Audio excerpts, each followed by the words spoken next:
Já, velkomin í það sem við kallum úrval vikunar. Þá tökum við saman nokkur viðtöl úr þáttunum hérna á Samstöðinni, mest úr Rauðaborðinu en stundum úr öðru þáttu líka. Ég ætla að byrja hérna á viðtali sem ég og Sigurjón Magnús, bróðir minn, tókum við Ragnhildi Helgadóttur sem er rektor í Háskólanum í Reykjavík, er líka doktor í lögum og með stjórnskipun sem sérfag. Við vorum að bera undir hérna svona ýmsar hugmyndir sem hafa komið fram í aðdraganda forsetakosninga vald forseta. Hvað forseti getur og hvað hann getur ekki og ef hann gerir, hvað gerist þá? Við byggum til svona nokkur dæmi og vorum svona almennt að ræða hugmyndir einstakra frambjóðenda og svo kannski líka það sem að svona liggur í umræðinni. Held að sé mikilvægt að við ræðum þetta. Stundum er talað að þetta embætti sé einhvern veginn mótað af hefðinni en það vitaði raunverulega allir að svo er ekki. Stjórnarskráin er þannig að hún opnar ýmsa möguleika fyrir forseta og þegar að hann nýtir þá möguleika þá bara breytist hefðin við það því að það er stjórnarskráin sem að gildir. Það er ekkert að stilla hefðin upp á móti og segja að fyrri forsetar hafi ekki gert þetta, það virkar ekki. Þannig að við fórum og leikum okkur svolítið að þessu.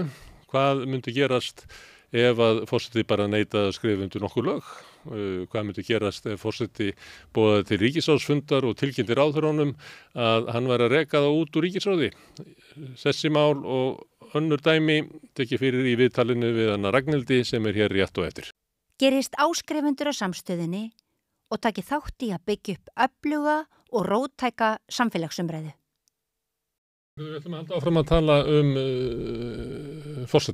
forsetakjörið og svona bara hluta af því sem er í umræðinni en er þó svolítið fyrirferðarmikið. Það er svona valdmörk forsetans, hvaða völd hefur hann, hvað má hann og hvað má hann ekki og hvað gæti hann gert sem að fyrir forsetar hafa ekki gert og hvað þetta liggur, þetta sem að einhver sagði að væri óskiljanleg starfslýsing sem að er í stjórnarskránni.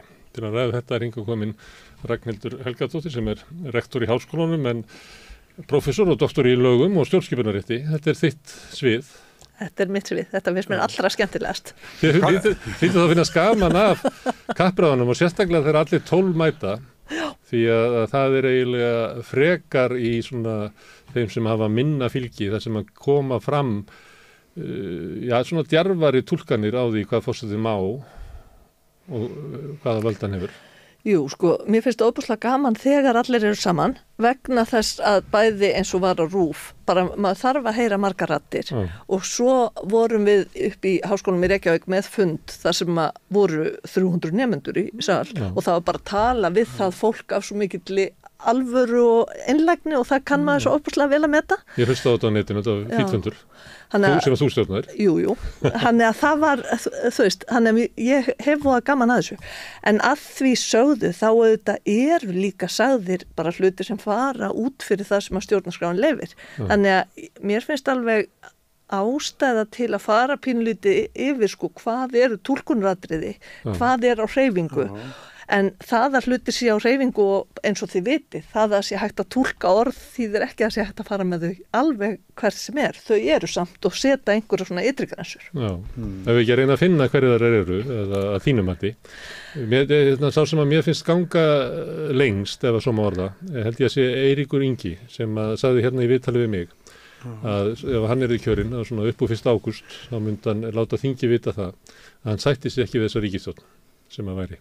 Og hann ætlaði að skipa nýja ríkisstjórn.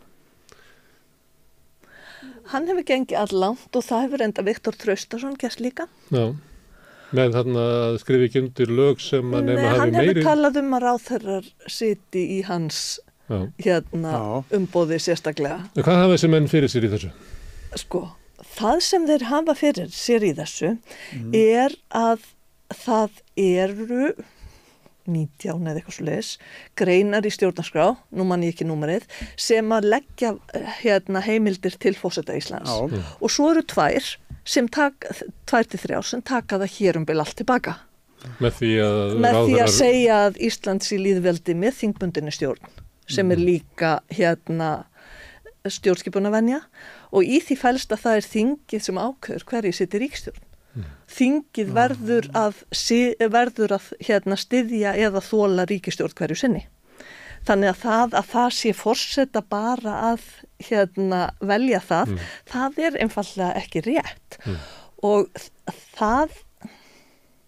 þetta var öðruvísi fyrir 1885, þá var það þannig í Danmörku og Noregi að það var konungur sem valdi. En þá var í raun og veru ekki lýðræðislegt umboð hjá ráðherrunum, heldur bara hjá þinginu. Þannig að það var óskaplegur lýðræðissigur á sínum tíma þegar þingi fór að ráða því hverju sitja í ríkisstjórn í stað konungs. Og raunverulega mynda ríkisstjórn með því að meiri hlutin í þinginu kemur sér saman tiltekna ríkisstjórn. Já, eða minni hluti og einhverjir ætla að leyfa því að dangla. Og sanna það fyrir forsetanum að þeir hafi meiri hluta. Það er stundum komið þannig að það hefur þurft að sanna það í prívat viðtölum. Ég held að það hefur verið þannig í tímabili í ríkisstjórninni 88 til 91 að það var svona óvissa hvort hún hefði meiri hluta. Já, og ég meina það hafa allir verið frekar opinskáð með það að ef það er einhver vafi þá hlerar nú forseti Íslands og svoleiðis, þú veist, bara að það sé örugglega, enda hafa þeir sem hafa skrifað þetta og það er Ólafur Jóhannesson og fleiri hafa talað það væri brot af hálfu forseta að skipa ríkisstjórn sem að þingi vill alls ekki. En það sem gerist þá er það að þingi samþykkir á hana vantraust og þar með þarf hún að víkja og þannig erum við komin inn í einhverja lúppu. Förum við yfir það, segjum að Eiríkur Björnsson, fyrir lýðveldisstofnunin, þegar hann stofnar utanþingsstjórn. Hann skipar utanþingsstjórn eftir marga mánuði sem að ekki tókst að mynda þingstjórn og utanþingsstjórnin var bara þangað til þingið fann út úr þessu og þá vékum. En þurfti hann að bera sig eitthvað sama við formi flokka? Já, hann var vitað að hún yrði ekki felld.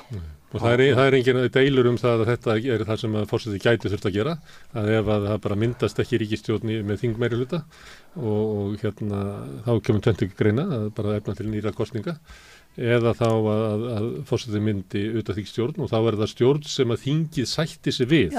Styður hana kannski ekki en þolir hana tíma. Þá mun þingið líklega mynda bara nýja ríkisstjórn og þá er þessi utanþingsstjórn farin. En pröfum að segjum að Eiríkur sé kosinn og hann tilkynir þinginu að hann ætlar að mynda ríkisstjórn og gefur þeim svona umþóttunartíma til þess að hvernig þeir ætla að setja sig við þetta. Og svo 15. ágúst að þá mætir hann og segir að heldur ríkisráðsfund, boða til ríkisráðsfundar, ég veit ekki hvort að hann getur gert það eða ekki, og hann tilkynnir öllum ráðherrunum sem mæta á ríkisráðsfundin að hann vísi þeim út úr ríkisráðinu. Já. Og ég ætla að mynda þessa ríkisstjórn. Hvað myndi gerast? Loksins er einhver sem kann að fara almennilega í hvað gerist þá. Ég hef alltaf verið að bíða eftir þessum spurningum og það kom aldrei. Það sem gerist þá er það að þá förum við í næstu grein sem að tekur völd frá forseta, ef svo má segja, sem er 19. grein stjórnarskrárinnar, en þar segir undirskrift forseta undir lög og stjórnarmálefni, veitir þeim gildi, ráðherra ritar undir þeim með honum.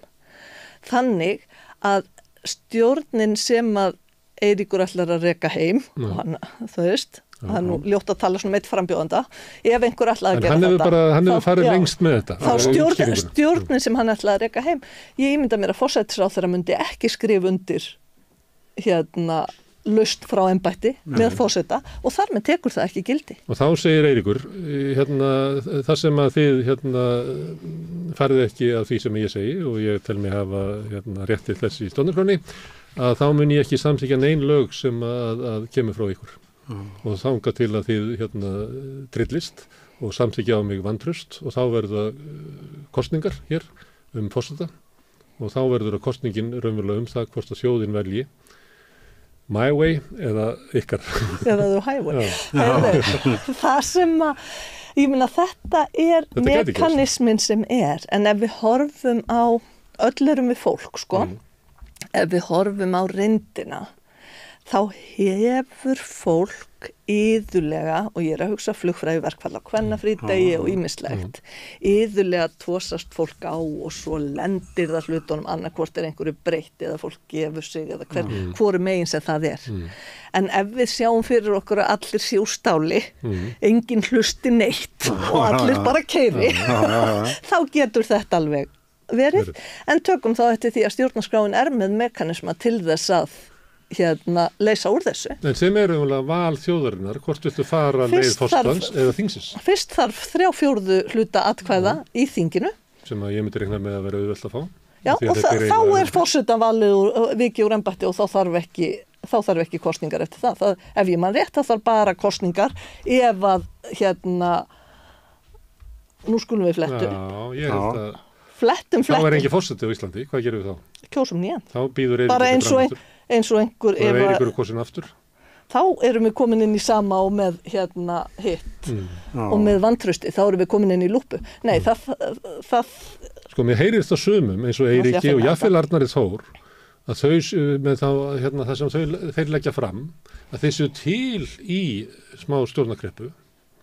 Þú veist að þeir eru til að vera úr stáli tíma vegna þess að þeir meti það að sko hversu með niðurstaðan að þá hvað ég að segja svona svo lína sem hefur komið frá ríkisstjórn og alþingi og þeir meta sig gegn þjóðarvilja að það sé komið tími á að við hristum aðeins upp í stjórnskipunar hefðum. Heyrðu, þetta var rétt. Forseti verður leystur frá embætti áður en kjörtíma hans lokið. Ef það samþykkt með einföldum meirihluta atkvæða við þjóðaratkvæðagreiðslu sem til stofnað kröfu Alþingis, en það þarf 3/4 hluta þingmann til þess. 3/4 var ekkert mál, svo verður þjóðaratkvæðagreiðsla. Og ef Eiríkur vinnur þjóðin segir við viljum hafa þennan forseta áfram, þá þingrof og eftir nýra kosninga. Vegna þess að við sem kjósum erum alltaf seinasti dómarinn, sem skemmtilegt. Þannig að hugmynd Eiríks vel að ná þessum söguþræði öllum í gegn, þannig að við séum komin með kerfi sem er eiginlega orðið líkara Frakklandi eða Bandaríkjunum með hlutur forsetans heldur en að hefur verið hér áður. Mér langar til að spyrja annað. Ef að þetta gert svona, ef að þetta gert í raun og veru svona en ekki með því að breyta stjórnarskránni og ég hef agitera fyrir því í mörg ára það verða að gera. En ef að breytingar eru þvingaðar fram svona, hvar stoppar það? Hvernig erum við ekki með einvaldskonung? Það má vera stjórnarskráin ef hann getur skipt ef að forseti Íslands getur skipt inn á ráðherrum, ef hann getur stoppað lög sem honum hugnast ekki, ef hann getur lagt fyrir lög, ef hann getur rofið þing aleinn, ef að við kippum 19. greininni úr sambandi, hvað erum við þá með og það stjórnskipun sem okkur hæfir? Það fara aftur 150-200 ár. Það svona ég held að við gefum okkur að enginn vilji fara þangað. Nei. En ég held líka að við getum alveg gefið okkur að þetta er leið sem að gæti orðið, þó ekki sé það líklegt með að við kannanirna núna. Nei. En stóri ókosturinn að mínu viti í ákvæðunum í stjórnarskránni, þó þau séu með þessa varnagla, ef allir bara keyra áfram, þá stóri ókosturinn sá að það svo flókið og svo astnalegt að lesa almennlega lýsingu á valdheimildunum út úr stjórnarskránni og það ósanngjarnt, finnst mér, og það bara andstætt réttaríkinu, það þurfa að kalla til fólk eins og mig eða aðra lögfræðinga en það sé ekki hægt að fá svona grundvallaratriði ákveðna mynd við það að lesa stjórnarskránni. Það svo mikill munur á stjórnarskránni og hefðinni. Nei, og hættan kannski svo að ef allt fer í stál að þá eiginlega eins og þú ert að segja þá bara vekist upp hér eitthvað einveldi. Ég hef ekki svo miklar áhyggjur af hefðinni í þessu. Ég hef áhyggjur af því, takt eftir því að þarna þyrfti að reyna að hunsa 19. greina sem segir ekkert tekur gildin um að sé ráðherra og forseti. Og þetta væri algjörlega, það þyrfti svolítið skrítna afstöðu til lýðræðisins vegna þess að það segir líka í stjórnarskrá að ráðherra beri ábyrgð á stjórnarframkvæmdum öllum en ekki forseti. Þá alveg óhugsandi í mínum kolli og flestra að forseti geti gert mikið sjálfstætt. Ef enginn ber ábyrgð á því, ráðherra þarf að skrifa undir til þess að það sé einhver sem ábyrgist það. Já, það er gert að frumkvæði, en síðan forsetin getur neitað skrifundur. Já, en það er annað. Þá ertu bremsandi, hitt er raunverulega stökkva áfram og gera eitthvað. Þannig að þess vegna er þetta í eðli sínu eins og þetta er núna, sko, bremsandi embætti. Þetta er meira svona aðeins hægja á, aðeins gera flóknara. Þangað til eitthvað kemur og rífur bara í handbremsuna. En er ekki Arnar Þór búinn að segja að hann muni ekki staðfesta nein lög sem koma frá Evrópusambandinu? Já, sem að framvísa fullveldinu til alþjóðlegra stofnana eða ákvörðunarréttin og þá veit þingið af því að það er komin forseti þarna sem að muni ekki samþykja neitt fullveldis afsal eins og hann myndi kannski orða það. Já, samkvæmt hans túlkun. Já, og þá setjum við bara upp með það, þingið. Það er bara að taka mið af því að ef við sendum eitthvað... Akkur myndi, ef við erum að gefa okkur að allir keyri áfram, allir séu stáli, enginn hlusti, allum sé sama þó þið keyri beint út sjó. Ef við gefum okkur það, akkur myndi þingið ekki bara samþykja láta fara þjóðaratkvæði. Ég bara má ekki til þess hugsa að þurfa að greiða atkvæði myndi allt saman. En ég meina við myndum að gera það. Hlutar af lögum sem að fara í gegnum alþingi eru frá Evrópusambandinu. En aftur, þarna er mekanismi til að leysa úr því. Jú, en er samt ekki góður, sko, ekki frekar heldur en í hinu tilfellinu, þannig að þetta er eiginlega að dragast upp að sko forsetakablinn í stjórnarskráni er eiginlega afleitur. Það hafa lögfræðingar og sakfræðingar sagt all lengi. Vegna þess að það lög eiga að vera þannig að við öll sem að meinum vel og viljum svona vera innan ramma getum áttað okkur á því hvað við eigum að gera og hvernig við viljum hafa hlutina. En hefði þetta breyst mikið ef að nýja stjórnarskráin hefði vel að skildi? Hann er skárri þar eða ekki? Veistu, ég get eiginlega ekki alveg sagt til það. Nei.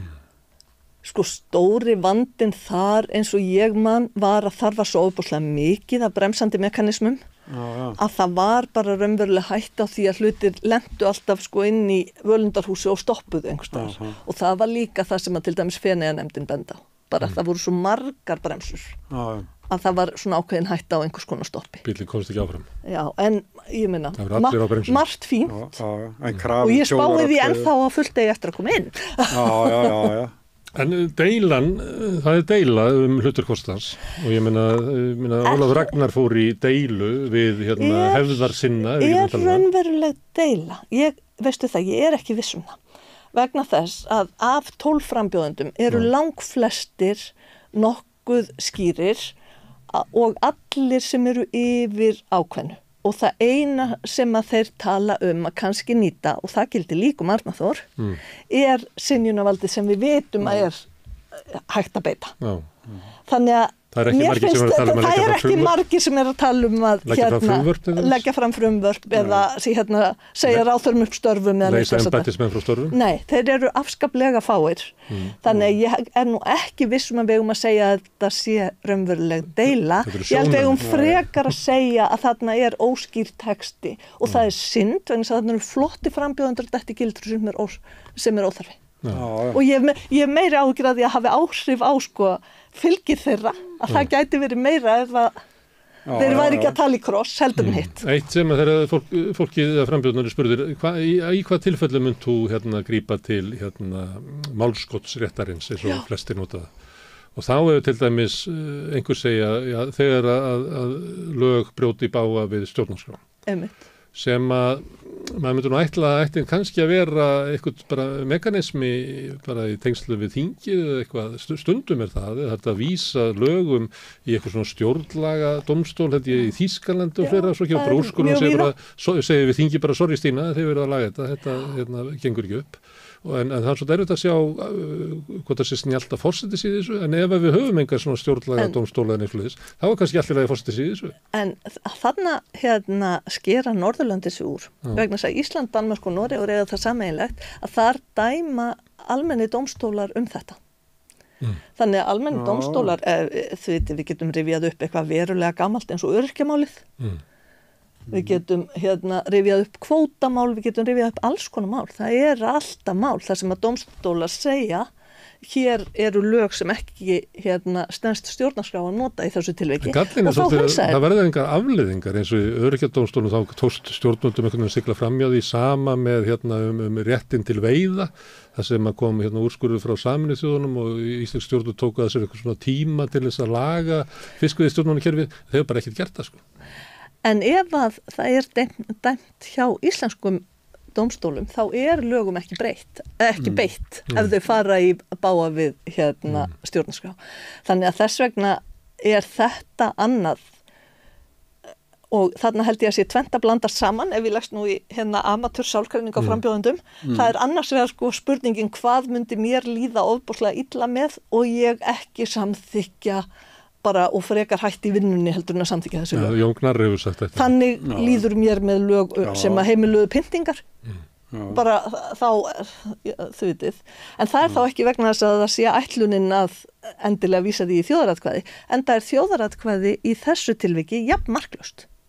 Ef að við settum öll, meiri hlutin sem eru ljósærði eða gráhærði eða eitthvað, ef að við settum öll lög það að gera upptækar eigur fólk sem með rautt hár. Þau væru alveg jafn marklaus. Eins og fólki okkar heimsluta hefur svona gert, það bara rétt tæp 100 ár síðan. Einmitt. Þau eru alveg jafn marklaus þó að þau væru samþykkt í þjóðaratkvæði. Þau fara eftir sem áður gegn jafnræðis og eignarréttar ákvæði stjórnarskrá. Og þjóðaratkvæði breytir því einhver. Er ekki samt betra að hafa forseta sem að neitar að skrifa undir þetta og vísar þessu til þjóðarinnar og ef þjóðin samþykkir þetta þá bara so be it og þá möguleiki á dómstólarnir stoppið það. En er ekki skárra að hafa forseta sem að þó gerir þetta þó svo að í okkar kerfi þá ætti sko dómstólarnir á endanum að fella þessi lögur gildi af þau stangast á við stjórnarskrá. Er ekki bara allir að því að forsetin að því það fljótvirkara hendur þessu í þjóðina og ef þjóðin vil brjóta stjórnarskrána þá það dómstólana? Það sem þannig erum við aftur að blanda saman sjáðu. Vegna það sem mér finnst þú vera að spyrja ekki gott að forseti geri helvítis hávaða ef að það á að fara að gera eitthvað sem siðferðilega óásættanlegt. Jú takk, það viljum við. En á akkurat sami mekanismi við ef þetta einhver pínulítil, þú veist, en þó gegn stjórnarskrá, spurning hvort í einhverjum tilvikum, jafnvel, ég meina Alþingi setur ekki lög sem fara gegn stjórnarskrá viljandi, það langoftast vegna þess að þau sjá ekki fyrir einhverjar afleiðingar. Þú veist, þannig það algengara. Það líka túlkunaratriði. Við getum ekki með eins og COVID, það voru miklar umræður að ýmislegt sem að Alþingi gerði þá bryti gegn stjórnarskrá vegna þess að bryti gegn persónufrelsismyndi sem eru vendað í stjórnarskránni. Það þetta sko. Og viljum við endilega að það sé þannig að ég get svara spurningunni þinni viljum við fórseta sem gerir hávaða þegar eitthvað siðferðilega óásættanlegt, algjörlega játandi, en viljum við fórseta sem leggst yfir öll smáatrið í frumvarpum og þess að nei, ég ekki vissum að þetta standist kröfun og réttláta málsmeðferð alveg í öllum tilvikum með þessu, við skulum fyrir eitthvað annað. Þú veist, ég ekkert alveg vissum það og þarna held ég að skilja á milli, stundum falla mál þar sem að sko einhvern veginn andstætt góðu siðferði og andstætt stjórnarskrá saman, en ekki alltaf. Það alveg mál sem eru andstætt stjórnarskrá þó að þau séu ekki andstætt góðu siðferði og við myndum ekki öll fara á hliðina. En að því við tölum Jón Gnarr í þessu tilfelli, þá hans tillaga að gera hávaða. Og hann segir það með því að ef að þjóðin síðan samþykkir sko dauðarefsingu, ég held að það sé dæmi sem hann tekur, að þá bara hætti ég og skellir hurðum sko. Þannig það má alveg heyra í hans svona framsetningu að hans hlutverk að gera hávaða þegar það brýtur gegn hans siðferðiskennd. Þetta og bara til að fara í muninu þessi einu snenn. Ef að þetta væri vegna þess að hann vildi nýta 27. greinina, þá myndi að segja að þá finnst mér það svo mikilvægt að það ætti að vera þjóðin sem tekur ákvörðun það. Það ekki það sem hann að segja. Það sem hann að segja ég ætla ekki að taka þátt í þessu. Það valið. Það bara hætti ég. Já. Má ég spyrja eitt að því við erum að tala svona hvort að fórstu þetta liggja yfir. Það var mál sem var afgreitt núna og var töluverð deila í samfélaginu sem var breytingar á búvörulögum sem að veittu afurðastöðunum undan þá frá samkeppnislögum og þar kom meðal annars fram gagnrýni að frumvarpi hefði breyst svo mikið í meðferðu þingsins að raunverulega væri málsmeðferðin þar gegn kröfu stjórnarskrárinnar að mál fengju held ég 3 umræður. Þú kannastu þetta. Og þarna svona mál sem að bæði, ég held að sé alveg óvægt að segja að það hafi sko valdið, þetta ekki frumvarp sem að nýtur meirihluta fylgis meðal almennings og svona andstaðan gegn þeim var mjög sterk og með sterkum rökum og meira sér þingmenn sem að samþyktu nefndaráliti sögðu bara ég áttaði mig ekki á því hvað ég var að gera eitthvað leira. þarna væri rökin fyrir forseta að neita skrifa undir að því að málsmeðferðin á þingi hafi ekki staðið stjórnarskrá. Hvað segir lögspekingur við því? Þetta hafa dómstólar líka dæmt. Já. Ég skil alveg sjónarmiðið, en það hafa fallið dómar það að einhverju hlutar af lögum hafi ekki fengið alla þá umræðu sem þeir alltaf fá á þingi. Þannig að þetta eitthvað sem að fólk getur borið fyrir sig, fyrir dómstólum líka. En oft þannig í íslenskum dómstólum allavega, að til dæmis ég neytandi, og ef ég færi með þetta mál, að þá því dómstólunum fljótir að segja það að ég sé ekki aðili máls. Þú ert ekkert meiri neytandi heldur en ég. Þannig að það engin sem að getur eiginlega komið þessu fyrir dómstóla. Það náttúrulega, það hefur verið reynt á heilmörg svona mál. Það hafa heilmörg eða þó nokkuð af málum auðvitað og þau eru mörg á hverju ári. Það sem dæmt það hvort að lög samrýmist stjórnarskrá og nokkur það sem verið að tala málsmeðferðina. En hugsum frekar út frá hinu sjónarhorninu.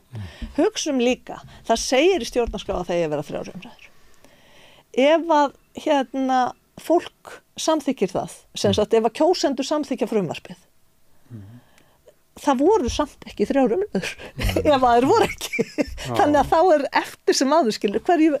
Nei, þá það þetta þannig að... bara, þjóðaratkvæðagreiðslan blessar hvorki né afblessar, hvorki efni né málsmeðferð sem fer gegn stjórnarskrá. Hún bara sker ekki úr því. Því ég að reyna að enduróma það sem ég hef heyrt frá frambjóðendum og þetta ekki það sem ég að þá myndu þau líklega að segja, þeir sem vilja leggja áherslu á það, að þjóðin, það sem að þjóðin ákveður í þjóðaratkvæðagreiðslu, það æðra en hinu. Þannig ef að þjóðin samþykkir þetta, þá málsmeðferðin á sínu tími þinginu skiptir ykkur máli, því að þjóðin valdið.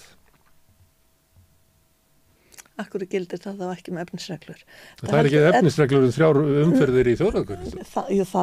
Já, en skilur þetta heldur ekki vatni, annarkvort ætlum við að hafa stjórnarskrá sem að heldur eða ekki.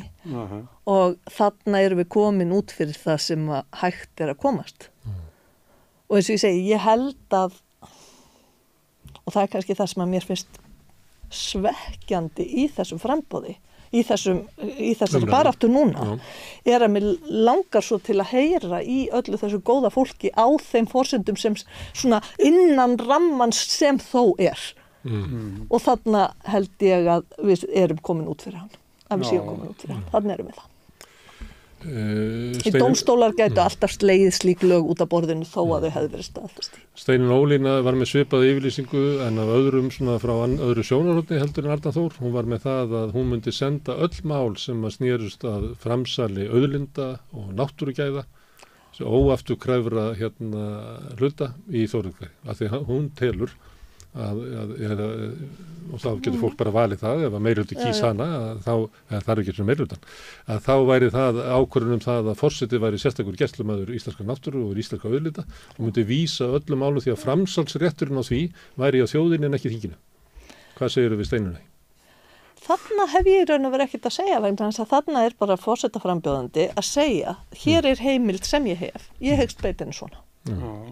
Og þetta í sjálfum sér ekkert öðruvísi heldur en einhver annar sagði að ef að 10.000 manns koma með undirskriftir, 10% fyrir ekki, sem eru líklega 25.000 pluss, 27.000 kannski, að þá mun ég senda það í þjóðaratkvæðagreiðslu. Það Viktor sem segir þetta. Já, það Viktor sem segir það og aftur, þú veist, í frumvarpinu sem kom frá stjórnlagaráði, þar var slíkt ákvæði aðskilið frá forsetanum. Bara ef það kæmi ákveðin undirskriftafjöldi þá þyrfti að vera þjóðaratkvæðagreiðsla. Það eina sem kannski erfitt við þetta að í langflestum löndum þar sem eru slík ákvæði, svona prósentu ákvæði, þá það takmarkað einhver leyti. Ekki skattamál. Ekki skattamál, ekki mannréttindi, eitthvað þess aftur. Þannig að meirihluti geti ekki tekið mannréttindi að minnihlutanum. Nákvæmlega. Þannig að þú veist, það flækja, en að öðru leyti, ég meina, kosningabarátta til þess að fólk segi hvernig það hyggst beita þeim heimildum sem það hefur. En hefur þú ekki gaman að þessu þegar að koma svo nýjir frambjóðendur að kynna hvað alltaf að gera? Sko, ég hef alltaf gaman af umræðum stjórnskipunina. Ég hef...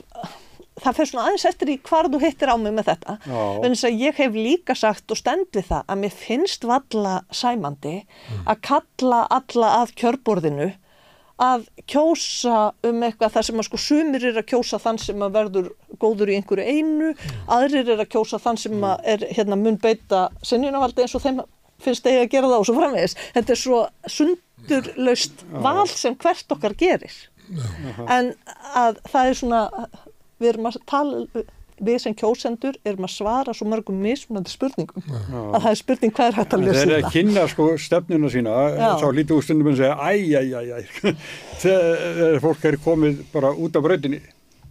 Já, en það beinist sjaldnast að fólkinu og meira að því sem var heilmikið bara í kringum eftir hrunið og öll þau 10 ára á eftir, að það á að hafa grundvallarlög þannig að sé hægt að skilja þau betur heldur en hægt þarna. Og það þarf að laga til í stjórnarskránni. Og það þarf að laga vegna þess að þarna, þetta svo gamalt í grunninn. Já. Og ég meina ekkert okkar vill að ákvæðið að forseti Íslands veiti undan þá frá lögum, en sé ábyrgðarlaus á því. Sé virt, sko. Þetta var úrelt löngu áður en það kom inn í íslensku stjórnarskrána. Það sko, þessi kosningabaráttu getur verið farið þannig að hún sé raunverulega margir söguþræður á sama tíma. Sumir eru að kjósa í einhverju pólitísku uppgjöri Katrínar Jakobsdóttur, sumir eru að kjósa út frá einhverjum hugmyndum skipunarrétt, sumir eru að kjósa veislustjóra, sumir eru að kjósa eitthvað sem að ég get verið stoltur af á erlendu grunn, þannig að þessar ólíku forsendur. En að mörguleyti þetta við líka við þingkosningar, til dæmis, ég hef ekki fundið neitt sem að getur sagt að hvað síðustu þingkosningar snerust. Nema það ekki bara best að kjósa Framsókn. Sem eiginlega uppgjör gagnvart því að vissi ekki hvað við vorum að kjósa.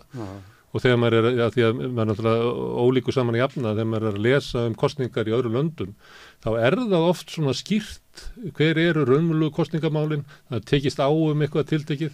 Ég held að sömuleyti við mættum herða okkur í því hvernig við fjöllum til dæmis frostakjör eða þingkosningar, þannig að það væri svona eitthvað samkomulag það, hvað erum við að kjósa, sko. Já, inn í hvaða hlutverk erum við sem kjósendur að ganga. Ég held að ef núna væri árið 1980, þá værum við að horfa á þetta allt öðruvísi, jafnvel þó að væri sama mannval í framboði, þá værum við samt að horfa á öðruvísi, sko, umræðu og öðruvísi nálgun, vegna að það hefur bara þróast og það hefur svona aðeins hvernig við sjáum hlutverk forsetans fyrir okkur. En það bara misjafnt auðvitað eftir mönnum. Þannig að þetta finnst mér erfitt vegna þess að það verið að biðja okkur að taka ákvörðun í lýðræðisríki, en við vitum ekki alveg í hvaða hlutverk við erum að vera. Spurningin sko. Eða öllu heldur, við höfum svona einhverja hugmyndum það, en það alveg hægt að hafa nokkrar útgáfur af þeim sem alla komast fyrir innan rammans. En að þú nefnir 1980, þá held ég að mér minnir að 96 hafi öryggisventillinn verið nefndur.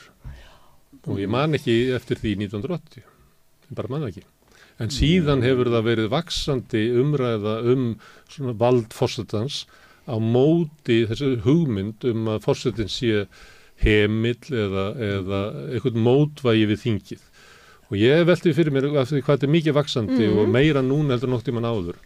Hvort þetta þetta náttúrulega einhver merki það að sko, stjórnskipunin ekki nógu skýr, en þetta getur líka verið merki það að það sé vaxandi tilfinning meðal þjóðarinnar að þinginu, og við þekkjum umræðum það að þingi sé undir hælnum á ríkisstjórn, og hérna búum við eitthvað fyrirbrigði sem heitir ráðherraræði og þið kannist við þetta, þið kannist við æðþyngri umræðum að sérhagsmunirnir ráði hér öllu, það var í viðtali við seðlabankastjóra þar sem hann talaði þetta, þið kannist við það, þessi vaxandi tilfinning meðal almennings að stjórnvöld í þessu kerfi þarna með ríkisstjórnina og sem með þingið í vasanum sé ekki að fara og gæta almannahags eða stýra landinu eftir vilja og væntingum almennings. Og að sömuleyti sé þessi umræða stjórnskipunina í forsetakosningum merki einhverja svona tilfinningu, því að það ekki þannig að Eiríkur eða Viktor eða Arnar Þór hafi bara verið í einhverju unglingaherbergi og sé þetta þar og labba svo út. Þeir eru að tala inn í eitthvað sem að þeir upplifa að sé vandi. Hvað segir stjórnskipunar sérfræðingur það? Erum við ekki í einhverju svona, vantar ekki meira svona check and balances hjá okkur? Nú erum við aðeins komin yfir í stjórnmálafræðina, en ef ég tala bara sem kjósandi, þá höfum við náttúrulega séð aðeins að það hefur verið ákveðin tilhneiging til að vera mismunandi hérna til dæmis í Reykjavík sem var og mjög stór og svo á þinginu. Það hefur oft verið mismunandi hérna meiri hlutar þar og síðan erum við með sko sterkari dómstóla heldur mörg lönd en þetta það sem að margir segja sé bara svona auki vantraust og aukin polariseringsskautun ef við viljum segja það í stjórnmálanum. Höldum við ég var ekki til þá, en höldum við í alvörunni að sérhagsmuninni séu miklu sterkari núna heldur en þau voru 1968 eða 1980? Ég veit það ekki. Kolkrabbin hétt þetta þá? Já, skiljiði. Þannig að ég held að þetta er að einhverju leyti merki vantraust. Kannski að þolokkar fyrir sérhagsmunum minkar og það jákvætt. Er þetta ekki bara eftir hrunið þegar var rætt stjórnskipunni nokkurn veginn 4 ár samfleytt og þá fer þetta upp í loft og þá byrja fólk að hugsa það. Þegar ég var að byrja að kenna stjórnskipunarrétt 2002 og 2003 og þá fannst alltaf krokkunum og satt að segja mér líka ótrúlega fyndið að það stjórnarskrá sé breytt með því að 2 alþingi með kosningum á milli samþykti því það var ekki vitað neitt sem hefði nokkuð tíma kosið út frá því. Skiljið, það færi engin bara já, nei, nú ætla ég að kjósa allt annað heldur venjulega vegna þess að ég vil alls ekki þessar stjórnarskrárbreytingar fara í gegn. Það bara ekki þannig. Á meðan eftir það sem að stjórnlagaráð og það sem að gerir að þetta eru hugmyndir fólk áttar sig á því að þarna einhver rammi og við þurfum að ræða hvernig viljum við hafa hann hann nægilega skýr, hann nægilega nútímalegur og allt þetta. Þannig ég held að þetta sé líka það og það gaman og það gott og það eins og það á að vera. En það ekki til að frjótt sko, þessi umræða kom eftir hrun og það gat af sér til dæmis stjórnlagaþing sem var stjórnlagaráð og nýja stjórnarskrána en það bara, þetta algjörlega ófrjó leið sem að Hvað búið að leggja fram af stjórnarskrárfrumvörpum síðan? Það alveg helling sko. Fá ekki svona umræðu á þinginu sko. Þetta lagt fram Sigurður Ingi, það sem hann lagði fram, ég held að það ekki finnst svona fengið umræðu. Ég veit ekki hvort að tillögu Katrínar hafi svona fengið umræðu í þinginu. Þannig að þetta algjör uppgjöf þingsins fyrir að breyta stjórnarskránni. Ég held að við séum kannski ennþá frekar að horfa á það samtal heldur en vantraust samtalið. En ég veit það ekki, aftur, við erum komin út fyrir mitt svið hérna, en ég myndi að minnsta kosti henda því inn sem svona einu enn í skálina. Þá förum við aftur á valdi forsetans sem að getur neitað að skrifa undir. Já. Getur ef hann vill, þá getur hann verið með yfirlýsingar það hvers konar mál hann muni vísa sem náttúrulega hefur áhrif á störf þingsins, myndi ég halda. Það ekkert sem bannar það.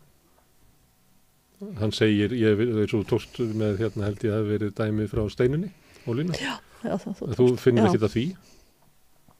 Ef þú vilt fá atkvæða mikinn forseta? Nei, sko það sem að mér finnst að sumleiti áhugaverðar að ræða þannig. Við vitum hvernig þessi mekanismi virkar. Við vitum hvernig 27. greinin virkar með lagafrumvarp. Það sem að ef við ætlum að vera í stuðinu, það sem meira stuð ef að forseti neitar að skrifa undir annað. Eins og? Skipun dómara, skipunarbréf biskups Íslands, en þá engin... Uppreisna æru sem að Guðni sagði, ef þið sendið mér annað þá mun ég skrifa undir það.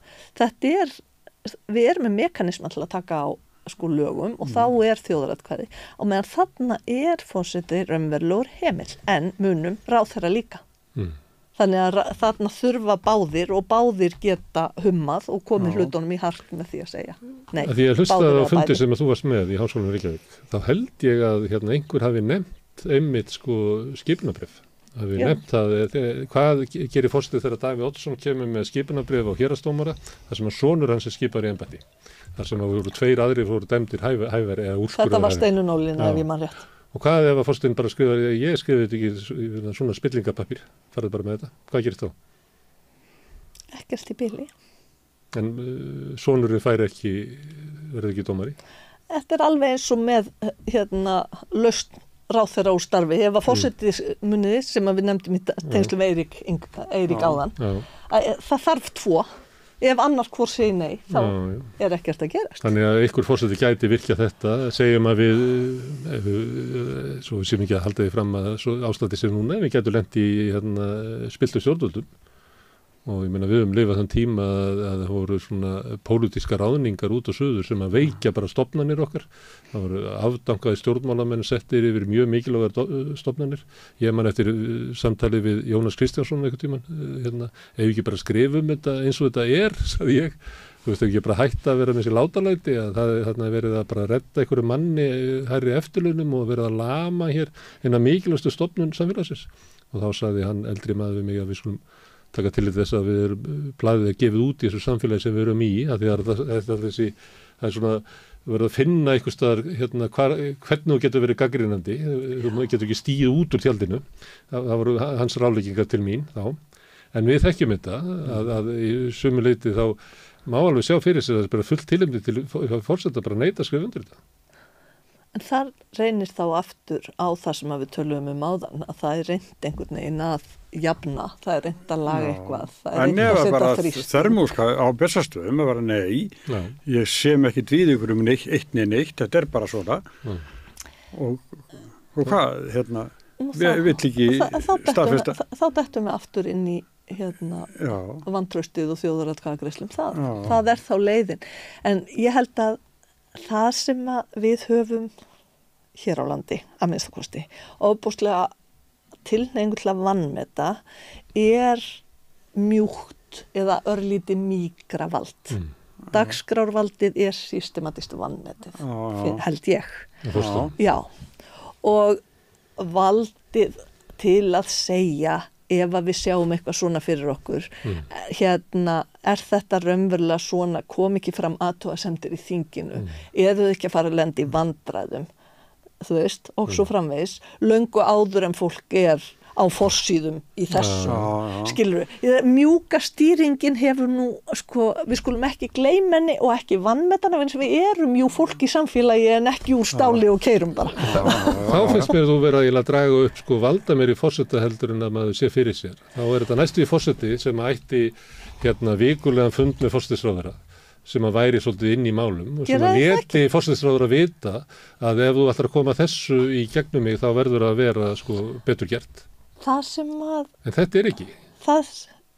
Ég held að sé vikuleg fundir. En ekki, þú veist, það sem að mér finnst kannski, það sem er svo skemmtilegt í stjórnskipunarrétti, svo ég seti mig nú í kennaragýrin, er að það er lagalegi ramminn og hann er hér.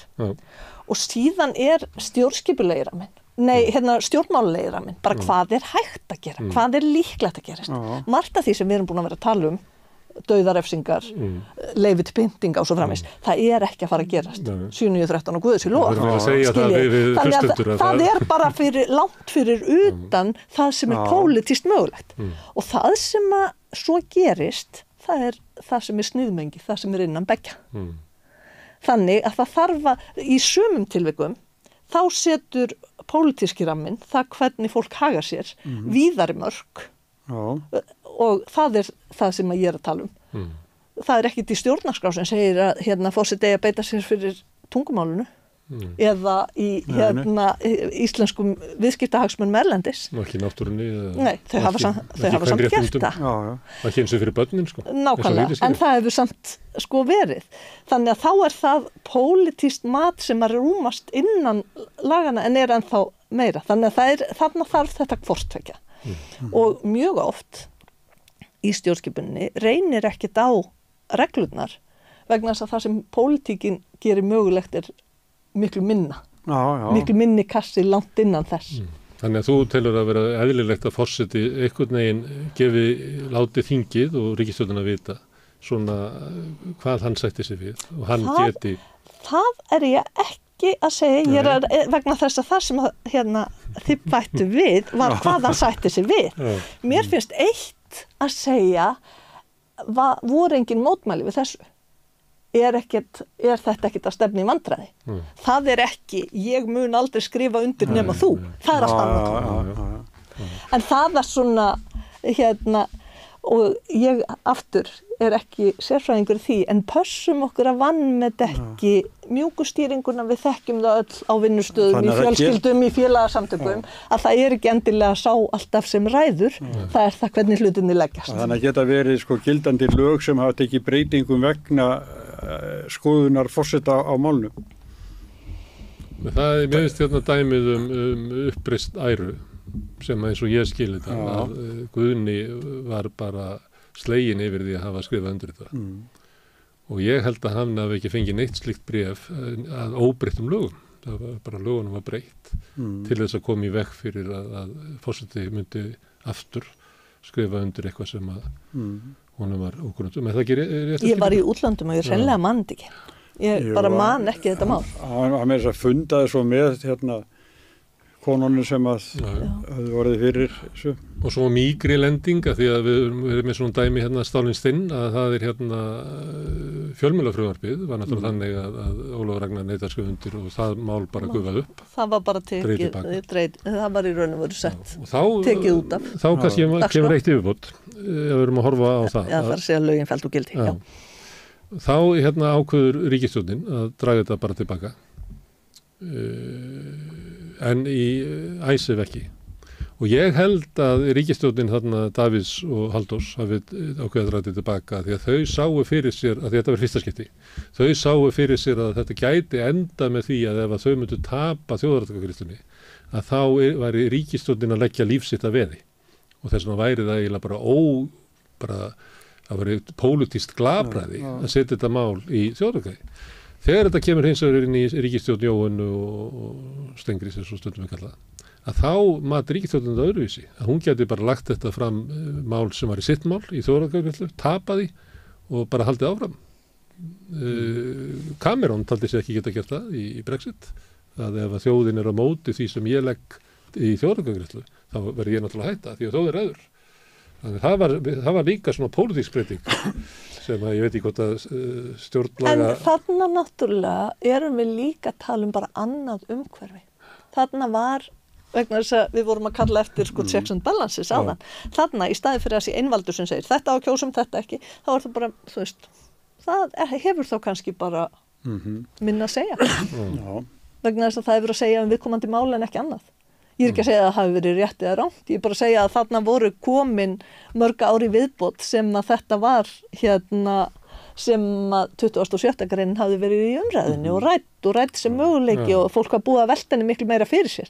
Þetta kom náttúrulega pínlítið eins og þetta kom fólk á óvart þegar fjölmiðla frumvarpinu var. Ég upplifði að sumarið, var þetta ekki 2004? Ég upplifði það þannig að ríkisstjórnin hafi metið að það væri pólitísk og stórkostlegt glabræði að setja þetta í þjóðaratkvæði. Þetta er á þessum ríkisstjórnarfundi þegar Davíð kynnir þetta að þá fauk í Halldór og sagði þetta getum við ekki, þetta má ekki svona og meira segja að hann skildi eindaki sitt eftir á borðinu, hann tók ekki eins og með sér Halldór, það var svo hann sá alveg í hvaða rugl þetta var og ég á hennar texta úr þessu fyrsta frumvarpi. Þetta er alveg ótrúlega lesning. Þannig að Davíð breytti svo eitthvað. Það var þetta bara myndað Jóni Ásgeiri með frumvarpinu.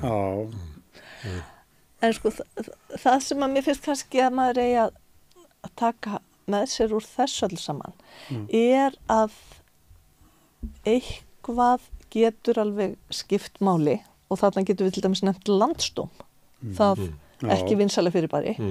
Þó honum hafi verið beitt óskaplega sjaldan og þá er hann samt til staðar og hefur áhrif sem slíkur. Þannig ég held alveg að það hafi haft áhrif þegar 27. greinin er þarna og allir vita að þetta er hægt þó að það sé ekki daglegt brauð. Og það er svona enn eitt af þessu að á þessu sviði sem ég er á, þá er lagarammin, hann hefur áhrif en rammanir eru tveir. Það er pólitíkin sem ræður og líka náttúrulega vegna þess að bara lagarammin vitnar svo oft í hana eins og við erum búin að vera að tala um. Það er svo oft vísað á kjósendur sem seinasta umræða og með rétt. En ertu sátt við þetta stöðun eins og það er fyrir utan umræðuna sem er þetta? Getum við lifa við þessa stjórnskipun sem að er, þessa stjórnarskrá, svona temmilega óvissu sem að getur bara verið skemmtileg. Það er ekki gamla lífi heimi það sem allt er útskýralegt. Við náttúrulega erum með samfélag þar sem að við höfum margt gott og stjórnarskráin er, eins og ég segi, svona á bakvið, hún er ekkit alltaf í einhverjum forgrunni. Þannig að mér finnst erfitt að segja að við getum ekki lifa með því, en að því sögðu þá sérstaklega með forsetakaflan hef ég skrifað það trekk í trekk, að þarna þurfi að skerpa einmitt til þess að þetta sé bara skiljanlegra. En við setjum uppi með skýrara. Það er eins og þingið bara get ekki klárað þetta. Síðasta umtalsverða breytingin var mannréttindakaflinn sem var á 10. áratugum og þú varst að nefna það að ég held að hann ekki komið til nokkurs tals í þeim kostingum. Lögfræðingar rifust hræðilega. Það? Já, það var alveg bókanir og í lögmannafélaginu, ég veit ekki hvað og hvað. Ég kannaði þetta fyrir svolítið, þannig að það var stuð þar, en það var ekki alveg. Í kosningunum sem var á milli, einmitt. Ég man ekki eftir neinni. Nei, ekki þar, alls ekki. Og ég meina, sem kannski mikilvægast sem að kjósendur voru að kjósa, ef við lítum á að sé verið að kjósa stjórnarskrárbreytinguna, að þá var það mikilvægastu málin sem að voru á dagskrá og þeirra kosninga. En þau voru bara ekki á dagskrá. En þetta, já. Nei, okkar stjórnarskrá hefur verið breytt frekar oft, en ekkit ofsalega oft mjög mikið. 95 var svona stærsta breytingin, 91 var líka stór breyting þegar þingið fór að vinna í einni málstofan, ekki tveimur. En ég meina, klisjan sem var alltaf tekin, það hefur aðeins breyst en ekki mikið, var svo danska sem með og henni var breytt eftir fæðingu Margrétar fyrrum drottningar og það var beðið eiginlega eftir henni til þess að koma þeim breytingum í gegn sem þurfti. Vegna þess að þá þurfti að breyta erfðaröðinni þannig að stúlkur gætu erfðkrúnuna. Skiljið, þannig að það á að sumu leyti að vera svona aðeins flókið að breyta stjórnarskrá. Það þykir ekkit ofsalega flókið að breyta okkar, en það hefur samt reynst erfitt að ná í gegn mjög stórum breytingum.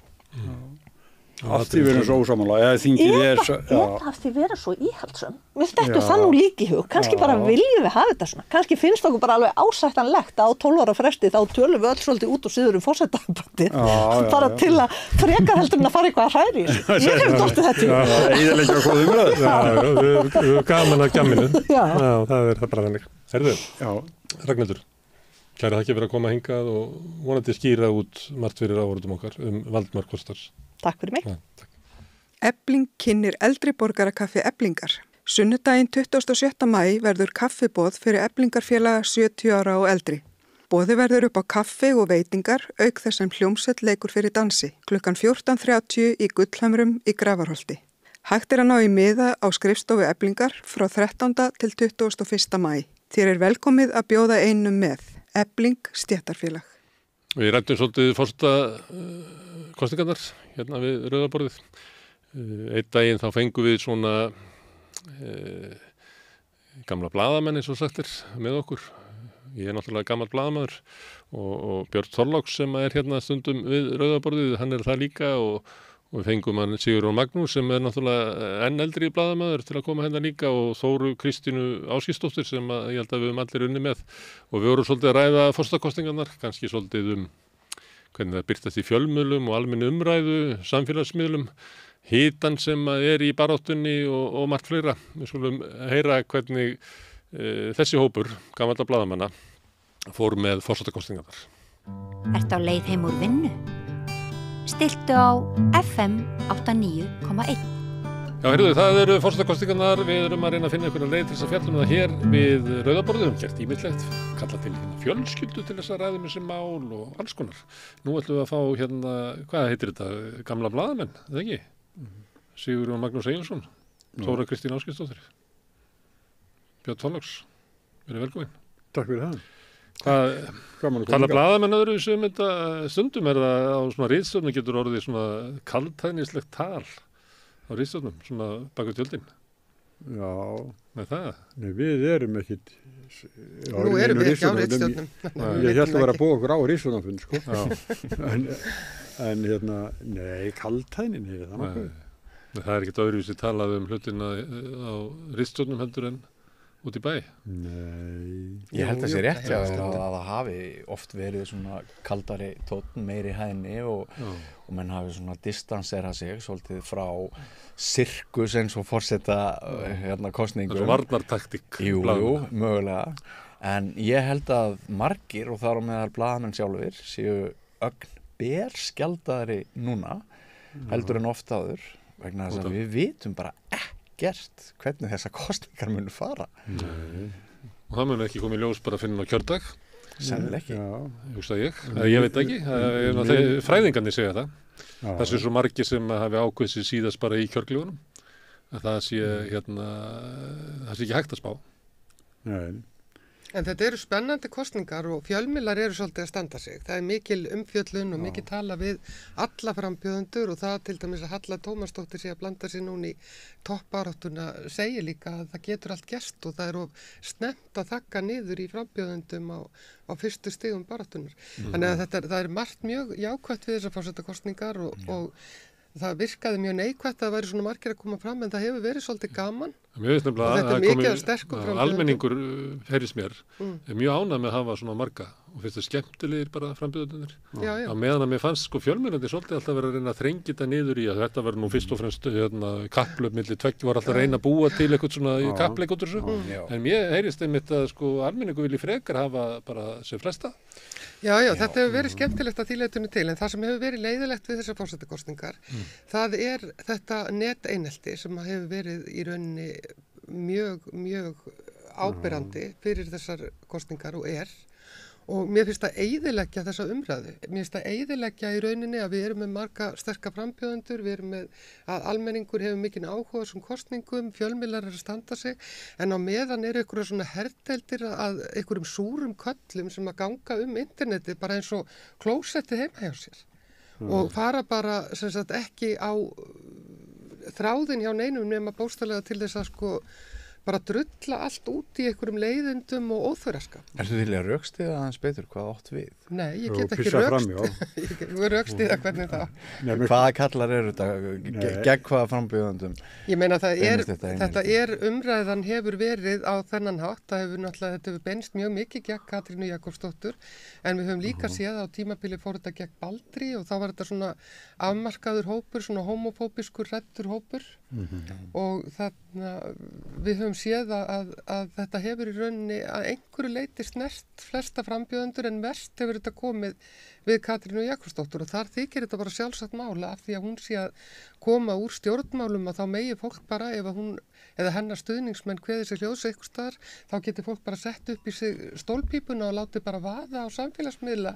Mér finnst þetta bara til skammar og þetta eyðileggur annars góðar kosningar. Þetta sást þetta þegar Villi Birgis upp á Skaga lýsti yfir stuðningi við Katrínu að þá voru komið bara 14 metrar af fordæmingu bara með það sama. En hins vegar ég las aðeins að því svona bara þegar þú bentir mér á ég lesi þessar athugasemdir venjulega ekki ég nenni því ekki, sérstaklega ekki þegar að fara út í ykkur að drullu þá bara nenni ég ekki að lesa þetta en þetta var alveg svakalega hart þarna gegn Villa Birgis og hann er búin að svara þessu aftur Hann bjóti nýjan þráð reyndi aftur. En þetta náttúrulega alveg, finnst ykkur þetta ekki til skammar? Það umræðan svona. Akkur skildum við ekki losna við þetta? Akkur getum við ekki rætt einhvern veginn að taka upp betri siði í umræðum á Íslandi? Betri umræðu heldur en þetta. Við getum verið gagnrýnin, við getum verið hörð, við getum verið óánægð, en skiluru að hleypa svona umræðu áfram eins og einhverju dyggð að það sé hreinlega dyggð að segja alltaf allt það ljótasta sem manni dettur í hug leið og manni dettur í hug og senda það bara út í kosmosið. Það er alveg ljóst að það er hellingar af fólki sem að upplifi sig bara svikin af Katrínu Jakobsdóttur. Já, það getur vel verið. Og við sjáum þetta og þú þannig með þessi Facebook að við sjáum þetta líka í könnunum þar sem er spurt hvernig viltu alls ekki að sé forseti og þá trjónir hún algjörlega á toppnum þannig að hún er í sínu framboði að fara á móti stærri hóp sem hefur meira á móti henni heldur en nokkur annar frambjóðandi. Ég vil frekar Smári að svona kosningar snúist verðleika fólks heldur en andverðleika og mér finnst að vera í rauninni mjög mikill ljóður á ráði þessa hóp sem eru kannski er þetta ekki vettvangur fyrir umdeilt fólk.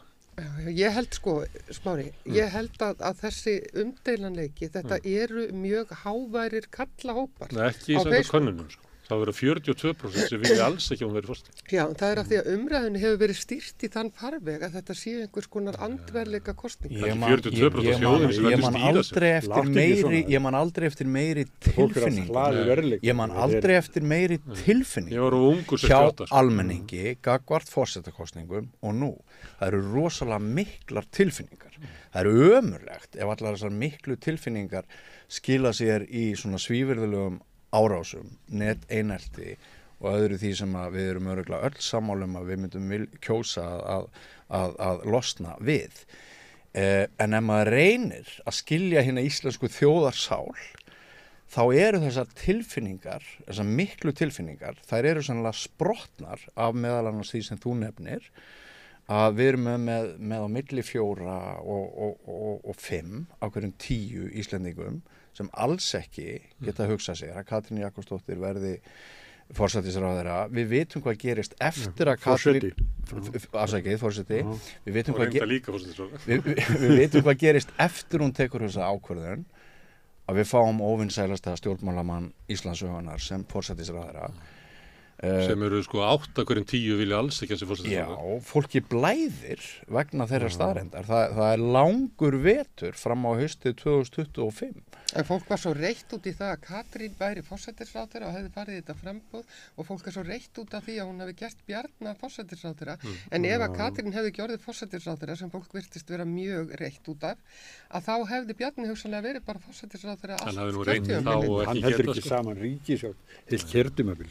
Umdeildur maður og Bjarni, það er bara engin leið. Ég bara las Óla Björn bara í mokkonum í morgun, sko. Hann er búin að fá nóg af þessu. Og þessu ríkisstjórnarsamstarfi og hérna þannig að ég... En Óli Björn hefur nú verið búin að fá nóg að þessu ríkisstjórnarsamstarfi held ég bara frá því að það var... Hann er að segja þarna að það var að vera skamman fyrir að tala ekki nógu mikið, segja ekki nógu mikið frá því sem hann hugsa og ég held að hérna þetta sé bara ein svona birtingamynd af því að Bjarni, sko hann var áður með ríkisstjórn í hvað 11 mánuði. Ég hef enga trú að því hann geti haldið sama ríkisstjórn heilt kjörtímabil, hérna umdeildur og hann er. Og hvað hann er með miklar flækjur í sínu lífi, tengdur viðskiptalínu, tengdur þessum ríkustofnum, þetta er bara... En er það ekki bara mjög jákvætt ef hann getur ekki haldið áfram þessari ríkisstjórn? Jú. Fyrir þá sem hafa gagnrýnt hann sem mest. Það er betri heimur. Þarf að gráta það eitthvað sérstaklega? Það er betri heimur í það sem að Bjarni getur ekki haldið saman ríkisstjórn, heldur heimur það sem að Bjarni getur haldið saman ríkisstjórn. Er það ekki bara? Jú. En eins vegar, hérna er ég alveg sammálaður með þennan hita. Þið talið hitastrákar, þið talið tilfinningar, allt svona frekar jákvæð orð, en þetta er dónaskapur og hegðunarvandamál. Það er mikið hiti. 80% er þetta dónaskapur og hegðunarvandamál. Man getur fundist ýmislegt, en maður getur valið, maður er alltaf valum að koma með málefnalega gagnrýni eða bara einfallega láta vaða fúkyrði. Það er hiti og eina birtingamyndunum er fúkyrði. Eina birtingamyndunum er hérna og það var einhver hérna frammi daginn sem var að rifja upp 68, ég var ungu til að muna þær kosningar að frænka sín hefði hrækt á sig af því að Studdi Villarsson frambjóðanda og ég var að skoða Facebook núna helgina og var eitthvað að hugsa að ég ætti kannski að skrifa svona status þetta að þú veist, ætliði ekki að lifa af næstu 3 vikur sko, af því að hitt með sko svona, það var orðið svo heitt sko og mikið læti í fólki og það eru 3 vikur eftir hvernig ætlaði að vera síðustu vikuna sko, verður fólk byrja að slást á götum úti þannig að það er rosaleg hérna, ég veit ekki það er rosaleg heift í fólki sem er látið vaða á það sem er eineltis targeti hverju sinni. Núna er það Katrín Jakobsdóttir, það getur orðið eitthvað annað á morgun. Ég er með þá kenningu að þarna ef við horfum bara yfir þarna mannkynssöguna að þá hafi svona andrúmsloft yfirleitt myndast í einhvers konar aðdraganda stríðs og mikill átaka. Það er þessi mikla skautun og það er þessi einhvern veginn vanhæfni til að þola og umbera skoðanir annara, til að taka þátt í samræðum, til þess að sko velja og hafna á málefnalegum forsendum. Mokkin byrjaði, finnst mér, á því með Höllu Rund að gera allt svona vafasamt sem hún hafði gert og farið til útlanda, hitt einhvern og hérna Karen Kjartansdóttir sem er upplýsingafulltrúi Orkustofnunar svo núna kosningastjórinn hjá henni og ég veist svona, þetta var bara dag eftir dag í morgunum sem var að tína upp eitthvað sparðatýning sko í hennagarð. Ef einhver frambjóðandi fór illa út úr Stefáni Einari og Kó í Mogganum, þá var það Katrín Jakobsdóttir vegna þess að þetta byrjaði á henni og þarna tókst að þvælana inn í ýmislegt og meðal annars að ná fram einhverju fyrirsögn sem kallaði á miklar umræður hjá nettröllunum hvort hún væri barnamorðingi og það eimir enn eftir að því. Hún vildi þungunar og fram að fæðingu. Já, það er náttúrulega alls ekki það sem hún var að segja og ég meina Hún losnar ekki undan því, mennur? Nei, hún losnar ekki undan því og þeim tókst að vekja upp þennan draug líka þegar þau voru í viðtali með Jón Gnarr í viðtali að hann var í ósamála Katrínu þú veist, þetta er náttúrulega hann var mjög góður sko. Svo tóku þeir fyrir Baldur með þennan dónaskap með þessa barmynd og þá tókst þeim að vekja ýmiskonar svívirðingar og nettröll því að Hommi fór inn á homofóbískar, já, því að Hommi satt á hommabar með bjór í hönd ég meina ef þetta er umdælanlegasta myndin sem er til að Baldri þá var hann nú bara mjög gott miðað við aðra. Ég hlustaði á hann að það heiti fórustusætið, ég veit ekki hvað það heitir, það meikar eiginlega ekki sens að það heiti fórustusætið, en ég held að heita það samt. Í gær, þar sem Hallarhund var. Hún þurfti að svara fyrir þetta úr Mogganum hann að hvort hún hafi skrifað undir einhverja viljayfirlýsingu í Argentínu sem að, þú veist, engum alveg skiptir eins og það var okkur sakabekk. Ég var í útvarpinu að labba heim og þá heyrði ég Stein Ólínu vera hjá Val Grettisinni í Síðdísútvarpinu að svara fyrir það sko hvað myndir þú gera ef verið byrt mynd af Katrínu Jakobsdóttur og kynlífsbar. Þannig mér finnst þú veist, þetta sem er að taka dæmi eitthvað sem er bara meikar eitthvað sens að það bara vellur áfram í öllum hinnum fjölmiðlum sko. Þannig að það er svolítið skítið. Sáum það allir dæmis í gærkvöld sem að gerist ekki á hverjum degi að Jóhanna Vigdís sem ræðir við Hölluhrund, hún allavega á einu stað gerði lítið úr svarinu hennar. Það er mjög óhefðbundið þegar ræðir fréttamenn Ríkisútvarpsins. Það var þegar hún var að spyrja hann uppvöxtinn, af hvernig hún væri svona mikið að tala sveitin og hún hefði verið í blokk og búið í blokk. Þess að Moggi segir að hún hefði búið í einbýlishúsi, það er í rauninni verið að reyna að koma þeirri hugsun að hjá almenningi að það sé hræstni í gangi. Lygi, blekkingar og allt það. Og þegar Hallarhund svarar að mér fannst bara ágætlega, þá hnýtir Jóhanna Vigdís í svarið hennar að það sé nú ekki eins og þetta sé eitthvað einstæmi, það sé nú bara langflestir sem hafi búið við sömu uppbylsaðstæður og hún. Og þetta, en þetta er bara svo óvenjulegt. Þetta er óvenjulegt að þú takir svar viðmælandaðins og gerir svo lítið úr því. Tónnin er svolítið svona, já þú segir það eitthvað svona, ég næ ekki alveg þessari stemmingu sko. En mér fannst reyndar Jóhanna Vigdís ekkert sérstaklega dónalega í viðtali, mér fannst hún bara ágætt og ekkert sérstaklega hörð, ég skildi ekki alveg þessa ofbárslegu gagnrýni á hana en auðvitað tók hún fyrir þetta Moggamál sem að kemur á mjög einkennilegan hátt inn í kosningabarátuna. Vegna þess að þarna virðist að því þetta kemur frá Mogganum og eiginkona Stefáns Einars er settur þarna orkumálastjóri og virðist vera að mata fjölmiðla á einhverjum neyðarlegum upplýsingum. Já, manninn sinn. Og hann einhvern veginn, hann víkur ekki einu sem í þeim málum sem að varða orkumálastjóri. Mér finnst hæfi Stefáns sem umræðustjórnandi vera mjög vafasamt. Vegna þess einmitt eins og þið segir. Af því að þau eru að nýta sér þessar upplýsingar sem koma frá þessari stofnun. Augljóslega. Það er ekki hægt að fela sporin. Þannig að þessi gagnrýni hittir það sjálfa fyrir. En auðvitað er það þannig að þetta mál tiltekna að hún hafi skrifað undir einhvers konar, ég meina þetta er óheppilegt, hún fer fram úr sínum valdheimildum. En þetta er hins vegar þannig að hún er ekki að taka ákvörðun. Mér finnst þetta bara að hún er í okkur ráðstefnu í Argentínu og skrifar þetta okkur viljayfirlýsingu við sambærilega stofnun þar samstarf. Nei, hún hittir ráðherra ríkisstjórnar í Argentínu. Og segja nei, ég get ekki mætt að því að... Nei, hún hefði átt að hafa samráð það við utanríkisráðuneytið, bara samkvæmt þarna bara etikettunum. Ef orkumálastjóri Argentínu var á Íslandi, hún myndi hitta ráðherra, hún myndi hitta forsetann, gott ekki bara biskupinn. Þannig ég bara sé ekki hvert er málið. Hún er bara ekki á að neita mæta ráðherra. Nei, hún hefði bara átt að hafa samráð það. En ég hins vegar, ég líti á þetta sem eitthvað algjört smámál innan að, ég meina, hún er að koma í þetta embætti og hún gerir eitthvað sem að kannski, þú veist, þetta er eitthvað svona, það hefði verið næst þarna áttu að hafa samband af því að hún er ekki að skrifa undir viljayfirlýsingu neitt konkrétt, þetta er bara viljayfirlýsing. En ef við reynum aftur aðeins að velta fyrir okkur, akkur eru svona mikla tilfinningar, akkur eru svona mikil heift, er þá ekki ágætt að því að það stutt síðan las ævisögu Gunnars Thoroddsen sem nú verandi forseti okkar, Guðni T.H. skrifaði, að hérna er ekki ágætt að velta... Mögnubók. Frábær bók. Er ekki ágætt að velta því fyrir sér þar sem að þar segir svona til þess að við lærum að skilja okkur sjálf frá degi til dags. Að Íslendingar hafi alltaf kosið sér þann forseta sem fjærst stendur valdinu. Og núna erum við náttúrulega með frambjóðanda sem að stekkur blóðhrár beint úr forsætisráðuneytinu og kann það nú ekki að skýra líka hluta þessum tilfinningum að Íslendingar, ég stundum haldið því fram að þetta sé í rauninni einu skiptin sem Íslendingar kjósa bara eftir sinni eigin hjartans sannfæringu þegar þeir fara inn í kjörklefa vegna forsetakosninga. Ég held að mjög mörg okkar kjósa eftir pingjunni, eftir hagsmunum í alþingiskosningum vegna þess að vinnuveitandinn er búin að setja einhvern hálfgerðan þrýsting á þá sem eru undirsettir og ég veit ekki hvað og við þekkjum nú hvernig þetta var áratugi aftur í tíman. En það birtist okkur, mörgum held ég, í aðdraganda þessara forsetakosninga að það er þarna einn frambjóðandi sem að væga sagt hefur staðið ekki bara nálægt valdinu, heldur verið mögulega valdamesta manneskja Íslands í 7 ár og ég held að það skýri hluta þessara tilfinninga. Þetta er náttúrulega taktiki sem andstæðingar Katrín að nota til þess að skilgreina hana. Þetta er í rauninni bara það. Nei, ég held að þetta sé bara augljóst.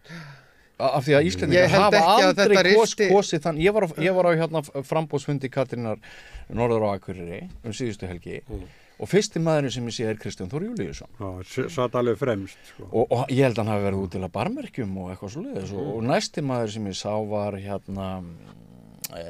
var einhver bæjarfulltrúi Sjálfstæðisflokksins, svo sá ég Valgerði Sverrisdóttur og þarna er Björn Snæbjörnsson, sko, þetta er í rauninni, þetta er allt saman svona típur, hann var hjá Einingu Iðju, en ekki til vinstri, heldur framsóknarmaður, því að það er svona mikil framsóknarmennska þarna fyrir norðan, og ég gekk bara inn í sal sem var fullur af akureyrskum valdhöfum í Sjálfstæðisflokknum og framsóknarflokknum og mér fannst þetta sérstakt. Það var ekkert fólk sem er VG og... Jú, það var alveg VG fólk innanum, en mér fannst stærsti hlutin vera svona eldri borgarar, fólk... Töldu sig eiga partíð og settust á fyrsta bekk. Töldu sig eiga þetta partíð. Það er svolítið svona tákrænt. Og ég held að það sé ekki hægt að skauta fram hjá þessu sem bara því að þetta sé einhver orðræða sem að þeir sem að hafi eitthvað gegn Katrínu. Þetta er ákveðin galli, Þóra Kristín. Hannes Hólmsteinn lýsir að hún er búin að kjósa Katrínu. Já, ég meina vissulega er Katrín að koma úr forsætisráðherra embætti og hún er tengd inn í stjórnmálinn í áratugi aftur í tíman og þarna... Þetta er valhöll, sko.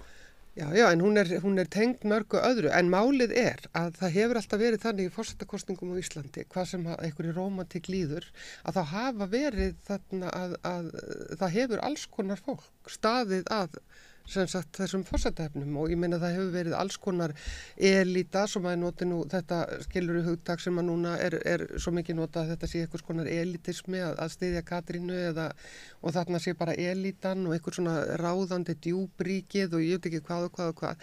Ég held að það hefur mikið verið vitnað í Kristján Eldjárn í þessu sambandi og á það hefur nú verið bent að hann hafi ákveðið að fara í frambóð þegar að 2 sjálfstæðismenn í rauninni skoruðu á hann, það var sem sagt það var Pétur Benediktsson, bróðir Bjarna Ben, forsætisráðherra og Ragnari Smára. Þannig að ég held að það sé allt og mikið gert úr því í rauninni þessum svona flokkspólitíska hluta þessara kosninga. Og vissulega er það þannig að það eru mjög margir sjálfstæðismenn sem styðja Katrínu og vissulega er það þannig að það eru mjög margir eldri borgara sem styðja þessar efstu frambjóðendur. Þeir eru líka bara mjög duglegir að mynda sér skoðun á þessu og hafa mikinn áhuga á því.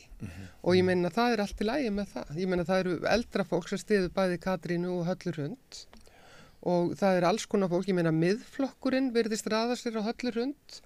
Það eru sko meiri hluti Miðflokks sem styður hana, af hverju? Sáu íslenska fánan, þeir rjúka bara á íslenska fánan ef þau sjá mynd á hana. Já, en af hverju spilar hún þá svona mikið inn á þessa þjóðrembu? Ég meina, ef við ætlum að fara að kafa ofan í eitthvað svona, þá getum við endalaust sko farið að sko þvæla með hlutina. Þetta hefur virkað, Þóra Kristín, þetta hefur virkað. hjá henni? Nei, þetta með að skilgreina Katrínu sem svona eilítu frambóð. Já, þetta hefur virkað bara til þess að jaðarsetja hana og til þess að eyðileggja hennar kosningabaráttu vissulega. Já, hún náði nú aldrei verulega hárri fylgistölu áður en öll umræðan hérna hófst. Hún var samt eftir. Já, en hún skreið rétt yfir 30, ef mann rétt. En sko, ef við værum nú hérna svona risaðandur, þá verður að segja að við getum ekki sko látið frambóð Katrínar slá skugga yfir allt hitt. Sko. Það er 12 frambjóðendur. Hún náttúrulega kemur inn svo stór að... Ég veit það, en samt sem áður, þá eru sko, það eru 12 frambjóðendur og hún er að keppa við einhverjum hérna öllur hund núna og Baldur. En frambóð hennar kemur með svona kröfu... Já, hún er komin upp í meistarflokka held ég. Sko frambóð hennar kemur með svona eiginlega kröfu á umræðuna eitthvað svona uppgjör á pólitísku ferli Katrín Jakobsdóttir. Halla Hrund, hvað er að uppgjör við starf hennar sem orkumannastjóri? Það er svona lítið á meðan að hlussan sem að Katrín kemur með. Það er frambóð, það er það sem það er ekki í frambóðinu. Það er hérna, sko, það er ósangjart ef umræðan snýst eiginlega yngöngum eina mannesku. Það er að því að hún kemur með svo stór farangum með sér. Já, við erum búin að tala hérna, sko, það fólk er svona, alveg eins og þið tvö tali hérna, að þannig er þetta annarkvort með á móti. Ég er ekkert á móti Katrín, ég veit ekkert hvernig ég ætla að kjósa. Nei, en ég reyna sko, að greina umræðina. Mér finnst það líklegt að það er bara meiri að umræðan í samfélaginu fari bara meir og minna það með eða móti Katrínu og þannig verði að munið að lita síðustu 2-3 vikunar. En mér finnst það vola leiðilegt líka fyrir hinna frambjóðandinu að þetta sé einhver svona andverleika kostning eða verleika kostning sko hana. Ég vil þá ekki tala bara hinna núna. Nei, ég velti fyrir mér sko líka, það er hluti af þessari stefnu, ég heyrði nú bara ég var í hádegismat áðan og þá heyrði ég mitt að eitt sagði ég veit allavega hvernig ég ætla ekki að kjósa. Og ég meina, af hverju vill fólk endilega vera svona mikið þar? Þannig er það bara. Og það sömuleyti kannski reiknaði Katrín ekki með þessu eða fólki sem var að hvetja hana að bara leið og þetta gerist að hún er komin í frambóð að þá fer þetta bara einhvern veginn í gang að þá er þetta á matsinum.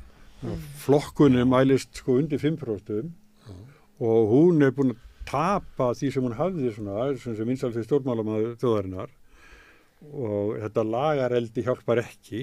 Nei, það náttúrulega kemur mjög illa inn í þessu umræðu.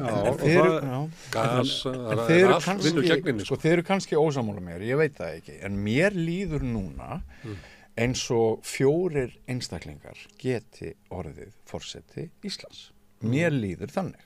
Ég er mjög spenntur að sjá könnun maskinu annað kvöld þegar sem er sennilega næsta könnun sem við sjáum. Hvort að Halla Tómasar sé áfram að vaksa? Já, hvort hún sé áfram að flugi og svo ég vitni nú aftur til minna reynslu þarna fyrir norðan á Akureyri síðustu helgi þá ég sótti sem sagt 3 framboðsfundi. Hvað var besti maturinn? Já, sko, eini maturinn var hjá Katrínu. Hún bauð upp á súpu. Mettaði þarna á milli 200 og 300 manns en hinir 2 frambjóðendurnir sem héldu fund sama dag maður fekk upp á helling hjá þeim og hérna að þú spyrðu það og gott það var ekki kaka líka hjá Katrínu í boði, ég er ekki alveg viss um það en hinir 2 frambjóðendurnir voru sem sagt Halla Tómasar og svo Jón Gnarr og mér fannst mjög gaman að sækja þessa fundi í fyrsta lagi þá sá ég mjög mikla stemningu í bænum fyrir öllum þessum 3 fundum. Var Jón ekki með útifund? Jú, Jón var með útifund á kaffi fyrir utan kaffi Ilm sem er lítið kaffihús þarna í göngugötunni eða þess að rétt fyrir ofan göngugötuna og það var glampi í augum hjá fólki, það var ástríða, fólk var mjög lifandi, ég upplifði bara svona... Sirkusinn í bænum? Ég veit það ekki hvort þetta var sirkus eða bara hvort fólk fagnaði því að fá tækifæri, já það er ein spurningin, var hann fyndin eða ekki? Mér varst hann skripla svolítið á skötu í því að velja í hvaða hlutverki hann væri, hvort hann væri í stand-up komedian fyndni frambjóðandinn eða maðurinn Jón eða frambjóðandinn Jón en hann náði, hann talaði til dæmis mjög vel alþingismenn og alþingi fór allt í að tala það að hann langaði svo til þess að þessi sundrungar umræða í samfélaginu og þetta sem þú ert að tala að þessi skautun, að hérna við myndum ná að brúa gjána og fór allt í að tala vel alþingi og alþingismenn og það mátti heyra saumnál detta og hann misti einhvern hlut á salnum þar því að ég held við ætlumst bara til þess að hann sé pínulítið gagnrýnin á hóp eins og alþingismenn og alþingi. Svo það bara ekki almennt með að Íslendinga þeir beri mikla virðingu fyrir alþingi? Nei, en senu þjófur að mínum mati, og ég tek það fram að ég hef ekki gert upp mitt atkvæði og ég tel mig geta komist út úr mínum eigin skoðunum, þjálfaður í því í marga áratugi að vera blaðamaður og greina stemningu. Senu þjófur á þessum þremur fundum var klárlega Halla Tómasdóttir. Og þar fjölgaði alltaf fundargestum eftir því sem hún talaði lengra. Hún var í menningarhúsinu Hofi, það þurfti að bæta ekki bara við stólum heldur færa í rauninni fundin út allt og hún gerði þetta líka svolítið öðruvísi heldur en hinn tvö. Henni tókst nú bara mjög vel upp í því að kynna sjálfa sig og svona það helsta sem hún stæði fyrir, en svo kemur sko X-faktor, svo kemur hérna maðurinn hennar. Og hann fer að gera, hann kemur með sjóið, sko grínsjóið sem maður, ég held kannski maður segi hjá Jóni Gnarr, hann fer að gera grína kærustum hérna Höllu. Sem ekki vinsælt að eiginmaðurinn sé að gera. Ekkert endilega, en hann gerði það mjög svona frjálslega. Hver er þessi maður? Og fyndið, hann heiti Björn eins og ég veit að öðru leyti ekkert hver hann er. En hann allavega kom mjög vel fyrir og virtist mjög flinkur og maður upplýði sko, þetta var það langskemmtilegasta sem ég hef sjálfur orðið vitni af síðan þessi barátta hófst. Það var í fyrsta lagi að fylgjast með fólkinu, fylgjast með áhuganum, sjá ólíkar áherslur frambjóðendana og ég er alveg sammálaður Þóra Kristín að ef við náum að komast aðeins upp úr sko þessum drunga og þó þessari beiskju og biturð og galli sem að sumstaðar flýtur þetta er stórkostlega skemmtilegt. Mér finnst það sem að maður fer sko fólk vil endilega ræði þetta út og suður fórstakostingar. Það er gríðalegur áhugi. En það sem er Höllu tekst núna, Höllu Tómasdóttur, það er að koma svolítið fersk inn í þetta út af því að hún hefur ekki verið þarna í þessari stemmingu, hún hefur ekkert lent þar inni sko. Nei. Þannig að hún getur stórgrætt á það. Já, hún hefur ekki verið að ráðast á aðra heldur. Hún var nú boðuð til viðtals við Stefán Einar talaðan. Já. Hann boðaði hann að... Þannig að það verður komin allt annað staða upp á morgun. Nei, hann orðaði hann. Já, hann var boðaði hann, já. Ekki, hann bauninni ekki. Hann stemdi henni. Þannig að hún fær kannski á sig. Stefnuvottur bara. Hún fær einhverja skítagussur. Það er náttúrulega skemmtilegra að vera í sókn og það var meiri bjartsýni á fundinum og svona. Það er leiðilegt að vera í, eins og þessi Jón er búin að vera bara í hægu undanhaldi og sömuleyti Katrín.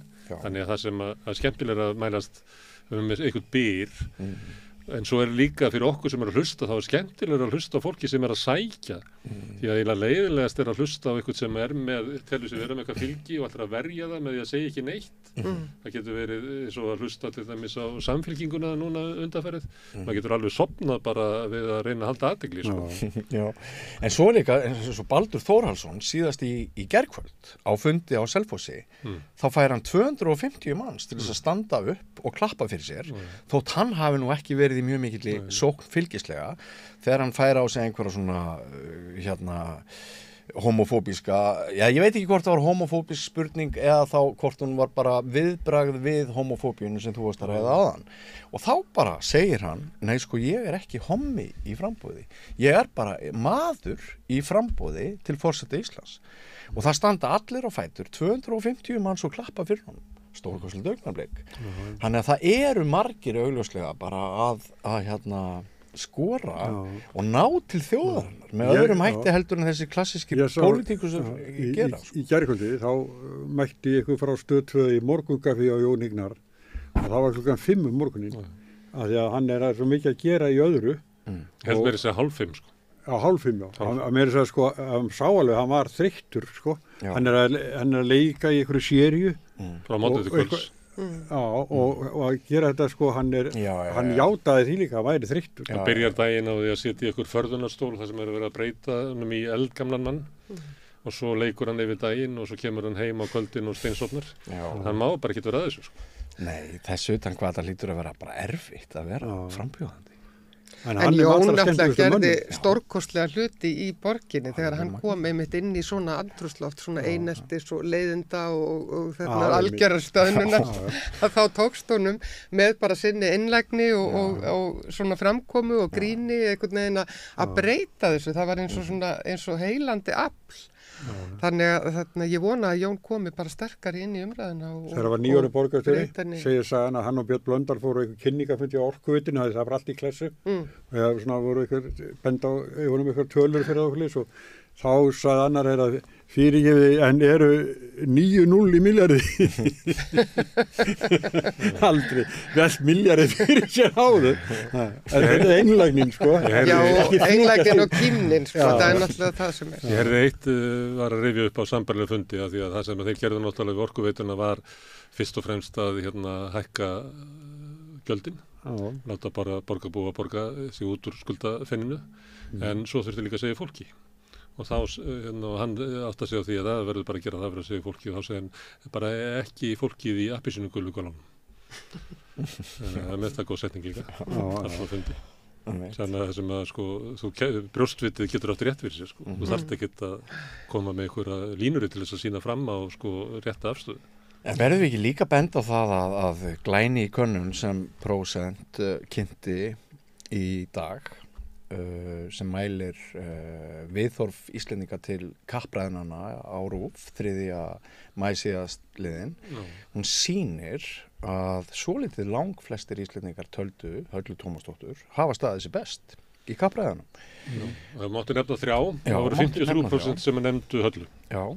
Það er áhugavert. Þess kom Baldur sem að mér fannst, ég var náttúrulega ekki alveg með fulla athygli við að horfa á þetta, en mér finnst það eins og þetta líka eins og fundinum og svona, að þótt að hann hafi komið og verið með gott fylgi upphafi og ætti að vera þetta sem ég var að lýsa á þann að vera svona í vörn, þá finnst mér hann að sömurinn ekki að vera það, minnst hann að vera svona sjálfströstu í gegnum þetta allt saman, þannig svo hann segja okkur svona mission og láti ekki kannski svona fipa sig. Hann hefur ekki mjög fallega kosningabaráttu en Baldur, komið vel út úr. Kannski er bara með skárra fólki í kringu sig. Og málefnalega einhvern veginn. Kannski er það með skárra fólki í kringu sig. Kannski er hinni með eitthvað svona lið sem alltaf fer á taugum yfir skoðanakönnunum. Það er mikið álag fyrir frambjóðanda. Já, og er líka of mikið að stjórnast í frambjóðandu vegna þess að það versta sem að fólk gerir sjálfur sér og öðrum í svona frambóði það er að vera ekki karakter. Og þegar maður sér fólk sem einhvern veginn er ekki í karakter og ég verð að segja það til dæmis núna að bara með alla þessa frambjóðandur að nú erum við með þarna alveg sko skelfilega atburði sem er að gerast í Miðausturlöndum. Við erum með sko hroðalegt þjóðamorð þar sem að við erum öll hérna á þessu litla skeri bara í rauninni bara með kökk í hálsinum allan daginn. Bara maður kveikir á sjónvarpi og þarna ég heyri voðalega lítið þetta frá þessum frambjóðum af því að þeir eru svo mikið að passa sig.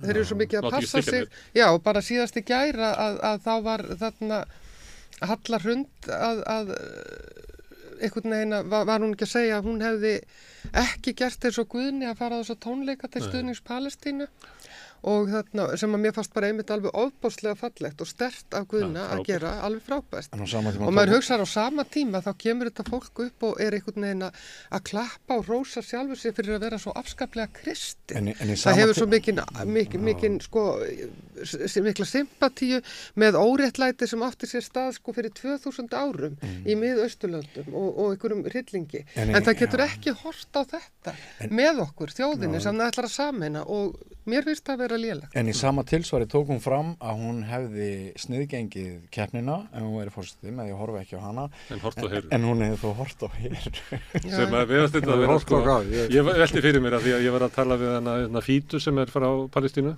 og hún var að tala um það sko að þessi umræð Eurovision hún var reyna að leggja til, getur ekki bara hætt henni getur ekki bara tekið þetta Eurovision kjaftaði og rættu málið sem að er náttúrulega þjóðamorð á Gaza bara beint og þannig erum við að horfa á forsetaframbjóðanda og Spyril og niðurstaðan verður einhvern veginn svo að hún er verið að ná út um einhverju siðferðislega afstöðu frammi fyrir þjóðamorði og þá var niðurstaðan svo að hún hefði hort á heruatriðið en ekki Eurovision og ekki, hvaða rugl er þetta komið í? Okkur má ekki bara spyrja fólk út í því stiður þjóðarmorðið, finnst þér að Íslands stjórnvald eigi að gera meira í því, hver okkar siðferðislega skylda í því? En þetta dæmi það að frambjóðendur séu ekki að leyfa sér að vera í karakter, að þeir séu ekki að leyfa sér einhvern veginn að vera manneskjur og horfa í augun á okkur og segja það sem þeir eru raunverulega að hugsa. Fara og varlega. En ég tek svolítið undir með þér, þetta líka kannski dæmi að það sé bara ekkert verið að spyrja réttu spurningar. Það er ekki bara spurt gasa. Það eigi bara að fara beint í þessi mál. Það mætti alveg vera meira hérna... Það mætti kannski ganga harðar á frambjóðendur varðandi svona mál og minna einhver þarna að þeir hafi einhvern veginn tróðið í salatinu í einhverjum prótókollum í þarna eins og Halla Hrund með þennan fund þarna með Argentínu og eina sem ég sé í því máli að þarna hún hafi tróðið eitthvað í salatinu, gert eitthvað sem var ekki vaninn að gera og í öllum tilfellum þá hefur bara verið sagt ekki gera þetta aftur en af því að það er náttúrulega mjög mikill pirringur út í Höllu Hrund, var pirringur út í hana sem orkumálastjóra af því hún var skeleg, af því að hún talaði mannamál og að þá átti nú að leggja þessa stofnu niður og eitthvað svona að þetta sé hreinlega að því og sem að konan hans Stefáns Einars hafi laumað Morgunblaðinu eða einhver annar í Orkustofnun Herðu, en Halla Hrund, hún er náttúrulega merkilegu frambjóðandi. Hún kemur svona out of the blue, hún er blue, hún er alltaf blá, við viljum vera bláklædd og fólk er svolítið að velja sér liti, við fundist það. Og hún bara rýkur upp og það er eitthvað svona sem að kannski út af þessum illendum í umræðum okkar. Að kannski erum við bara orðin svona menning að við treystum engu nema helst barni. Það verið Greta frá Svíþjóð. Það sem að við vildum ekki hlusta á vísindamennina sem komist að þessu. En þegar barn sagði þetta, að þá hlustum við. Að því að við erum svo þetta er eitthvað svo mikil grimmd í samfélaginu að leiðu þetta orðin bara komið einhverja reynslu og eitthvað svona við þolum þess sem alltaf að leita einhverjum heilarleika þolum ekki briskleika mannsins þolum ekki svona ástand í okkur að við erum alltaf að reyta eitthvað svona hreinu þannig að hún kemur svolítið þarna inn það sem að við erum með eiginlega öll eru svona nefn kannski ekki Baldur kannski en ég meina Katrín er svona kemur úr öðrum átökum Jón var ekki fyrir 14 ára sem hann var í eitthvað svona svipuðu og þú veist þannig að hún kemur hann inn og þá einhvern veginn sópar hún að þessi fylgi sem kannski ekki það sem hún hefur verið heldur frekar svona það sem hún gæti verið svona eitthvað svona hreinleiki Já, hún verður svona fulltrúið þarna Já, þetta er eins og þegar það var mesta reiðin og skautunin hérna eftir hrun muniði afturhvarfið í lopapeysuna og blóðmörinn og þetta er svona Halla Hrund hefur svolítið svona eða hennar þarna kostningamaskina hefur svolítið spilað á þessa taugar þessa svona þjóðernisromantík og þarna þessa öryggisvík Já, líka þetta með að við erum að fá eitthvað sem hefur ekki tengst neinu ekki komið að neinu, ekki gert neitt og þá endar náttúrulega bara þú ert komið með 7 ára barn. En á sama tíma þá erum við að gera kröfum eða sama fólk er alltaf að segja að forseti eigi að setja mál í auknum mæli til þjóðarinnar, hann eigi að vera gildandi og það sé mikilvægt að hann sé svona en hann má ekki vera manneska sem hefur haft neina skoðun eða sett sig inn í nokkuð skapaðan hlut. En Hallgrímur Helgason náttúrulega rammaði þetta alltaf hnittilega inn sem er svona gaf þessu önnur orð en þetta sem þú ert að lýsa en er samt í rauninni að tala um sama hlutin. Þegar hann sagði að íslenska ástarlífsleiðin væri skyndikynni og okkar leið til þess að sýna ást okkar á einhverju, hún væri oftast í gegnum skyndikynni. Og sveitabell eða bar.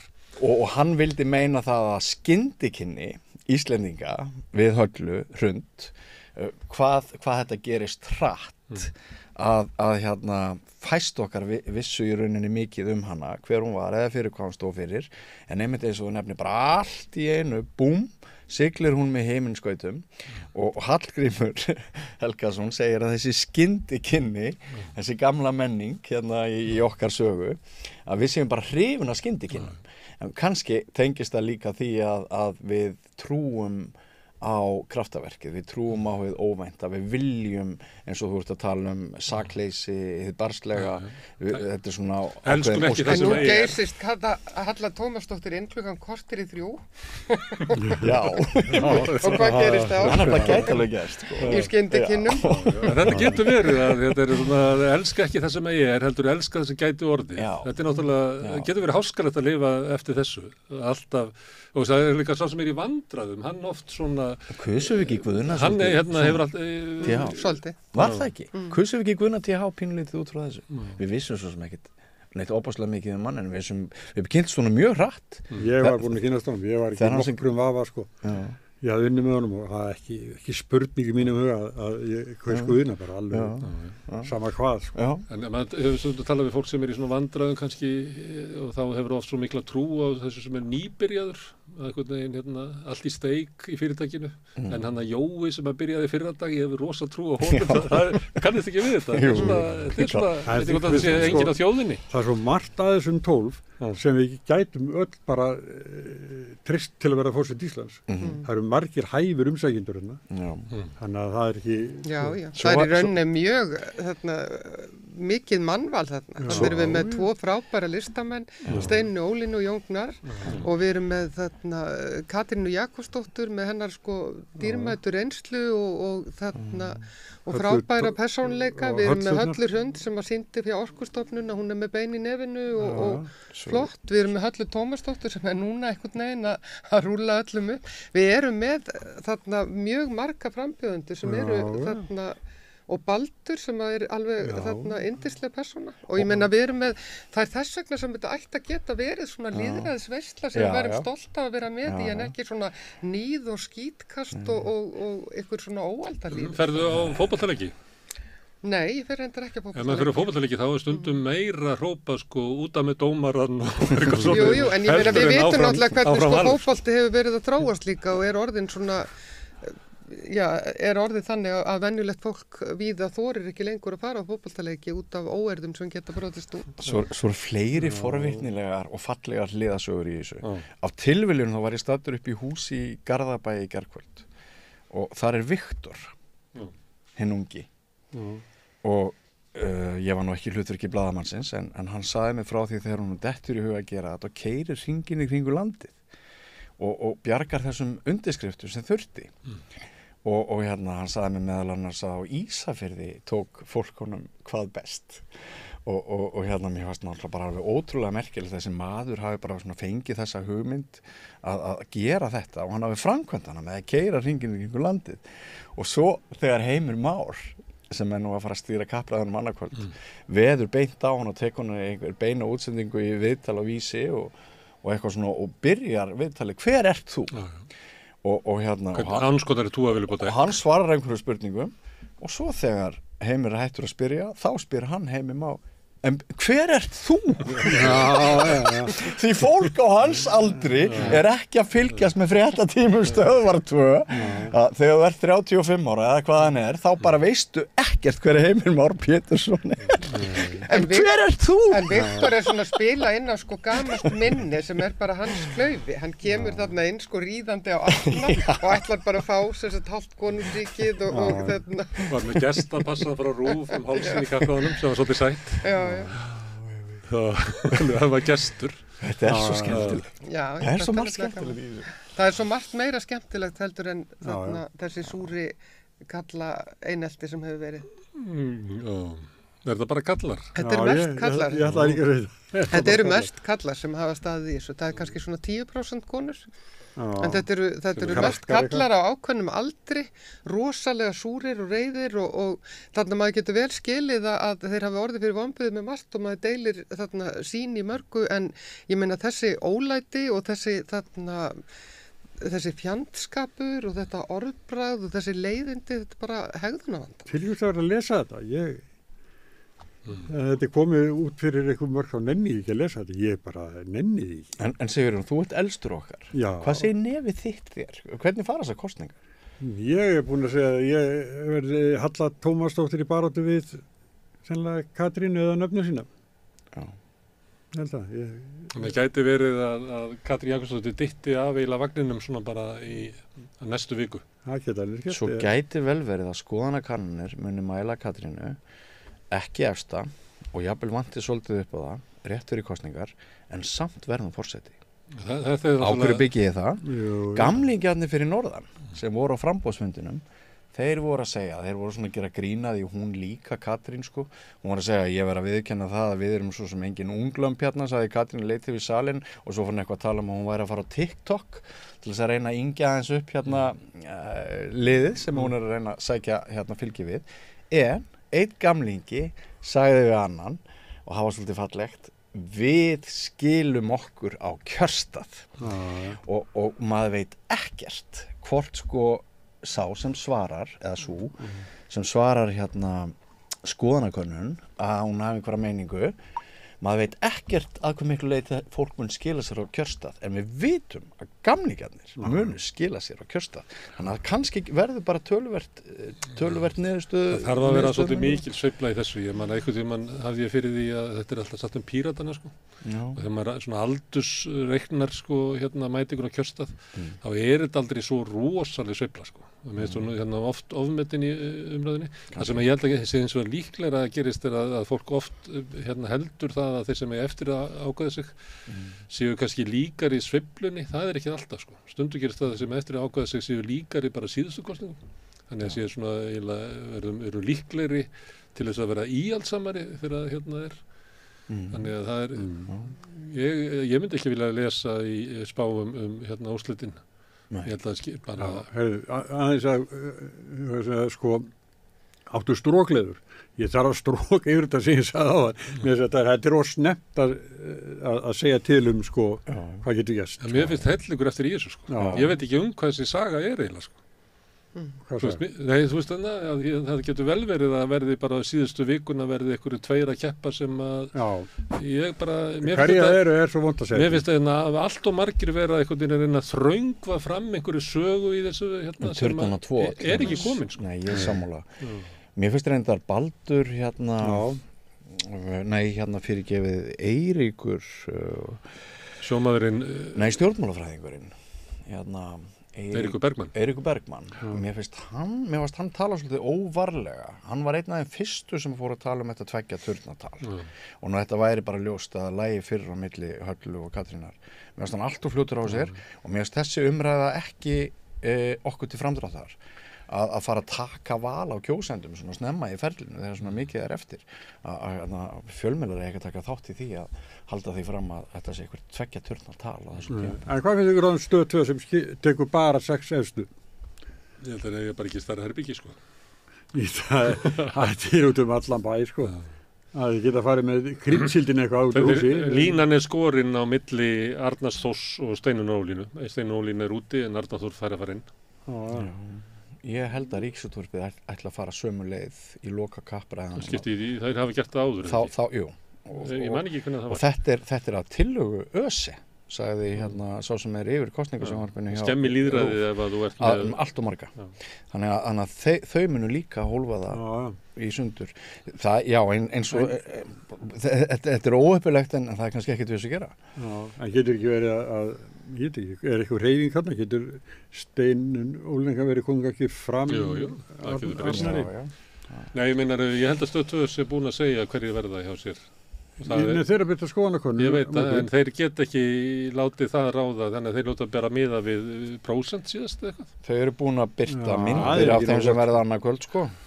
Þannig að það liggur alveg fyrir. Hvað þessi þættir, er þetta bara do or die að komast inn í fyrstu deild, annars gleymustu? Hafið þessi þættir, því að nú erum við komið með náttúrulega alls svona podcast og ég sé að það eru margir með bara milliliðalust hérna. Steinunn Ólína var með hádegisfund og ég sá að Katrín var komið með það og einhver fleiri hafa verið með það sem er bara að svara spurningum á Facebook og fær bara fantadreifingu.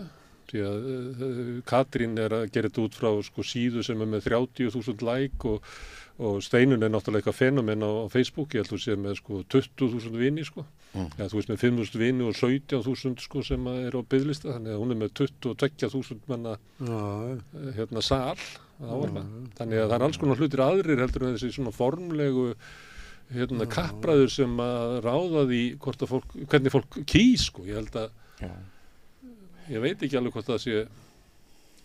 Ég líka einn að velta því fyrir mér hvort það séu dæmi fólk í þessu framboði sem notar tækifæri til þess að kynna sig og hyggur kannski á þingframboð, pólitíska feril. Þetta var sagt að Ólafur Ragnar hafi ætlað að gera, styrkja stöðu sína sem stjórnmálamanns, en svo var það nú óvartásti. Nei, ég svona velti því fyrir mér. Maður geti alveg séð fyrir sér að 2 eða 3 þarna í þessum hópi banki upp á hjá Samfylkingunni. Baldur Þórhals. Hallar Hund hefur verið talað sem orku og umhverfismálar á þeirra efni Kristrúnar Frostadóttur. Það spila nú, En það væri bara mjög flott. Það getur fundað. En ég held nú að ef að Kristrúnar Frostadóttur ætlar að þarna virkja jafn mikið og hún segist ætla að virkja, þá kannski. Já. Það var ekki draumastarf fyrir öðrum. Arnar Þór Jónsson, hann náttúrulega búin að skella hurðum í Valhöll. Hann fer í miðflokki þá. Hann fer í miðflokki líklega. Já, hann getur vel farið í miðflokkin. Hann er búin að segja mokkanum. Að því við vorum að velta. Hann er búin að segja mokkanum. Já, akkurat. Það gekk fram á honum núna í vikunni, hann sagði upp mokkanum. Já. En ég fletti þessu upp að því við vorum að veltaði fyrir okkur hver myndi draga inn síðasti maður í kappræðuna hjá Stöð 2 annað kvöld og það er Arnar. Hann er sem sagt. Hann er eftir hinnum sem við vitum hver er. Hann dregur. Línan er á milli Arnars og Steinunn Ólín. Steinunn Ólín fær ekki verið með. Akkurat. Munið eftir að þeirra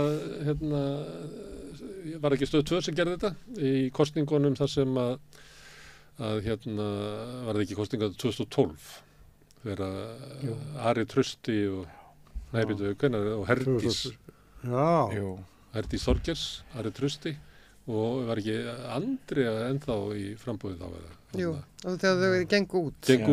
Nema Herdís og þá hafði Stöð 2 síðan fyrir sig að taka neðri deildina fyrst og svo yrði alvöru kappræðurnar á milli Ólafs og Þóru sem var spennað þá. Og þá gekk Ari Trausti og var það Andrea eða? Gengu út, en Herdís gekk ekki út, þannig að hún fekk að vera með þeim. Já, Þóra var á milli þeirra eins og barnið að það voru bara 2 borð, hún stóð, hafði ekki borðið eins og hinn, þetta var mikið klúður. Já, það var sögulegt.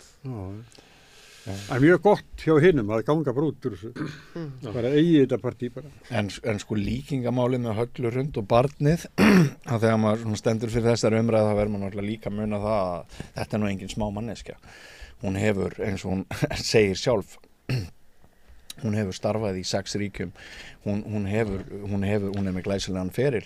Það er margt landsmóðurlegt líka í henni þótt hún sé ung og ég er bara svona að taka mér höggið fyrirfram að Facebook síðan á samstöðinni fyllist ekki af einhverju hatröðum það við sem er líkinu við það er alveg saman hvað þú gerir að þú losnar ekki við það. Er það nokkuð?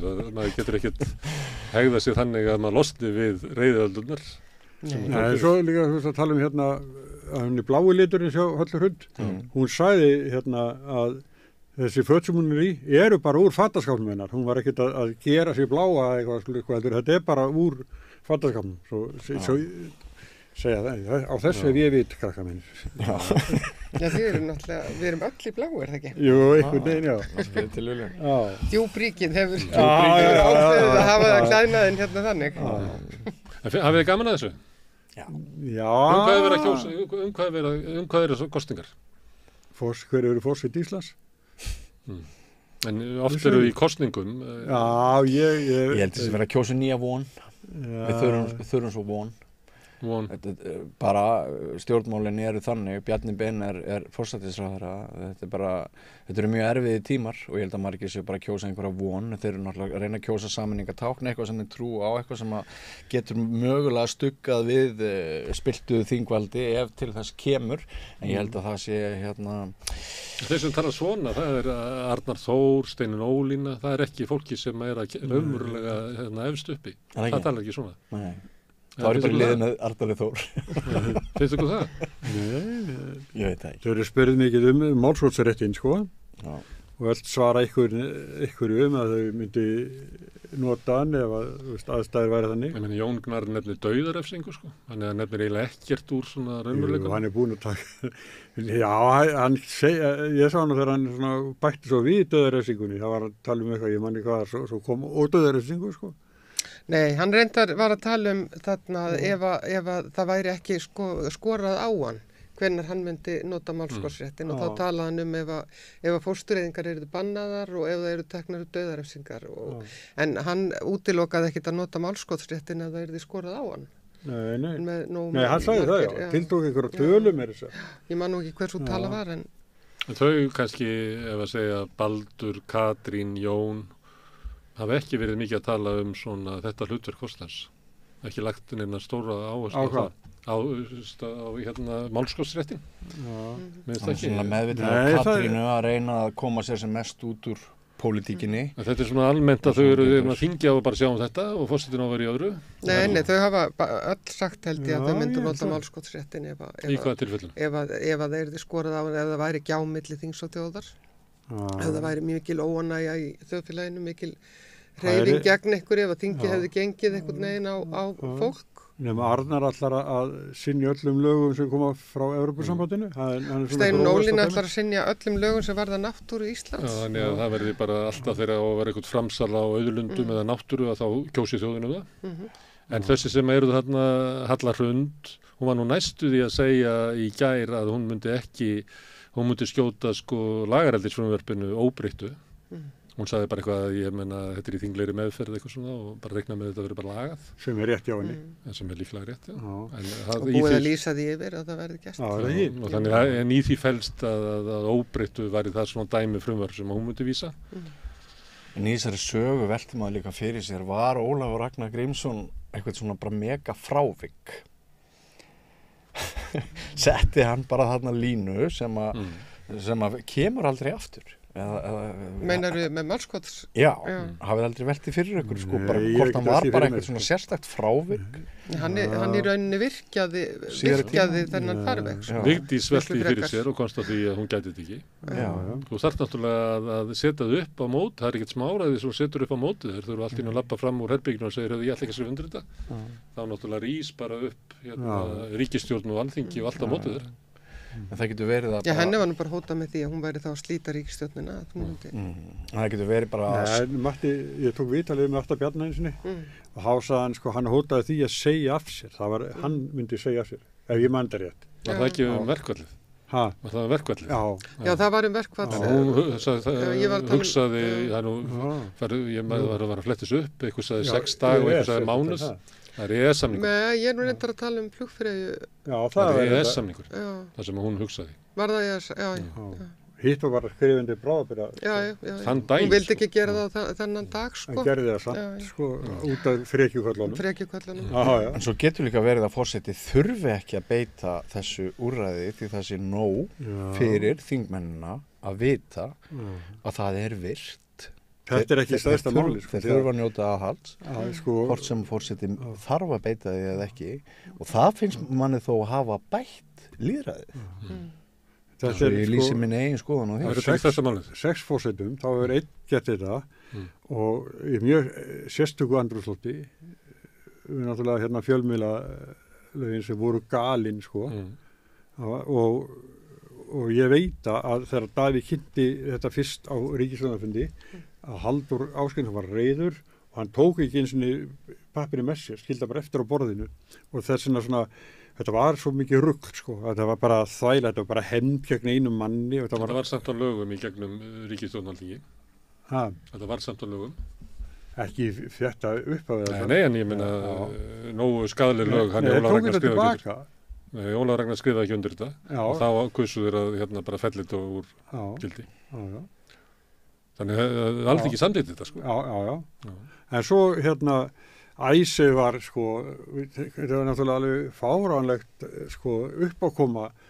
Það var bara fjöldi manns með neyðarblís við Bessastaði og þarna voru öflugir menn sem höfðu barist fyrir þessu.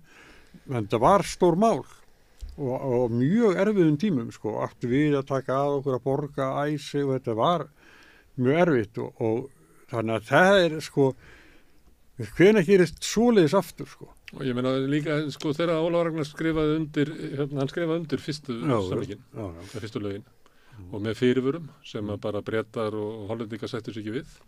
Þannig að hann, ef maður að hugsa svo, hann hafi haft kjarkinn til þess að standa upp á móti Alþingi og ríkisstjórn, að það var ekki meira en það, að hann reyndi að fyrsta undirskriftin var það sem að var að reyna að taka tilliti til blísfararinnar en líka hafa ríkisstjórnarna góða og þannig að þetta er meira en að segja það ætlaði bara að neita skrifundu lög og ég myndi alveg vera til að velta því fyrir mig sko, er ekki bara karakter Ólafs Ragnar sem að kveikta á þessu og ég sé ekki svona stríðsmaður karakterið Vigdísar kveikti ekki á þessu en ég held eins og ef þú myndir spyrja almenningan úti ég myndi held að sko 85% vilja að forsetinn noti þetta vald eða meira það held ég líka en það voru náttúrulega sko fordómalausar aðstæður í þjóðfélaginu með Icesave og það náttúrulega kom ekki upp með Vigdísi eða Kristjáni eða þannig að við getum í rauninni það ekki hægt að bera það saman sko.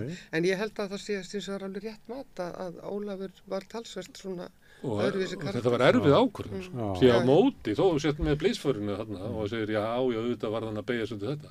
Hinum minn varstu með fólk sem var að segja að þú veist, Ísland verður Kúba norðursins ef við gerum þetta. Því að það mun bara vera kift undan okkur fótunum og við verum að fátagnastu aldirnar. Þannig að þetta var töff ákvörðun sko.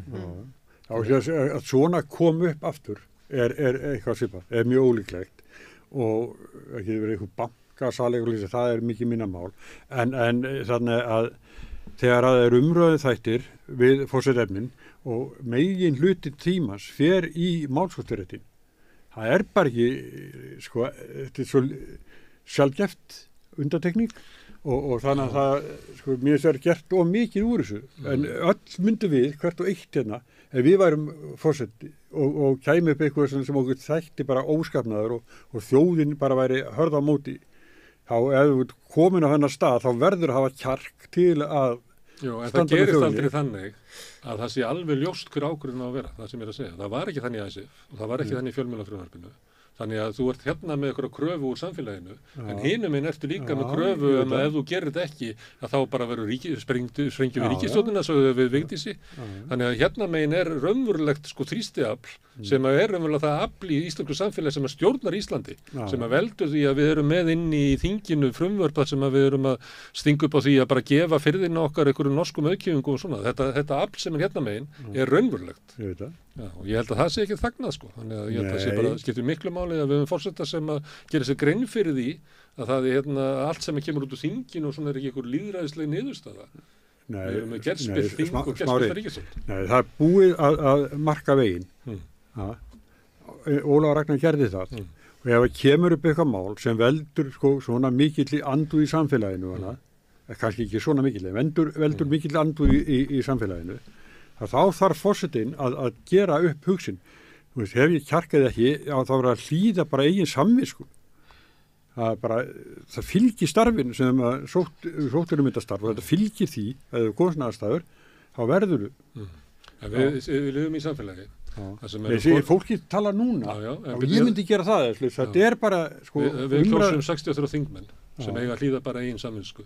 En við vitum öll að þau eru sífellt rétt upp hendi gegn eigin samvisku til þess að beygja sig undir ykkur valdi vegna þess að ef ég greiði ekki atkvæði með þessu þá er ég raunverulega að slaufa mínu pólitíska ferli og ég mun aldrei hafa neitt breyk í íslensku samfélagi og þetta er bara raunveruleikin á Íslandi í dag. Þess vegna held ég að umræðan málskotsréttin kemur alltaf fyrir vegna þess að við vitum að þetta er staðan og svo er það líka þannig að forsetinn þótt hann hafi dagstaglega engin völd að þegar að allt fyrir skrúfuna að þá er hann gríðarleg völd og þá skiptir feiknarlegu máli að þarna sé eitthvað sem að ræður við það og þess vegna held ég að getur maður ekki alveg sagt að sko að við ættum ekki að vera að ræða þetta vegna þess að þetta kemur svo sjaldan fyrir en þegar þetta kemur fyrir þá þetta má ekki vera eina umræðið eins og þegar frambjóðendurnir koma saman þá er þetta svo, tekur langmesta tíma en það er bara margt annað lengra en skoðanakannanir sem að geta stundu en 99% tímans í lífi forseta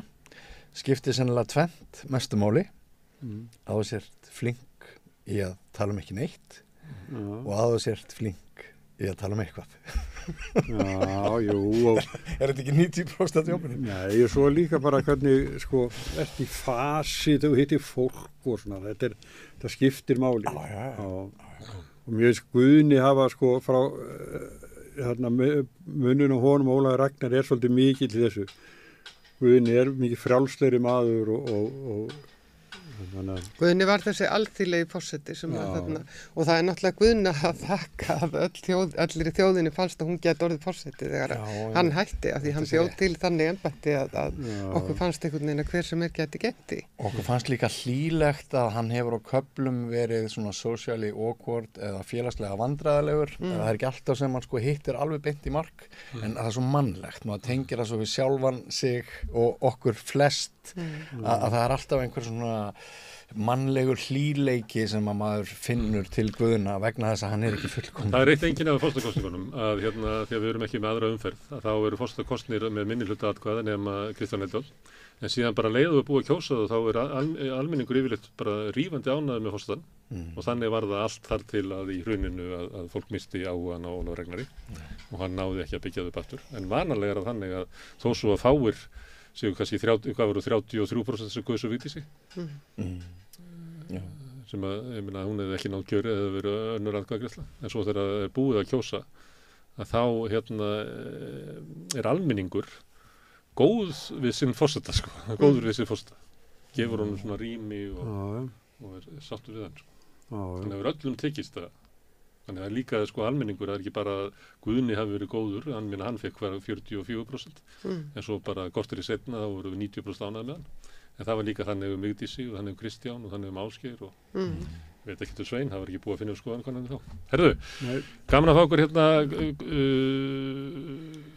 gömlu blaðamenn. Takk fyrir að bjóða okkur á þinn fund. Já, takk fyrir það. Sigurjón, Þóra Kristín og Björn, gerðakir. En ég ætla að sitja hérna áfram, ég ætla að halda áfram að reyna að skilja þetta samfélag. Mér gengur það ekki vel, en það er skemmtileg leið. Næsti kafli er augnablik. Erfiðleikar heimila verkafólks hafa hríðversnað frá árinu 2021. 6 af hverjum 10 félögum í Eflingu eiga nú erfitt með að ná endum saman. Hvernig getum við réttlætt það? Efling stéttarfélag, barátta fyrir betra lífi. Hérna fyrir í vetur og svona fram á þennan dag þá hef ég verið með viðtöl við frambjóðendur, alla nema Katrín Jakobsdóttur sem hefur ekki viljað koma hérna við rauðaborðið, en ég sé hana nú eiginlega í alls konar podcastum öðrum, en einhverju hluta vegna þá vill hún ekki koma hingað.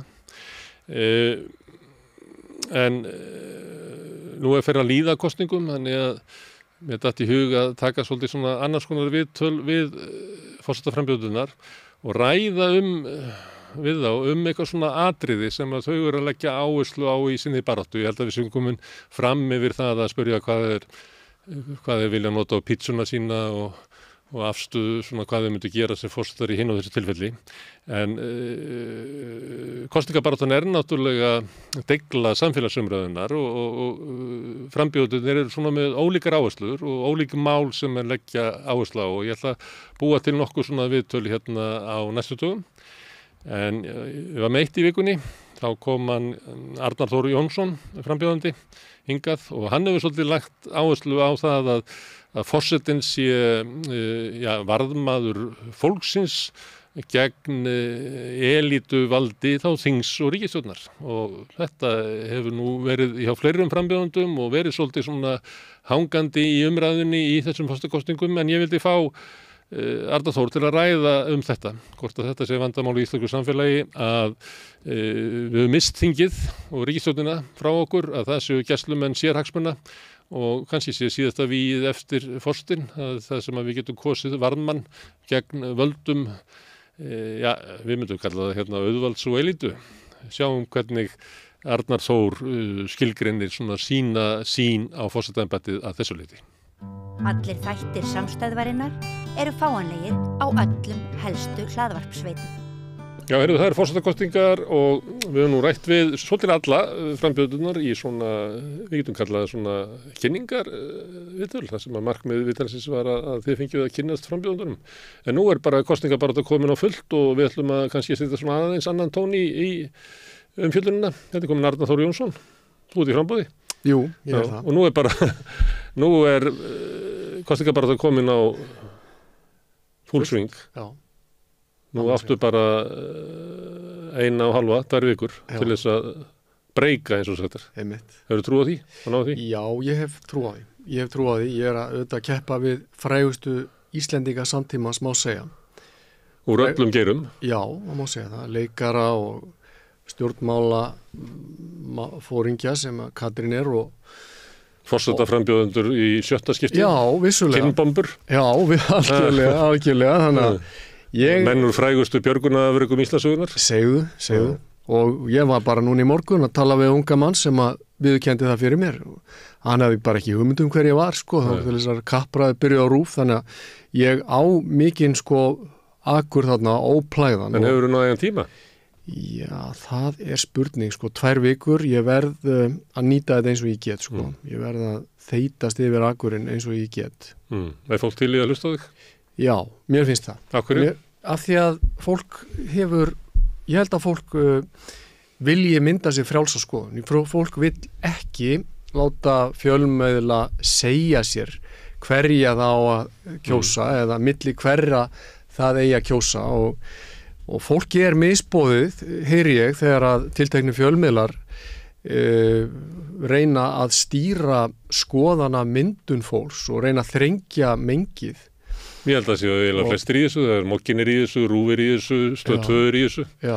En það sem ég er alveg samanlega er að það sem kom í ljós við stóru kappræðurnar, það sem allir 12 mættu, að það var það sem þjóðinni fannst gaman af, að sjá allan hópinn. Já, var það ekki? Ég held að það er það sem að það var ástæðan fyrir að fólki fannst þetta skemmtileg þáttur. Því að framist að þess að 4 efstu hefði ekki haldið nokkru manni vakandi. Nei, nákvæmlega. Og mér finnst vera einhver fegurð í því fólkin að við sko höldum svona kostningar þar sem að maðurinn á götunni fær að bjóða sér fram. Moggin var með einhvern rosalega geðvonsku pistil núna fyrir kannski 10 dögum það að þetta væri alveg skelfilegt að bara eitthvað fólk geti safnað atkvæðum og bóðið sér fram til æðsta embættis lýðveldisins en þvert á móti finnst mér það bara fallegt. En sömuleyti það var kostningarna snúist úr þetta. Þetta er eiginlega fólki gegn elítunni. Það er svolítið hjá þér, það er svolítið hjá Steini Nólínu, það er svolítið hjá Eiríki, það er svolítið hjá mörgum. Ég er sammála og Viktor, hann er líka hann. Og hvað er þetta ykkar hugmyndir eða er þetta það sem að þú upplifir að þjóðin eða einhver stór hluti þjóðarinnar upplifi að í samfélaginu ráði hér einhver elita og almenningur, venjulegt fólk, hafi lítil völd? Já, og það er ekki bara tilfinning fólks á Íslandi heldur í vaxandi mæli öll Vesturlönd sýnist mér. Því að á bakvið luktardyr bæði hjá alþjóðlegum stofnunum og eins á fundum ríkustu manna heims eru menn að ráðskast, getum við sagt, með líf almennings. Segja okkur hvað við megum borða, hvernig bíla við megum keyra, hvert við megum ferðast og svo framvegis.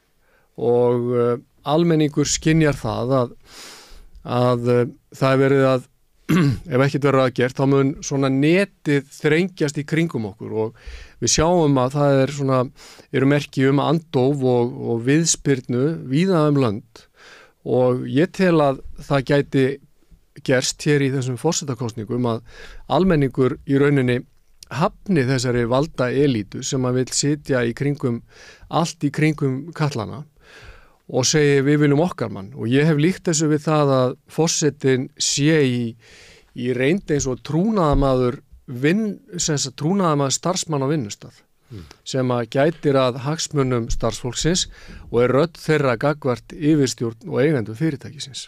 Það er það upplifun að við í lýðræðisríkinu búum ekki ríkið er ekki við, ríkið eru hinir valdamiklu og ríku. Já, ég held að Styrmi Gunnarsson heitinn sem að var nú býsna svona berorður á síðari árum, hann hafi lýst því þannig að innan ríkisins sé annar ríki og það sé þar sé að finna valdakerfi sem að ver sig sjálft. En eru kosningarnar þetta eða er bara rætt þetta í þessu kosningu vegna þess að Katrín Jakobsdóttir í framboði og eiginlega allir með eða mótframbjóðundarinnar vilja stillinu upp sem frambjóðanda elítunar? Ég held að það sé bæði út af því og líka bara í hennar tilviki hvernig það afhjúpast að forista sjálfstæðisflokksins hefur gert hana sínum frambjóðanda Morgunblaðið hefur gert hana sínum frambjóðanda, það virðist mér alveg skýrlega og einhver aðri verða að útskýra fyrir mér hvers vegna spilin liggja þannig á borðinu. En ég held að hinn skýringin sé þessi að almenningur er vakandi ennþá þá staðreynd að það eru við sem erum valdhafin í þjóðfélagin okkar. Þetta eru okkar hagsmunir, okkar framtíð, okkar land, okkar saga og lýðveldið okkar, landið okkar, við viljum verja það og ég held að við getum verið sammála að verja það og verja okkar samfélagsgerð og það að mínu viti eitthvað sem á að vera hafið yfir flokkspólitík og þannig að við almenningur á landinu þurfum ekki og við höfum þjónað þessu valdakerfi nógu lengi. Við borgum skatta og skyldur, við sætum alls konar eftirliti. Maður ímynda sér til dæmis að sjómennirnir okkar á smábátunum þessi svona ímynd frelsisins í nútímanum og nú búa þeir við það að þeir eru með dróna hangandi yfir sér og menn sem standa upp á fastalandinu að vakta hvað henda mörgum fiskum frá borði. Það sagði mér ykkur að 85% af drónunum færu eftir smábátunum en bara 15% af því sem gætist kallast vera svona stærri eða miðlungsútgerð. Þannig að öll athyglinni er á litlakallinu. Já, öll athyglinni á litlakallinum og svo er það þá spurningin sem að Jón Baldvin spurði árið. Hún er ennþá lifandi, bara hverjir eiga Ísland? Viljum við í raun og veru að þetta séu örfáir menn sem eiga Ísland? Viljum við að það séu örfáir menn sem að stjórna því hverjir komast í valdasætin? Erum við sátt við það að flokkarnir úthluti gæðum og stöðum og bitlingum innan raða fólks sem að þeim vinnveitt? Viljum við búa við þessa skoðanakúgun þar sem við þurfum að þjónkast, verið einhvers konar þjónkun við þá sem að eru í valdastöðunum? Viljum við að stjórnmálamennirnar okkar sé í sífelldri þjónkum við þá sem eiga alla peningan á Íslandi? Ég held ekki. En hvernig má þetta hafa gerst að við búum í lýðræðisríki og almenningur kýs þingið og þingið meirihluti þingsins mynda ríkisstjórn? Já. En allt í einu er staðan svo að við þurfum að velja okkar fulltrúa til þess að verjast þinginu sem er að þjóna einhverjum allt öðrum heldur en almenningi og til þess höfum við embætti sem að raunverulega getur bara suminleiti bara þvælst fyrir. Hvernig má þetta verða að við lendum í þessari stöðu? Ég held að sé út af því að flokksræðið hefur rauninni yfirtekið lýðræðið og flokkseigendurnir hafa yfirtekið flokkana og þeir stýra framgangi fólks, útiloka fólk, taka fólk út af sakramentinu, stýra því hvað má segja, krefja fólk flokkshollustu og það að allir feti sömu línu. Leyfa aðeins andmæli í einhverjum smá málum þar sem að alveg er ljóst hver niðurstaðan verður hvort sem er, stýra öllum flokksfundum og öllum umræðum á fundum sem þarf fara fram og þetta er alveg geysilega óheilbrigt en ég held að... Það er ekki það forysta sem hefur tekið yfir flokkina, það lítur að vera einhver öfl sem hafa tekið yfir, ég get sett flokkinn af því að þú þekkir einn af þessum flokkum. Já, einmitt, að þá á bak við flokksforystuna séu þá önnur valda elíta sem að við sjáum ekki hverjir sitja þar. Þannig að við sjáum mögulega ekki aldrei þá sem að stjórna Íslandi á bak við flokkana. Og stjórnmálamenn læra það fljótt að þetta er hópur og öfl sem að þú setur ekki upp á móti því að þá verður það ekki að úr þér sem stjórnmálamanni að það verður grafið undan þér og endanum verður hættur og smáður eitthvað stort í horni. Einmitt. Það hefur trú á því að stjórnmálakerfi sé þannig að stjórnmálamenn læri það fljótt að þú stillir ekki upp á móti hagsmunu þeirra sem að eiga Ísland. Þetta er stór spurning og ég ætla að svara henni bara út frá bestu samvisku. Ég held að svarið við þessu sé já, að sé í stórum dráttum já, og það sem að býr til þetta krabbamein sem þú ert í raunin að lýsa er að við erum með fólk hér á þinginu sem að ætla sér að vera stjórnmálamenn og ég ætla ekki að gera lítið úr því að þetta fólk hugsanlega hafi farið að staða á fögrum, með fögur fyrirheit og einhverjar hugsjónir. En þegar að það er komið af stað með þetta að ætla sér að vera stjórnmálamaður, að þá fer þetta fljótlega út gluggan vegna að þú ert krafin að spila með liðinu. Og það sem er náttúrulega rosalegt og ég hef gagnrýnt er að þetta getur gengið svo langt að liðið þitt farið að bara sækja af þínu eigin marki og ég ekkit feiminn, ég hef sagt það bara við alla sem að vilja heyra það, að ég lít svo á að sjálfstæðisflokkurinn sem farin að sækja sínu eigin marki þegar hann reynir að skora sjálfsmark, til dæmis með leggja hann frumvarp bókum 35. Ég tel það bara að sé eitt grófasta sjálfsmark sem að maður hefur séð í íslenskri stjórnmála sögu. Hún að vísu núna, heyrðu það ekki þeir þora ekki að leggja þetta frumvarp fram af nýju núna á þessu vori og allur þingveturinn hefur liðið á þess að þeir leggja þetta fram og ég bara eina skýring á því. Það út af því að nú sittum við hér í stúdíu og það svona 3 kastljós á okkur og ég held að þegar eftir að kastljósið koma á það sem að átti að fara að gera þá leggja þau ekki í þetta. Þau munu aldrei viðurkenna það, þau munu bera fram alls konar skýringar á því, en ég segja það satt. En á hverju vilja þau leggja eitthvað fram sem að almenningu vill ekki og þau vita, eða sem almenningu skilgreinir þessi gegn sínum hagsmunum, fyrir hverju eru að vinna það? Já, einmitt, og til að bæta við spurninguna, á hverju leggja fram frumvarp sem gengur ekki bara gegn vilja almennings, heldur líka gegn hugsjónum flokksins, fyrir hvernig verða að vinna. Og á því eru hugsanlega 2 skýringar og nú held ég bara áfram að tala bara hreint út. Ég held að önnur skýringin augljós og hún svo að Evrópusambandið hefur og Evrópubandalagið frá upphafi 1993 krafist forgangs á sínum reglum fram yfir íslenska rétt. Íslendingar hafa bara ekki getað orðið við því út af því að við erum með stjórnarskrá eins og hún En sem sagt, núna þessi krafa í raunin orðin grímulaus og þá skýringin hugsanlega svo, og þetta fyrir skýringin, að íslenski stjórnmálamenn vilji verið í góðu vinfengi við þá sem að stýra innan Evrópusambandsins, sem eru nota bene ekkit endilega stjórnmálamenn, ekkit endilega kollegar þeirra, heldur einhvers konar búrókratar sem að sitja þarna eru einstu koppar þar í búri. Ok, þannig að þetta getur verið annar hlutin.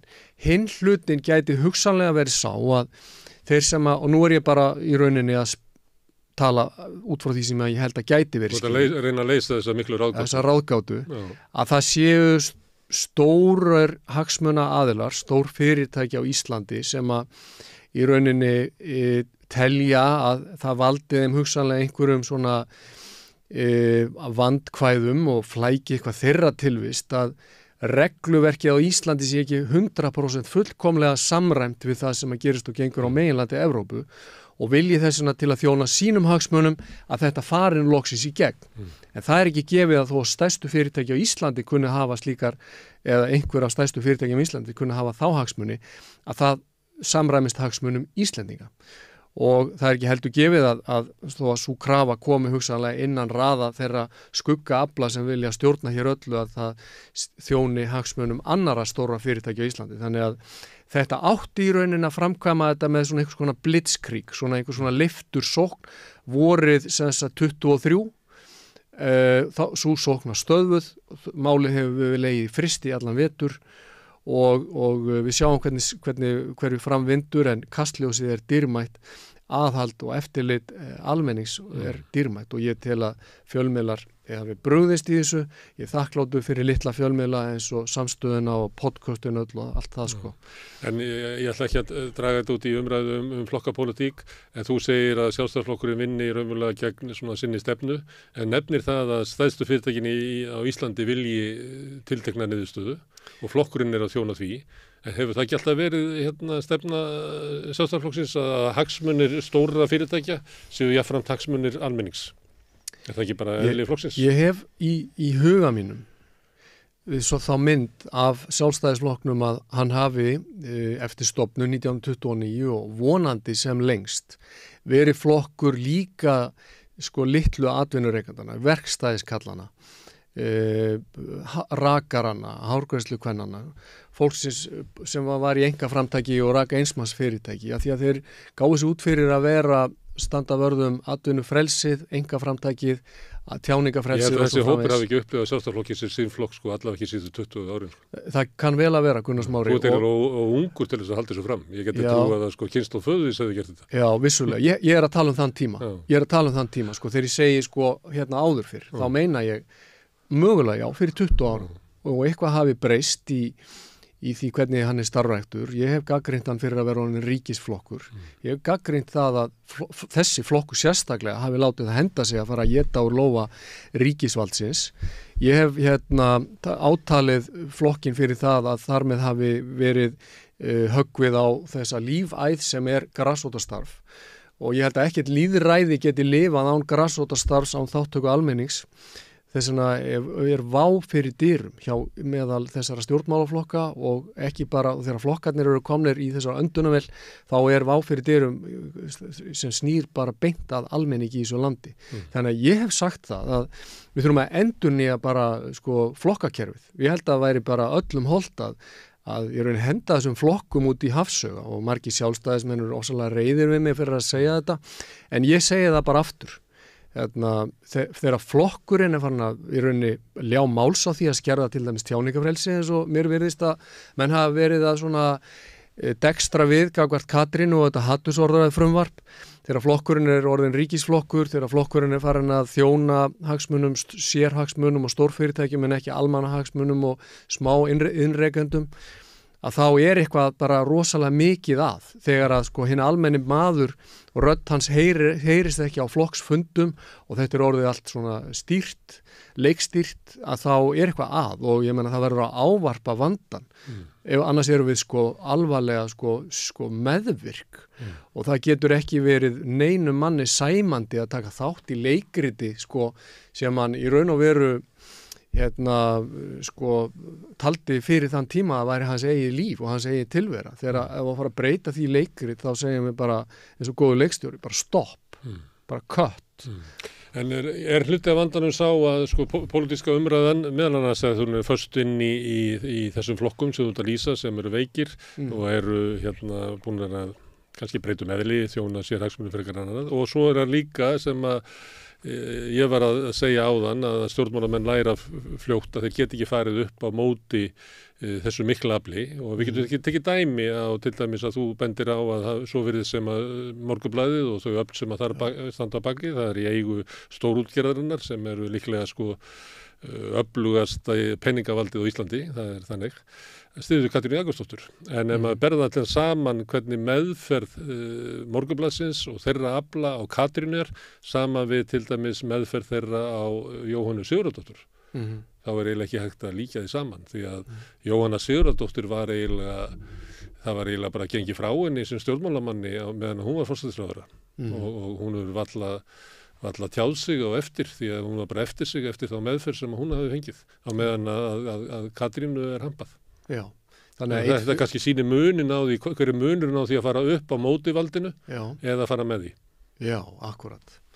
Þannig að ég kannski að setja mig í geysilega bara hættu á því að vera troðin niður og það verið valtað yfir mig með því að fara á móti. Þú hefur bara lent í vandræðum inn á fundum Sjálfstæðisflokksins með að fá orðið. Já, auðvitað, algjörlega, það var ég sammála því, en ég vil segja það í þessu tilefni. Ég veit ekki hvort það rétt að segja að ég sé mjög reiður út í Sjálfstæðisflokkinn, ég mjög út í Morgunblaðið, ég mjög sár út í Morgunblaðið og ég sár út af því að þetta blað sem að ég bara í minni einfeldni hafi litið á sem einhvers konar málsvara lýðræðis og lýðfrelsis í landinu, hvort sem að ég var blindaður af einhverju glíu eða ekki, ég veit það ekki, en þegar að blaðið í aprílmánuði 2024 búið að velja 4 frambjóðendur sem eiga að fá sérstaka kynningu og framboðsfrestur ekki einu sinni runnin út og það verið að verja fjármunum, þá væntanlega mínum sem áskrifanda og mínum sem skattgreiðanda í að kosta fundaherferð þessara 4 einstaklingum landið og þeir fá auglýsingar, heilsu auglýsingar í blaðinu og sérstaka svona viðtalsþætti á vegum blaðsins að þá rauninni verði að viðurkenna það að mér var misboðið þannig að það gerðist í gær sem að ég held að myndi bara aldrei gerast að ég bara gat ekki lengur kynnt ælunni og ég sagði Morgunblaðinu upp. Ég get ekki verið að kosta þetta úr mínu vössum, allavega ekki sem áskrifandi. Ég veit að ég neyðist til að kosta þetta áfram sem skattgreiðandi. Þannig að ég bara, mér rauninni alveg sama og þeir mega þá bara hjóli í mig eins og þeir vilja. Ég hef bara ágætan málstað, ég ætla að halda áfram að verja þann málstað og hann í rauninni ekki flokkspólitískur, hann þverrpólitískur því að hann snýr að því að verja það sem ég kalla réttaríkið. Þetta það sem ég verið að tala í mörg ár. Fólk að skamma mig fyrir það í þessi pólitísku. Ég verið að verja réttaríkið. Ég gerði það sem dómar út frá því að ég vil að allir séu jafnir fyrir lögunum, án til þess hvað eru gamlir, hvernig lít út, hvað kynhneigðir hafa og svo framvegis. Ég vil að lýðræði fá að njóta vafans og það tel ég að Morgunblaðið hafi alvarlega brugðist í þessu tilliti og mögulega aðrir fjölmiðlar. Með því að fara að velja út einhverja nokkra og segja að þetta eru þeir sem að þið kæru landsmenn, þið óþvegnu, sauðsvörtu almúamenn fáið að velja úr. Þetta er ekki lýðræðislegt. Og ég vil verja tjáningafrelsið, bara það er grundvöllur og kjarni alls frelsis í landinu. Og ef að þá að hjóli mig og ef að Morgunblaðið ætlar að gera það og setja valdarinn um þá er það allt í lagi. Vegna þess að ég tel að við séum á 11. stundu á Íslandi með að verja þetta sem við höfum þessa dýrmæti sem við höfum í höndunum og við höfum valum það hvort við ætlum að afhenda þessari valdaklíku sem vil gína hér yfir öllu eða hvort að við viljum fara að hrista upp í þessu og koma okkar eigin fólki að og ég bara er svo glaður þegar ég til dæmis sé fólki eins og Steinunn og Ólínu koma inn á vettvanginn talandi bara hreint út. Ég vissum að við Steinunn og Ólínu getum verið ósamála margt en bara það er svo hressandi að sjá svona fólk. Einhverlega eru þið með sambærilega greiningu á að stjórnmálakerfið sem er þá þingið og ríkisstjórnin er einhver leyti ónýtt system. Út úr þessu kemur ekki ákvarðanir sem að styrkja almannahag. Þarna koma ákvarðanir sem eru þvert gegn almannavilja. En þá kemur alltaf spurningin eru forsetakosningar rétti vettvangurinn til þess að taka þátt í þessu því að ef að segjum að þetta sé staðan, þessi rétt greining á ykkur og fleirum að þá fáum við forseta sem að er forseti fólksins en við sitjum uppi með stjórnmálakerfi sem er undir sérhagsmununum og þá erum við eiginlega komin með svona stjórnarkreppu ástand. Það klassar á milli ólíkra afla í samfélaginu, svona check and balances, það gnýstir á milli. Já, mér finnst það frábært, ég bara sé þetta fyrir mér sem svo að vera svo heilbrigt maður, bara láta neista þarna. Það hljómar svo vor. Já, eins og bara einmitt vor og bara endurnýjun og einhvers konar von sem við gætum fengið vegna þess að fulltrúalýðræðið. Ég segi það bara og ég get tekið undir það með þér að fulltrúalýðræðið er að bregðast okkur. Þegar það er komið í þessi hjólför þar sem að sjálfstæð hugsun er drepið niður, þar sem að fólki er sagt hvernig það á að tjá sig og hvernig það á að kjósa, þá fulltrúalýðræðið að bregðast og það verður innlega hér alls konar lög sem þjóna ekki hagsmunum fólksins. Ég er búin að tala við fullt af vinnandi fólki á Íslandi, sjómenn, kjötiðnaðarmenn, fiskverkafólk og svona. Þeir segja mér fólkið að það sé að slegast undan þessum lögum og reglum sem þjóna þeim ekki. Þannig að fulltrúalýðræðið bregðast, en þá eigum við varadekki sem er beint lýðræði. Og forsetakosningar eru vettvangur til að virkja það. Kjósin mann sem að þorir að fara inn í þetta með kyndilinn og lýsa upp þessa möljetnu innviði okkar sem að eru bara, þetta er ekki falleg sjón. Ég hef séð inn í þetta er ekki allt glæsilegt. Þá er megin hlutur forsetans að tukta til þingið. Já, ég held að það sé bara allt í lagi og ef maður les stjórnarskrána þá seinist mér það sé algjörlega ljóst að hann hafi þetta hlutverk. Þeir sem að tala þannig að hann sé bara skrautfjöður, það er pólitíska stéttin. Það sagði Ólafur Ragnar sjálfur. Hann leit svo á og lítur svo á að þetta sé embætti sem á að hafa raunverulegt hlutverk innan stjórnkerfisins, því að hann starfar innan stjórnkerfisins og ég held að væri bara... En elítan er sífellt að segja okkur að þetta hafi lengi völd og eigi bara að vera silkihúa. Akkurat. Já, en síðan er kannski hópur sem er kannski á milli þín og elítuna sem segir að forsetinn hefur takmörkuvöld og hann beitir þeim ekki nema undir sérstökum kringumstæðum og þegar hann þarf að beita þeim að þá hefur hann mikil völd, hann getur oft mikil áhrif í gegnum vald sitt á þeim tíma og það sem þú ert að segja, sá tími er einfallega bara núna. Ég er sammála. Þetta er rétt, Gunnar, þú mátt eiga það að þú ert engin kjáni, þú skilur margt sem og getur hjálpað. Ég nú reyna bara umorða margt af því sem þú ert að segja. Já, en þetta er nefnilega alveg rétt og Ólafur Jóhannesson sem var nú forsætisráðherra Framsóknarflokksins, ekki satt, og var lagaprófessor, hann segir á blaðsíðu 123 í bók sinni stjórnskipunarrétt sem er gefin út 1960 að við óvenjulegar aðstæður og ég tel að núna séu uppi óvenjulegar aðstæður á Íslandi þar sem að fulltrúalýðræði er bara orðið eins og bara einhver, hvað hefum við að kalla þetta? Það er bara orðið máttlust. Bara núna síðustu mánuð hefur það eiginlega gengið fram að þjóðinni, annars var með ákvörðununa í búvörulögunum, þar sem að aðvörðarstöðunum var falið einkaleyfi, eða þurftu einokun, þurftu ekki að beygja sig undir samkeppnislög, og núna síðan þegar liggur fyrir frumvarpa sem á að gefa firðirinn okkar norskum auðgifingum. Einmitt. Þannig að ég vil segja það að þar þurfum við að staldra alvarlega við, og þarna þarf að huga verulega því hver að borga innviði og hvert eðlilegt gaggjald fyrir svona afnot. En varandi þetta sem við erum að tala að það eru með öðrum orðum uppi óvenjulegar aðstæður. Þá segir Ólafur Jóhannesson í þessari bók frá 1960: við þar aðstæður ekki hægt að gaggrínast forseta fyrir að beita þeim valdtegundum sem hann hefur samkvæmt stjórnarskránni, og í rauninni bara taka stýrið í sem sagt í þeim mæli sem man myndi aldrei gera við eðlilegar aðstæður. Það eru ekki eðlilegar aðstæður uppi á Íslandi. Það er verið að fjarlægja almenning frá öllu sem heitir valdataumarnir. Þannig að vegalengdin, fjarlægðin að verða svo sýnilegu öllum. Það að segja, hér valdablokkin, það eru við sem að stjórnum, en þið megið horfa á. Og svo, það eru vísu haldna kosningar, en krakkar, þá verður þið að hlusta. Þá það bara þetta sem þið megið kjósum. Ekkert vera að horfa hingað eða þangað, horfið bara hingað. Þetta það sem að ræða. Þá gæti ríkisstjórnin og þingið sagt eins og, ég meina, Arnar Þór, ég sé bara ekki vandann, við sitjum inni, við erum með trausta meirihluta á þingi, fengum gott umboð í síðustu kosningum, hér vöxtur í efnahagslífinu svo mikill að það til vansa, að það orðið svo mikil þensla, en hér svo get ég bara þölu upp eins og Bjarni Benediktsson eða eitthvað myndi segja, heimilin hafa aldrei haft það betur, hvergi best að lifa, við sláum met í öllum mælikvörðum, hér jafnréttisparadís, flesti vilja búa hér öryggi. Hvar þessi vá?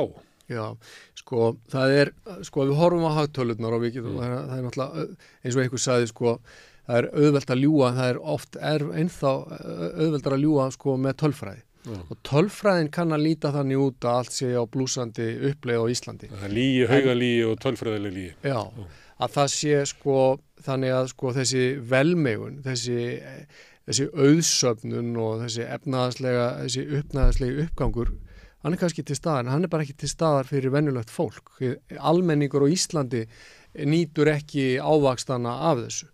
En það getur vel verið að tölfræðilega sé þetta staðreind og það séu þá þeir ríkari sé að verða ennþá ríkari. Þannig að ég kalla það ekki gott samfélag. Ég kalla það þróun í átt til bananalýðveldis.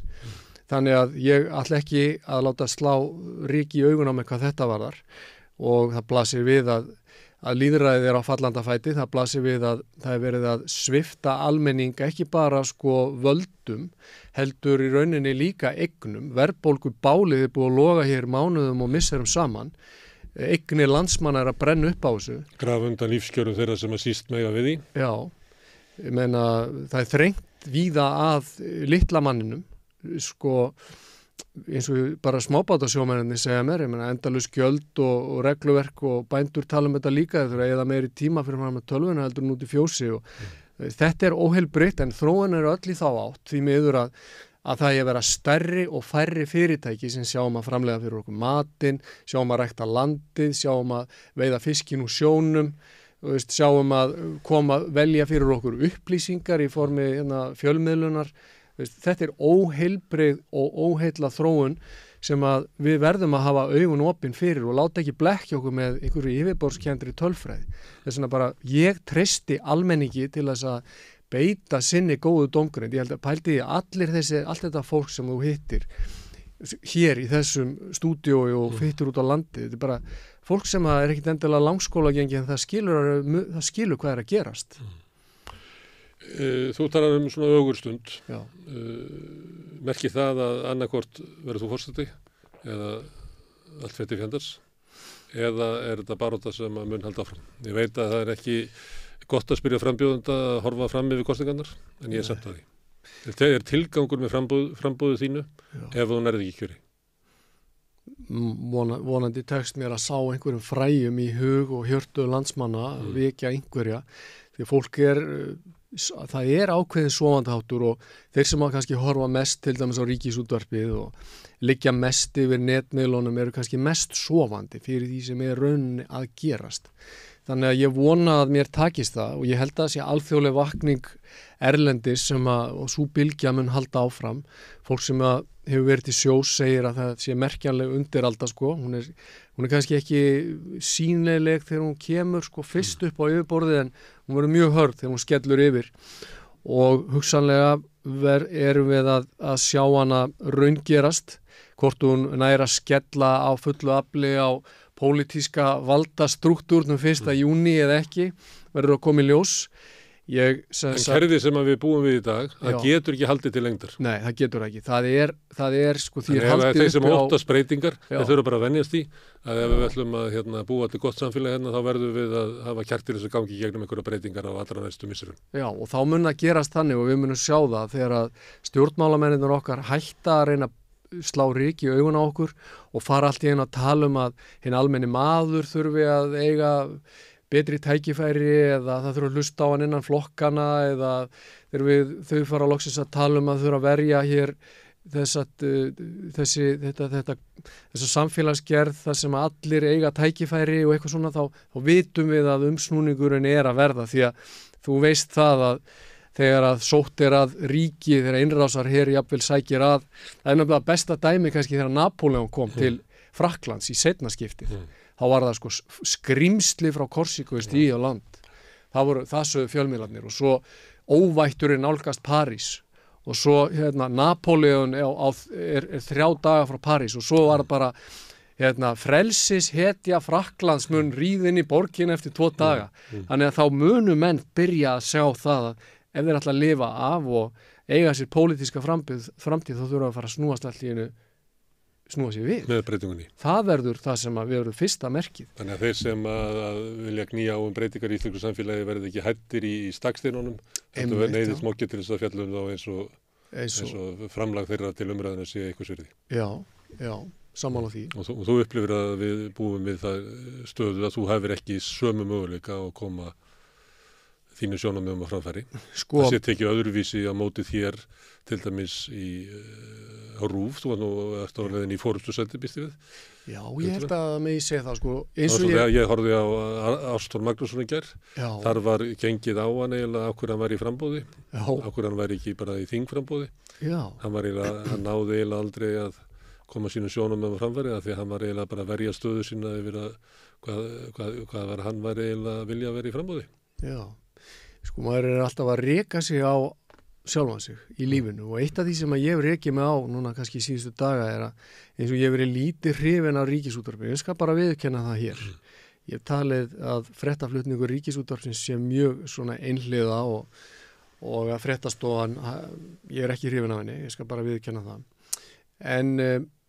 En ég hef verið að halda upp í vörnum fyrir Morgunblaðið þá í þeirri umræðu og sko að því að ég er svona verið að segja það, ég er svona talsmaður klassísk frjálslyndis sem að í rauninni felur það í sér að við getum aldrei verið vissum að við höfum höndla sannleikan. Og svo er ég bara stend ég frammi fyrir því núna þessa dagana að moggin er í rauninni andvígur mér. Þeir þora kannski ekki að hjóla beint í mig þess að þá myndi það afhjúpa það fyrir sko hinnum almenna sjálfstæðismanni að Morgunblaðið sé einhver stór út á túnni. Þeirra ræðst gegn manni sem að svona hefur verið talsmaður þessar hugsjóna en hampar Katrínu. En að Ríkisútvarpið af öllum fjölmiðlum sem eru vissulega hafa lagalega skyldu til þess að gera þetta en þá er mér hleypt inn í stúdíó með öðrum frambjóðendum og eru í jafnréttisgrunni og þeir munu taka við mig viðtali í einhverju sem heitir forystusæti á morgun eða hinn. Það með þú ferði ekki að koma í andirið á morgunum? Nei. Það er, takk fyrir, ég held að það sé bara staðan. Mér eru ekki hleypt inn í andirið á mokkanum. Er það blessunarlega þá eru ægivald mokkans ekki það sama og það var fyrir 20 árum. Þú nærið eyrum fólks í gegnum alls konar miðla, podcast og samstöðuna og fleiri miðla. Þannig að þetta eru breyttur heimur á mörgu leyti og kannski þessar kosningar eigi eftir að draga í ljós hvort að meginstraumsmiðlarnir geti stýrt umræðinu eins og þeir hafa gert hingað til. Já, það að fjara mjög hratt undan meginstraumsmiðlunum og það gerist bæði á alþjóðlegum vettvangi og ég held að sé að gerast hérna á Íslandi líka.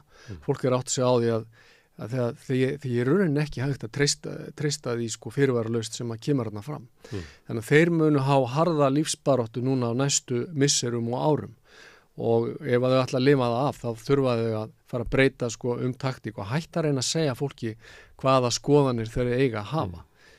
Arnar Þór, þú upplifir að þú sért í átökum, mikilvægum átökum, úrslita orrusta framundan, þannig að þú ættir að fara bara út að berjast. Já, og ef ég þarf að falla þá mun ég falla með sverði í hendi. Það er markmið mitt í þessu. Herðu, kákið vel, gaman að fá þig hingað. Takk fyrir. Við ætlum að sitja hérna áfram og tala önnur átök á öðrum stað eftir augnablik. Það er að tala borgarfulltrúa. Borgarfulltrúar Sósíalistaflokksins eru með viðtalstíma alla mánudaga klukkan 13:30 til 14:30. Það þarf ekkert að bóka tíma, endilega kíkja við í Bólholt 6, 105 Reykjavík. Já, þingið svona dagskrárliður sem inn í rauðaborðinu, kannski þáttur sem vill fæðast og verða sjálfstæður. Það kemur ljós síðan meir hvað verður úr því. Björn Þorláks með þennan þátt og í þessari viku þá fekk hann 2 þingkonur til þess að koma hingað. Það er Þórunn Sveinbjarnardóttir sem situr núna á þingi fyrir Samfylkinguna og Þorgerði Katrínu Gunnarsdóttur sem situr á þingi fyrir Viðreisn núna. Þær settust saman á þing fyrir 25 árum, 99 og þá fyrir aðra flokka held ég. Nei, Þórunn var náttúrulega fyrir Samfylkinguna held ég þá, en Þorgerður fyrir Sjálfstæðisflokkinn. Þetta er skemmtileg tímamót og Björn fekk þar hingað að borðinu til þess að ræða svona breytingarnar á þingheimi og samfélaginu, kannski breytingar á stöðu kvenna á þingi þá fyrir aldarfjórðungi og í dag. Við skulum hlusta á spjall Björns við þær Þórunni og Þorgerði Katrínu. Ertu á leið heim úr vinnu? Stiltu á FM 89,1. Já, komið þið sæl og blessuð og velkomin í þingið á mánudegi sem fastur liður hér á Samstöðinni. Við ætlum að hafa þáttinn örlítið funkaðri heldur en stundum áður. Við ætlum að ræða svona hið persónulega í bland við hið pólitíska. Það verða 2 þingkonur hér í spjalli við mig eftir andartak. Það eiga það sammerkt að það eru 25 ár síðan þær settust fyrst inn á þing. Muna sannarlega tímana tvenna. Nú hér í seinni hluta þáttarins koma 2 fyrrum blaðamenn. Annar blaðamaðurinn hefur töluvert beitt sér gegn spillingu og þessir fyrrverandi blaðamenn eru báðir orðnir starfsmenn þingflokka á Alþingi og við ætlum að heyra í þeim, spyrja hvers vegna takið þetta skref. En Þórunn Sveinbjarnardóttir og Þorgerður Katrín Gunnarsdóttir, velkomnar. Takk hérlega. Það er rétt sem framkom ekki satt að heil 25 ár eru liðin síðan þið stiguð fyrst inn á Alþingi. Já, það var sem sagt vorið 99. Við vorum nýfermdar, vorum mjög bráðgerar báða 2. Algjörlega. Og en þá vorum við sem sagt kostnarinn sem aðal menn í þeim alþingiskostningum. Og þá var kjördæmaskipunin önnur heldur en hún svo sem í dag. Það var í gamla Reykjanes. Já, það var gamla Reykjanes kjördæmi sem var að mínum að frábært kjördæmi, ekki það að Suðvestur sé ekki líka, en það sem að heillaði svona eftir á líka með Reykjanes kjördæmi var að þetta var svo fjölbreytt, allt frá landbúnaði, verslun, sterkum sjávarútvegi og svo framvegis, þannig að og mér hefur alltaf þótt Reykjanesi vera svo nær Hafnarfirði heldur en kannski Hornafirði sko. Ekki bara landfræðilega. Nei. Urðu þið vinkonur af því að já, bara hrista saman. Við kynntumst í kosningabaráttunni svolítið. Svo bara hefur það þróast og elst í gegnum árin, algjörlega.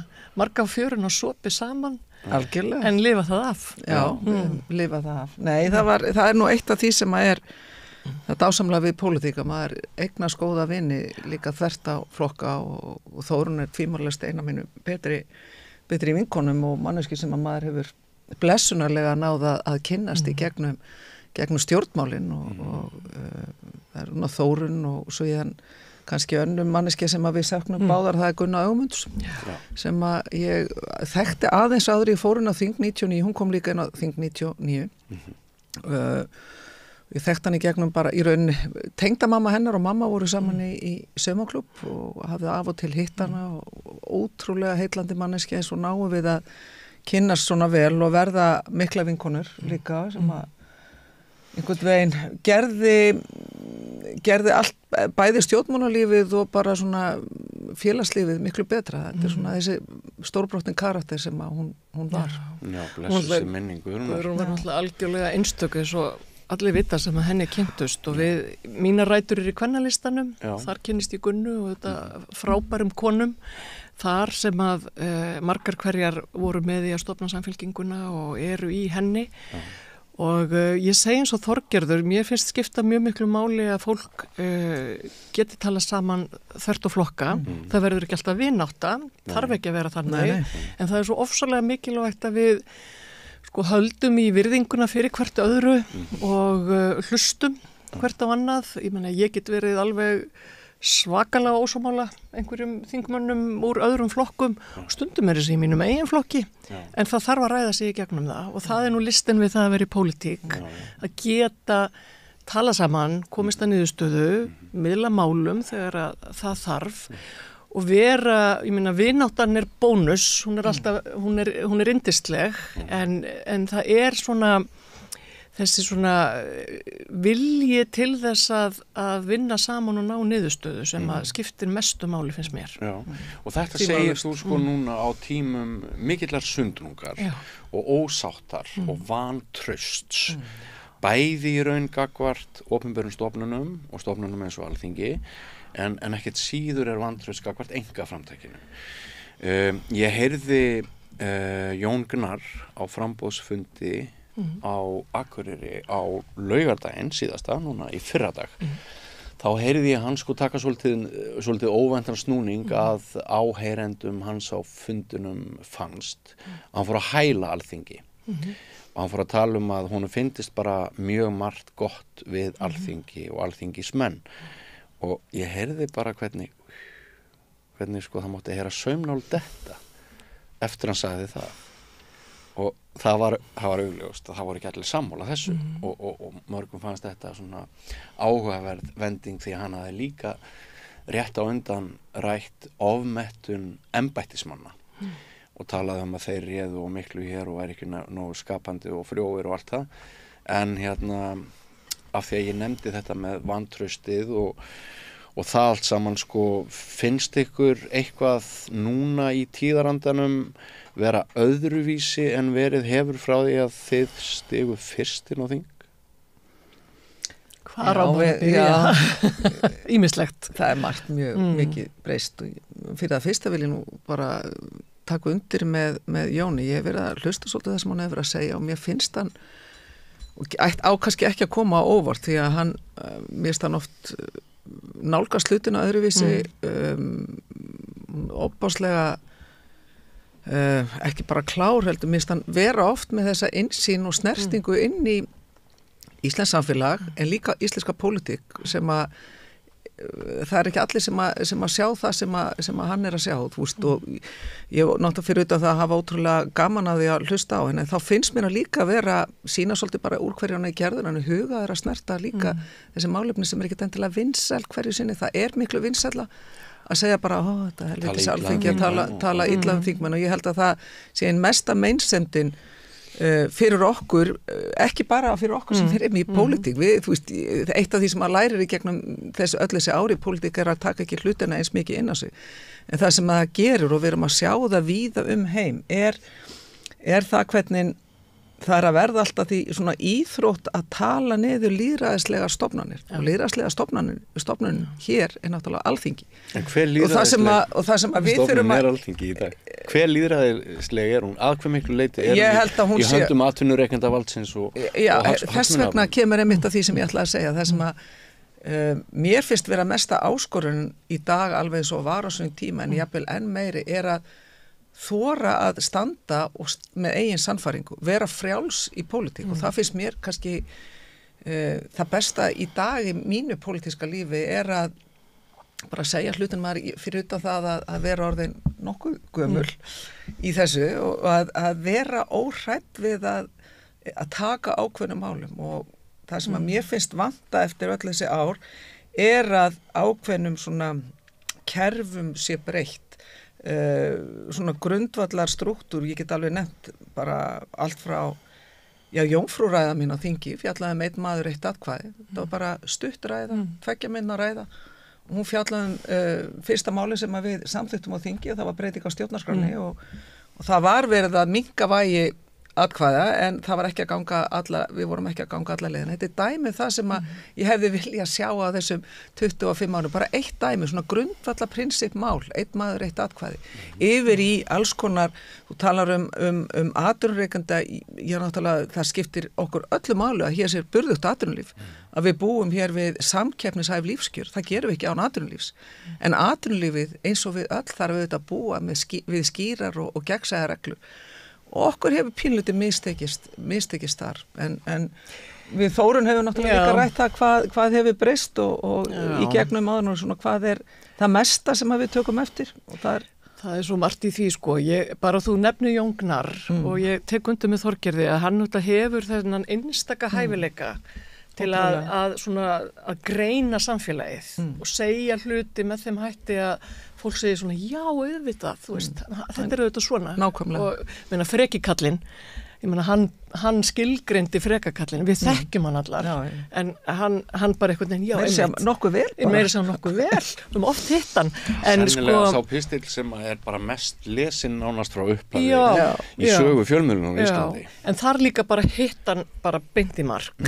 Og ég meina, Jón og bestiflokkurinn bjargaði ýmsu í kjölfar hrunsins bjargaði okkur frá miklum leiðindum held ég vegna þess að það voru erfiði tímar. Hann afhelgaði svolítið stjætt stjórnmálamanna, hann sýndi okkur fram á að við þurfum ekki öll að fara í gegnum Valhallaskólan. Nei, og það held ég að sé nú svona kannski, sko, þú veist, það heldur ekki þannig Björn að allt hafi verið gott í gamla daga. Nei. Eða þar hafi verið svona lýðræðis og stjórnmála starf sem að ég meina, helmingaskiptin gleymast oft, ég meina, það eru þú veist, kerfið okkar byggist upp á ákveðni valdaskiptingu í landinu, hún að vissulega ennþá til staðar, en við störfum inn í lýðræðislegu kerfi, hvort sem að við erum kosin á alþingi eða í sveitarstjórnir eða annað, og það eru þessi lýðræðislegu ferli sem skipta svo miklu máli, og þau gera það inn á alþingi, og ég hef í sjálfu sér, ég meina, fólk fær fólki sem það kýs, ef ekki bara orðaða þannig, hvort sem að það er inn á alþingi eða annar staðar. Það sem skiptir máli er að við skiljum hvers virði þetta kerfi er, af því það er sótt að lýðræðum allan heim, í Evrópu, í kringum okkur og við sjáum bara hvað er að gerast og það er undirliggjandi rosalega, sko, ég kalla það fasisma á fínum fötum sem er mjög víða í stjórnmálunum og við þurfum öll sem ætlum að stunda lýðræðisleg vinnubrögð og vera kjörnir fulltrúar, hvort sem við erum til vinstri eða hægri eða miðjun eða eitthvað staðar annar staðar, að skilja að það er þetta kerfi sem er verið að sækja að. Og mér finnst það vera, sko, við erum komin næstu því 25 árin í nýja öld og það hefur margt ekki gengið vel á 21. öldinni, það er hrikalega ófriðlegt í heiminum, við erum svolítið sitjum uppi með það að hafa ekki náð að koma fólki í gegnum fjármálakrísur, við ráðum ekki við loslagsbreytingar, við erum svolítið sem samfélög að Íslenska ríkið virði sumpart van fjármagna til þess að takast á við Já, það er sko augljóslega þannig á köflum en það snýst líka bara forgangsröðum fjármuna ef við verum í ríkisfjármálin þá snýst það fyrst og fremst það en líka sanngjarnabyrði og jöfnuð og annað slíkt en mér finnst við sko ég verð alltaf pínu svona, minnst það pínu billegt þegar að þú setur öll sem að taka þátt í stjórnmálum á okkur bás og þið eruð svona og þið eruð hinsegin. Þú veist, fólk er alls konar, það hefur hugsunir og það fer í pólitík af alls konar ástæðum, en það sem er mikilvægast er að við sem samfélag skiljum, þú veist, hvers vegna við erum lýðræðissamfélag og hvað er miklu, þú veist, það skiptir öllu máli að við höfum trú á því kerfi og að við tökum þátt í því. En það er bara aðeins ef ég fæ einmitt að koma inn í þetta því að þetta er svo góð lýsing hjá Þórunni að það þessi tilhneiging að segja sko einmitt það eru við og þið sko. Meðan að orðið kannski það eru við og þið, það eru við öll saman og talandum þessi síðustu 25 ár að því við erum nú komnar hérna meðal annars út af því að þá finnst mér einmitt við við getum talað forgangsröðum fjármuna, við eigum að fara betur með fjármuni, ríkissjóður, þú veist við erum enga síður með mestu skattbyrði á Norðurlöndunum, við þurfum greinilega að fara betur með fjármuni, við erum samt ekki að standa undir ríkum varnarkostnaði, við erum að standa undir krónukostnaði sem hleypur á 20 milljarða á hverju ári og ég myndi gjarna frekar velja að sjá það inn í innveðu uppbygging og svo framvegis, ég ætla ekki að ræða það núna, en það samt þannig að lítið ríki eins og Ísland hvort sem það í loftslagsmálum eða bara að það að standa vörðum lýðræði og frelsi ekki bara hérna heima heldur það skiptir máli að það sé allstaðar í þeim löndu sem að við höfum hvað mest samskipti við hvort sem það í Evrópu eða Bandaríkjunum svo dæmi séu tekin að mér finnst við eiga eftir að íta enn frekar undir það hvar hagsmunum okkar best borgið, hvernig við verjum þetta lýðræði og ég held að alþjóða samskipti fyrir okkur Íslendinga eru gríðarlega mikilvæg og ég bara við sjáum það öll þau skref sem við höfum tekið í alþjóðamálum, hvort sem að það eru EFTA eða núna því við erum að fagna 75 ára afmæli NATO, það sæti við borðið var okkur gríðarlega dýrmætt og hefur verið okkur dýrmætt og við þurfum að nýta þessi tækifæri og það sem að mér finnst erfitt núna það eins og það megi ekki hleypað umræðinni til dæmis aðildina Evrópusambandinu eða aðra dýpri alþjóðasamvinnu. Miklu frekar núna atlaga til að mynda EES-samningnum, maður að finna það að svona ysta hægrið vill bara slíta sig frá EES-samningnum og fara einhverja tvíhliða samninga sem algjör della og bara ógn við okkar hagsmuni nútímans í dag.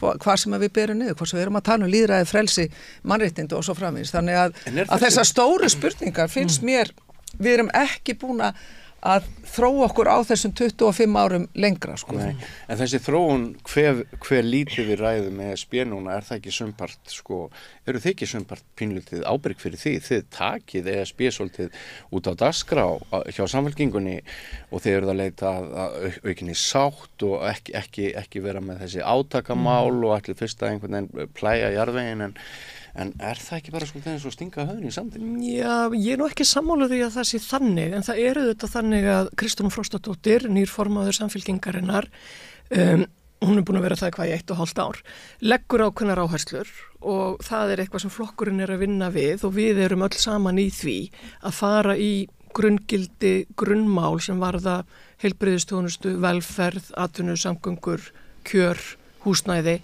og við sjáum þessu ESB aukið vægi. Ég meina við sjáum að þetta það hefur hljómgrunn, fólk skilur hvað við erum að segja og við höfum auðvitað Samfylkingin Jafnaðarflokkur Íslands hefur á þessum 25 árum rúmum sem að hann, eða 25 árum sem hann hefur verið til, auðvitað bæði farið í hæstu hæðir og lægstu lægðir og við erum svolítið að vinna okkur upp úr erfiðum tíma 2016-17 og næstu búið þurrku ykkur út fyrir nokkrum árum og núna mælist þið kannski 25 og þannig eru stjórnmálin og við erum svo sem ekki eini stjórnmálflokkurinn íslenski sem hefur lent í því en nú erum við að fá góðan hljómgrunn meðal kjósenda og það alveg augljóst að áherslur okkar eru þær sem að hljóma og fólki finnst að skipta máli og ég held að það sé meðal annars vegna þess að við höfum tekið svolítið augun af þeim kerfum sem að halda þessu samfélagi gangandi.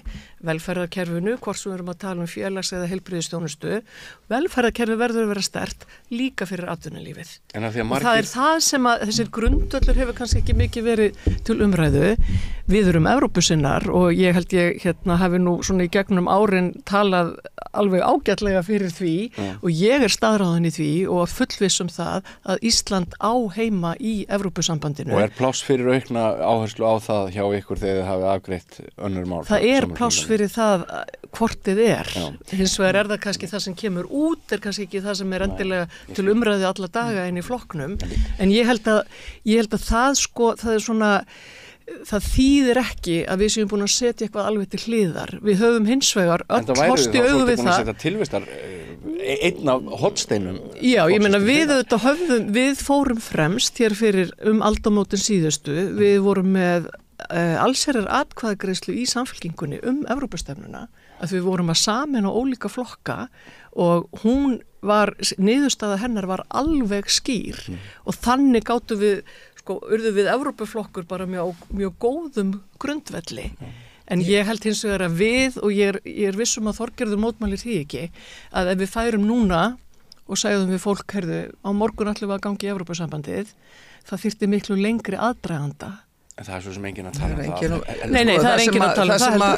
Sko, ég ætla ekki að fara út í, þetta er náttúrulega veldur mér ákveðnum vonbrigðum að því að þetta er hluta því sem að ég hef verið að tala um og var að segja hér áðan að við höfum ekki tekið umræðuna lengi og það er hluti af ábyrgð stjórnmálafólks að leiða umræðuna, ekki fara bara það sem að mælingar segja eða hvað er svona þægilegast og hluta því að tala um þann ójöfnuð sem að kemur meðal annars í gegnum íslensku krónuna og allan þann auka kostnað og það er stundu hjákátlegt að hlusta á Sjálfstæðisflokkin tala um að hann er flokkur skattalækkana þegar hann viðheldur mestu sköttum á íslenskan almenningi gegnum íslensku krónuna. Bara hluti af því sem að mér finnst vont að við gefumst upp við og hluti líka sem að við þurfum að ræða, það er svona prinsipmál sem ég vona að Samfylkingin, og ég ætla nú ekki að fara endilega út í það, sé ekki heldur búin að yfirgefa og það er auðlindagjöld og það prinsip að auðlindir þjóðarinnar séu tryggðar til að mynda í stjórnarskrá og með tímabindingu. En af því við erum komin hérna og ég ætla ekki að fara út í umræðu Samfylkinguna að Það verður gaman að sjá okkur vinkonunnar rífast eftir. Já, þú veist, mér finnst þetta að vera hluta því, Björn, einmitt hvernig stjórnmálafólk hverju sinni fer með okkur inn í framtíðina og mér finnst það ekki til hagsbóta og það er ekki í þá að hagsmuna almennings að setja mörg mál á ís, hvort sem að það eru Evrópumálin eða einhver önnur mál sem eru risa hagsmunamál sem að koma að kjarn okkar samfélags varðandi réttlæti, varðandi jöfn tækifæri og svo framvegis. En af því að þú varst að spyrja okkur hvað hefur breyst á þessum 25 árum að þá við aðeins heyrðumst í gær og við vorum sammála og hún Þórunn dró einmitt svo réttilega fram og það er kannski tvennt og það eru samfélagsmiðlarnir, það er ekki spurning, það er risa breyta. Og breytir ykkar lífi mikið sem opinbera persóna. Já, þú veist, ég kann ekki rosalega mikið á þessa samfélagsmiðla en ég kann samt þó það að nota þá og mér finnst stundum ótrúlega heillandi að fylgjast með bara líka fjölskyldum og vinum og svo framvegis en það er líka áhugavert að sjá hver eru flinkir í að beita samfélagsmiðlum og nota þá í þáu góðs og stundum ekki alveg nægilega til góðs. Það er risa breyta og líka snertir svona, finnum maður ekki síst á þeim sem eru að því reynsla er svolítið vanmetið fyrirbæri og veitum manni kannski ákveðna róa ákveðnum stundum er að það verður oft meira svona taugatrekkingur í þinginu ef eitthvað fer á flug á samfélagsmiðlum í stað fyrir að segja já þetta er bara eitt sjónarmið en þá stýri það allt og miklu finnst mér og síðan er það hinn þátturinn sem er risa breyta og það sem er MeToo. En það eru þetta líka eitt með samfélagsmiðlarnir og allt sem þeim fylgir er að því við vorum nú að ræða hér aðeins lýðræðið við þurfum kannski að skoða þá í því ljósi af því að eins og við öll vitum að þá þrýfumst við flest inn í einhverjum bergmálshellum á okkar vinabúblum og það hefur áhrif á og það verður einmitt svona eins og Þorgerður segir stundum verður svona uppnám út af einhverju sem kannski skiptir í rauninni engu máli. En þú veist ekki hvort það skiptir máli. Nei, en ég meina en þá þarftu líka en þá þarftu að hafa fullvissu fyrir hvað þú stendur hversum þú ert í pólitík og vera með kjarnan á hreinu samfélagsmiðlar geta einmitt mjög fínir og flottir og gaman að vera á þeim og gaman að fylgjast með og svo það er fullt af fólki sem er mjög flinkt að nota þá og svo eru við, kannski ég er ekkert sérstaklega flink á samfélagsmiðlum en ég nota þá að sjálfsögðu til þess að snerta og koma skilabóðum út en við þurfum þetta líka að horfa á þá í samhengi hverjir eiga þá hverjir geyma upplýsingarnar gervigreindin, algoritmarnir, það allt þetta sem býr þarna baki og gjörbreyting frá það eigum við í rauninni að vera að ræða sem sko stjórnmálamenn og svo eru við hérna því ég nefndi það með Þorgerði í gær, MeToo það risabylting fyrir konur í pólitík. Hvernig það hefur breytt ykkar störfum? Já, fyrir mér það ákveðið var ákveðin svona fyrir utan að vera þessi augljósa opnun og þegar við förum inn á þráðinn 2016-17 stjórnmálakvenna þráðinn sem þá, eða hópinn sem þá var stofnaður þá bara koma sögurnar bara í bunum og það kemur auðvitað í ljós að þetta ekki ég líka heldur við allar og við höfum allar þurft að kljást við feðraveldið, kerfið mishuggulega kalla í gegnum tíðina, unga og gamla sem stjórnmálakonur út í samfélaginu og það var einhvern veginn bara eins og fargi, alltaf ég lýsi, fyrir mig var þetta svo að væri fargi af mann létt. Förum aftur til ársins 1999, þegar þið farið fyrst á þing.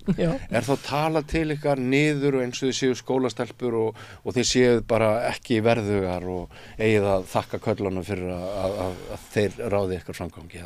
Hvernig hafa tímandi breyst? Já, þeir hafa náttúrulega breyst sko, það ekki spurning. Til eins betra í þessu og ég ætla rétt að vona að ungar konur í pólitík sé ekki endilega að lenda í því sama og við lendum já, það náttúrulega bara alls konar sem að svona, hvað sem yfir því að allt frá því að vera tala niður til manns ætla manni aðra hluti þú veist, fara í ákveðna málaflokka, ekki aðra málaflokka sem að strákarnir hafa verið mikið að einbytta sér að yfir í bara áreitni alls konar kynferðislega áreitni já, líka það innan bara mér fannst það ágætt þegar það var þessi miðilla, það bara ákveðið, það bara búið en það var áreitni, já, það var alls konar, já, kynferðislega innan þingsins innan og utan, kynbundin og kynferðisleg og ég held að það sem að kannski sé, sko, þú veist, þetta þekkja allar konur og þetta þekkja allar konur í stjórnmálum og það einhvern veginn það sem var svo frelsandi við MeToo var að við settum þetta bara allt út, við trúðum hver annari fyrir sögunum okkar en við ákváðum líka að hafa það þannig að við ætluðum ekki að fara svo að segja öllum öðrum frá sögunum okkar að við bara fengum að trúa hver annari fyrir þeim og það eldi okkur mjög mikið og vonandi konurnar sem síðan hafa komið inn í pólitíkina og ég held einhvern veginn að, þú veist, ég meina við erum búin að vera í þessu lengi og ég segi eins og Þorgerður, ég meina reynslan færir manni ákveðna svona ró, ákveðna, þú veist, ég er kannski ekki eins uppnæm eins og ég var hérna einu sinni, en það líka þannig, ég meina ég lendi ennþá í því að ég legg eitthvað til og svo síðar á sama fundi leggur eitthvað kall sama til og þá heyrist það. Við erum ennþá að lendi í þessu.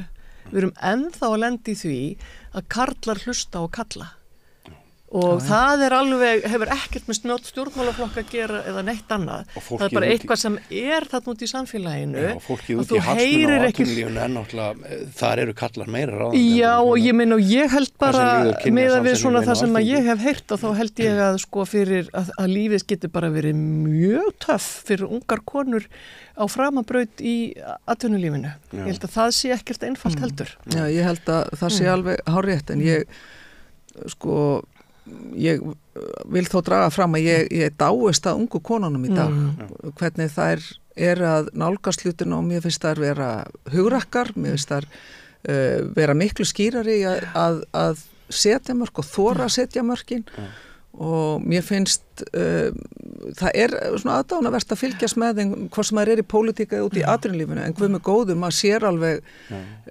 það eru líka ákveðna takmarkanir sem að þær standa frammi fyrir aðrar heldur en við vorum með á sínu tíma en ég held að hvert skeið, hver kynslóð kvenna sérstaklega leggur sína lóða á vogarskálarna til þess að næsta kynslóð kvenna hafi þetta örlítið betra og þú veist, það ekki spurning, við erum á réttri leið ekki, það mikill munu núna eins og ég segi og frá því 99 síðan við byrjum en þetta ekki komið, það ekki þannig. Ég ekki þá engungu að tala kynbundnu launamun, sko. Heldur svo margt af þessum litlu atriðum sem að skilaði yfir að það sé þá bara raunverulega verið að hlusta á það sem að konur að segja yfir í svona aðra þætti varðandi áhrif, varðandi völd, varðandi öryggi. Já. Og þótt ég hafi nú aldrei talist til valdakalla sjálfur þá hefur einmitt ungt fólk kennt mér það síðustu áratugi að ég sé gamaldags og ég sé með alls konar skilyrðingar og í alls konar höftum sem kall sem að elst upp við auðvitað kynbundin gildi og til dæmis ein dóttir mín sem rúmlega 30, hún eiginlega stanslaust með mig í svona endurhæfingar og nútíma uppfærslu námskeiða unga kynslóð og það virkilega gott, hjálplegt að hvað sko rödd sennilega eins og þeir segið vegna MeToo hvað þessi rödd orðin sterk og það þá erfiðara fyrir þá karla sem að hafa haft svolítið samfélagið í eigin greip að koma illa fram við þems hóp eins og þingkonur í dag. Þið sjáuð alveg augljósum. Já, það auðvitað sem betur fer það þannig að við erum að færast í rétta átt og það sem að konur auðvitað hafa núna, ungar konur, ungi karlar, hvár, hafa fyrirmyndir og það voru ekkert rosalega marga fyrirmyndir þegar við vorum að alast upp. Það voru nokkrar.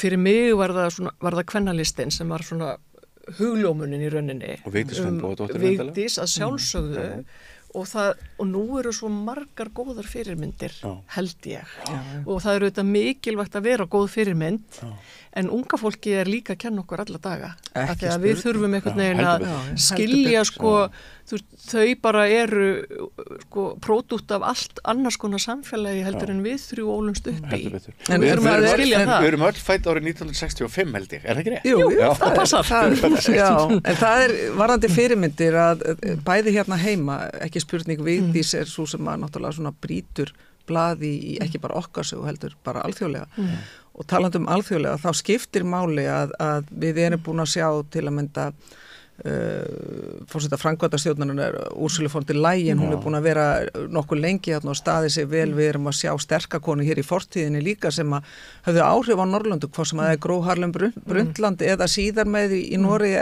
Erna Solberg, við erum að horfa núna upp á Mettu, við erum að sjá sterka stjórnmálakonu, talandi unga konu sem að hafði mjög mikil áhrif og gerði finnst mér setti svolítið nýjan vinkil inn í pólitíkina með beitingu samfélagsmiðla og það bara hvernig hún nálgaðist hlutin Sanna Marin sem að hjá forsætisráðherra Finnlands sem að gerði þetta mjög vel og vakti að mínum að mikla umræðu á jákvæðan hátt pólitíkina og dróna svolítið annað ljós líka ekki síður fyrir ungar konur. Ég fann ofta samtölum mín og hef fundið að hún skipti máli í þessari stóru mynd. Og jafnvel börn eins og Greta Thunberg og hvernig Bandaríkja forseti hjólaði í hana og það byrtist náttúrulega manni þessi kynbundni. En það líka, ég tek undir með Þorgerðum, Sönnu Marín, Jacinda Ardern frá Nýja Sjálandi, líka annars svona dæmi kornungan forsætisráðherra og ég var leið þegar þær hættu. Mér fannst það mikil synd og það held ég að sé umhugsunarefni fyrir okkur öll og við vitum að það ennþá þannig að konur endast ekki lengi í pólitík og karlar. Ekki nema við. Það er alltaf einhverju undantekningar. Það er alltaf einhverju undantekningar og það eru þetta bara eins og það og svo tekum maður þessi hlé og maður kemur aftur og það er alls konar hægt að gera í lífinu en það er líka, mér finnst það ekki alveg segja góða sögu af stjórnmálunum að ungar konur sem að fara, í rauninni eins langt og hægt að komast, verða forsætisráðherrar, séu síðan svona hálfpartinn raktar í burtu. En tölum aðeins núna það að taka hlé og koma tilbaka og jafnvel skipta flokka. Því það er spennandi umræðefni. Þú ferð á þing sem sjálfstæðiskona. Hvers vegna hættirðu í sjálfstæðisflokknum? Já, þegar ég hætti á þingi 2013 þá var ég bara hætt í pólitík og ég fer að vinna annar staðar og á þetta frábærum vinnustað samtökum atvinnulífsins og sá þar mennta og nýsköpunarmál og einhvern veginn var ég búin að leggja þessu til hliðar, síðan þú leggur ekkit pólitíska áhuganum til hliðar og eftir allt sem á undan hafi gengið þá vissi ég að ef ég færi aftur í pólitíkina þá yrði ég að vera svolítið, ekki að segja ég hafi ekki verið á mínum forsendum, en þá yrði ég að vera þannig að vera frjálsari og tala það sem að mér fannst skipta máli og það náttúrulega kveikjan að því náttúrulega Sjálfstæðisflokkurinn yfirgefur það sem hann hefur ítrekkað samþykkt á landsfundi, meðal annars að setja í atkvæðagreiðslu framhald viðræðna við Evrópusambandi og það voru risasvik við stóran hóp sem að gerði meðal annars Sjálfstæðisflokkin og það náttúrulega það sem að var óendanlega heillandi við Sjálfstæðisflokkin var þessi mikla breytt sem að leiti til þess að meðal annars 1999 þá held ég að Sjálfstæðisflokkurinn hafi náð næst stærsta eða þriðastærsta sigrunum með í kringu 40% og við fengum á sínu tíma 48-9% í Reykjaneskjördæmi. Þetta voru svona risatölur af því að það var þessi breytt og maður fann það að það var verið að taka tillit til þeirra sjónarmiða sem að stóð fyrir varðandi auðlindamál. Það var mjög stórt í mínum huga, það voru auðlindamálin, undirstrikuðum og ég átti mörg samtöl til að mynda við Styrmi Gunnarsson heitinn, við vorum ekki sammála allt en við vorum mjög sammála nálgun í auðlindamálum. Varðandi auðlindagjöld, hvernig ætti að tryggja sameign þjóðarinnar og risa skref var þessi niðurstaða sem að kom síðan hjá auðlindanefndinni undir forystu Jónsson Nordal árið 2000 en henni var síðan ekki fylgt eftir sem að kann að vera tilvíðin ég held ekki En síðan það hitt að það Evrópumálið og það hafði mjög mikil áhrif á mig og ég hugsaði ef ég að fara aftur inn á pólitíska svið þá verði ég að vera þannig að ég sé frjálsari og ég sé ekki bundin í klafa í þessum tveimur risa hagsmunamálum sem að snerta allavega mínar hugsunir. Var það einhvers konar stórt augnablik þegar Gunnar Bragi Sveinsson sendir slitabréfið til Brussel með stuðningi sjálfstæðismanna?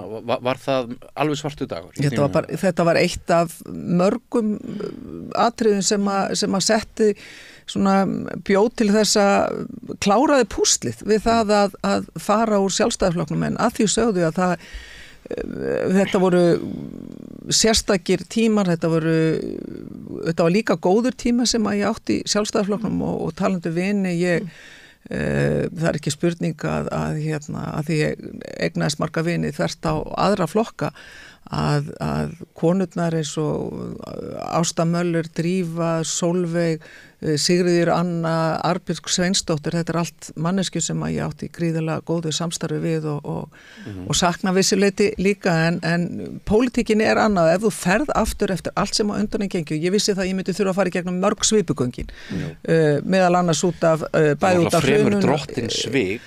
Já, bæði það og það að ef ég færi aftur þá yrði ég svolítið að líti í eigin barm og raunverulega læra því sem að mitt fyrra pólitíska líf hafði boðið upp á. Það tala fyrir hrunnið? Já, bæði fyrir hrun og bara frá því fyrir 2013 og reyna að taka það góða með sér en líka læra þar sem að maður beinurlega var að reka sig á og gera mistök. Viltu nefna eitthvað sem þú veist ekki stolt af? Bara þessi gorgir líka bara sem að var svolítið þetta ég ætla ekki að segja yfirlæti en bara svona hvernig sjálfstæðisflokkurinn og ég þar með talið í forystunni gekk við vorum svolítið að ganga ákveðnum hlutum vísum og þú veist, þetta var flokkur sem var búin að stjórna íslensku samfélagi allan annan tíma hann átti ekkert meira samt í samfélaginu gat ekki gert meira tilkall til þess heldur en bara annað fólk og síðan bara þessi tími síðan frá 2016 og það er ótrúlega gaman að sjá þú veist hvernig Viðreisn verður til upplifa það þessar hugsjónir sem að fólki hvað sem að er Benedikt Jóhannesson, Þorsteinn Víglundsson, Þorsteinn Pálsson, Hanna Katrín og allt þetta fólk sem að síðan kemur með Viðreisn inn að það er gaman að hafa upplifað það og sjá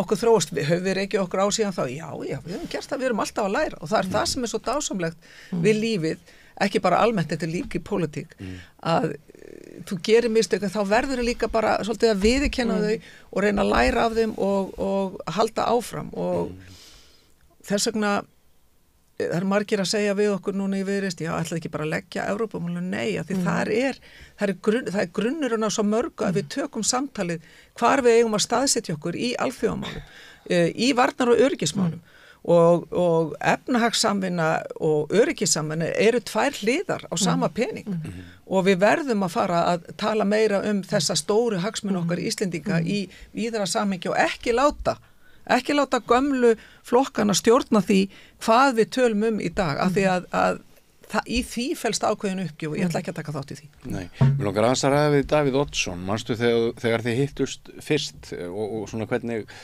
þið leið með Davíð Oddsson svona í árdaga þinnar þingmennsku og þegar þú tekur þátt í stjórnmálum og mér langar kannski til þess að bera svona samskipti þín og svona hvernig þú sást af fyrir þér við þær greinar sem við erum að lesa í Morgunblaðinu núna þar sem hann er ritstjóri. Já, hans líf sem ritstjóri svolítið annað heldur en sem formaður Sjálfstæðisflokksins og ég held að það drægi engi það í ef að hann er eina af þessum stóru persónum í íslenskri pólitík og það var oft mjög aðdáunarvert að fylgjast með honum hvernig hann bæði hugsaði hlutina og nálgaðist á og einmitt var svolítið að sinna því að hafa flokkin stórun og breiðan og hann gerði það tíma afar vel. Ég ætla ekki að sitja hér og tala í Davíð Oddsson. Ég ætla ekki að gera, ég hef gagnrýnt hann, það vita það allir að við erum ekki sammála í dag, bara mjög ósammála, hvað sem að við erum að tala sjávarútvegsmál eða auðlindamál, en ég ber virðingu fyrir því sem að hann hefur áorkað í sínu pólitíska lífi og ég ætla bara í rauninni að láta þar við sitja. Það er margt sem að mér þykir mjög væntum í okkar samskiptum og annað sem að var kannski ekki nægilega gott. Er það bara hans ykkur, ekkit endilega. Ég ætla bara líka að læra því sem að ég hef gert og reyna að taka þetta jákvæða með inn í framtíðina. En af því þú nefndir áðan hrokan og ólætið, þetta var nú svolítið svona músíkin, var það ekki, svona stefnan að ofan við hvort sem það er Davíð Oddsson eða Geir Haarde, við munum öll dems eftir frægu viðtali sem Pétur Matthíasson tók við Geir Haarde skömmu fyrir hrun þar sem hann spurði alvöru spurninga og hann með bara hent út í horn og það kemur einhver allt annað viðtali sem er tekið aftur í sjónvarpinu, það virtist gilda einu hvort fjölmiðlarnir voru í kring eða hverjir það voru, það er náttúrulega rosaleg stemning þarna. Já, og það er hlut af því sem að við þurfum líka núna í dag, það er stemming, það er önnur stemming, en það er stemming sem að getur ekkert endilega verið farsæl. Við þurfum svolítið að þora að segja keisarinn er ekki í neinum fötum og það eins og ég segi tíminn hjá mér í Sjálfstæðisflokknum, hann vekur mér þú veist, það eru góðar tilfinningar og en ég er ekki gagnrýnislaus á hann og mér þykir vænt fólki sem var í flokknum en það er oft sagt sko, býtu af hverju sameinist þið ekki á eitthvað, það er út af því að mér var Sjálfstæðisflokkurinn yfirgefa sínar hugsanir og mér varst það stóra breytan af hverju fer maður úr þeim flokki sem maður fann sig í, það er út af því að flokkurinn svolítið yfirgaf þær grundvallar prinsip hugsjónir sem hann stóð fyrir ekki bara einstaklingsfrelsi sem er gríðarlega mikilvægt jöfn tækifæri einstaklinga heldur líka stjætt með stjætt þora að vera flokkurinn sem var svo dásalegt sem að leiddi þjóðina í gegnum þessi mikilvægu alþjóðasamskipti sem ég talaði áðan var brautryðjandi og þorði að tala fyrir og berjast fyrir aldina NATO setunum við borðum sem að talaði EFTA og barðist fyrir aðildina EFTA á því að efnahagsleg velsæld felur í sig líka félagslega velsæld og öfugt félagsleg velsæld felur í sig efnahagslega velsæld. Þess vegna tala hann stjætt með stjætt. Þess vegna fer hann líka inn í það að semja og þora að hafa forustu það að vera hluti af EES-svæðinu sem er sá samningur sem hefur fært okkur bæði sem einstaklingum með líka atvinnulífinu þessa velsæld sem að við þurfum á að halda til þess að geta byggt undir velferðarkerfi, byggt undir okkar innviði og það er það sem ég sakna frá flokknum og þess vegna er ég rosalega ánægð og þakklátt fyrir því að fyrir það að vera það sem ég er í dag með frjálslindum miðju hægri flokki sem heitir Viðreisn og þorir að standa með hugsunum sínum en fer ekki eftir einhverjum skoðanakönnunum eða einhverju öðru, heldur bara að kjarna sínar hugsunir og talar fyrir þeim. Í ljósi þess að það er mjög gagnrýnin umræða ríkisútvarpið. Í upptöku hringdi eftir 10 það var á þinni vakt sem að ríkisútvarpið var OHF-að. Voru það mistök? Það voru allavega ekki mistök að breyta strúkturnum á ríkisútvarpinu. Hvort að OHF-ið, það var rætt það mjög mikið hvort það ætti að tengja meðal annars greiðslurnar þegar ein hluta því var að afnema afnotagjöldin og breyta því fyrirkomulagi.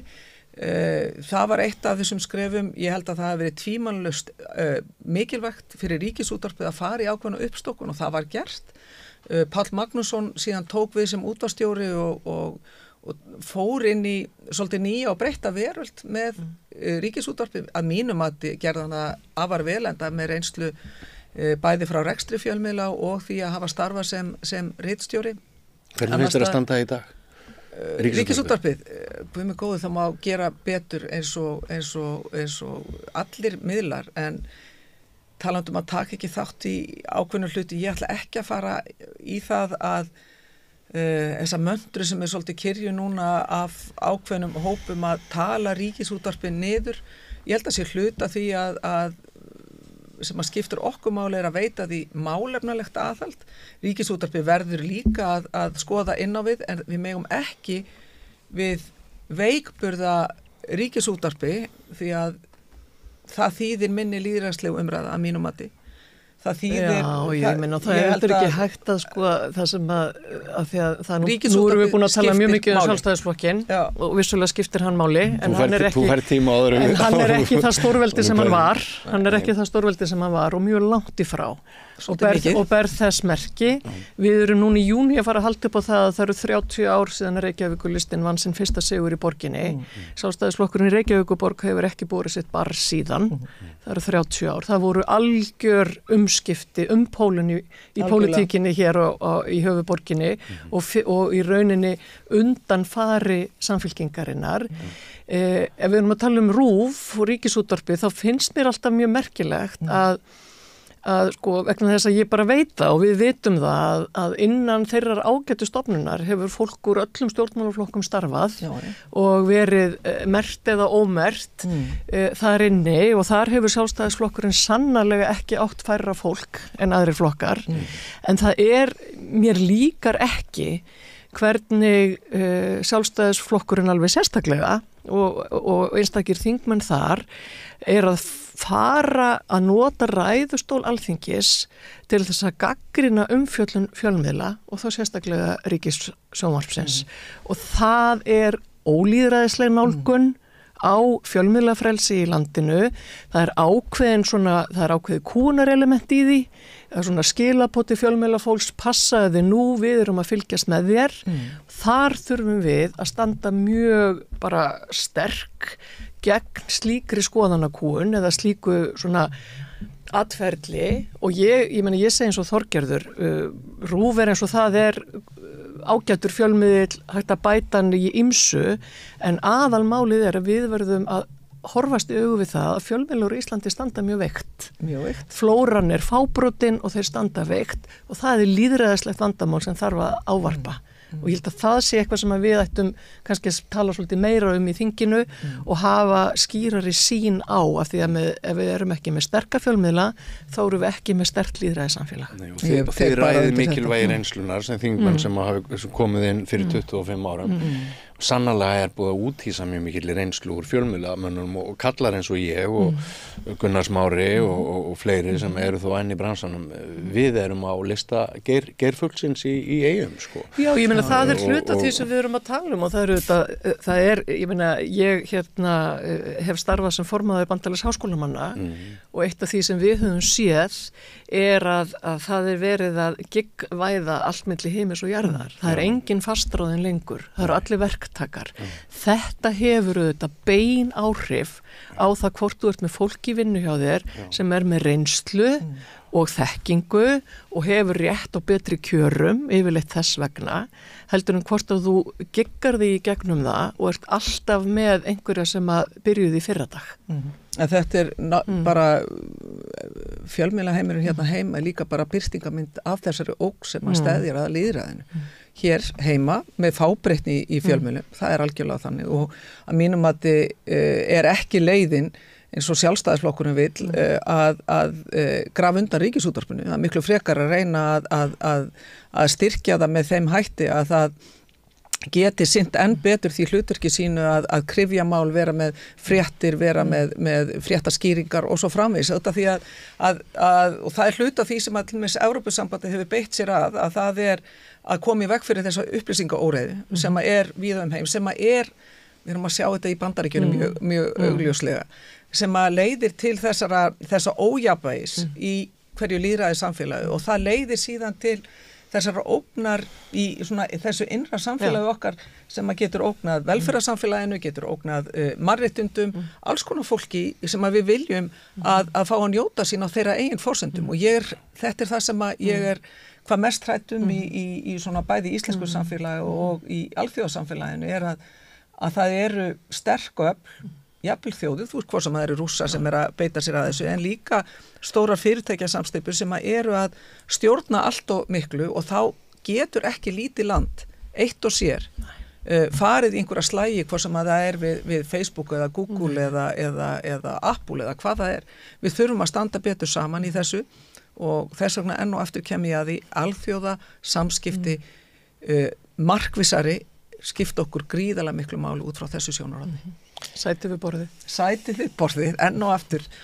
Og vera röddin sem að þorir að benda á ákveðna hluti. Og það sem núna farið að ógna þínu skipulegi að þetta viðtal okkar orðið 10 mínútur lengra en við ætlum að áætla. Hún talar alltaf svo. Nei.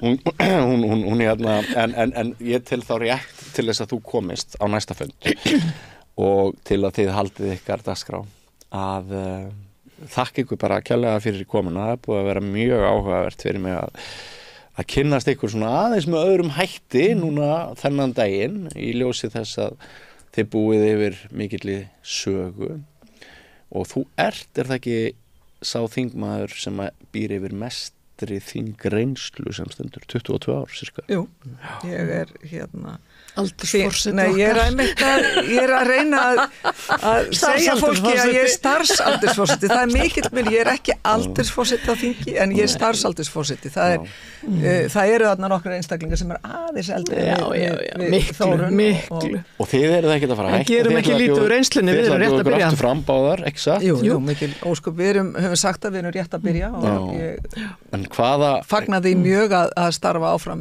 með Þórunni. Sömuleiðis. En hvernig ætlið þið í Samfylkingunni að manna öll þessi sæti sem að... Og þetta síðasta spurningin? Sem að kann að verða bara svona auka spurning. Það verður ekki vandamál. Það í höndum kjördæmisráðana að ákveða hvaða aðferði verða notaðar og við bjóðum upp á líklega 4 aðferðir ef ég mann þetta rétt. Fólki í flokknum ákveður það og svo aðferð verður notuð sem þau velja og þetta verður ekki vandamál. Þannig að það getur verið í einu kjördæmi verið bara uppstilling. Eins og hefur alltaf verið. Eins og hefur alltaf verið. Það bara þannig. Það ljómandi. Kæra þakkir fyrir komuna gangi ykkur vel á þinginu og við trúum því að reynsla að minnsta kosti getur verið góð en maður verður að fara vel með hana. Já, það er alltaf. Það er þannig. Alltaf. Já. Taka svolítið nestið úr reynslunni áfram með sér. Akkurat. Takk fyrir, gangi ykkur vel. Takk fyrir sömuleiðis. Tíminn. Stundum virðist hann silast áfram. Stundum standa í stað. Og stundum eins og hann líði allt of hratt. Tíminn okkar dýrmætasta eign, því hann fáum við aldrei aftur. Þess vegna mikilvægt að nýta hann vel og selja hann ekki ódýrt. Við sættum okkur ekki við að tími sumra sé álitinn verðmætari en annarra og berjumst fyrir bættum kjörum. fleiri augnablikum með fjölskyldu og vinum. Því augnablik eru lífsgæði. Lífsgæði sem við höfum barist fyrir í yfir 130 ár. Við höfum fengið hérna reglulega, ég held að sé bara komið allavega 1 eða 2 ár, sem höfum fengið hinga reglulega hagfræðinga úr verkalýðshreyfingunni. Við kallum þetta hagráð verkalýðsins. Þeir hafa komið hingað oft Róbert Faresveit sem hagfræðingur Alþýðusambandsins og Vilhjálmur Hilmarsson sem hagfræðingur BHM, stundum með hagfræðingum BSRB með sér, en í vikunni þá var það Stefán Ólafsson sem slóst í lið með þeim. Og tilefni var náttúrulega að ræða efnahagsmálin, kannski svolítið út frá svona þeim grunni sem að talið var að væri verið að leggja með samningunum í upphafi árs, þar sem að Alþýðusambandið féllst á hófstilltar launahækkanir með þeim væntingum að það myndi ná niður verðbólgunni sem að er óljóst enn hvort að sé að nást, og þar með vöxtum sem að augljóst að er ekki að nást, því að vextir munu haldast þér háir fram á næsta haust og sumir segja jafnvel út þetta ár. Við spjölluðum við þá félaga, Róbert, Vilhjálm og Stefán vaxtastefnu Seðlabankans, hvort hún væri að bíta og hvernig hún væri að bíta. Við ræddum líka ríkisfjármálin og húsnæðismálin, því að húsnæðismálin í slíkum ólestri að þrátt fyrir að vextir séu í hæstu hæðum að þá heldur húsnæðisverð áfram að hækka og leigan að hækka. Og svo vitað það að leið og vextir lækka þá munu fleiri hafa efni á að kaupa og það mun skrúa verðið aftur upp því að það vantar húsnæði, það húsnæðis ekla. Og svo annað að framundan eru samninga við opinbera aðila og það skiptir náttúrulega máli ef að hugmyndin var svo að fella þá inni í þær línur sem að voru lagðar í upphafi árs, að þá þarf náttúrulega efnahagsstefnan að halda, þá þarf verðbólgan að fara niður og vextirnir að fara niður, og því lengur sem líður að það gerist að þá er ólíklegra að opinber starfsmenn munu sætta sig við að vera innan þess ramma sem Alþýðusambandið lagði í upphafi ársins. Við skulum hlusta á spjallið við hagráð verkalýðsins. Allir þættir samstæðvarinnar eru fáanlegir á öllum helstu hlaðvarpsveitum. Nú ætlum við að ræða vaxtastefnu Seðlabankans og ríkisfjármálastefnu ríkisstjórnarinnar og svona frá sjónarhóli verkalýðsins. Það var samið hér snemma árs, samningar, hófstilltar launahækkanir, aðgerðapakka ríkisstjórnarinnar. Markmiðið var það að verðbólgan myndi nást niður og þar með vextirnir, en það er eiginlega ekki að ganga eftir, og til að ræða þetta þá eru hingað komnir það sem við höfum kallað hagráð verkalýðsins. Við höfum fengið það, hérna beint á móti mér er Róbert Faresveit sem hagfræðingur Alþýðusambandsins og Vilhjálmur Hilmarsson, hann hagfræðingur BHM. Vanalega hefur Sigríður Ingibjörg eða Heiður komið hingað frá BSRB, en þær komist ekki og þá eru svo heppin að fá, hvað ertu? Þú ert ekki hagfræðingur, þú ert félagsfræðingur. Ég er nú ekki meiri hagfræðingur en félagsfræðingur. Þú ert félagsfræðingur sem að lendist út í hagfræði. Ég virði ekki landamæri þessara félagsvísinda. Þú ert sérfræðingur Eflingar. Já. Herðu, sko, samningarnir sem voru gerðir, markmiðið var þetta sem við erum að lýsa. En það virðist ekki vera að ganga eftir, allavega ekki gagnvart Seðlabankanum. Markaðsaðilar, ég veit ekki hvað það sé rétta orðið, þeir sem eru svona skuldabréfamarkaði og fleiri, og sömuleyti tónni frá greiningadeildum bankana, þá eins og menn séu að leggja inn fyrir það að kannski munu vextir bara haldast óbreyttir út árið, kannski lækka einhvern tímann í haust. En það er ekki það sem að var stemt, Róbert. Sko, markmið voru kannski tvíþætt. Það er að stuðla hjöðnun verðbólgu á samningstímanum og ákveðið markmið sem var hort til þar, og síðan auðvitað stuðla lækkun vaxta, og eflaust hafa menn ólíkar væntingar það hversu hratt það ferli getur tekið, en ef við byrjum kannski á verðbólgunni þá þá hefur hún hjaðnað, mælist núna 6% og Þannig að sömuleyti það vegna þess að það dett út stóri mánuðir. Já, það hárrétt. Og verðbólgu hraðinn síðast held ég að verið 6,8. Það rétt og ef þú horfir á einmitt 3 mánaða hraðan eða 6 mánaða hraðan þá hann ennþá nokkuð hár og það mun svolítið skipta máli hvernig verðbólgan þróast á næstu mánuðum. Núna eru ákveðin hækkun og þrýstingur sem alltaf svona í byrjun hvers árs. Það eru hækkanir frá nú opinbera, ákveðnar verðbreytingar hjá fyrirtækjum sem taka gildi í byrjun og upphafi árs. Og svo raun og veru erum við að sjá það hversu mikið af kostnaðarhækkunum svona fyrirtækin fleita út í verðlag og þetta vonin er svo að þau standi svo sannarlega með þessum samningum. Þannig að svona takturinn núna á næstu mánuðum er frekar mikilvægur upp á það að sjá hvert verðbólgan þróast. Þegar við horfum hins vegar á kannski undirliggjandi verðbólguna þá hefur hún hjaðnað hraðar. Verðbólga án húsnæðis mælist 3,9%. Húsnæðisverðið á móti að hækka mjög mikið. Akkurat. Þannig að þessi svona undirliggjandi verðbólga sem tengist eftirspurnar þrýstingnum í hagkerfinu, hún hefur hjaðnað hraðar og við sjáum það til dæmis bara í svona nýlegum mælingum hjá til dæmis Verðlagseftirlitinu að svona verðbreytingar á matur og annað, þær eru byrjað að hægja aðeins á sér. Þannig að það eru alveg einhver jákvæð teiknarna lofti en eins og þú segir og bendir á þá er húsnæðismarkaðurinn ákveðin svona kerfislægur faktor sem kjarasamningur og einir og síðan hafa lítil áhrif á og þú ert líka með hátt vaxtastig sem ætti að bremsa húsnæðismarkaðin en síðan ertu með aðra krafta. Skortur er bara svo mikill að vextinni ná ekki að halda verðinu niðri. Skortur og líka svona líðfræðilega eftirspurn.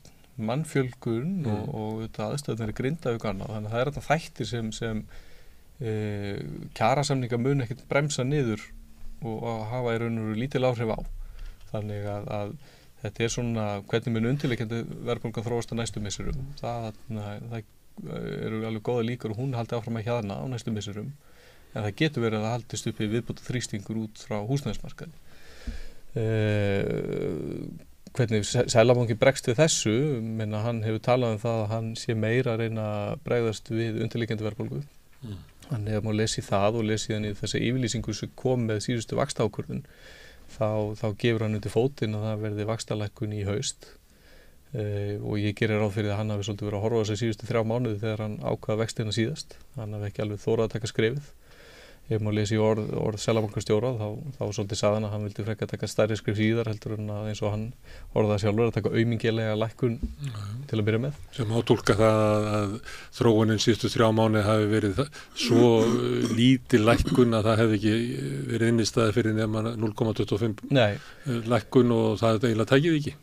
Já, það mætti túlkað svoleiðis og það sem stendur út í yfirlýsingunni er að þeir telja sig vera að koma með aðhaldsstígi sem þarf til að ná niður verðbólgunni og það þýðir það að vextir ættu þá að geta lækkað samhliða hjöðnum verðbólgu á næstu misserum. En Seðlabankastjóri var allt haust og mörg undanfarin ár að tala það þegar að vera að tala horfur, verðbólguhorfur og þeir verða að eða segjast þurfa að miða vaxtahækkanir við það. Að þá var það alltaf óvissa á vinnumarkaði. Nú er hún farin. Það virðist ekki vikta neitt. Nei, og það er alveg rétt að það hefur verið talað mikið. Það var ekki að marka það sem að sagði í haust eða? Bankinn hefur ekkert alltaf verið samkvæmur sjálfur sér. Það var talað síðasta haust, það var talað 3 þætti, það var vinnumarkaðurinn, há undirliggjandi verðbólga. Þessi þættir það er komin vissa hvað var þar kjarasamningsbundna launahækkun á næstu 4 árum, undirliggjandi verðbólgan fer lækkandi, þannig að einhverjir hefðu þá litið á það sem ástæðu til að hefja vaxtalækkun á tímabilið. Og eins og við vitum þá var þetta ekki alveg sátt það inn í peningastefnunefndinni þegar Gunnar Jakobsson kaus með vaxtalækkun. Þannig að það eru greinilega skipta skoðanir á þessu. Það eru þessi hætta á því að svona peningastefnan yfirskjóti, að við sjáum hraðari kólnun í hagkerfinu. Hún mun þá birtast í minni neyslu heimilana og einhverju leyti að viðsnúningurum verður svona meiri heldur en við vonum. Og það er alveg fyrir hendi. Það getur verið að vaxtastefna Seðlabankans sé röng? Að hvað leyti röng? Að þau lækki ekki vexti nógu hratt þannig að þau kæli hagkerfið of hratt að þetta valdi alls konar vandræðum, að þau beini fjármagni út úr lánakerfinu til áhættur samari greinar þar sem að menn telja sig geta að lifa við hærri vexti í væntingum einhverjum vöxt eins og í ferðaþjónustu. Að önnur fyrirtæki og minni og smærri fyrirtæki að kafna út af vaxtaokrinu.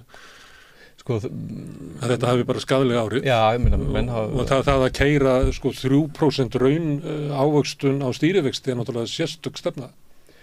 Vaxtatækið getur verið sársaukafullt og það hefur verið bent á það nokkuð skeið að þessar hliðarverkanir komið til með að vera meiri eftir því sem vaxtastigið haldist hátt lengi, og eitt af því sem við höfum þetta ágjör af þessar myndir íbúðamarkaðurinn. Að háa vaxtastigið hafi neikvæð áhrif á frambúð íbúða, þannig að þá myndast ákveðin frambúðstregða sem ýtir undir verðbólgu síðan meir.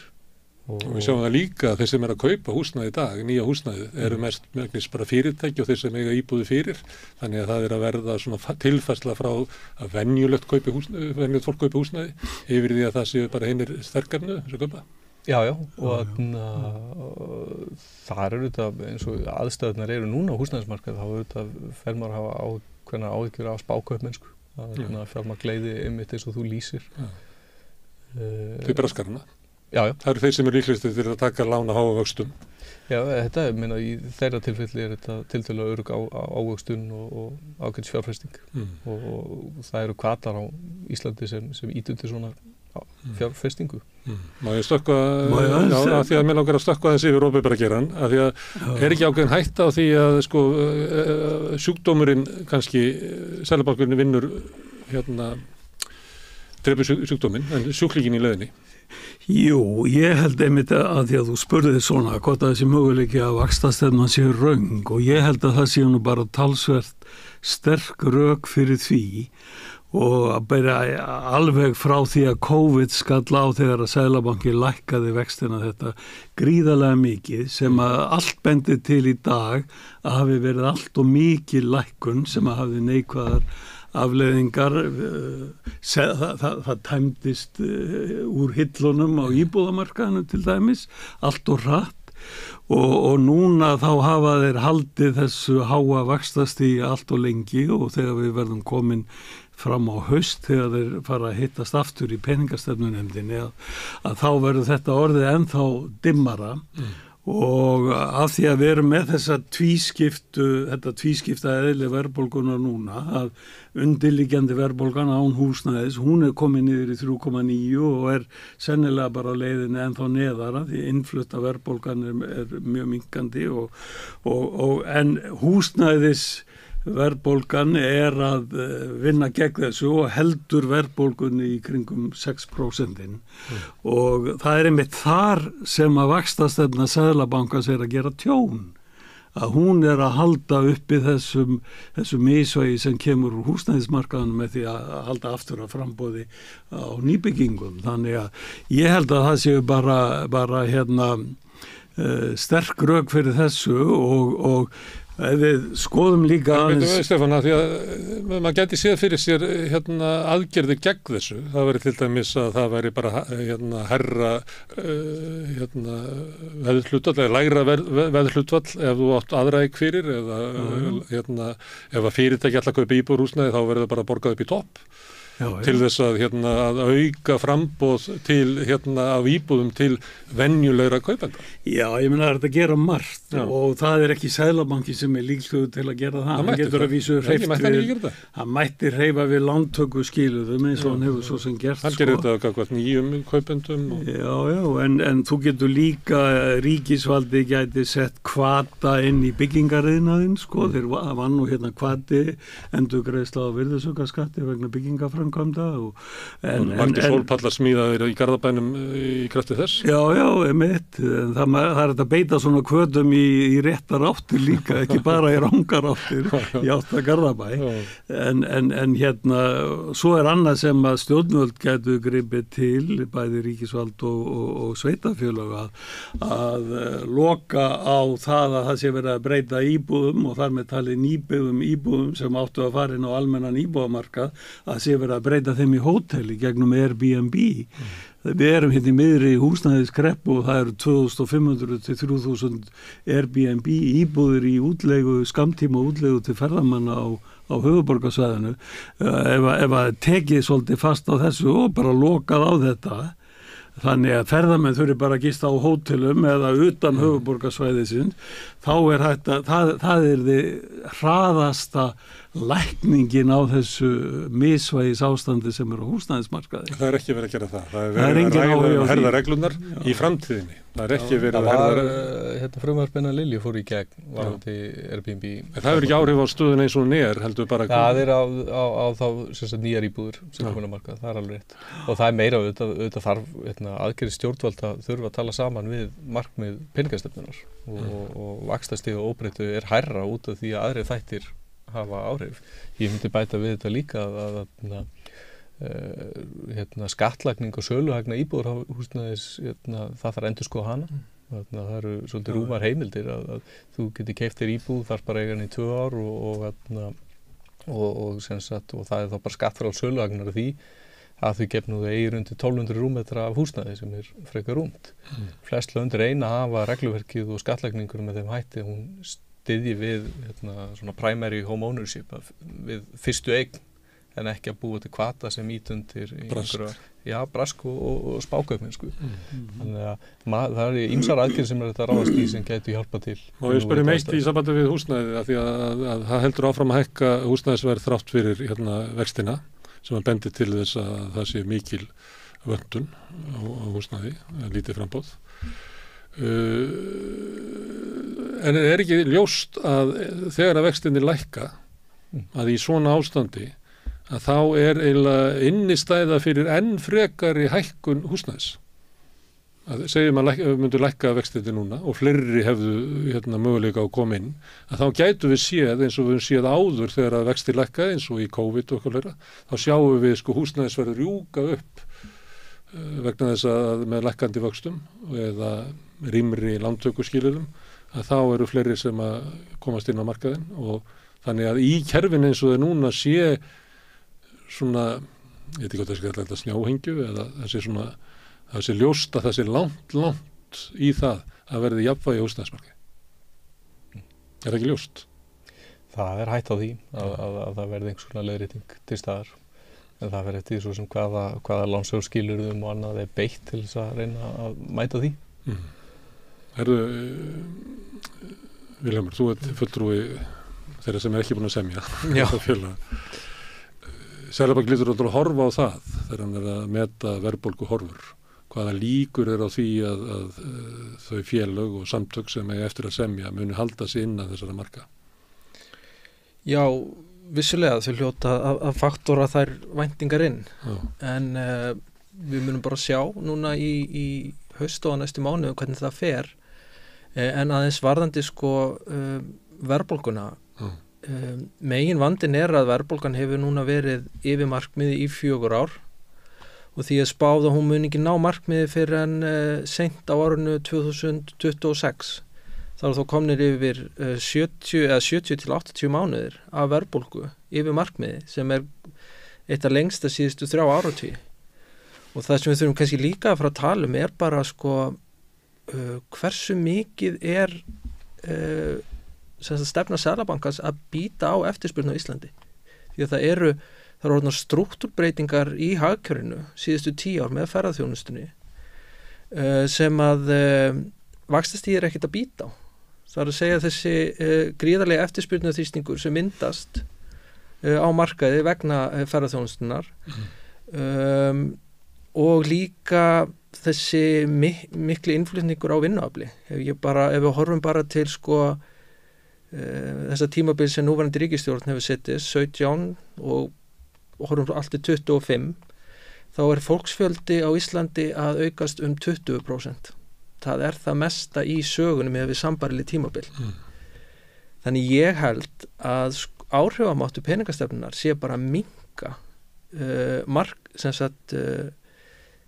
hafi minnkað og það sé eitthvað sem við þurfum að fara að tala um líka.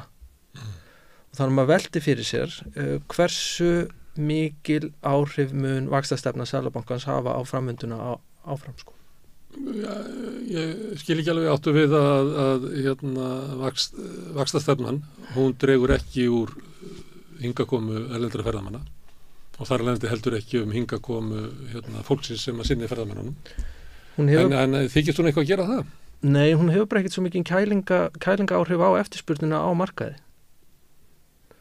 Og ég held hún hafi bara mjög minni kælingar áhrif en hún hafði. Og svo það líka þessi leki frá overtrúi lánunum yfir í verðtryggt og annað, þannig að svona máttur peningastefnunar á Íslandi, ég ekki vissum að hann sé bara nægilega mikill, sko.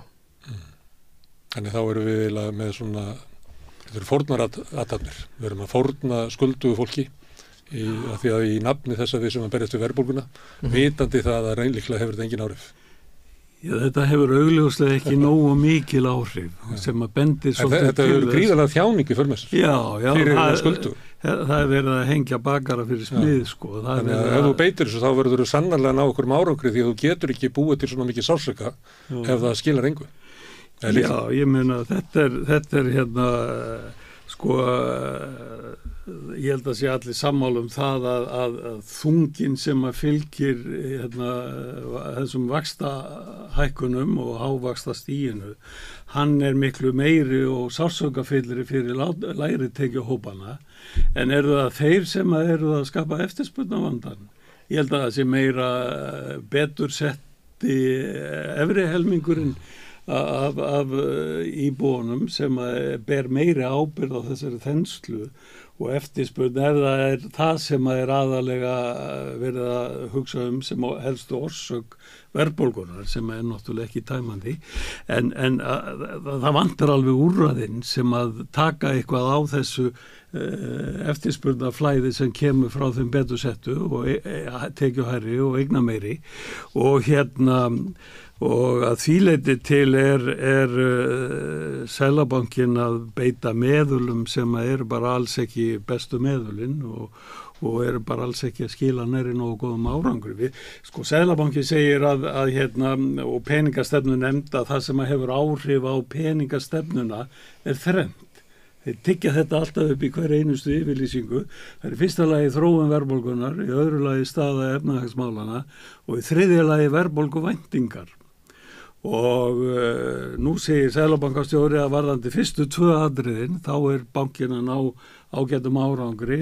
Verðbólgan hefur þrátt fyrir allt komið mikið niður og sérstaklega þessi undirliggjandi verðbólgan í 3,9 nema þeir horfa ekkert á það í reynd og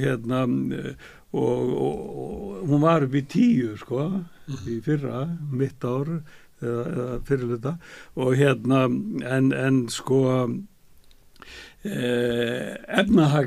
staða efnahagsmálana, þar alltaf að tala eftirspurna þrýstingin og hagvöxturinn var 8,9% í hittifyrra og 4,1% í fyrra og hann verður öllum líkindum í kringum 1% í ár sem þó þrátt fyrir allt kæfandi áhrif hávaxtastefnuna, það dreigir stólu fjárfestingum og enganeyslu og samt verðbólgan bara hreyfast á hraða sníelsins ef eitthvað og þannig að þetta segir allt en Seðlabankastjóri sagði að það eru aðalega verðbólguvæntingarnar sem eru núna að valda áhyggjum en hvað eru þessar verðbólguvæntingar?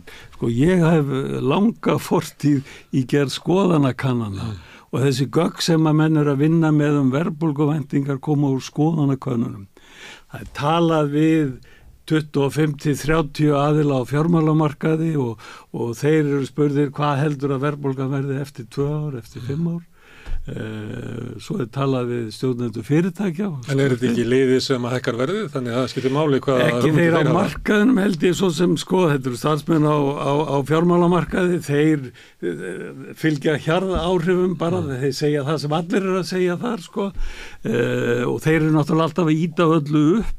Það mætti segja það stjórnendur fyrirtækjana, þeir fá svona spurningar líka, það eru þeir sem að ákveða verðið og ef það þannig að það sem að þeir segjast halda að verðbólgan verði eftir 2 ár eða eftir 5 ár og þeir eru að segja hún verði 4-4,5% eitthvað svoleiðis eftir 2 ár og að hvað þýðir það? Er það orsök verðbólgu í framtíðinni?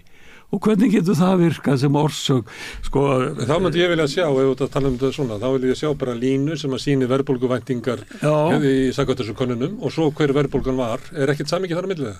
Já, sko, í nýjustu peningamálum Seðlabanka segir á blaðsíðu 45 verðbólguvæntingar litast yfirleitt af nýliðinni verðbólgu. Verðbólguvæntingarna litast yfirleitt af nýliðinni verðbólgu. Hvað þýðir það? Það er koma eftir á. Það er koma eftir á.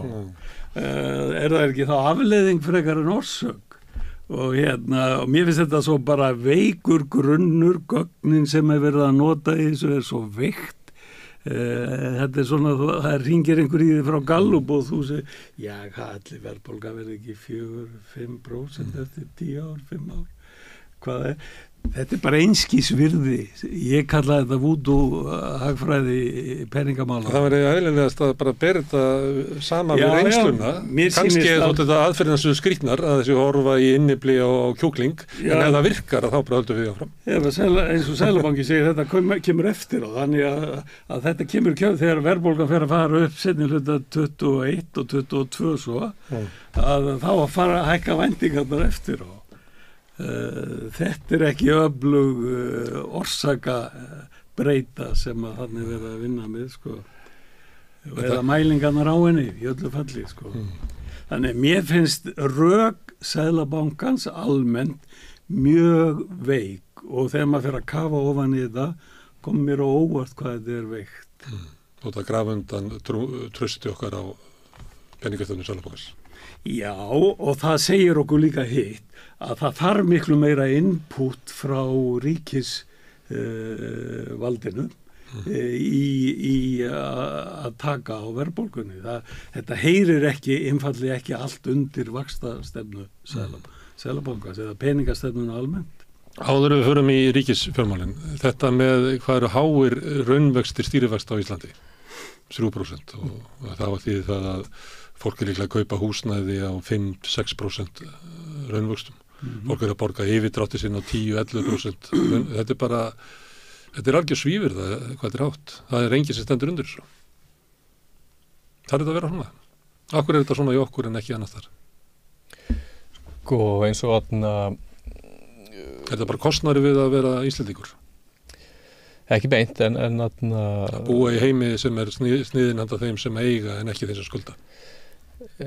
Sko eins og Stefán nefnir þá er að hægja á efnahagslífinu þannig að við sjáum þetta sko vandið við peningastefnun er að hún dreifist ekkert sérlega jafnt við getum hannað skattahækkanir eða einhver slíkt og svolítið valið hvaða hópar lendi í henni en peningastefnan fer á ákveðna hópa og svo er hún seinvirk og svo eru ýmsir lekar eins og Villi nefnir að flótt í verðtryggð lán og annað hefur áhrif á hvernig hún virkar. Líka bara svo staðreynd að helmingur lána er nú bara ennþá fastur inn í fastvaxtalánum þýðir það að peningastefnan er ekkert almennilega farin að býta. En við sjáum satt að einkaneyslan að hægja, fjárfestingin fer niður, þannig að þetta er að hægja á efnahagslífinu. En síðan má þetta spyrja sig og kannski á einhverju tímapunkti þarf aðeins að fara við það hvernig brugðist var við heimsfaraldri, varðandi hvernig vextir lækkuðu og hvort þetta hafi verið besta leiðin til þess að svona mæta áhrifum heimsfaraldurs. Við vitum líka það að vaxtalækkunin var ekkit endilega að renna til þeirra hópa sem mistu störfin og annað í heimsfaraldri.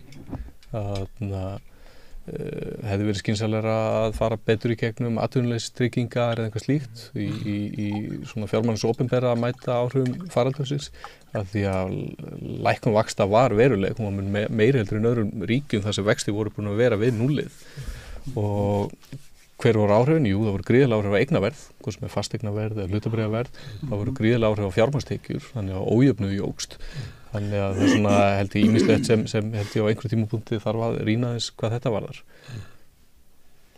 En ég vil spyrja í nafni skuldara.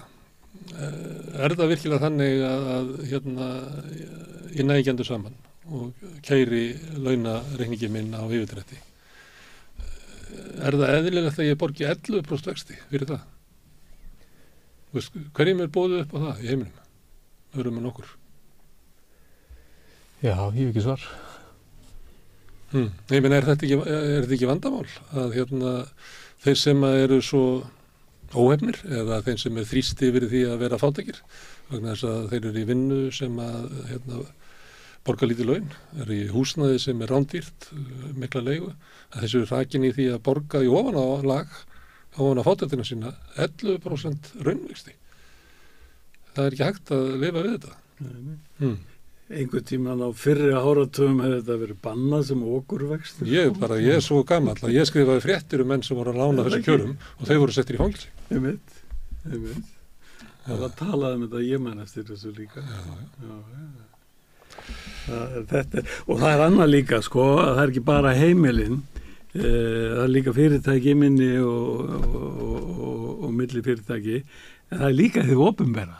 Og ég hérna með tölur akkurat sko að vaxtakostnaður vegna opinbera skulda er 6% af landsframleiðslu hérna.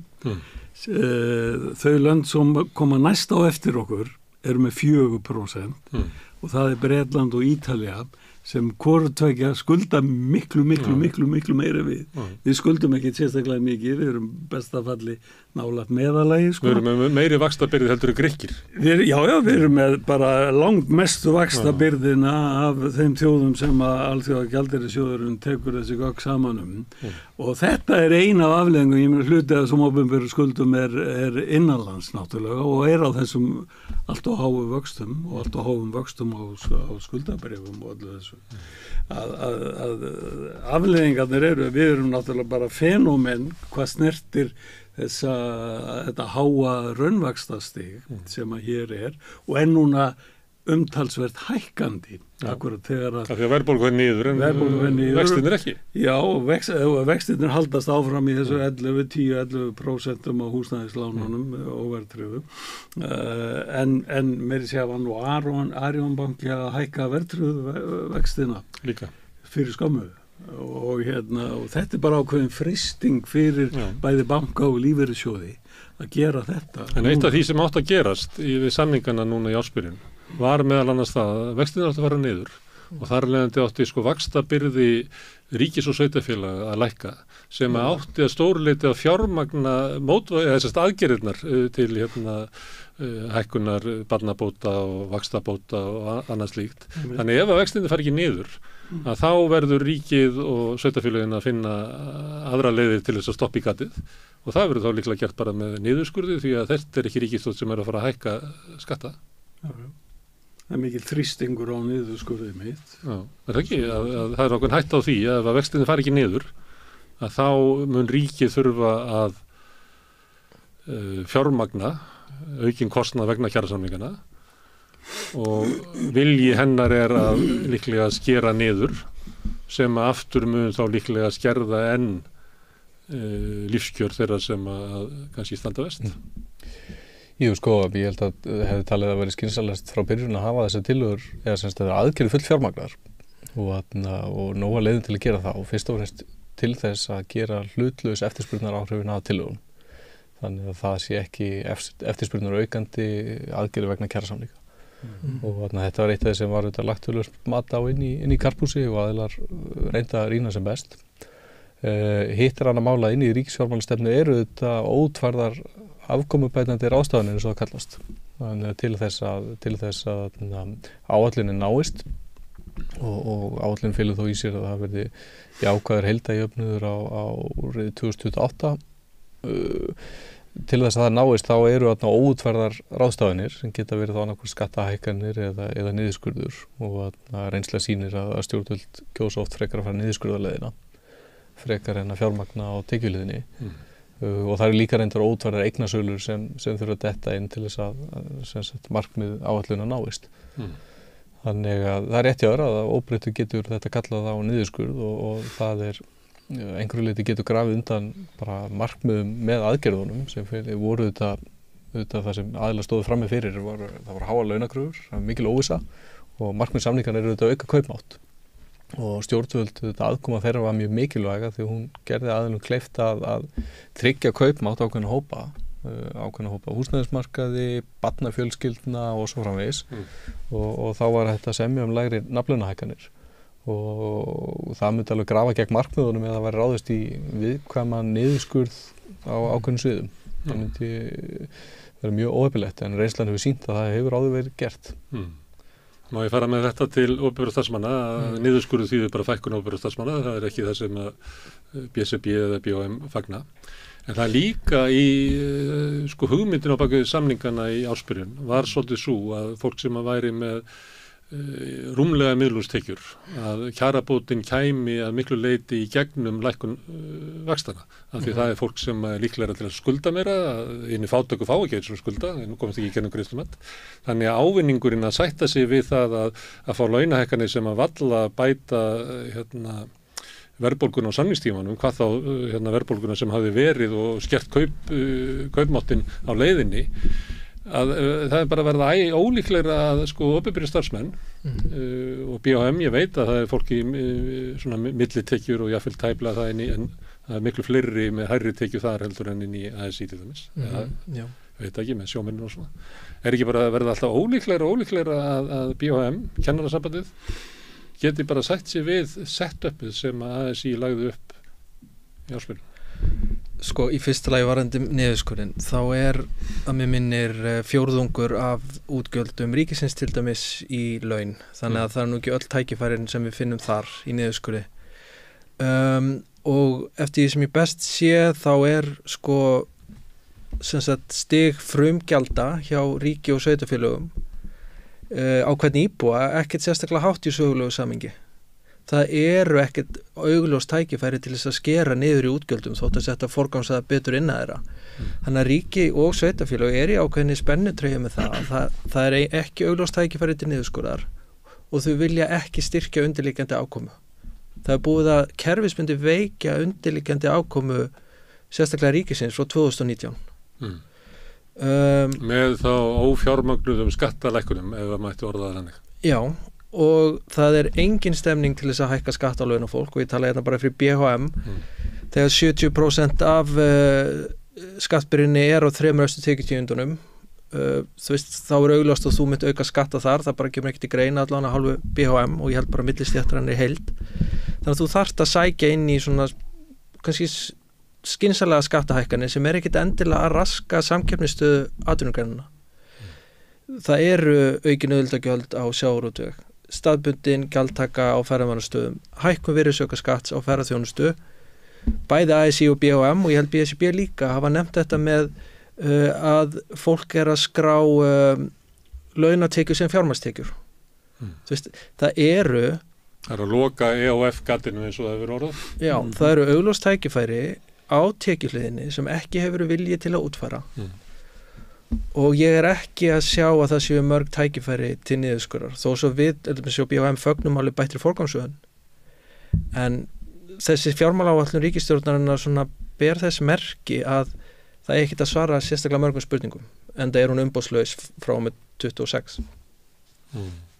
En eins og þú lýsir þessu að ef að ríkisvaldið ætlar að ná samningum við ykkur og kennaranna og fleira að þá þarf að koma eitthvað með í pakkan til þess að tryggja það að vaxtalækkanir nái fram að ganga til þess að ríkissjóður sé ekki rekin með halla sem getur valdið aukinni verðbólgu og tafi það að vextir lækka og að það sé eiginlega ekki hægt að sjá það hvernig það ná samningar við ykkur og kennaranna að óbreyttur umhverflega.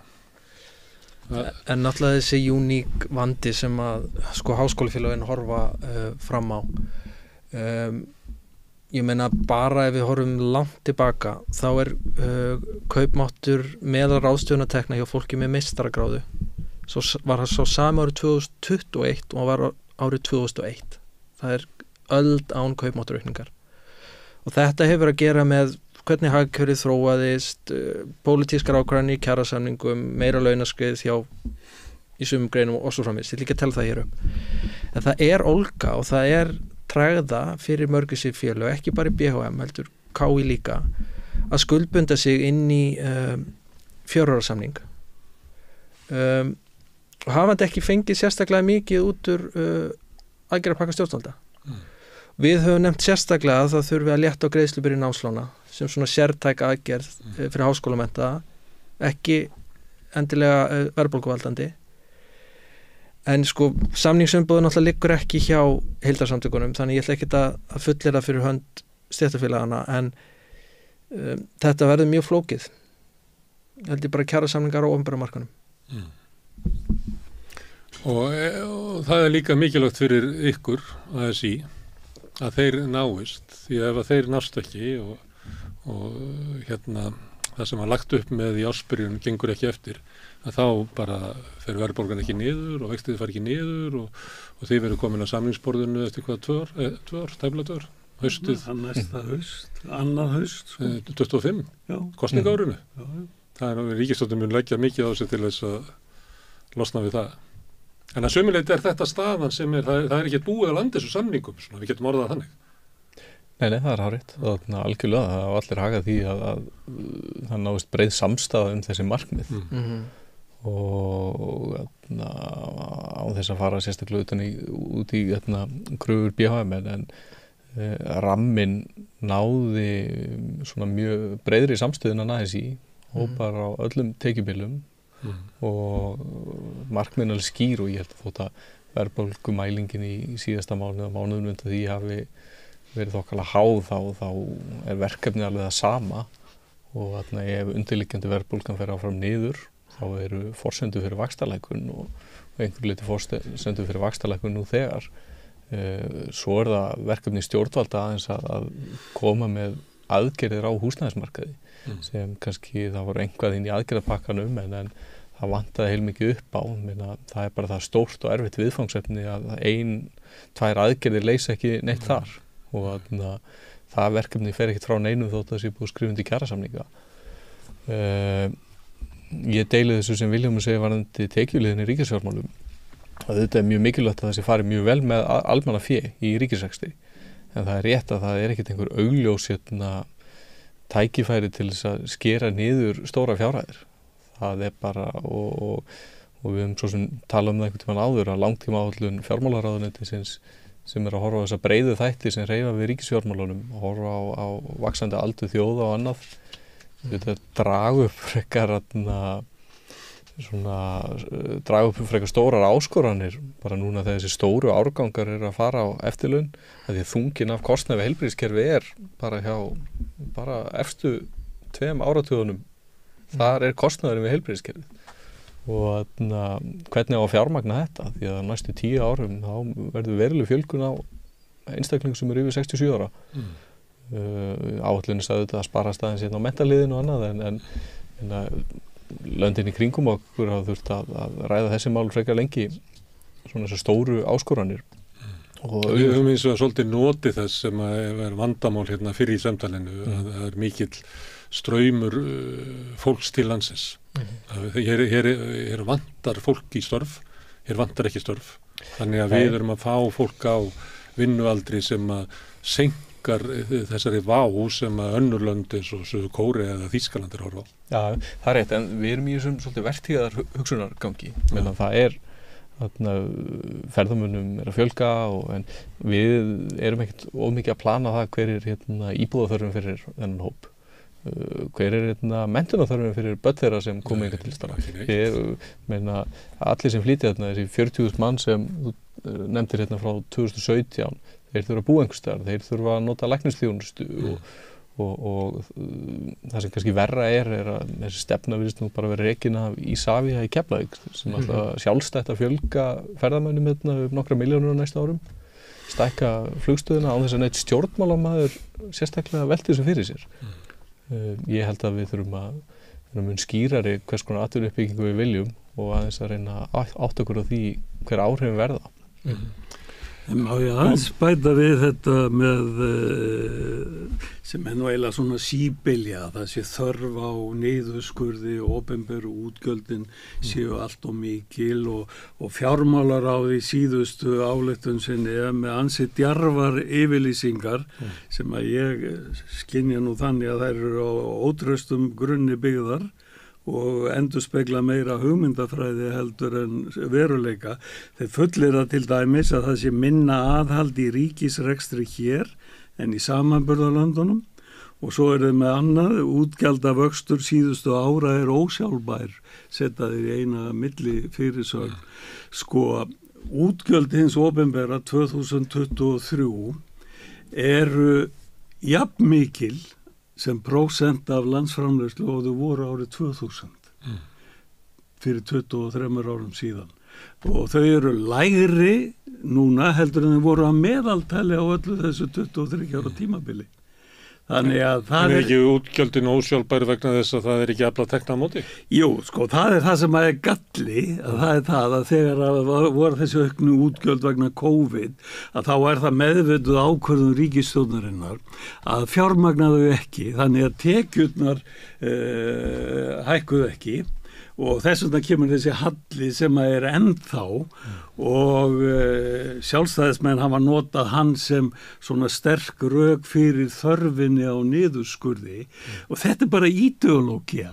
Sko, við höfum verið að safna hér upp innviðaskuldum vegna þess að við höfum verið að þróa þetta þjóðfélag gríðarlega hratt og hraðar en flest þjóðfélagi kringum okkur með þessum vexti, öravexti, ferðaþjónustunar. Við finnum það bara sem íbúar hérna. Já, þetta er allt farið aftur og við erum með innviðaskuldir í samgöngukerfinu, heilbrigðiskerfinu, menntakerfinu og velferðarkerfinu líka því að og svo hafa stjórnvöld verið með þessi klókinda að vera með þennan sjálfvirka niðurskurð eins og er áberandi í velferðarkerfinu að það er ekki verið að verðbæta hérna viðmiðin og grunnana og allt frá ári til árs heldur verðbólgan láti rýra þetta alltaf. Láti bara ryðga.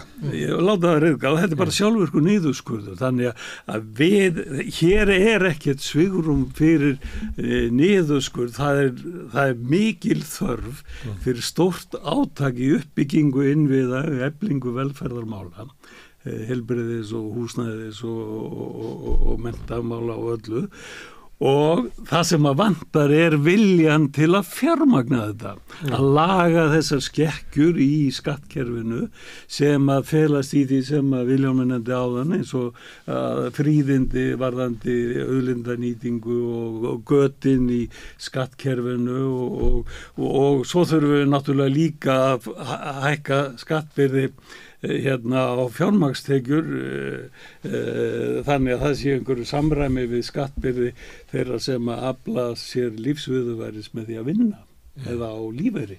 Það er fráleitt að þeir sem að láta peningana vinna fyrir sig og spila golf á meðan að þeir séu með sérstök skattfríðindi í formi fjármagnstekjuskatt sem ekki nema þú trúið því að þetta sé rjómi mannkins og við verðum treysta því að það færi okkur góða framtíð komandi að golfutálum. Já, það er nú eitt af því sem akkurat var ideológian á þessum fyrstu áratugum nýfrjálshyggjunar en nú eru komið 30 ára reynslu af því að það er ekki að skila neinum árangri en það er að éta þjóðfélagið upp að innan. Sko, það sem að þú varst að tala með endurreist grunnkerfan og innviðana, sömuleyti var ríkisstjórnin 2017 mynduðu þetta. Það var talið að það var komið tækifæri til þess að vinna upp það sem hafði glatast á árunum eftir hrun og þið kannast við það. Hún var svolítið, það var ríkisstjórnin sem ætlaði að fara að eyða svolítið. Það var talið að við værum með þeirri stöðu. Svo kom COVID og svo kom verðbólgan og svo kom alls konar óarann og þetta hefur gleymst svolítið. Þetta er ekki áherslan. En núna er áherslan að meginmarkmið efnahagsstjórnarinnar er að vinna á verðbólgunni. Hvert var planið í því? Seðlabankinn kvartaði yfir því að hann sæti einn við stjórnvölinn og það var í ríkisfjármálinn tækju ekki þátt í því, vinnumarkaður tækju ekki þátt í því, vinnumarkaðurinn býr til plan, þetta er svona leið sem við getum farið til þess að vinna á verðbólgunni, við erum komin svolítið inn í það, við erum að vinna eftir því plani, þá gerist það að Seðlabankinn hann er ekkert að lækka vexti, hún myndi ekkert muna að lækka vexti 2% sko, það myndi þú veist, það væri bara kannski einhverju getið þetta að væri bara snjallt að þetta er markmið okkar og við verðum að lækka vexti. Ríkisfjármálinn ætti að koma með eitthvað til dæmis að tryggja það að væri eitthvað svona líkindi á því að opinberir starfsmenn myndu sætta sig við að vera innan formsins, en það er ekki að gerast. Það er eins og að þetta hefur verið svona viðburður, það er skrifað undir samningana, ríkisstjórnin kemur tvö góð kastljósvitul og eitthvað fleira, svo bara er þessi stefnu ekkert, það er enginn að framkvæma þessa stefnu sem að þið var grundvöldurinn að samningunum. að ég sé það ekki. Maður hefur akkurat áhyggjur af þessu. Fjármálaráðherra er ekki í því. Já, ég er sammála þessu. Ekki. Maður vil sjá miklu fastar tekið í áratnar. Sjáu þið skýrmerki í efnastjórninni að það sé verið að vinna gegn verðbólgu og tryggja það að þessi samningar sem allir voru sammála fyrir nokkrum mánuðum að væru bara líkilina því að nánuðu verðbólgu myndu haldast. Já, ég held að svolítið líkilina þessu verður framhaldið varðandi húsnæðismarkaðin. Og hvað eru þær aðgerðir? Þær eru ekki alla konum til framkvæmda. Það er verið að hækka húsnæðisbætur, það er verið að ræða húsalög. Það minnkar ekki verðbólgu, hækka húsalög. Nei. Ég hef gett fært rök fyrir því að það eykur verðbólgu. Það getur, ef húsalögin verða ekki endurskoðuð, þá getur þetta allt í núverandi umfram eftirspurn og litlu framboði, þá getur það haft áhrif beint út í verðlag. Það er bara hárrétt. Þannig ég held að húsalögulögin þurfa að skoða samhliða. Uppbyggingin er bara, það vantar lóðir, það vantar hraðir uppbyggingu og svo eins og við nefndum einhver sérstakar aðgerðir, tímabundnar eða langvarandi sem svona dragur spákaupmennsku og svona vinna með þessu markmiðum. Ég meina hættar á því að náist markmið samningsins ekki þá verður þetta mjög þungt ástand á næsta ári. Það sé alveg ljóst. Og við getum sagt að húsnæðismarkaður í Íslandi, hann fer versnandi. Spákaupmennir eru ráða meiru. Það eru færra svona venjulegu fólki sem á efni á að kaupa húsnæði. Húsnæði er óöruggara, húsnæðiskostnaður fer hækkandi. Já, það verðist ekki vera mikill pólitísku meirihluti til að bæta úr þessu vegna þess að það er búið að lofa bótum frá 2019 og jafnvel fyrir. Og það hafa komið tillögur og svo hafa þær ekki ratað í gegnum þingið. Viljum, ég sagði að þú svona játtir því að það væri húsnæðismarkaður sem væri lykilatriði því það er ósamið hjá ykkar fólki. Heldur að húsnæðismál spili þar inn? Það er ekki lykilþáttur vissulega einhverju leyti en okkar fólk kannski býr við þann lúxus að búa við heldur betra húsnæðisöryggi heldur til þess hópar hjá Eflingu sem sannarlega þurftu hjálp en eins og Þannig að krafan breytingar í húsnæðisstefnunni munu ekki koma frá ykkur. Þannig að við verðum bara að fá okkur pólitíska vakningu aðgerðir í húsnæðismálum.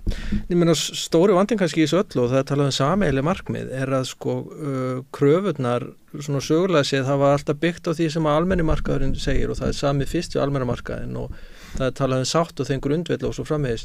Kannski lærdómurinn til framtíðar er bara að fá þessa tvo markaði saman til þess að skapa einhverja sátt einhverja meginstefnu. En eins og Róbert kom inn á áðan þá er það miður þannig að við þessar aðstæður þá munu hækkun húsnæðisbóta og annað líklega bara fara í verðlagið þeir eru með svona miklu umfram eftirspurn allan til skamstíma og Seðlabankinn hefur nú sagt það bara með aðgerðapakka stjórnvalda að hann muni setja þrýsting á stýrivaxtastig allan til skamstíma en svo held ég við þurfum að passa okkur á því að tala ekki alltaf þannig eins og það hangi allt á einhverjum prósentum til og frá í þessum kjarasamningum það eru aðri þættir sem að hafa áhrif á verð á markaði Fjármálaráðuneyti hefur nú reynda nýlega svona svo til afráði með öllu að það hefur verið til staðar svo kvöldu hagnaðardrifin verðbólga á Íslandi eftir 2022. Er ekki Seðlabanki búin að votta það að þetta hafi ekki verið til, þetta sem að þú hefur meðal annars lagt mikla áherslu á að vera verðbólgu valdandi? Já, það getur vel verið að það sé ekki merki á svona breiðum grunni að álagning hafi aukist á markaárið 22 og 23 en það eru engi merki hún hafi minnkað hlutfallslega heldur.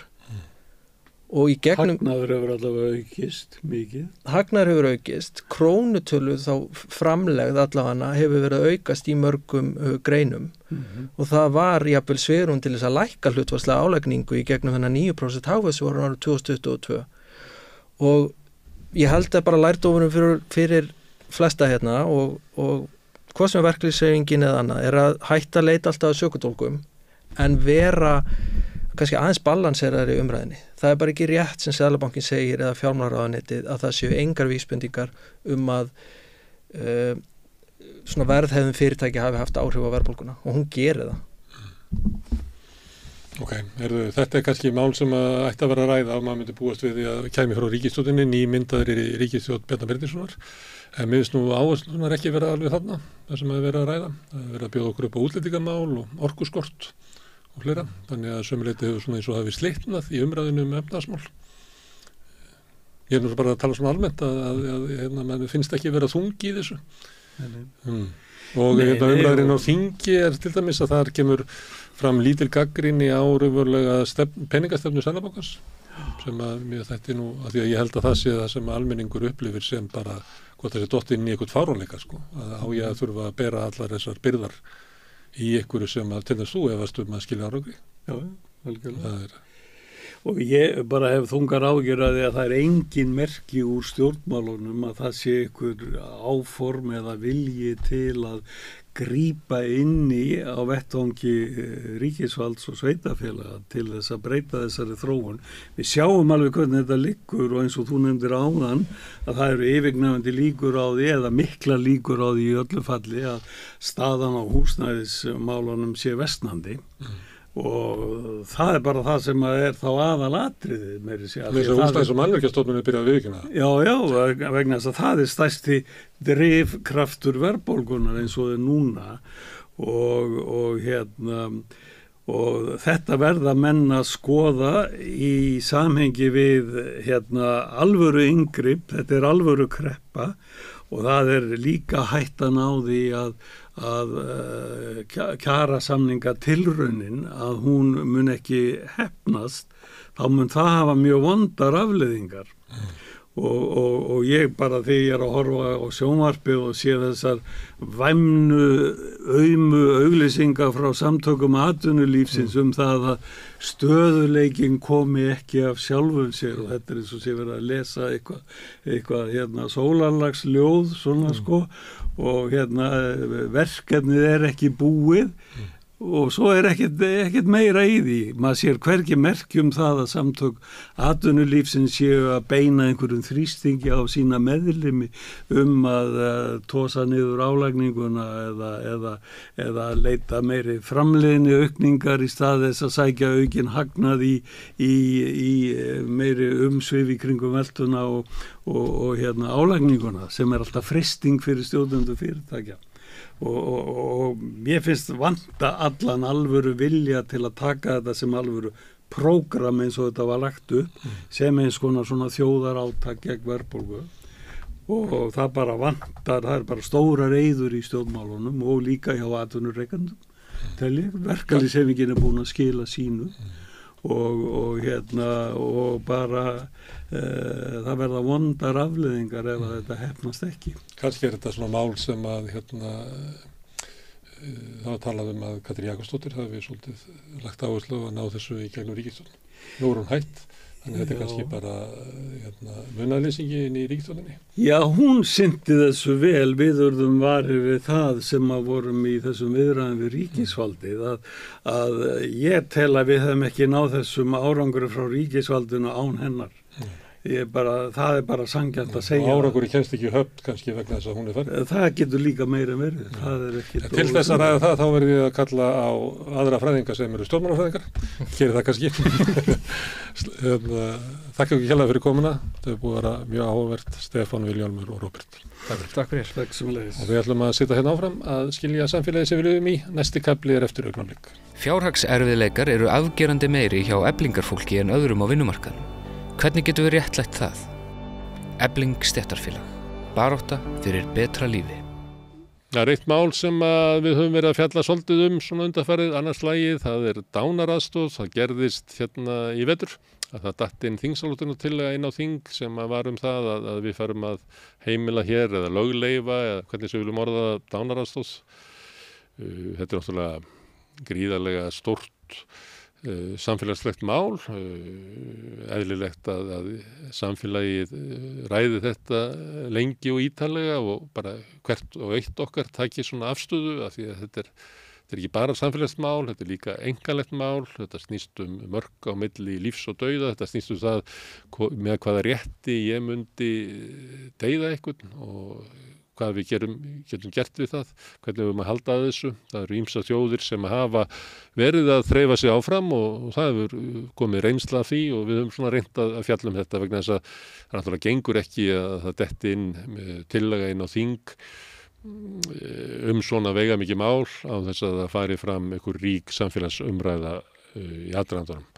Það var komið núna í vikunni að Salvöru Nordal sem umboðsmaður barna en hún líka heimspekingur sem hefur svolítið sérhaft sig í svona heimspeki og siðfræði heilbrigðisstarfstétta og heilbrigðiskerfisins og hún hefur fjallað töluvert dánaraðstoð og þekkir það vel og ég fekk hana til þess að spjalla við mig þetta. Tilgangur var náttúrulega ekki það að komast einhverju niðurstöðu. Sum mál eru þannig og kannski þau mál sem heimspekingar hafa mest gaman að tala eru þau sem finnst ekki klár ein niðurstaða, heldur eiginlega tilgangurinn, samtali sjálft tilgangurinn. Við skulum sjá til hvernig okkur Salvöru gekk að ræða þetta mikilvæga mál. Samstöðin í eigu hlustenda, áhorfenda og lesenda. Já, við höfum fjallað svolítið dánaraðstoð við Rauðaborðið. Fyrir einhverjum vikum komu þær frá félaginu Lífsvirðingu sem að vill lögleyfa dánaraðstoð. Ingrid Kullmann og Silvían Lakoltör kom hingað og ræddu það og báru fram svona sín sjónarmið. Svo í síðustu viku ræddi ég við Steinunni Þórodóttur sem formaður Læknafélagsins sem að sagði eiginlega svona sína sögu varðandi þetta mál því að hún var upphaflega svona frekar jákvæð gagnvart dánaraðstoð en það sem hún var formaður Læknafélagsins og erindi kom inn til félagsins að þóttu hún að kynna sér málið og hún sagði að eftir því sem hún kynnti sér þetta betur þá var hún eiginlega fráhverfari því að heimila dánaraðstoð og gekk raunverulega svo langt að þetta væri skref eða svona sem að við myndum stíga ef við myndum stíga yfir hennar þröskuld að þá sá hún fyrir sér að það gætu bara slæmir hlutir gerst.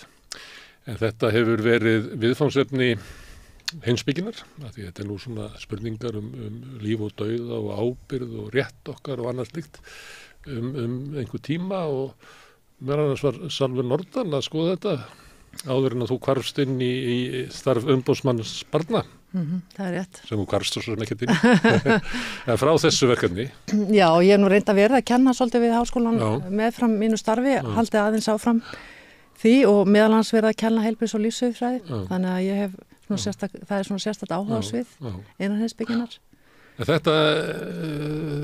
Þetta alveg klassískt mál sem að heimspekin ætti að geta hjálpa okkur. Nefna kannski gallinni þá að heimspekin kemur aldrei með skýr svör. Nei, hún kemur aldrei með skýr svör. Nei, og þetta náttúrulega líka bara eðli þess svona mála. Þetta náttúrulega eitt af þessum stóru siðferðilegu álitaefnum í samtíma okkar. Og þau eru álitaefni vegna þess að það eru mörg sjónamið sem koma að og það er erfitt að alveg segja af eða á. Og það er bara eðli þessara mála. Þannig að og það verður ágreiningur svona mál bara held ég í framtíðinni. Þetta er ekki eitthvað sem við getum með einhverjum einum auðvöldum hætti skorið úrum. Þannig að hittast líka svona álitamál svona hvort að við höfum bara siðferðislegan rétt til að deyða einhvern. Það er eitt. Svo eru finnst manni stundum vera svona einstaklingsréttur umfram samvisku samfélagsins, þannig að það eru svona margir svona straumar í hugmyndum okkar sem mann skella þarna saman. Algjörlega og svo bætist við tæknin og þróun læknisfræðinar og fólk sem hefur lifað af allskyns mjög erfiða slys og að lifi lengi kannski mjög erfiða sjúkdóma og það náttúrulega líka kallar á það að spurningi hvenær á að hætta meðferð og hvenær á að jafnvel að flýta fyrir döðanum. Þá komum við líka stéttarlegu sjónarmiðum og fleira þar sem sumir hafa efni á meðferð en öðrum bara búið upp á dánaraðstoð. Já, þannig að það er svo mörg sjónarmið sem geta komið þarna inni og margt svona kannski líka í nútímanum sem svona kallar á þetta og þú nefnir sjálfræði. Það auðvitað hefur verið mjög sterkt í svona siðfræði nútímans eða samtímans að það er mikil áhersla á frelsi einstaklingsins réttindi og sjálfræði. Og fólk talar oft það þetta er mitt líf og mitt val, má ég ekki stjórna því hvað ég geri, hvernig meðferð ég fæ, mjög mörg af þessum siðferðilega álitaefnum í heilbrigðis- og lífssýrfræði snúast voða mikið þetta sjálfræði einstaklingsins. Svo til dæmis í varðandi dánarast og þá þarftu náttúrulega aðstoða einhvers annars og þá spurningi hvað með stöðu þess aðila.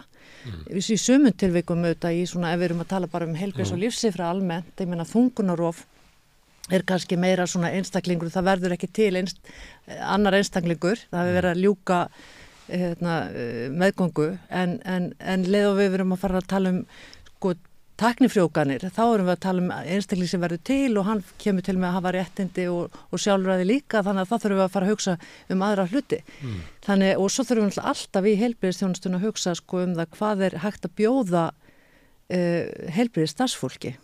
Hvað má það hætta eða taka ekki þátt í ákveðnum aðgerðum eða ákveðinu meðferð eða stríði gegn þeirra lífskoðun. Það er verið að labba bara gegnum þetta? Já. Ef ég vil deyja og á ég rétt á því að heilbrigðisstarfsfólk aðstoð mig við það. Segjum að ég sé bara í þeirri aðstöðu að ég get ekki bundi enda á líf mitt sjálfur. Já. Vegna bara eitthvað svona lömunar, getur bara ímynd okkur það. Já. Og ég vil ekki lifa lengur. Og ég hef ekki trú á þeim meðferðum sem þeir eru að bjóða upp á mig. Já. Og presturinn sem kom áðan og að samfærður að líf mitt hafi við samt eitthvað gildi í eitthvað slis og ég er bara ekki samanlega. Ég vil bara fá að deyja. Já, þarna komum við að því að það er að mínum viti mjög mikill munur á því að ræða þá til dæmis stöðu þína mögulega, ímyndu stöðu þína í þessum aðstæðum og svo að hugsa hvernig ætlum við að setja löggjöf eða ramma utanum þessa þjónustu. Þannig að hvernig stefnu eða hvað stefnu eigum við að taka í þessu.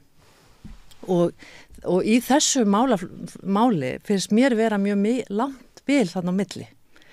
Það er oft, og maður hefur mikinn skilning á því þegar maður heyrir einstök dæmi og kannski hefur þessi umræða líka oft verið knúin áfram af sögum eða frásögnum einstaklinga sem eru í óbærilegri stöðu og til dæmis erlendis þar sem hefur verið kannski mikið fjölmiðla umræða það og þá hugsa maður, ekki myndi maður vilja vera í þessari stöðu og þannig að það er eitt að velta því fyrir sér og þá getur maður alveg svona siðferðilega sagt það er ekki því til fyrirstöðu að þessi manneskja fá að deyja. Nema kannski það að ef við búum til form í kringu það og lög í kringu það, að þá erum við komið með einhvern óskapna sem við viljum ekki hafa í okkar samfélagi. Já, eða að það getur bara orðið mjög flókið að setja þann ramma sem svona heldur, sem verður þannig að hann breyti ekki heilbrigðisþjónustunni eða skapa ekki þannig stöðu að það verður það getur verið bara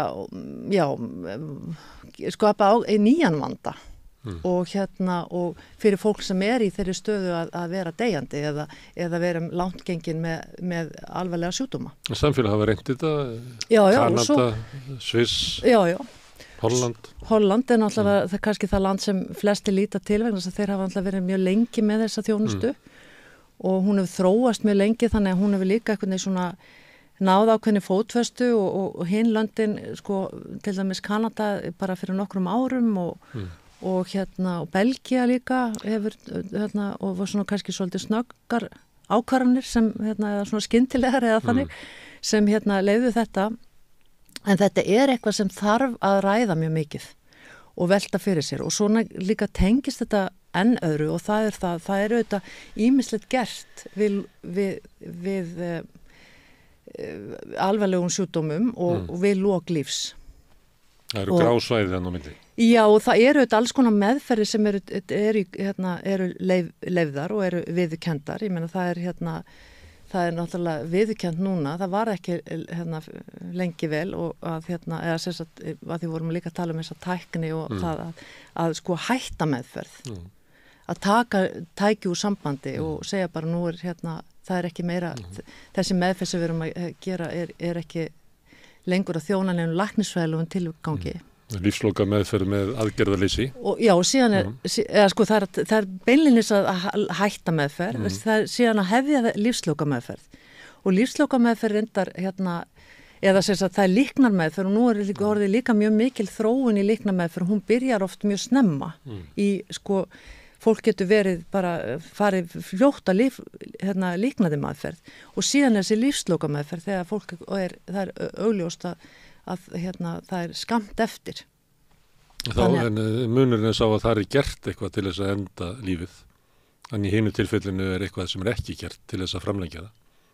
Það er munur þar á það ekki. Já, en sko þá ertu komið með eitthvað sem ítir á eitthvað takka eða gerir eitthvað. Já, einmitt. Til þess að enda líf. Sem beinlinis hefur þannan ásetning að enda lífið og við höfum auðvitað, ég meina, það er sko við erum náttúrulega með mikinn lagabálk gegn því að fólki sem deyðir aðra mannesku.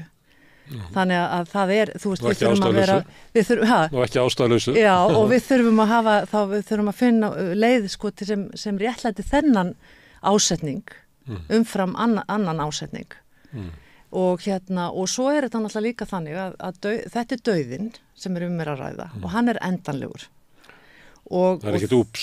Og þannig að ef það verða eitthvað svona mistök eða eitthvað er óljóst, þá er þetta mjög afdrifarík náttúrulega ákvörðun að taka, eða mjög afdrifaríkt skref.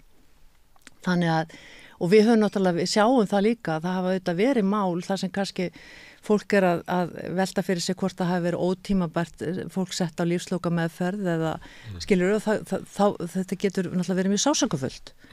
Þannig að þarna eru bara mjög vandasum svæði þar sem við erum að fara að feta okkur inn á og erfitt að setja þessi mörk. Og flókið. Og svo þú veist, við verðum sem samfélag að ræðum þetta því þetta er bara grundvallaratriði. Já, við verðum að ræða þetta. Það er ekki þar mikið að við tölum okkur niður á samfélag niðurstöðu. Nei, við verðum sem samfélag og við verðum kannski líka að vera óhrættar við að ræða dauðan og þessar meðferðir sem er í boði. Þegar ég held að það sé oft þannig og maður hefur jáfnvel heyrt að innan heilbrigðisgeirans að heilbrigðisstarfsfólk sé ekki alltaf alveg meðvitað hvað felst í ólíkum meðferðum við lífslok eða hvernig og þannig að hvað þá almenningur. Þannig það þarf að vera miklu meiri umræða þetta og fólk þarf að átta sig á því vegna þess að svo hefur maður líka hitt fólk sem hefur verið að velta fyrir sér. Finnst kannski lífsloka meðferðin vera þannig að það sé raunverulega verið nánast upplifaða jafnvel eins og að sé vera deyða mannesku. Af því það er auðvitað verið að gefa mikið morfín og mikil og hætta öllu bara að gefa vökva og ýmislegt sem maður sem að kemur mörgum óvart að það er umverulega verið að íta fólki í áttina að döðunum með því að þau fólk sem getur ekki innbyrt vökva og annars líkt og það ég talaði við son aldraðra konu sem var sett á lífsloka meðferð í janúar og hann bara andmælti því og hún er á lífi hún er á lífi í dag. Þannig að þessu gráa svæði að það er ekki þannig að þetta sé einhvern veginn liggi allt klart fyrir. Nei, akkurat. Og svo erum við kannski líka, ég meina mögulega að það er svona kannski tvennt að gerast, það er ýmsir sem vilja leyfa dánaraðstoð. Og svo er líka mikið þrýstingur einmitt frá aðstandendum að veita þá meðferð sem hægt er að veita mjög lengi. Og fólk vill ekki sleppa tökunum.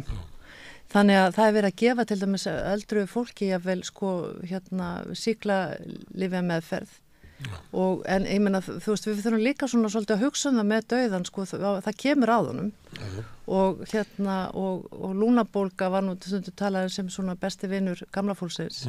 Ég meina við megum ekki berjast heldur kannski of mikið, þannig að við þurfum þetta er alltaf að spila saman. Og fjölskyldur eru að ræða þetta þegar að aldraði foreldrar fara á hjúkrunarheimili þá þurfa reynt að fá eitthvað svona skilning hversu langt á að ganga til þess að halda lífi í viðkomandi. Akkurat. En það er náttúrulega eru ákvarðanir líf og dauða og skiljanlegt kannski að sumir í erfiðleikum með að segja bara já eða nei eftir hvað það er bara þannig. Já, það er mjög erfitt, það er auðvitað mjög erfitt, þetta eru erfiðar ákvarðanir. En þetta með að taka ákvörðun að deyða eitthvað, þá er náttúrulega einhver sem gerir það og við þekkjum það bara í sögunni að á miðöldu voru böðlar en þeir voru með hettur til þess að þekktust ekki. Þegar var talið vera sök sem er ekki hægt að bera persónulega. Þannig að þú einhvern veginn samkomlega setti sig við það að einhver gangi bara inn í eitthvað hlutverk sem enginn vill vinna. Og þetta fylgir og ég með það sem ég finnst áhugavert í Steinunni að mér fannst þess að hún væri komin á þá niðurstöðu að þetta væri einfallega bara hurð sem við mættum ekki opna. Já, og það var hljómaði svolítið eins og það væri ekki tilvíljun að allar menningar í gennum tíðina hafa hafnað þessu. Já, einmitt.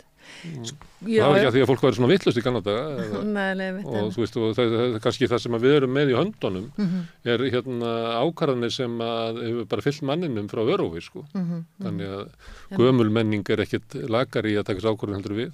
Nei, það er að vera rétt. Og allar segja bara þetta er algjört no. Já, ég meina, mér finnst ég hef nú, eins og ég segi, kendi þetta lengi og þetta efni og hef haldið fjölda fyrirlestra þetta við það. Verður einhver nær? Og ég er einhver nær, en ég get bara sagt það að mér finnst, ég get alveg skilið þessa umræðu mjög vel og ég get alveg séð að í einstöku tilvikum þegar maður horfir á, ég hef fulla sammála með því. Hins vegar hef ég verið mjög varkár í að ég alltaf að sagt, ég held að verði mjög flókið og erfitt að setja einhvern ramma sem við erum sátt við.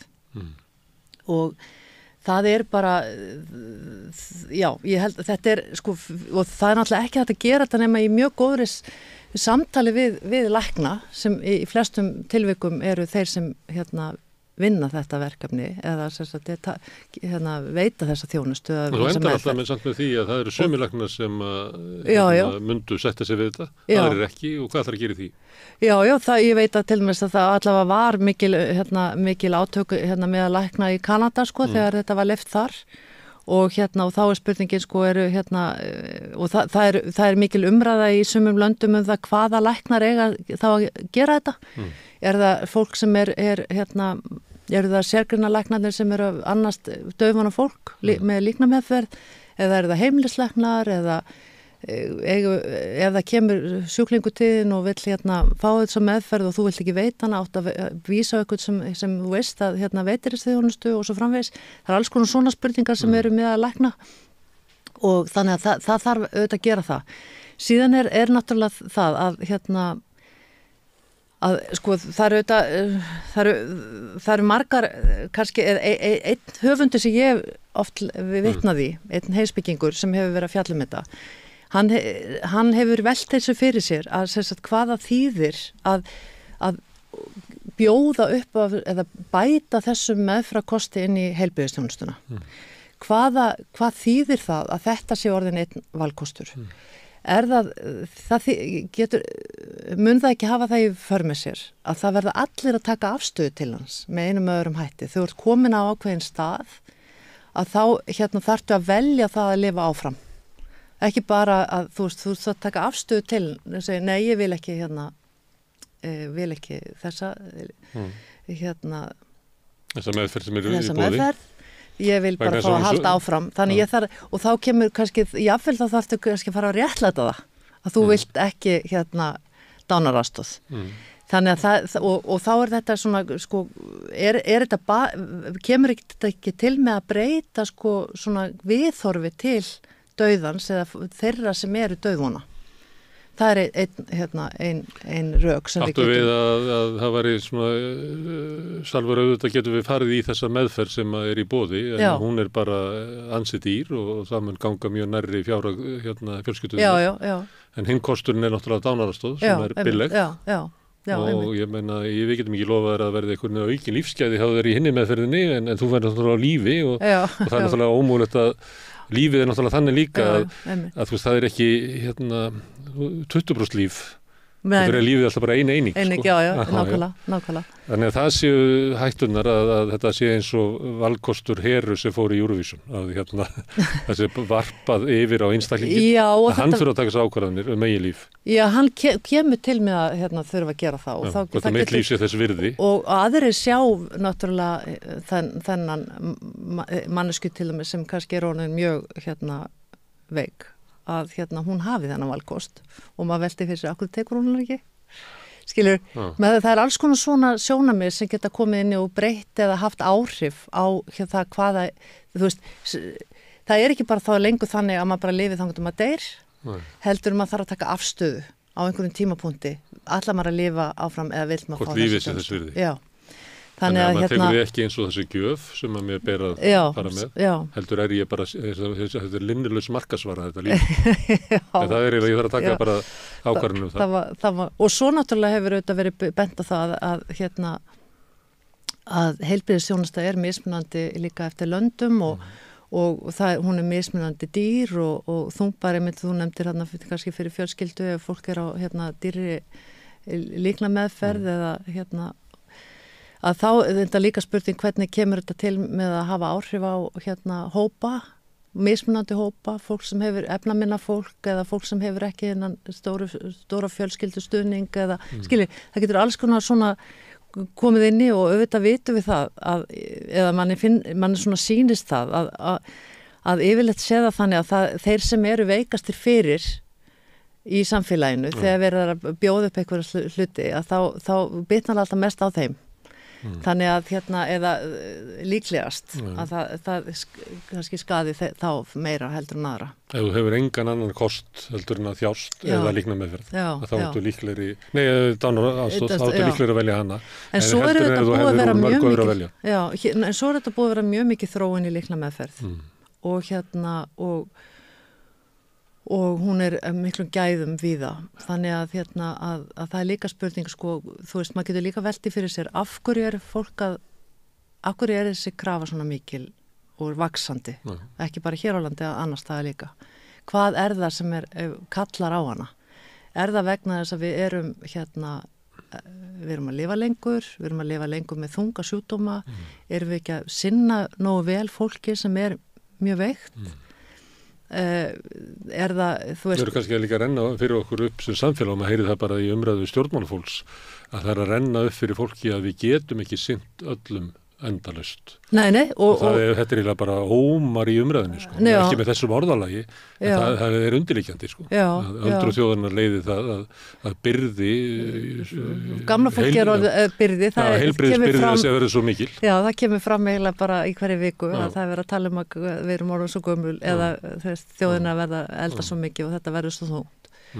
Og og það er náttúrulega bráðum með fermar að tilheyra þessum þunga hópi sem þetta er ekkert gaman að rugla fyrir að vera í þessum hópi og þetta sé stöðut ástæðan fyrir vanda heilbrigðisþjónustuna, þetta sé þannig. Þannig að, en svo er það kannski líka það að við erum, eins og ég var að nefna á þann, að við erum viljum ganga svo langt í að veita meðferð, sýklameðferð eða sýklalífa meðferð og alls konar meðferðir því að fólk er samt orðið mjög gamalt og það kannski, við þurfum líka að vera tilbúin til að kveðja. Þannig að það er svo margt svona þversagnakennt í þessu. Já, en að því þetta er svona grundvallaratriði, hugmyndin ein, heldur að sé þannig að bara hugmyndin ein að við getum valið dánaraðstoð, að hún hafi einhvern veginn svona afgerað eða geti breytt hugmyndum okkar þú veist, hvers virði er líf mitt í samfélaginu eða þarf ég að sanna virði mitt í samfélaginu til þess að fara með að það geti haft svona...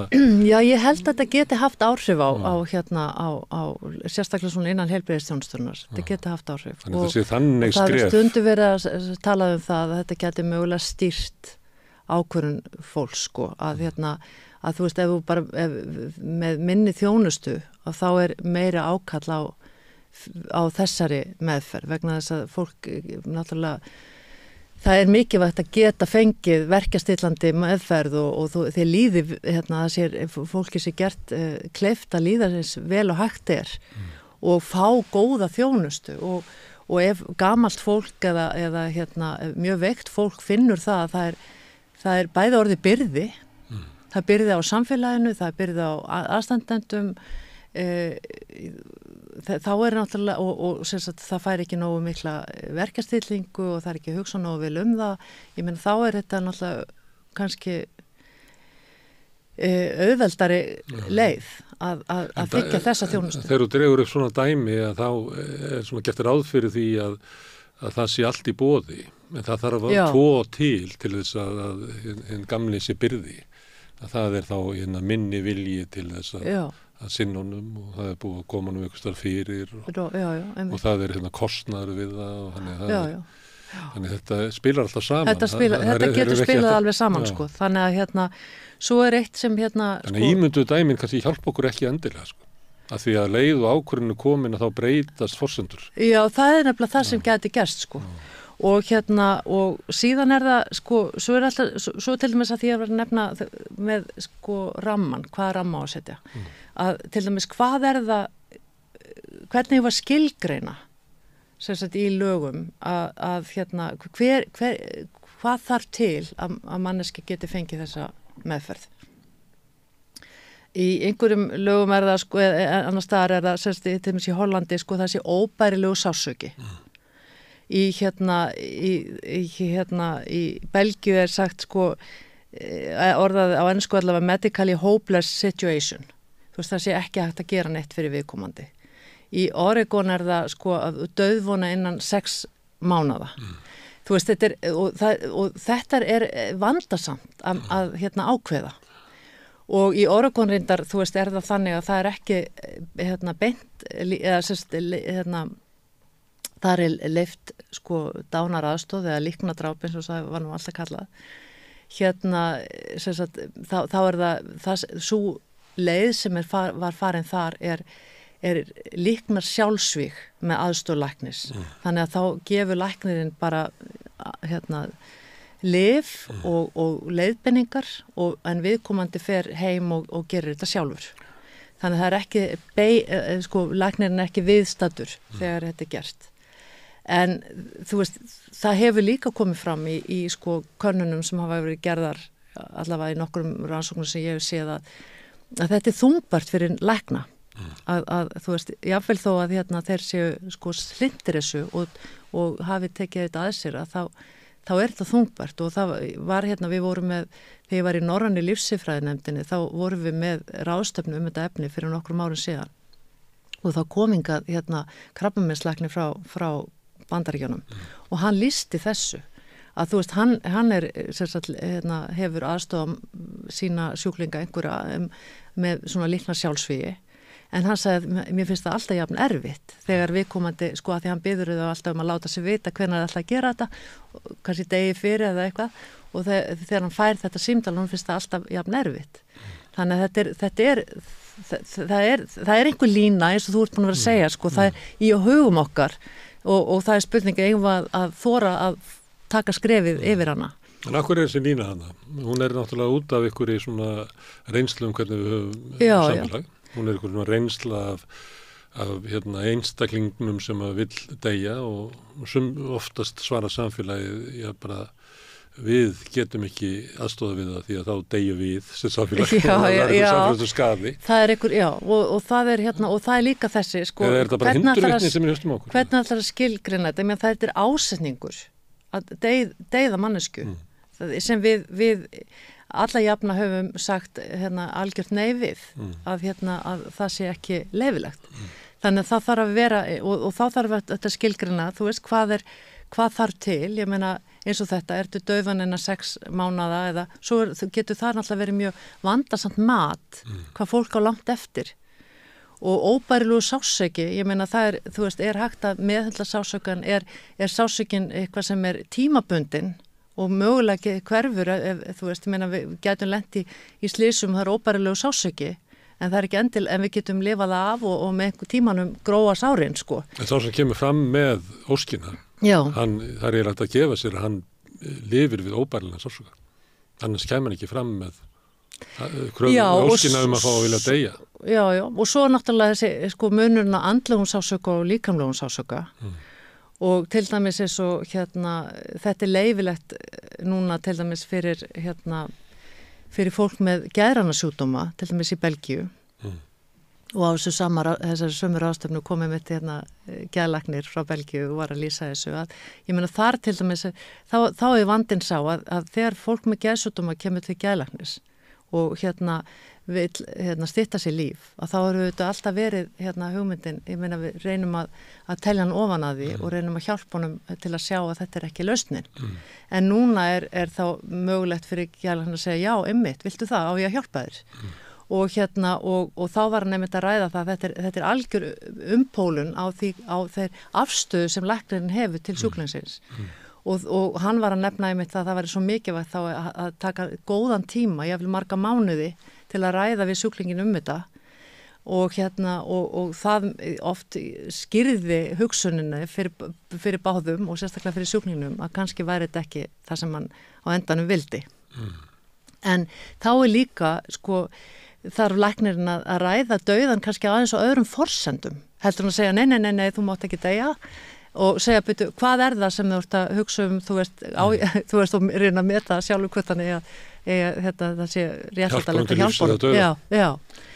Þannig að þetta þannig að það eru svona hópar og við erum að sjá það náttúrulega líka í nágrannlöndunum þar sem leyfa þetta að það fyrst kannski sáum við þetta fyrir okkur fyrst og fremst krabbameinssjúklinga eða fólk með alvarlega hjarta- og æðasjúkdóma, fólk sem orðið mjög, mjög veikt og búið að glíma lengi við sjúkdóma. En og það komið að einhverju stigi að það bara getur ekki meir. En svo hefur þetta verið að vika út og það hafa verið að koma upp dæmi það sem bara fólk eru leitt á lífinu. Það er ein kategórían. Þú veist, það var alkoholisti sem var á 50-aldri og búin að fara í fullta meðferðum og bara við með óbærilegan sásök út af þessu og hann fekk þessa þjónustu. Þannig að þú veist, það er alls konar dæmi að koma upp núna sem eru annars eðlis en við kannski sáum fyrir okkur fyrir 10 ára síðan. Og svo náttúrulega fólk með elliglöp eða með Alzheimer sem er það er auðvitað kannski sá sjúkdómur sem við svona sem eftir því sem maður eldist fyrir að óttast mest að fá og er náttúrulega fólk missir alla getu svona með tímanum og þá hefur fólk verið að velta fyrir sér getur það einhvern veginn búið þannig hnútana að það sé áður en það er orðið verulega veikt að það sé búið að ákveða að ég vil fá af okkur ákveðnu stigi fá þessa þjónustu. Þá komum við inn á það sem er svona mat á lífi sem þessu virði að lifa. Já, þá er það nákvæmlega. Eins og til dæmis ef við tökum alkoholistan 50. Já. Þetta er þetta hans mat en það er náttúrulega mótað af hugmyndum okkar hvað er verðugt líf. Já. Og ef að þú skrifar undir ef að Alzheimerin heldur áfram að þróast og þá vil ég deyja, þú ert náttúrulega önnur manneskja heldur en þú sem ert á banastundinni. Já, algjörlega. Og þú kannt ekki að meta það. Hvers virði lífið er. Nei, og þú veist maður getur bara spurt ungt fólk sem með ungu fólki finnst það bara ekki virði þess að lifa eftir 30 og svo verður það 30 og kemst 30 og kemst að því að það bara er alveg lífið er bara og svo erum við auðvitað með ákveðnar hugmyndir eins og til dæmis ég meina þetta er líka eins og með fötlun fólk sem er kannski að glíma við hrörnunarsjúkdóma og svo hugsar það, þú veist, þegar ég komin á þetta stið þá vil ég ekki lifa. Svo það kemst það á þetta stið og þá er bara útsýnið allt annað, Þannig að Þannig að þegar lífið er, að einhver leiti er lífið bara eitt, Já. Einhver leiti er lífið bara eitt kraftaverk, sem við eigum. Einmitt, og það er hér og nú og ég meina, og þetta er svo afgerandi, afgerandi ákvörðun. Þannig að en þetta er það sem svona verið er að glíma við að getum við einhvern veginn komið í veg fyrir það að þetta viki út með þessum hætti. Og lausnin hefur ekkert fundist ennþá. Nei, lausnin hefur ekki fundist og þetta er ekki, þetta er bara eitt af þessum siðferðilega álitamálum og málum sem við erum að glíma við bara í mannfélaginu, að það er ekki einhvern ein lausn og þess vegna er líka mjög áhugavert bara að fylgjast með því hvað er að gerast í þeim löndum sem er verið að leyfa þetta, bara hvernig er þetta þróast og hvers konar vandamál er að koma upp.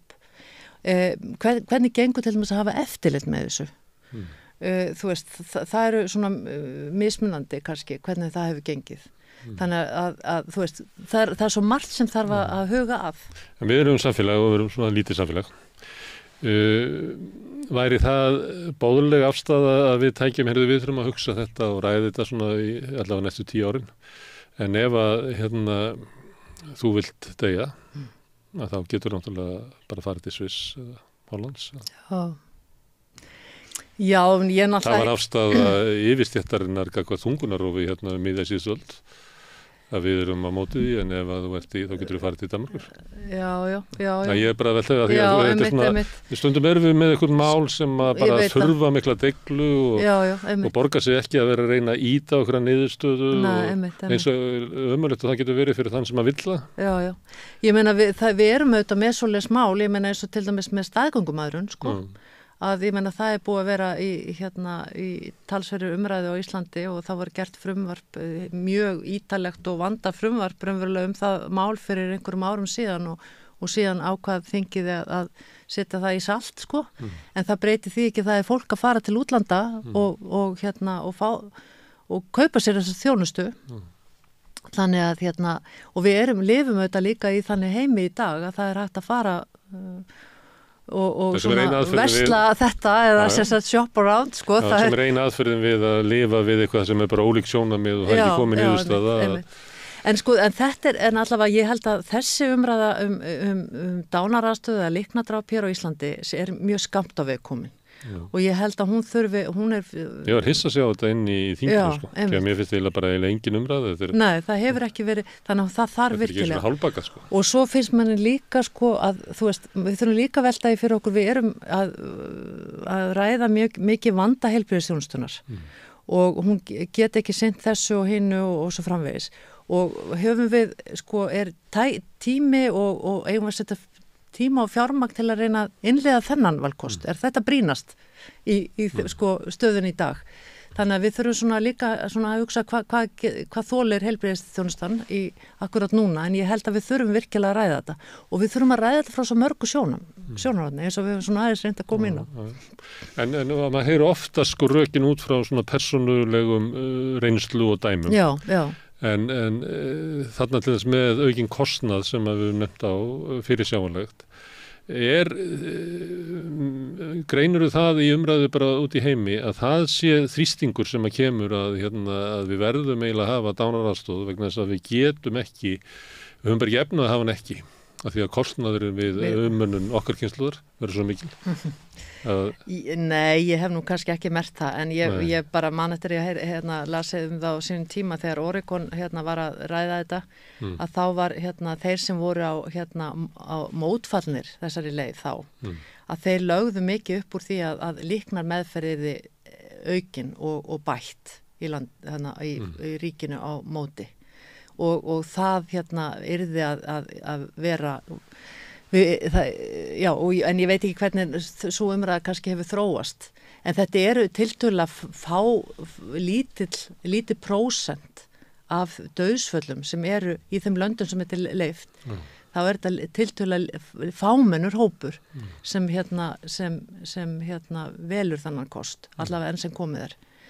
Þannig, en svo er eitt náttúrulega, sko, þú veist að því að við nefndum hann í upphafi sko sjálfræði, menna við viljum mitt líf, mitt val og svo framvegis, sko. Og við lifum á tímum svona svolítið mikillar einstaklingshyggju. Það sem að einstaklingurinn samfélagið eiginlega bara samansafn af einstaklingum, sem að við nú bara í Thatcher, svona hugmyndun að samfélagið sé eitthvað sem við eigum sko sameiginlega og þurfum að gæta, hefur fyrir frekar hallandi svona undan fyrir 40 ár. Já, algjörlega. Og svo er annar sko hlut af þeirri umræðum sjálfræði er það að það er kvíðvanlegt fyrir nútíma fólk að sjá að það missi getuna til að stjórna lífi sinu eins og það hefur kannski gert.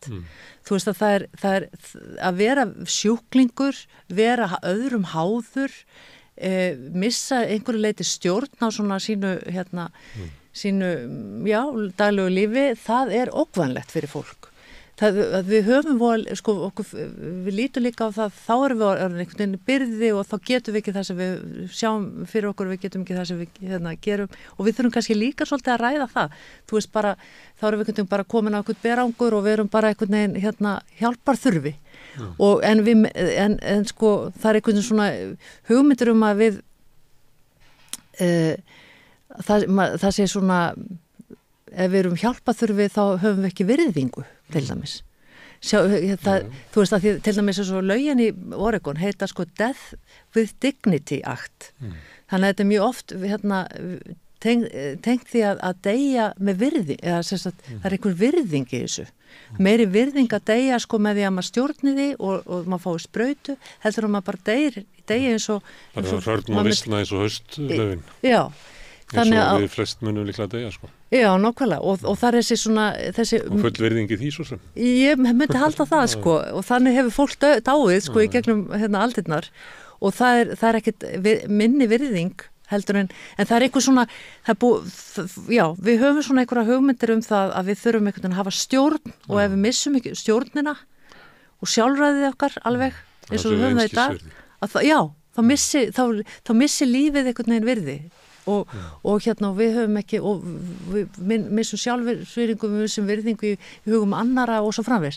Þannig að þetta er líka eitthvað sem við áhugaverður svona vingill á þessu. En maður getur séð að þetta verður að slitna annars vegar vegna þess að tækni veldur því að við getum lifað lengur. Já. Að það var ekki þannig að margir af þeim sem eru bara síðustu árin hefðu dáið bara miklu fyrr áður. Já, en svo er það líka þannig að það er að slitna úr fjölskyldunni og það er að vera smerri og eru bara lítil eining og umönnun eldri kynslóðir að einhver leiti hefur ábyrgðin á því verið farið yfir á hið opinbera eða eitthvað svoleiðis sem maður getur ekki haldið inni og vegna þess að það er ekki gert, þú hefur bara ekki tíma til þess að sinna öldruðum fóreldrum að það er bara ekki gert ráð fyrir því að þú átt að vera svo mikils virði á vinnumarkaði og þannig að það er líka einhvern veginn að slitna í þá áttina sko. Já, og mikill einmannaleiki sem kemur út af því gríðalegur einmannaleiki með aldra fólks. Já, gríðalegur og það er auðvitað ekki gaman að vera á þeim staði í lífinu einhvern veginn að bara þú þarft á enn meira á hjálpahaldarinn áður og samveru með öðrum og hún er hvergi sko. En er þetta að segja að í slíkri menningu, þar sem að þetta slitna svona á milli og þessi við erum komið með svona skrýtnar hugmyndir eigin virði, að þá sé kannski ekki tilviljun að hugmyndin dánaraðstóð vakni og fái vangi. Já, ég held allavega að þetta getur verið einn nági af þessari umræðu sko, þannig að eins og svo margir aðrir hangar, þetta er fjölþætt verkefni. Ég er bara að hugsa hvernig maður getur haldið áfram umræðinni virði lífsins án tengsla við dánaraðstóð sem að við erum kannski í einhverjum vandræðum með. Já, nákvæmlega. Þessu við erum. Herðu, Salvör, gaman að fá það hingað. Takk fyrir þetta mikilvæg mál. Takk. En ég ætla að sitja hérna áfram og reyna að skilja lífið sem við erum að lifa og samfélagið og kannski sjálfa mig. Næsti kafli er eitt augnablik. Hvernig getur við réttlætt að 60% eflingarfólks eigi erfitt með að ná endum saman? Efling stéttarfélag. Barátta fyrir betra lífi. Nú ætla ég að spila 2 viðtöl í röð. Það var þannig að Hilmar Þór Hilmarsson sem er prófessor í stjórnmálafræði á Akureyri. Hann kemur oft hérna við á rauðaborðið þegar hann á leið bæinn og hann kom hérna á mánudaginn fyrst og ég ræddi við hann svolítið út frá svona þeim tón sem að Þórdís Kolbrún Reykfjörð Gylfadóttir utanríkisráðherra gaf í viðtali á Sprengisandi og síðan endurtókum það reyndar á mánudagskvöldið í Kastljósi sem er mjög svona, herskártónn.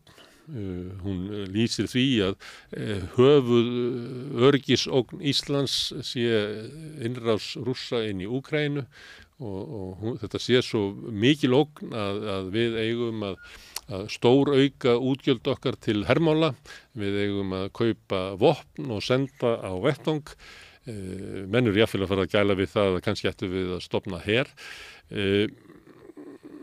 Þetta er nú ekki alveg gefið að þetta sé rétt mat, auðvitað er þannig að Eystrasaltslöndin líta á tilveru Rússlands sem sína höfuðógn en það getur alla átt við Íslendinga sem að ég man ekki betur en í mínum uppvöxt og fleira að við ættum í viðskiptu við Sovétríkin og Sovétríkin hafi raunverulega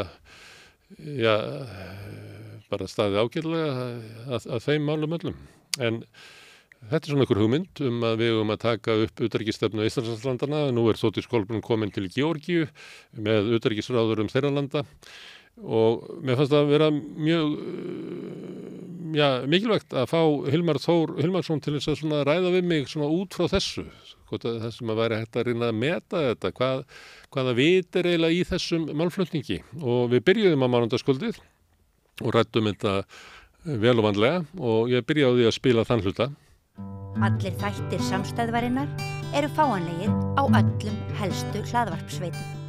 Já, við ætlum að ræða núna öryggis- og varnarmál eins og það heitir. Það var húllum hæ fyrir í dag í háskólanum. Varðberg fekk inn í hátíðasal háskólans til þess að halda fagnaðarfund við NATO og í gær var áhugavert viðtal á Sprengisandi þar sem að Þórdís Kolbrún, utanríkisráðherra, mætti og var að tala þetta, varnar- og öryggismál Íslands. Það sem var athyglisvert í málflutningi hennar var að hún var, við getum sagt svona herská, hún taldi vera sjálfsagt sem mikið hefur verið gagnrýnt að Íslendingar væri að kaupa skotvopn og senda til Úkraínu. Hún sagði að sá tími var í liðinn að við gætum verið að senda stóðtæki og teppi. Við ættum að senda það sem að stjórnvöld og herir í viðkomandi landa væri óska eftir og þau væri óska eftir skotfærum til þess að skjóta á Rússa. Og það var undirliggjandi í málflutningi hennar sem að við nú stundum rætt hérna við rauðaborðið að það eins og ráðherrarnir í ríkisstjórn hafi áttað sig á því að Ísland mun ekki verða lengi undan þegin kröfu að leggja 2% af landsframleiðslunni í varnarmál eins og gildir innan NATO og margt bendir til þess að sú krafa muni hækka á næstum árum. Hún sagði þetta ekki beint, ekki frekari ráður en það var gert undanfarið en það svona liggur undir málflutningi þeirra að við eigum að stórauka útgjöld okkar til hernaðar og það sé línan sem að mun verða hér í framtíðinni sem að mun náttúrulega þýða það að einhverstað þarf að taka þessa peninga, ekki alltaf sjálfstæðisflokkurinn að leggja á sérstaka skatta út af þessu og þá munu þeir náttúrulega vera teknir úr öðrum grunnkerfum samfélagsins. Til að ræða þetta, öryggis- og varnarmál Íslands, hingað komin Hilmar Þór Hilmarsson sem professor á Akureyri. Vartu velkomin. Takk fyrir. Og kemur oft hingað á leið þinni Reykjavík. Mér fannst að mörguleyti viðtalið við hana Þórdísi Kolbrúnu, Reykjavík Gylfadóttur, utanríkisráðherra, vera merkilegt og sérstaklega þessi tótt sem ég var að reyna að lýsa hér í inngangi. Að það var eins og væri að leggja inn fyrir þeirri hugmynd að staðan í heiminu væri þannig að við yrðum að horfast í augu við það að stór auka útgjöld okkar til varnarmála. Hún boðaði tvíhliða varnarsamning við Úkraínu og það voru svona mörg atriði í viðtalinu sem að bendi til svona, við getum kallað herskárri stefnu, heldur en það sem að kannski viðólust upp við, að Ísland væri herlaust og væri þar leiðandi, gæti aldrei orðið svona beinn og virkur þáttakandi í hernaði eins og núverandi ríkisstjórn gerir og þú eru orðið varfið það í samfélaginu. Mörgum finnst þetta að vera veigamikil stefnubreiting að verja íslensku skattfé til þess að kaupa skotvopn í staði fyrir að kaupa stóðtæki og teppi eins og utanríkisráðherra var sömuleyti eins og var að hæðast að það væri hláleg aðstoð við fólkið í Úkraínu að gefa þeim teppi og stóðtæki heldur væri okkar skylda að færa þeim vopn. Já, hún var að segja það að hvað myndi vera gert ef við erum ráðast á okkur og Bandaríkjamenn myndi senda stóðtæki og teppu, það er alveg rétt. Þetta er mjög djörf samlíking. Já, og þetta náttúrulega finnst mér fáránlegt en hún er herska og hún talar það í Úkraínustríði að það er sigra Rússa í stríðinu og það er að refsa þeim og svo framvegis og við erum náttúrulega vopnlaus þjóð. Við fórum inn í NATO á sínu tíma og grundvelli þess að við værum vopnlaus og Bjarni Benediktsson gerði grein fyrir þessu í ræðu sem hann flutti í Washington 4. apríl 1949, þannig að við fórum á þessum forsendum en núna greinilega verið að breyta þessu og þannig að við erum að tala 2%, þá erum við þeirri stöðu að þetta eru eitthvað 90 miljardar króna á ári og það er jafnvel stemt í það að fara í 4%, Pólverjar er að nálga 4% og þá eru komin eitthvað 180 miljardar og þetta verður ekki gert nema að verið farið í eitthvað verulega niðurskurði á einhverjum stórum dýrum álaflokkum og þá náttúrulega kemur einna helst til að taka heilbrigðismálunni gegn okkur og skrúa þau niður eða skólana, það eru svona þessi stóru póstar. En þetta vakti athygli mín eins og segir, hún mjögst að vera að hæðast að þessari aðstóð. Ísland veit á sínum tíma til Bosníu-Hercegovínu stóðtæki og málið er bara það að mér finnst hún gerir sér ekki grein fyrir því til dæmis í Úkraínu að því virðist að aðal vandamál Úkraínu í dag er kannski endilega að þeir hafi ekki vopn.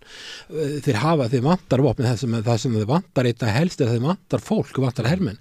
Þetta eru svo þunnt lið og það er líka ekkert fólk að reka hagkerfið og ef við til dæmis aðstofum fólk sem hefur mist útlimi til þess að fá rétt stoðtæki þá getur þetta fólk lifa nokkurn veginn eðlilegu lífi og ég er ekki að segja að það myndi allt fara á vígvöllin, það myndi geta reynda að halda upp einhverju grunnstarfsemi í hagkerfinu til þess að halda Úkraínu gangandi.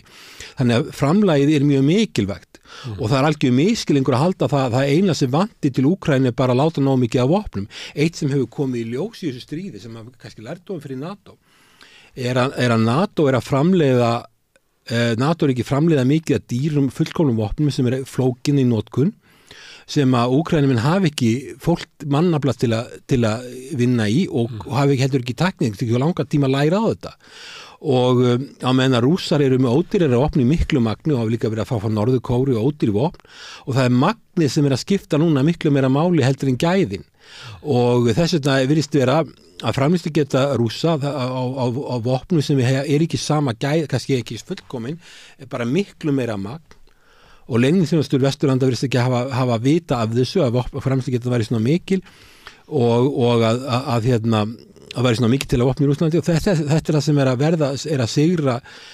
að sigra Úkraínu en líka bara það þeir hafi ekki mannafla og eru fannir að reyna að fá mannafla ellendis frá fólk sem flúði jafnvel fyrir stríð, fólk sem hefur að mennta sig í einhverjum löndum í Evrópu eða eitthvað staðar, fá það tilbaka til að fara á vígvöllin og fara að nota fanga.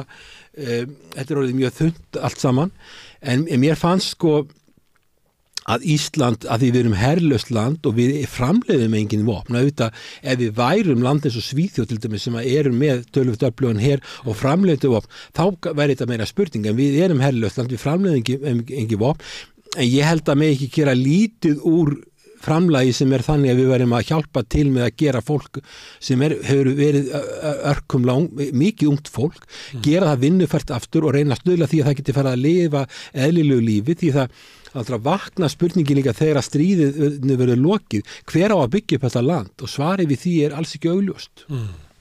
Þannig að það geti verið meiri aðstóð í því við úkraínsku þjóðina að flytja út stóðtæki og teppi, frekar heldur en að skotfæri, þótt að það sé hersöðingjarnir sem að heimti skotfærin. Já, mér finnst sennilega er svona meira svona stemningin í NATO þessi að dæla inn vopnum Kamerún utanríkisráðherra Bretland sem hann vill fara að skjóta inn í Rússland Macron vill fara með hermenn inn í Úkraínu og sama með einhverjar af ríkjónum í Austur-Evrópu sem vilja mæta þessu ástandi sem að þú ert að lýsa sem að heraflinn í Úkraínu er orðin þunnur en það landið illa farið var það fyrir stríð það vantar þessar kynslóðir sem að hersöðingarnir vanalega fórna á vígvellinum það vantar í Úkraínu og 2 ára stríð hefur náttúrulega grafið enn frekar undan því og þetta er þeirra helsti vandi og þá er svar NATO-ríkjana eigum við ekki að senda bara herliðan inn. Já, það er náttúrulega það sem Zelenski vill að sjálfsögðu, ef þú verið Zelenski, það er búið að segja honum að hann sé að fá ESB aðild og NATO aðild, NATO aðild 16 ár og við vitum að þetta er ekki að fara að gerast, hann náttúrulega er óreyndur stjórnmálamaður, hann kemur inn í þetta sem leikari og hefur takmarkað stjórnmálarislu og hann er að fara þarna inn og trúir þessu gefur þessu forsendu að með því að færa gríðarlega mikla fórnir, mannfórnir og eignafórnir og fórnarlandi að hann sé að fara í NATO og ESB sem við vitum alveg er blekking.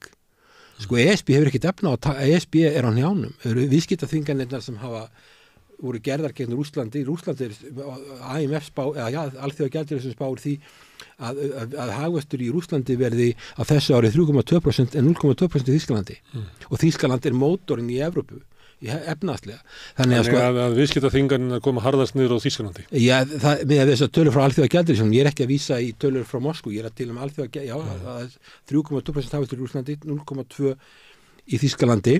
Þannig að þetta hefur snúist í höndamönnum og fyrir Zelenski, hann náttúrulega er alltaf að reikna út frá röngu forsendum sem er það að hann sé að fá eitthvað sem hann fær ekki, færir þess að miklu fórnir og það hefur ekki virkað, það eru méskilt að hermannarhlutfalli sé að vera 1/10, rússum í vil og vopnarhlutfalli sé að vera svipa líka og það er alveg ljóst ef þetta er rétt hvernig þetta endar og náttúrulega núna eru rússar fattin að sækja að Kharkiv, eða í áttina af Kharkiv og líklegt að þeir muni líka sækja að Odessa en bara líkillin í þessu það að frekari vopnasendingar sko ef þú skaffar 100 skriðdreka þá verður að hafa 100 skriðdreka áhafnir.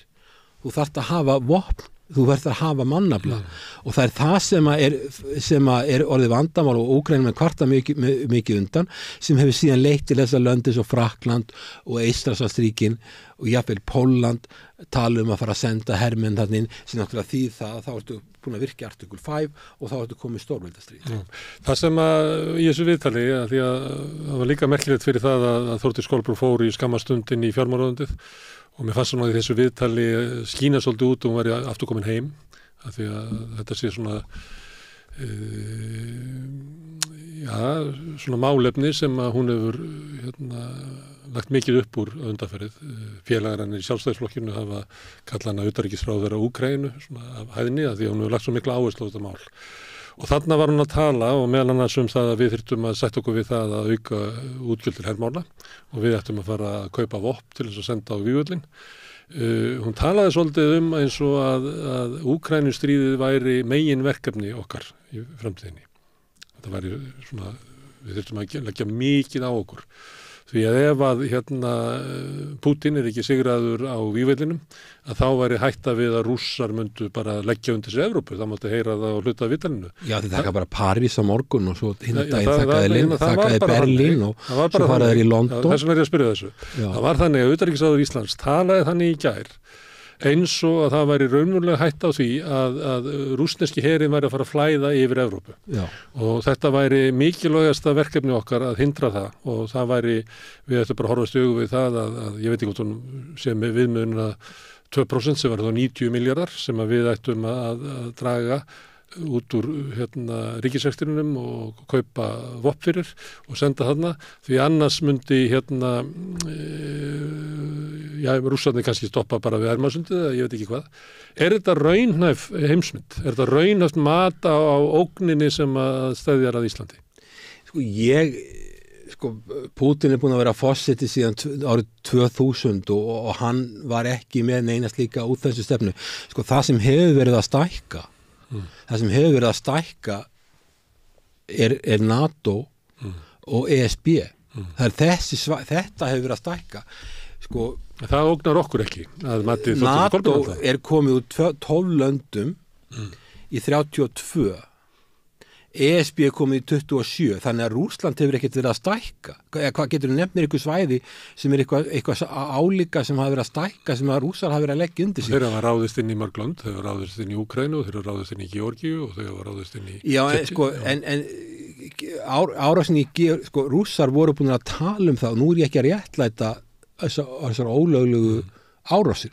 En Rússar voru búin að tala það að það væri rauð lína að það yrði ekki farið inn í Svartahafið ef að Georgía og Úkraína fari í NATO þá eru öll ríkin við Svartahafið öll ríkin nema Rússland komin í NATO og sá sem að skilur ekki það að landið svo Rússland sem hefur takmarkað að aðganga sjó land sem er jafn stórt af flatamáli heilumlega svo Bandaríkjunum ekki nefndið samans sem hefur mjög takmarkað aðganga sjó þetta er ekki viðkvæmt fyrir Rússland það er eitthvað mikil meðloka og ég nefnda við þig að sendi herra Bandaríkjanna í Moskva á þessum tíma sem að þetta gerðist þessi NATO-fundur í apríl 2008, hann varaði við þessu utanríkisráðherra Bandaríkjanna sem var Condoleezza Rice á þessum tíma. Það var ekki tekið mark á því, margir fleiri vöruðu við þessu, en það var ekki tekið mark á þessu. Ég hef ekki séð það að Rússar séu að plana að taka neitt, en ég veit það að Putin vill örugglega hafa svona kallað buffersvæði á milli sín og NATO. Hann lítur á NATO sem tæki Bandaríkjanna. Hann lítur ekki á þessu varnarbandalag heldur árásarbandalag? Já, Bandaríkin náttúrulega eru landið sem er langt fremst í NATO, stjórna NATO. Hann lítur þannig á, þannig að hann hefur, þá vil hann, með við það er verið að tala alltaf NATO að elda Úkraínu, en það verið að gera þetta, Blinken var síðast að tala þetta bara nýlega.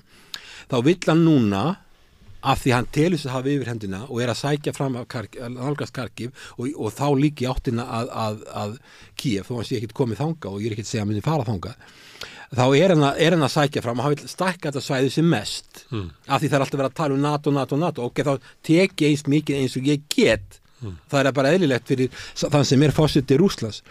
Hvíta-Rússland er í viðskiptaþvingunum frá Vesturlöndum og er algjörlega einangrað og getur ekkert gert hana en að bara vinna með Rússlandi, það er bara lokað.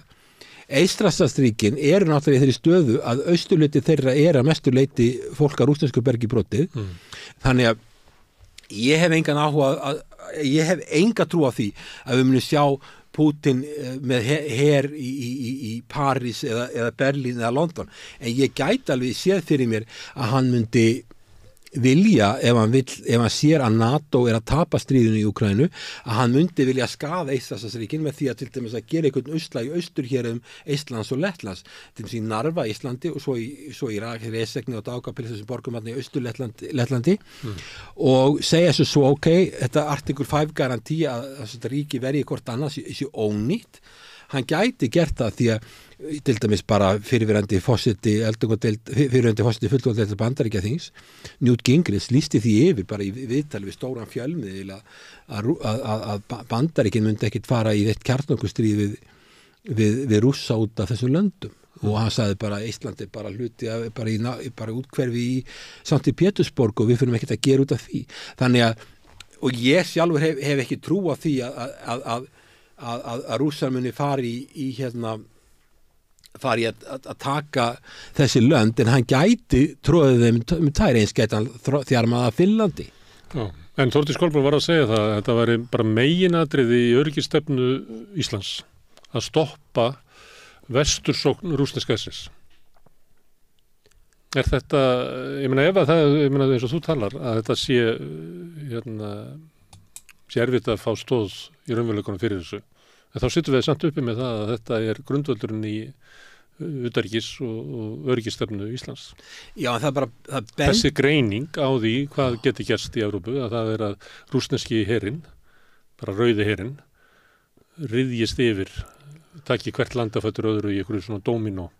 Já, þetta náttúrulega var kenning sem var í Víetnam líka, dóminókenning ef að norðu Víetnam myndi sigra suðu Víetnam, þá myndi öll Asía falla og svo bara helst allur heimurinn, það gerðist ekki og ég auðvitað get ég ekki verið viss þetta, mér finnst þetta fáránlega hugmynd en þetta er ríkjandi skoðun og þetta er grundvöldurinn undir það að geta hervætt alla Evrópu, mér finnst þetta NATO verið eins og eitthvað lobby fyrir hergagnaframleiðendur. Það er að segja sko, allir þurfa að auka sína varnarmála, fjárlög til varnarmála margfalda þau og það er einhverju hagsmund þetta sem að Eisenhower á sínum tíma varaði við að hergagninan í Bandaríkjunum næði of miklum áhrifum og þetta myndi enda einhvern veginn svona. Hann var að tala um Bandaríkin, hann var ekki að tala um Evrópu.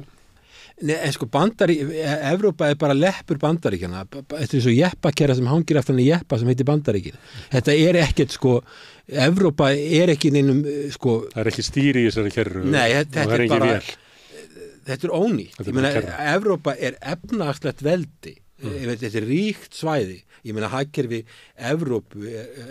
Evrusvæðið og Evrópusambandið er álíka stórt hagkerfi og öll Bandaríkin. En þegar kemur að varnarmálum og öryggismálum og pólitík, þá er Evrópa bara dvergur og Bandaríkin ráðaði við NATO. Þannig að sko, Evrópa ekki neittni bremsu. Þýskaland hefur smátt og smátt verið dregið inn í það stríð. Þú veist að þegar stríðið braust út, þá vildu þau bara skaffa Úkraínu hjálma. Þeir vildi ekki koma inn með þeim hætti sem þeir eru að gera núna.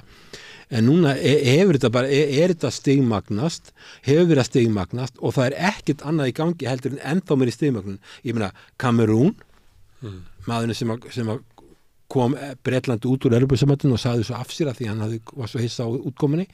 Hann komin þarna í utanríkisráðherrastólinn og hann vill fara að skjóta eldflögum inn í Rússland. Og svo fórseti Frakklands sem að sagði hefur nokkrum árum að NATO væri heiladautt, hann vil senda NATO-herminni.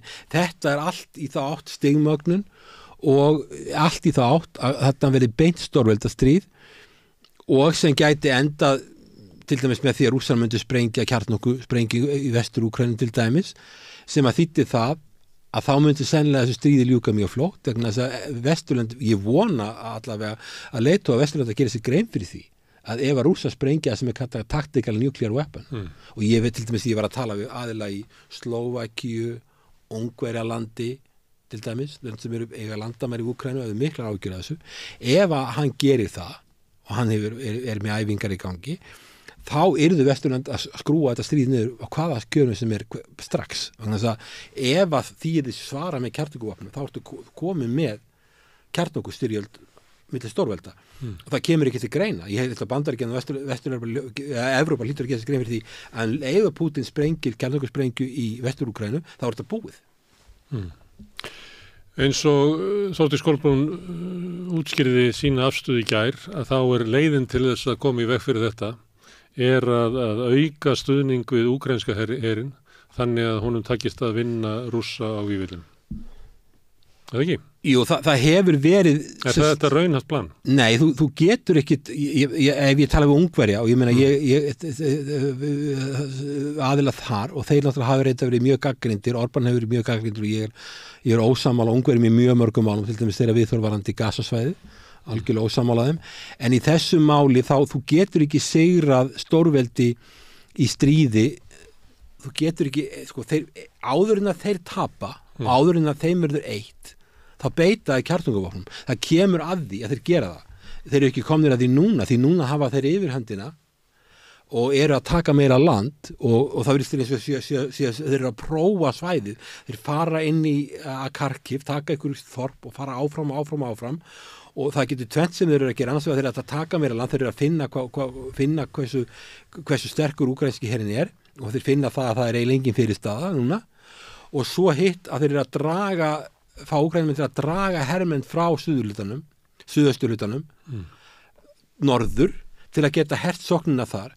Þannig að því miður bendir þetta í allt þess núna að þráttur í vopnasendingar að þá, ef þú ert ekki með mannafla og þú ert ekki með fólk, sko svo líka það að þegar þú ert með þunnan mannafla þá ertu að nota yngri hermenn eða eldri hermenn sem að hafa enga reynslu og vestræn vopni eru bara þannig að þau eru flóknar í notkun og við sjáum bara verið sem þessar F-16 orðstöður, það ekki ennþá búið að koma þeim inn, það tekur svo langa tíma að þjálfa aðeins þess að nota þau. Þannig að sko þessar vopnasendingar hafi ekki verið að skila miklu og við vitum líka það. Við vorum náttúrulega bara að kaupa einhver stórskotaliðsvopn sem að nú bara hægt að setja ofan í einhverjar byssur og skjóta þeim sko. Eitthvað drasli gegnum Tékkland og við vitum ekki alveg hvaðan Tékkar að kaupa þetta. Mér skilst þetta sé einhvern veginn þannig að Tékkar eru milligöngu að kaupa þetta og eflaust af einhverju löndum sem vil ekki láta nafnsins getið. Því mörg þessi lönd sem eiga svona vopn, þau eru í viklum viðskiptasamböndum við Kína og Rússland, til dæmis í Suður-Ameríku eða Asíu eða Afríku. Þau vilja ekki að það sé verið að tala um að þau sé að selja vopn. Þess vegna faraðu Tékkland haft, þess að ég skil þetta sem milligöngu aðili þarna. Og ég held að við þurfum að halda okkur við það, við erum vopnlaust land og það þjónar, ef við erum að hugsa um okkar stöðu í heiminum og erum að hugsa um norðurslóðir, þá þjónar ekki okkar hagsmunum að vera í stríði við Rússar. Rússar eru sterkasta landi sennilega á norðurslóðum í hernaðarlesið og þeir eru að auka styrk sinn og þeir hafa stuðning Kína í því. Og fyrir okkur að vera í stríði við og vera að kaupa vopn til að drepa rússneska hermenn, það mun ekki við munum ekki eignast neina vini í Moskvu út á það. Það er óþarfa áriti sem að vopnustjóð ætti að neita sér Já, ég held líka að þetta open door policy sem Íslandi búið að beita sér fyrir allan tíma, það hlaut að leiða til þess að það verður svo krafa að við séum að borga til varnarmála alveg eins og önnurlönd, því Bandaríkin get ekki borið endar þess að byrði. Ríkisfjármál Bandaríkjanna er ekkert í góðu lagi. Skuldir hafa verið að aukast. Ég var að hlusta á eitt gamla síðasta bara nokkrum dögum síðasta sendiherra Bandaríkjanna í Sovétríkjunum og hann var að tala um það að Bandaríkin hefði gefið með aðgang á ríkisfjármálunum síðan Sovétríkjunir hrundu. Og ég fór inn í gagnagrunn alþjóðagjaldeyrissjóðsins til þess að finna þetta og það var engin gögn, elstu gögnin sem ég fann í gagnagrunninum voru frá árinu 2000, ég veit ekki hvað það er, hitt var bara farið, en það var halli hvert einasta ár.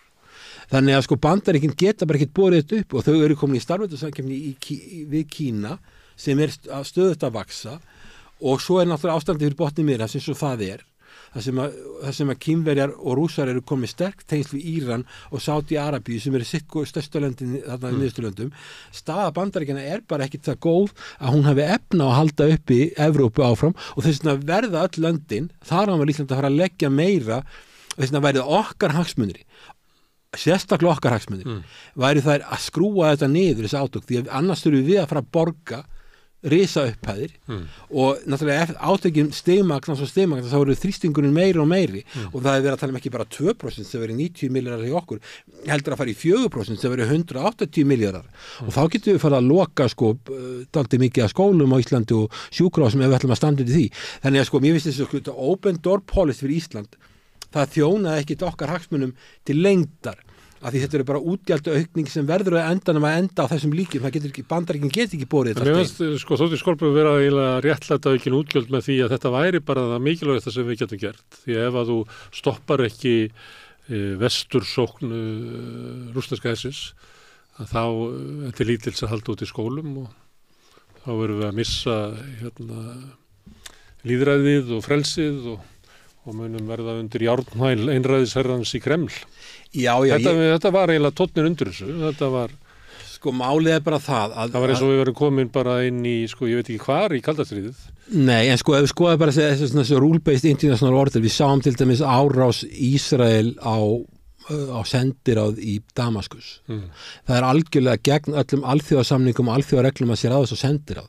Það var gert, fordæmdu íslensk stjórnvöld það. Ég hef ekki heyrt það. Við vorum í hluti viljur að þjóða í Írak 2003. Professorar í Bandaríkjunum sem ég kannast eins og Stephen Walt í Harvard hefur sagt að það hafi verið alveg jafn ólöglegt eins og í Úkraínu. Við studdum það. Við fórum þar inn og við studdum Bandaríkin eða förum ekki gegn þeim og það er til dæmis markað afstöðu íslenska stjórnvalda í átökunum eða árásum Ísraelshers á Gaza að þar hafa íslensk stjórnvöld ekki stigið hart fram gegn því, heldur svona eins og Þórdís Kolbrún reyndar ítrekkaði aftur í viðtalinu að Ísraelsmenn hefðu rétt og skyldu til þess að verja sig. Þetta er alltaf línan sem að Já, og Hamas séu bara hryðjuverka samtök og það sé ekkert að Ísrael. Nefnir aldrei Palestínu. Svo ég geti sagt eitthvað hún nefnir aldrei Palestínu. Eitthvað sem ég geti nefnt eitthvað í ákvættum íslensk stjórnvöld, svo ég leita einhverju þá var það þó þannig að það var atkvæðagreiðsla nýlega að Palestína fengi aðild að Sameinuðu þjóðunum og þar greiddi Ísland atkvæði með, Ísland, Danmörk og Noregur, en Svíþjóð og Finnar voru hlutlausir. Úkraína greiddi ekki atkvæði með þessum, styður ekki Gazasvæði og ekki Palestínu. Bandaríkjamenn náttúrulega beita neitunarvaldi í öryggisráðinu, þannig verður ekkert af þessu. En allavega við höfum ekki fordæmt með skýrum hætti framferði Ísraela í gagnvart Palestínumönnum og við erum ekki að tala skýrt í þeim málum og og við fylgjum Bandaríkjunum á málum og auðvitað finnst manni þetta hörmulegt og við erum að tala með að hluta sem alþjóðlegu reglum eru þessi mannréttind og allt þetta og við erum sjálf þannig og ég vita á hverju íslensk stjórnvöld til dæmis samþyktu voru svona meðvirkvarandi í Írak 2003. Þetta var á þeim tíma þegar þetta er bara tilgæta hjá mér. Þetta var á þeim tíma sem við vorum að semja viðveru varnarliðsins og Keflavíkurflugvelli. 2003, varnarlega fyrir 2006, 2003 ég hef sjálfur tekið þátt í að semja svo kallar agreed minute því að varnarsamningunum sem við höfum víst í Bandaríkin það ekkert í honum hvaða vopn eigi að vera á Keflavíkurflugvelli. Það ekkert það hvað eigi að vera á Keflavíkurflugvelli að verja landið. Á þessum tíma Íslands stjórnvöld að semja við bandarísk stjórnvöld það hvað eigi að vera á Keflavíkurflugvelli. Það þarf með að loftvarnir og viðvera hermanna. Ok? Og þá eru Ísland kannski í þeirri stöðu að þurfa að vinna með Bandaríkjunum til þess að geta fengið að séu varnir á Keflavíkurflugvelli frekar eins og núna að það eru enga sýnilega varnir og það sem menn höfðu áhyggjur af þegar ég var í utanríkisráðuneytinu var það hreinlega ef að það væri ekki varnir á Keflavíkurflugvelli þá væri þessi varnarsamningur að skipta hann væri lítið svirði. Þegar ég var í þessu á tímabilinu 1995-1999 þá tókst okkur að semja að væri loftvæðstur á Íslandi og það voru nokkur þúsund hermenn á Keflavíkurflugvelli. Nú er ekki neitt alltaf en þarna hafa stjórnvöld verið að hugsa svo að þau vinna með Bandaríkjunum og auðvitað við háð Bandaríkjunum, við höfum verið að háða þeim í öryggis- og varnarmálum og það talað alltaf það að Evrópa og Evrópuríkin NATO sé undir öryggisregli Bandaríkjana, alveg eins og Japan og Suður Kórea. Það talað það. En þarna hafa voruð hagsmuna áreikstrar og við erum alveg tilbúin að dansa með því og með Gazasvæði og Ísrael þá þetta mjög viðkvæmt fyrir stjórnvöld hér að kannski taka harða afstöðu. Við til dæmis erum tilbúin að henda 2 milljörðum í eitthvað fund einhverja tjónaskrá út á Úkraínu. Ég var ekki varfið að vera mikið rætt þetta í þjóðfélaginu hvort ætti að eyða þessum peningum í þetta mál og og fengið einhver stofnun sem handónýtt Evrópuráði til þess að fjallum þetta sem hefur enga reynslu af því að gera svona hluti og hvað þá uppbyggingu á meðan að Evrópusambandið og sem hefur fjárfestingarbanka Evrópu og svo náttúrulega Alþjóðabankin að gera 6 mánaða fresti skýrslur tjóni sem verður á Úkraínu og hvað það sé mikið og svo framvegis ítarlega skýrslur stofnun sem líka hafa mikla reynslu í að byggja upp þó þessi ekki fullkomnar þá hefur bæði fjárfestingarbanki Evrópu, hann hefur verið líkil hlutverki að byggja upp til dæmis eins og Eystrasaltsríkin sem voru fyrir Sovjetríki eins og Úkraína og síðan Alþjóðabankin hefur náttúrulega reynsli að byggja sér lönd öll upp. Þessar stofnanir eru að vinna í þessu en það var hægt að henda peningum þetta en mér finnst þetta svona þetta náttúrulega þetta ekki lógist þarna illa að fara með peninga og eitthvað svona sýndarmennska og mér hugnast ekki að fara að skera niður ríkisútgjöldin til þess að eyða peningum í vopnakaup og svo á að vera eitthvað friðarastofn í sumar fyrir Úkraínu og svo alltaf talað það að Úkraína það endi með samningum á hverju var ekki að semja það fyrstu 2 árin mátt ekkert semja við Rússa nú að vilja Rússar ekki semja því ég vorum að tala það áðan, þeir vilja sækja fram og taka meira land, það þeirra hagsmunum svo að halda einhverja friðarastofni í sumar ég meina á hverju er þetta að fara að semja þegar búið að rústa öllu og hver eru markmið í stríðinu hvert er samningsmarkmið NATO-ríkja varðandi Rússland hvaða markmið ætla þau að ná eina sem að gera til það að Úkraína það verið að mylja landið í sundur eyðileggja hverja borgin á bæin að fætur öðru þetta gríðarlega mikla mannfall og eignatjón og svo verið að lána Úkraínu núna það verið að tala um ég vil á Bandaríkjunum að tala um í staðan fyrir að Úkraína fái styrki það á að lána þeim þessa peninga og svo 28 milljarðar af þessum 60 milljarðar sem fóru núna en eru peningar sem eftir sem ég sagt að fræðimennum í Bandaríkjunum eru peningar sem að fara að byggja upp byrðir sem að Bandaríkjunum voru áður búin að senda til Úkraínu þannig að en mér finnst að hún talar um að senda vopn og ekki eitthvað teppi og stóðtæki en það er algjörlega óljóst að þessar vopnasendingar muni skila nokkru sköpuðum hlut og þú manst nú alveg eftir þessari counter offensive sem átt að vera að það átt að vera eitthvað svona stórsó hún varð aldrei og þannig að ég veit alveg í Bandaríkjunum það er ekki hægt að kaupa sér sigur á vígvellinum í Bandaríkjunum og NATO er ofboðslega mikil trú á að það sé hægt að ná miklum árangri með nýtísku vopnum. Já, því við erum bara svo miklu betri að við hljóttum að vinna þetta. Já, vopnin eru fullkomnari. þau eru fullkom, ég heyrti því ég var að tala við Eystrasaltsríkin, þá sögðu þau bara við viljum fara í NATO, við viljum tengjast Bandaríkjunum vegna þess að Bandaríkin hafa ákveðna tæknilega yfirburði varandi vopn og þá eru við gott hluti af þessu og svo þegar sovjíski herinn sem var í þessu löndum þá var öllu draslinu sem að hent bara til Rússlands, öllum eldflugum, öllu þessu drasli sem þetta var, sem Rússar hafa eflust verið að nota í Úkraínu. Já, ofmat á því hvaða árangri hægt að ná með vopnum og þó svo að reynslan okkar sýni alveg frá Víetnam til Írak, til Afganistan að þetta gengur ekki upp og núna erum við sýnist mér að við séum að sjá þetta í Úkraínu líka. Og er ekki saksmörður Íslands, eitt sem að hún sagði væri það að Rússar væru með skráð hjá sér alla kapla sem að næðu til Íslands sem að væru með tengingu okkar við heiminn. Er raunverulega hætt á því að Rússar komi og eyðileggi internetkapla? Já sko, ef að þú ert að drepa fólk frá Rússlandi eða skaffa vopni að drepa fólk getur átt vonað okkur í góðu. Ég meina þeir náttúrulega, þetta er náttúrulega gríðarlega mikið hatur og það er ekkert traust og þá kemur önnur spurning sem var það þannig metið að árum áður að því að Íslendingar væru vopnlaus þjóð að við gætum ekki keypt vopn, heldur ættum við að til dæmis að leggja til teppi og stóttæki svo við notum orðfæri Þórdísar Kolbrúnar.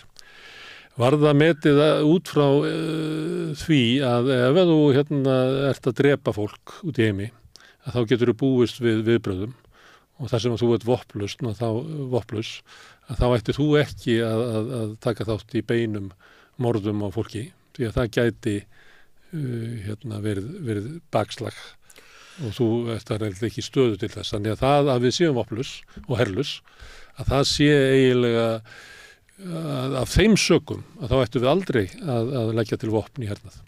Já, það er mín skoðun, eins og þegar 49, ég held að verið 4. apríl, þá flutti Bjarni Benediktsson, þá utanríkisráðherra, ræðu þegar Ísland var gekk í NATO og snerist það Ísland væri vopnlaus þjóð, geti hvorki varið sjálft sig eða aðra og við fórum í NATO á grundvelli þess að við höfum okkar lega að tala um það verið það mikilvæg að við yrðum að vera það og þetta verið mikilvægt fyrir öryggi Norður Ameríku og Evrópu og við vorum vopnlaus og það var að gengi og við fórum inn í NATO á þeim forsendum og það hefur ekkert breytt í því við erum það er eins og það er forstus við að breytast núna nú erum við til þess að gera varnarsamningu við Úkraínu Já, ég hefur séð þannig, ég hef ekki séð neina það hefur bara verið rætt um það og hún var nú eitthvað að reyna að útskýra hvað þetta væri vel ekki að því að við getum náttúrulega ekki við getum ekki varið Úkraínu bara hlægilegt, við getum ekki eins og varið okkur sjálf Það er hlægilegt að vopnlaus þjóð sé að gera varnarsamning En af hverju erum við þá að gera varnarsamning ef við getum ekki varið okkur sjálf eins Já, af hverju erum við að kaupa vopn til að drepa Rússa og þú sér að við erum með mjög viðkvæmni stöðu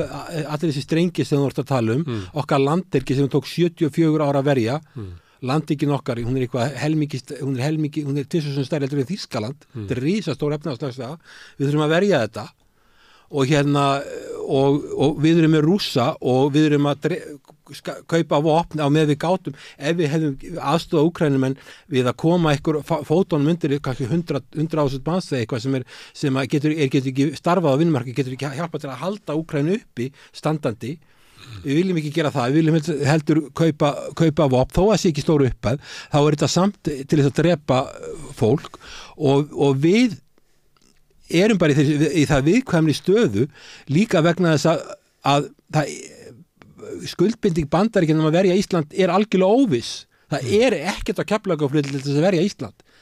Ég meina þegar ég var aðstofamur utanríkisráðherra þá vorum við með nokkuð 1000 hermenn á Keflavíkurflugvelli og 4 orrustuþotur. Okkur fannst þetta hlægilega lítið og mér fannst þetta lítið og mikla áhyggjur þetta væri ekkert nóg til að vera landi. Nú er ekki neitt þarna. Og svo segir allavega alls ekki ólíklegu forseti Bandaríkjanna Donald Trump að hann mun ekki verja landið að því við erum ekki eyða 10% að verka landsframleiðslu í vopnakaup og hernað heldur mun að hvetja Rússland til að ráðast á okkur og svo ætlum við Trúirðu því, Hilmar, að ef að Rússland myndi ráðast á Ísland heldur að Bandaríkjamenn myndu ekki bregðast við undir Trump? Sko ég veit ekki hverju ég ætla ekki að fara að spá neinu hvað Donald Trump er mjög þreyttur á Evrópu. Hann veit náttúrulega ríkisfjármál Bandaríkjanna er í ólagi og hann hatar allar alþjóðastofnanir. Hver einustu hvort sem Alþjóðabankin, Alþjóðagjaldeyrissjóðurinn, Alþjóðaviðskiptastofnunin, NATO, Evrópusambandir, hann hatar þetta, Sameinuðu þjóðirnar bara drasl, sko, hann tekur ekki, það Bandaríkjanna hafa alltaf fyrirlítið Sameinuðu þjóðirnar. Þannig að sko, það er ekki að tala það einu sinni, en ég veit ekki hvernig, ég meina, ef þú vilt treysta á Donald Trump, ég geri það ekki, ég held að Bandaríkin myndu hjálpa okkur. Ég er ekki að tala um að þau myndu hjálpa okkur, þau myndu bara skilgreina þessi sína eigin öryggishagsmuni að ekki fá Rússa inn í Ísland. Já, ég held að það sé... Ég held að Bandaríkjamenn sem anskota saman okkur, sko. Það eru svo kallar skjólskenningar sem í gangi sem það að Ísland geti gert samning við, smáríki geti gert samning við stærra ríki. Upp í Háskóla Íslands eru aðilar sem trúa þessu. Og að stóra ríki mun alltaf hugsa hagsmuni smáríkisins, jafnvel þó að sé gegn hagsmunum. Þetta svolítið tónnin í utanríkispælingum eins að forsetaframbjóðum? Já, þessar kenningar eru meingallaðar að mínum dómi. Málið er það að við höfum alveg séð, eins og með varnarsamningin við Bandaríkin, Íslands stjórnvöld vildu og hafa alltaf vilja hafa sýnilega varnir á Keflavíkurflugvelli. Og varnarsamningurinn þau hafa skilið varnarsamningin hann eigi að vera þannig, en það var hins vegar að því það er alltaf að breytast tæknin og það er alltaf að gera svo kallar agreed minute og skilgreina með við nútíma tækni hvað er það sem þarf að vera á Keflavíkurflugvelli til þess að verja landið og það er eiginlega ekki neitt og þannig að sko en þetta segir okkur það, í fyrsta lega þá vitum við það að hagsmunir tveggja landa fara eiginlega, það er ekki til dæmi þess að hagsmunir tveggja landa fara alltaf saman. Það er eins og í kreppinu 2008-2009, þá vildu Bandaríkjamenn ekki tala við okkur. Vildu ekki hjálpa okkur, þó fjármálakerfið okkur hrindi 85% á nokkrum dögum. Vildu ekki tala við okkur. Hverju voru sem var að tala við okkur? Rússar, Kínverjar hjálpu okkur og töluðu okkar máli í alþjóðagjaldeyrissjóðnum þegar að Hollendingar og Bretar vildu frista okkur og forsætisráðherra Bretlands tók til máls í stórstörstu fjölmiðlum í heim og sagði við erum með gjaldþrota og verðum farin á hausinn og til fjandans til og talaði þannig okkur og þau getur ímyndað hvað áhrif það hefur á Ísland þegar landið svo Bretland tala með þessum hætti. Þannig að okkar hagsmunir liggja ekki saman en ég held að sé rétt hjá þeir að þegar að kemur að norðurslóðum að þá er það bara heppni hjá okkur að okkar öryggishagsmunir og Bandaríkjanna og Íslands fara saman að því leiti að Bandaríkjamenn er að átta sig á mikilvæg þessu svæðis og meiri sér Donald Trump við vitum það að hann vildi fara að kaupa Grænland. Þannig að hann er búin að átta sig á því að þetta skiptir máli og það er bara heppni hjá okkur og sennilega er það rétt mat að Bandaríkjamenn myndu ekki vilja fá land sem er mitt á milli Evrópu og Norður-Ameríku í hendur Kína. Sama stað og var í seinni heimsstyrjöldinni eða Rússland. Að Bretar komu hingað vegna þess að þeir vildu ekki að Þjóðverjar tækju landið. Já, en það sér það ekkert að verja okkur. Þú sér það að Donald Trump sendi varaforsetann hingað til að þakka okkur fyrir að vilja ekki vinna með Kínverjum þegar að stjórnvöld voru að skoða. Þannig að ég held að þetta sé ég sammálaði þessu. Þannig að það er bara vilt svo til að Bandaríkjamenn skilgreina þessum öryggishagsmunum sína að taka Ísland ef ykkur annar sækist eftir því. Það er ekki til þess að verja okkur, það er bara að verja sína eigin hagsmuni. Við þegar kemur að öryggismálum þá erum við ekkert á eigin vegum. En það því þú nefndir þarna með að því að það er hluta af utanríkisstefnunni sem kom fram hjá Þórdísi Kolbrúnu í gær var þetta nánu tengsl við Bandaríkin sem hefur verið hér svona hugmynd það að skjólið okkar í heimspólitíkinni væri að vera undir svona pilsveldi Bandaríkjanna og kannski þurfum við að býst við þetta fólk myndi útskýra það að við þurfum að gera kannski meira en gott þykir, við þurfum að gæta okkar í afstöðu okkar til þjóðamálsins í Palestínu og við þurfum að gæta okkur í afstöðu okkar til öryggismála Evrópu eða stríðsins í Úkraínu og það þarf að vera bara í takt við Bandaríkin vegna þess að það er í engin staður í heiminum fyrir lítið ríki nema að vera í skjóli stórs ríkis. Já, sko, í öryggismálum þá erum við alveg klárlega í skjóli Bandaríkjanna og okkar það er bara verið öryggistefnan okkar síðan 1949 eða bara frá því stríði. Bandaríkin fara strax að vinna í því þegar við fáum sjálfstæði að ná tökum hérna og við sem myndum sko 1944, 17. júní hvaða landið sem fyrsta landið að viðurkenna Ísland það eru Bandaríkin það voru ekki lína 2 vikur okkur boðið sem sjálfstæður ríki að mæta á Bretton Woods-fundin til að búa til, við höfum enga þekkingu á því að búa til Alþjóðabankann og Alþjóðagjaldeyrissjóðinn, okkur boðið þar og við erum við sennilega stærstu sendinefnd Norðurlanda á þessum svæði, Danir voru bara áheyrnarfulltrúar, þeir voru undir Þýskalandi en okkur boðið á Bretton Woods-fundi til að stofna þessar stofnanir, svo þegar NATO er stofnað, þá voru okkur boðið að koma þangað eins og stofnaðilar þetta er 4. apríl 1949 svo 5. maí Hilmar, ég veit að Bandaríkin þá er okkur gert tvíhliða varnarsamningur þannig að við erum dregin inn í þetta og þetta má segja að það hafi þjónað okkar hagsmunum ég veit að það þjónar hagsmunum Bandaríkjana að þannig hafa Bandaríkin metið sína hagsmuni að hafa Ísland undir sínum pilsfaldi en ég að spyrja því, er það hagsmunur Íslendinga að vera undir þessu pilsfaldi? Ég veit að það eru margir á Íslandi sem hafa skilgreint að hagsmunir Bandaríkjanna séu okkar hagsmunir. Ég held að það hafi verið betra fyrir Ísland að vera hluti af þessu vestræna kerfi þó að sé gallað heldur til dæmis að við hefum verið hluti af Sovétríkjunum. Ég meina það eru löndin í Evrópu sem ekki hluta NATO. Það er eins og Austurríki, eins og Írland, eins og Finnland og Svíþjóð voru lengi. Þetta hljómar ekki sem einhver svona svakalega slæm örlög. Nei og það er einmitt þessi spurning sem vaknar núna. Þegar að það er komið svo staða, ef við þurfum að fara að borga 90 milljarða á ári inn í NATO og ef það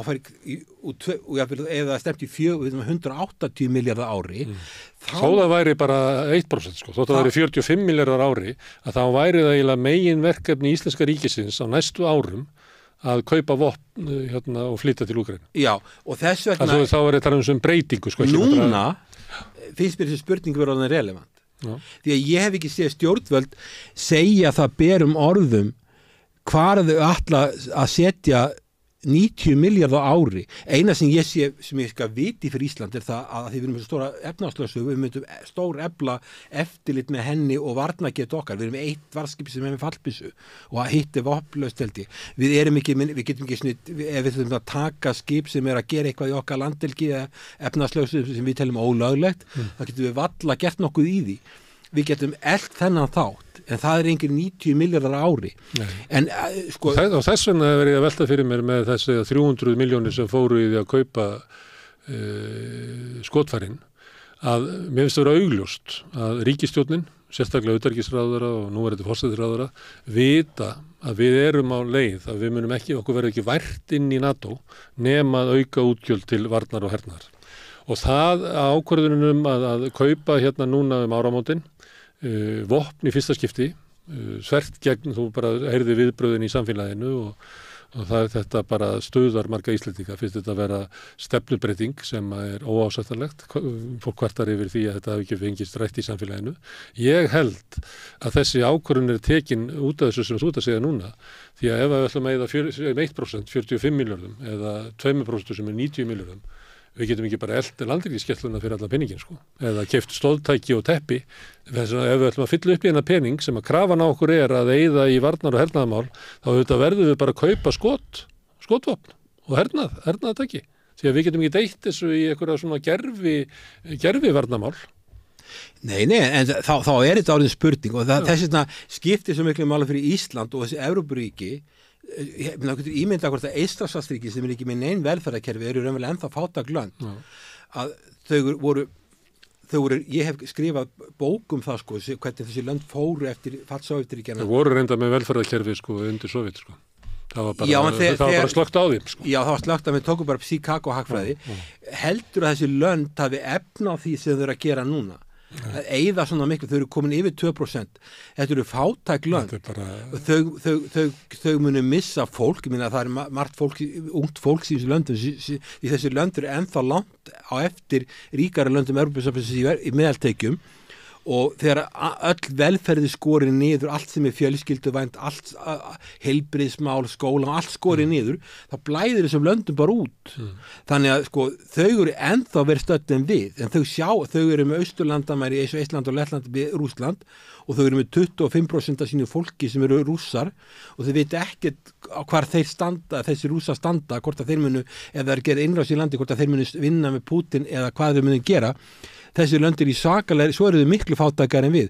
Þau eru með ennþá verða trade-off heldur en við. Það svo ólíklega að þau sætti sig við að við séum eitthvað frírættir inn í NATO og borgum ekki 2% eða 3% eða 4%. Þau munu bara benda á Ísland og segja, býtu, hvað er ávísunum frá þessum? Sjálfsögðu, hvað er ávísunum og hvað eru hermennirnir? Hvað eru íslensku ungmennin? Akkur eru þau ekki á vígvellinum? Akkur eru þeir ekki komin í búninga? Akkur eru ekki Íslendingar notar í byssufóður? Auðvitað að spyrja þau að því og við getum þessna núna ef það eins og þú sagði, eins og Trump talar, ég veit ekki hvað hann meinar, ég meina hann lagði ekki, hann sagði í kosningabarnum fyrir 2016 þá sagði hann að NATO væri obsolít, úrelt stofnuleggja þetta niður, hann gerði það að vísu ekki, en hvað hann mun gera, en stækkun NATO og að við vorum í heimi þar sem var eitt stórveldi alveg þangað til kannski 2016 þá verður Kína allt í orðið jafnstórt eða stærra en Bandaríkin við erum komin í öðruvísi heim, við erum komin í stórvelda samkeppni og þá verður álagið að Bandaríkjunum miklu meira í Austur-Asíu og þau get ekki lengur haldið utan þetta nema að draga önnur lönd með sér eins og þau eru að reyna að draga NATO núna inn í Austur-Asíu til að hjálpa þeim opna NATO-skrifstofu í Japan, þau eru að draga Evrópulöndin og segja við Evrópulöndin ef þið viljið okkar aðstoð þá verðið þið að hjálpa okkur líka í stórveldasamkeppninni við Kína. Það komið næsta stærstu öryggishagsmunir í Íslandsi að stoppa útþenslu Kína í Austur-Asíu, Suðaustur-Asíu. Það kemur næst svona eins og Rússlandi í Evrópu í dag. Já sko og þess vegna þurfum við að auka enn hernaðarútgjöldina. Já, þú getur hugsað svo ef að þú ert Bandaríkin og þú mætir þú ert forseti Bandaríkin, þú mætir á NATO-fund og þér sagt þið verðið að skaffa öryggisregli fyrir Evrópu því við getum þetta ekki sjálf og þeir eru að berjast mjög erfir í baráttu í Austur-Asíu sem mjög erfið barátta og mun bara versna og svo allt í klessu í mið-Austurlöndum og svo BRICS-hópurinn og löndin sem styðja Kína beint og óbeint þetta svona 87% öllum mannkyninu og Vesturlöndur eru 13%. Bandaríkin þurfa aðstoð og það sem auðvitað þess að segja þau við getum hjálpað okkur með NATO áfram en þið þurfið að hjálpa okkur og þá náttúrulega enda sérðu það nú eru flotaæfingar hafa verið í gangi í Asíu og þar eru Evrópuríkin að senda herskip í þá Þýskaland, Bretland, Frakkland er að senda stór lönd, mörg lönd er að senda herskip, jáfnvel Norðurlöndin og alls konar búnað til þess að hjálpa Bandaríkjunum í Suður Kínahafi og jáfnvel það er aðalega kannski þar, þetta eru siglingarleiðirnar og svo náttúrulega spurningi með Tævan alltaf þannig að já, ég held að Evrópa fái þau skilaboð, ef þið viljið að við hjálpum ykkur þá þurfið að hjálpa okkur. Það verðist vera þannig að Evrópa sé að taka undir það að nú síðasta Norðurlandaþingi þá var rætt öryggismál. Norðurlöndin eru komin í eitthvað bandanlag með Hollandi og Bretlandi sem var eitthvað neginn búið til sem eitthvað svona hernaðar vettvangu fyrir Breta eftir að þeir fóru út úr Evrópusambandinu. Ég veit ekki alveg á hverju þetta var til. En það víðar svona og við erum komið með utanríkisráðherra sem að tala eins og hershöfðingi.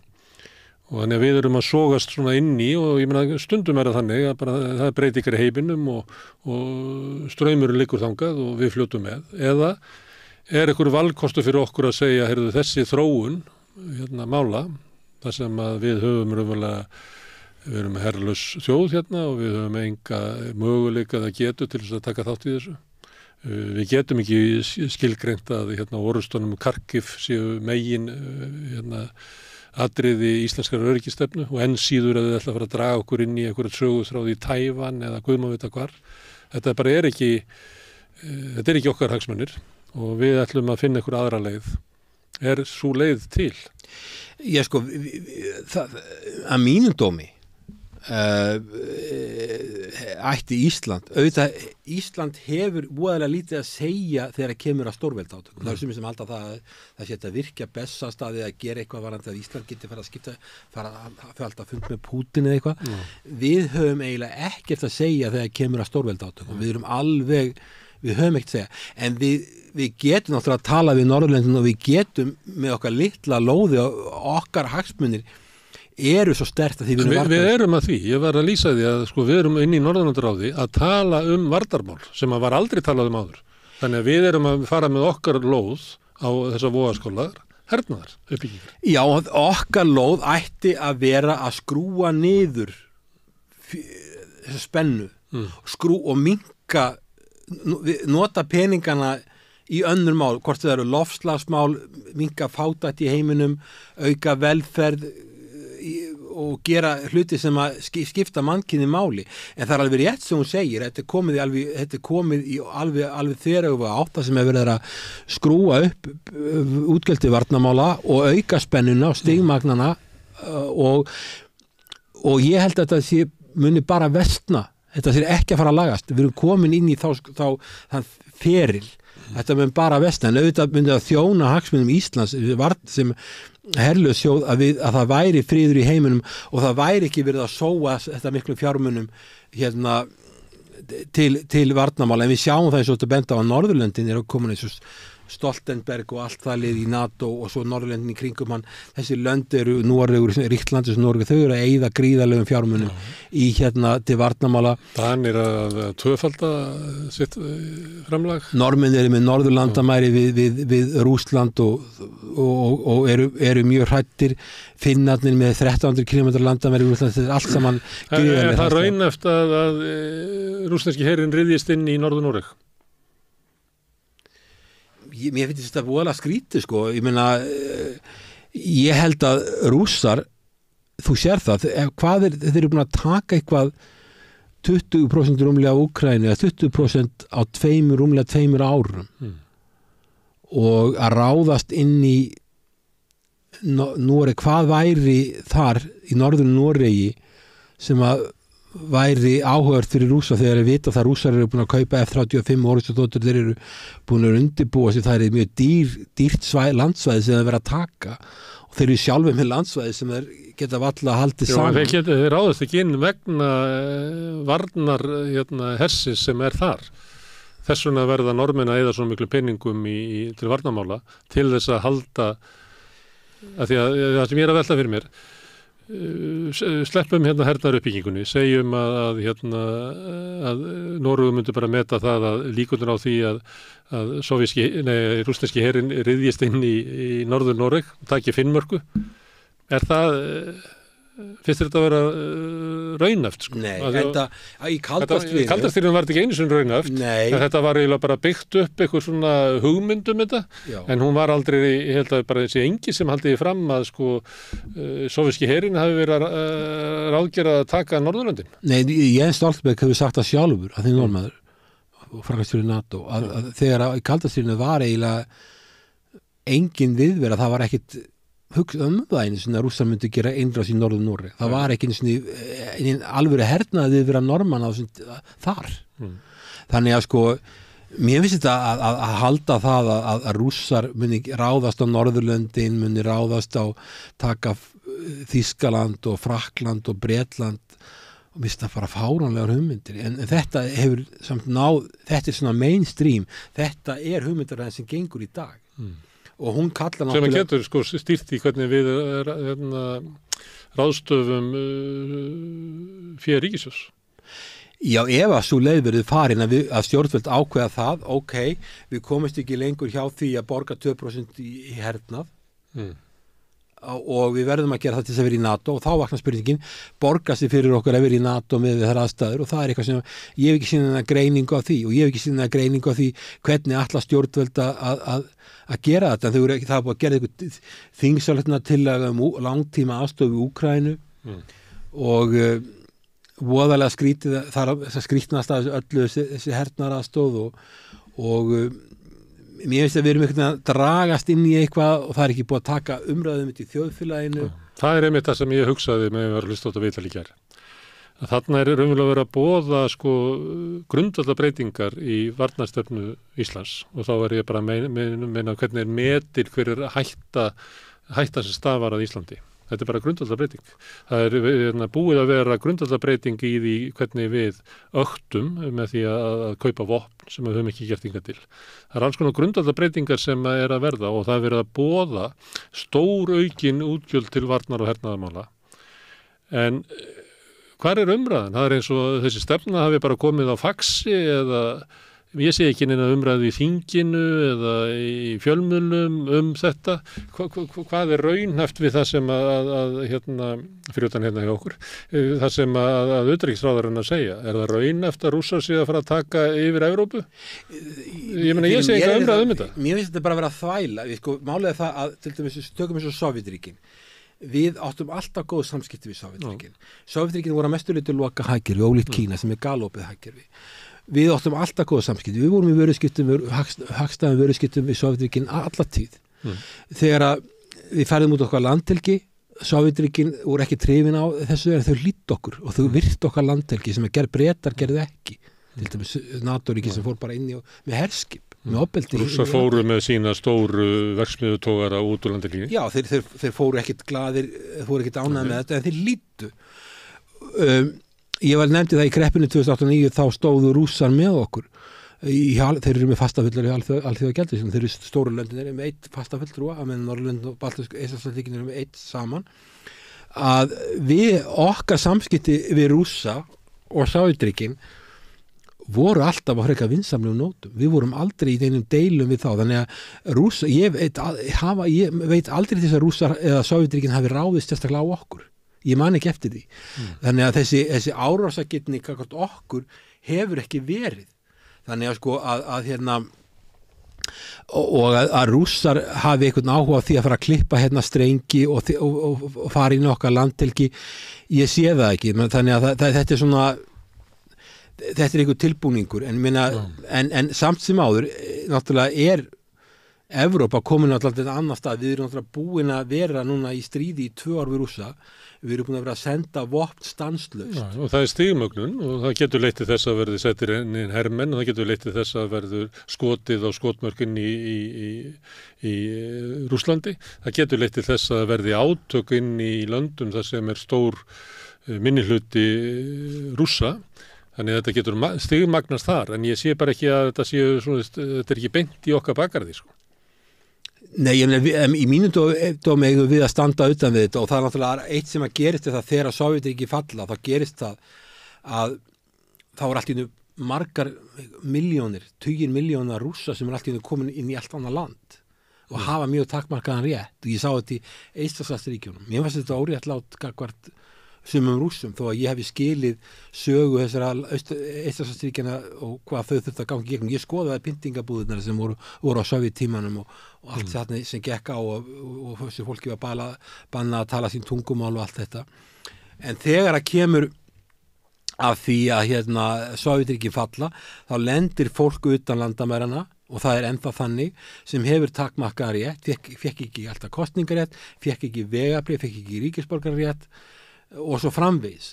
Þannig að sko að það er ekki ljóst að Rússar sem að féllu utan landamærana þeir voru ekkit kannski síður fórnarlömb Sovétríkjanna heldur en kannski Eista, Lettland og Litáir eða Úkraínumenn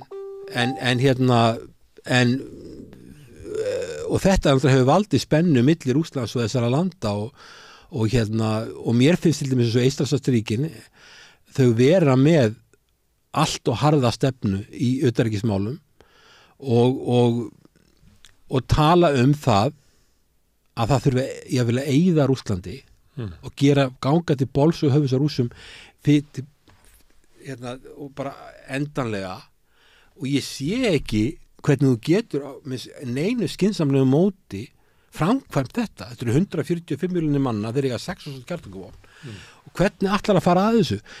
Utanríkisráðherra Íslands segir á alþingi Sameinuðu þjóðanna að mannkynsins vegna þarf að Úkraína sigra og það þarf að refsa Rússum og það þarf að afhjúpa og refsa. Sko, hvernig ætlar að gera þetta? Og ég meina, þú getur ekki, það er ekki hægt að sigra þetta land.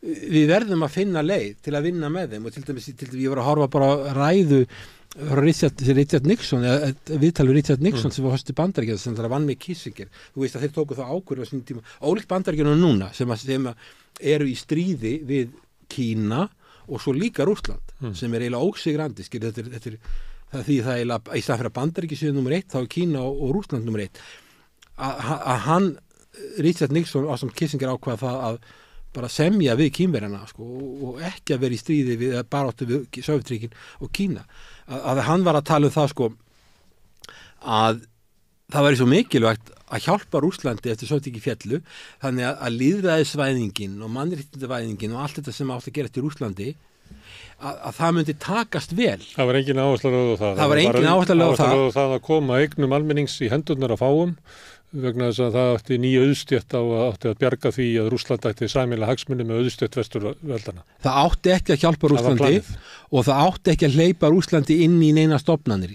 Ég meina, Putin baðum að fara inn í NATO og fekk það ekki og það kom heldur ekki til greina að Rússland færi inn í Evrópusambandið og það kom heldur ekki greina að veita Rússum mikla aðstoð og það sem að hérna Nixon var að tala í þessu viðtali sem mörg á síðan var tekið að þá var þetta sko að það er svo mikilvægt að Rússland að umbreytingarnir í Rússlandi séu á vestrænan hátt og Rússland komi inn í vestrænar stofnanir til þess að skapa frið því það getur líka haft áhrif á Kína en núna eru náttúrulega Kínverjar búin að sjá hvernig farið var með Rússa og þeir náttúrulega hatast út í okkur allavega þeir eru ekki ég held að Kínverjar hati ekki Ísland þeir skilja alveg okkar aðstæður en það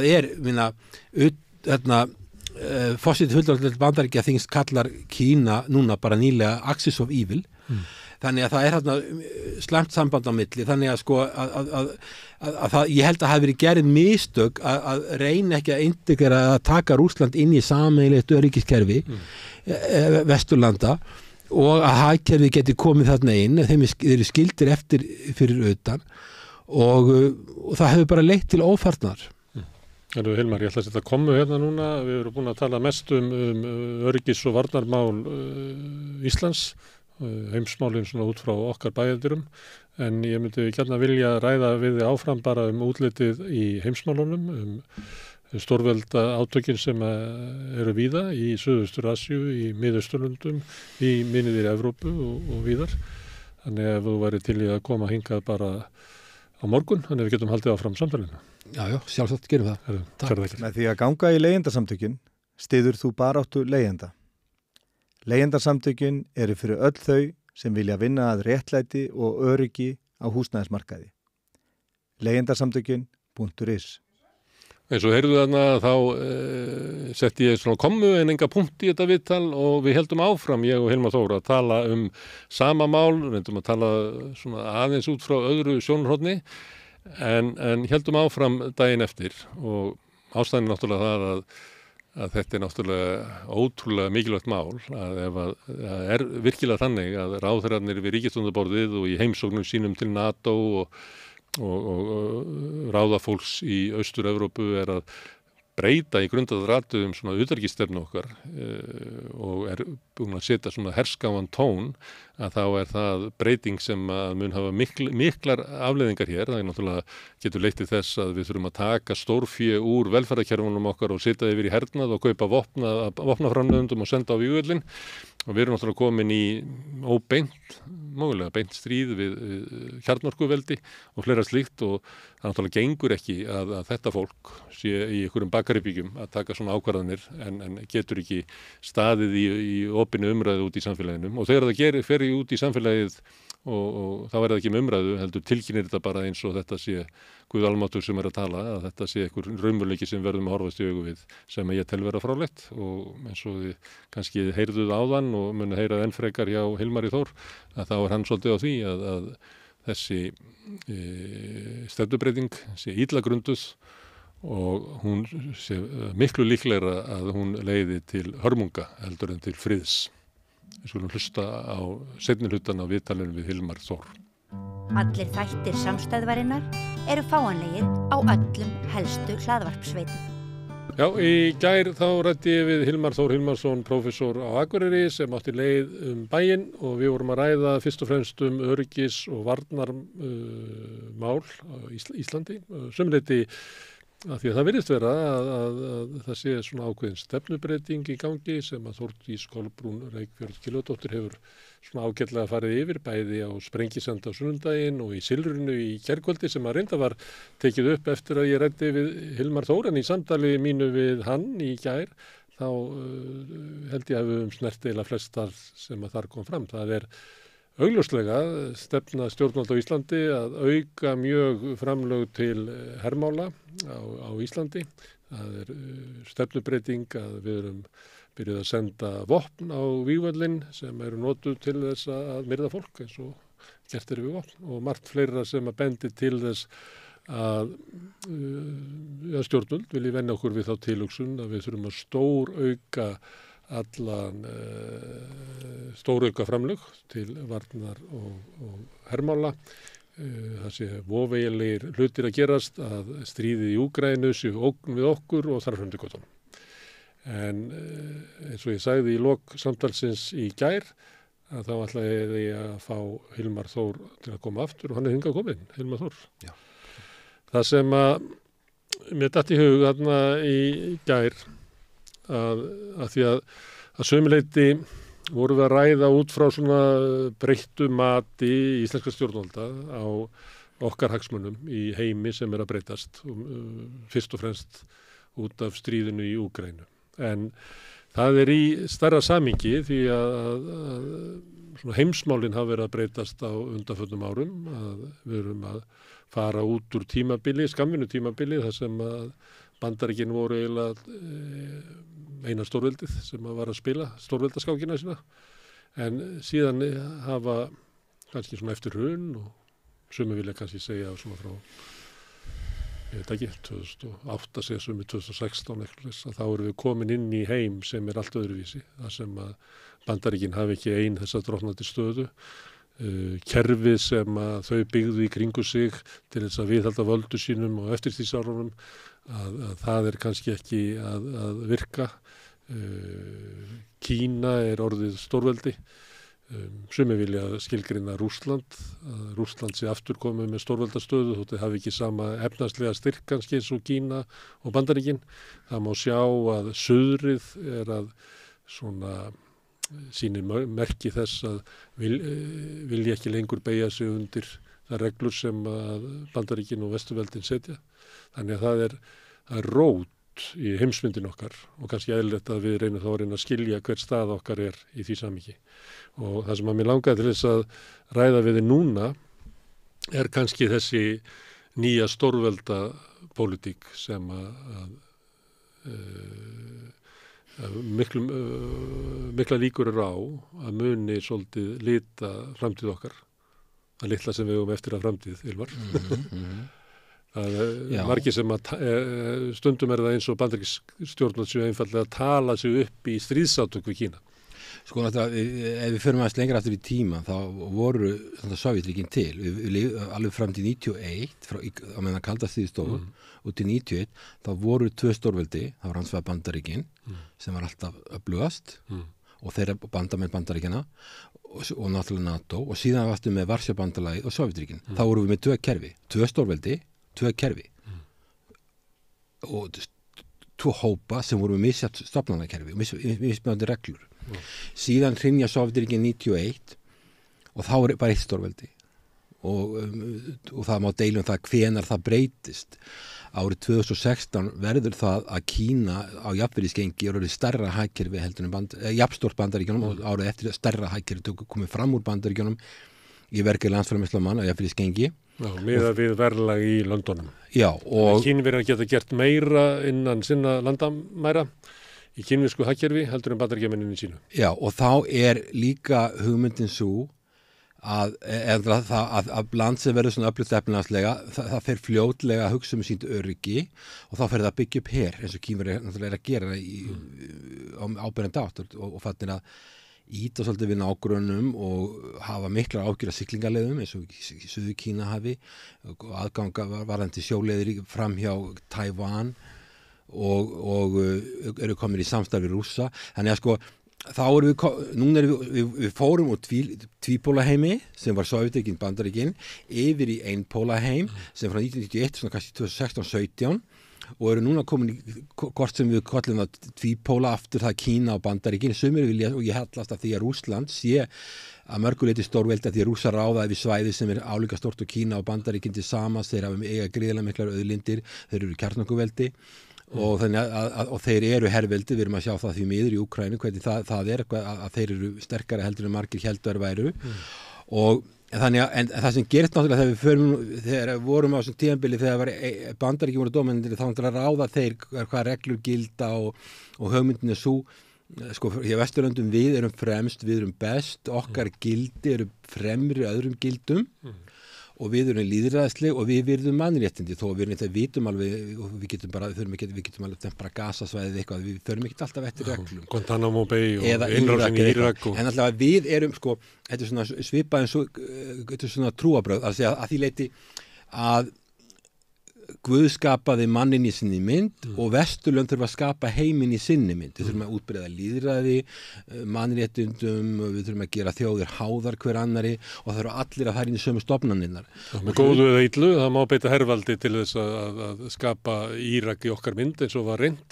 Já, það má sprengja og drepa, það getur gengið svo langt að þú reynir að sprengja lýðræði eða breyta þjóðum með hernaði og það er náttúrulega mjög hættulegt en allavega sko og náttúrulega Bandaríkin voru fórustur Alþjóðabankinn, Alþjóðagjaldeyrissjóðurinn, Alþjóðaviðskiptastofnunin, Sameinuðu þjóðirnar, þetta er allt saman hérna hafa Vesturlönd skrifa ákveðnar reglur og það sem við erum að sjá núna síðan 2017, 18, 19 og núna það sem við erum að sjá gerast núna er það að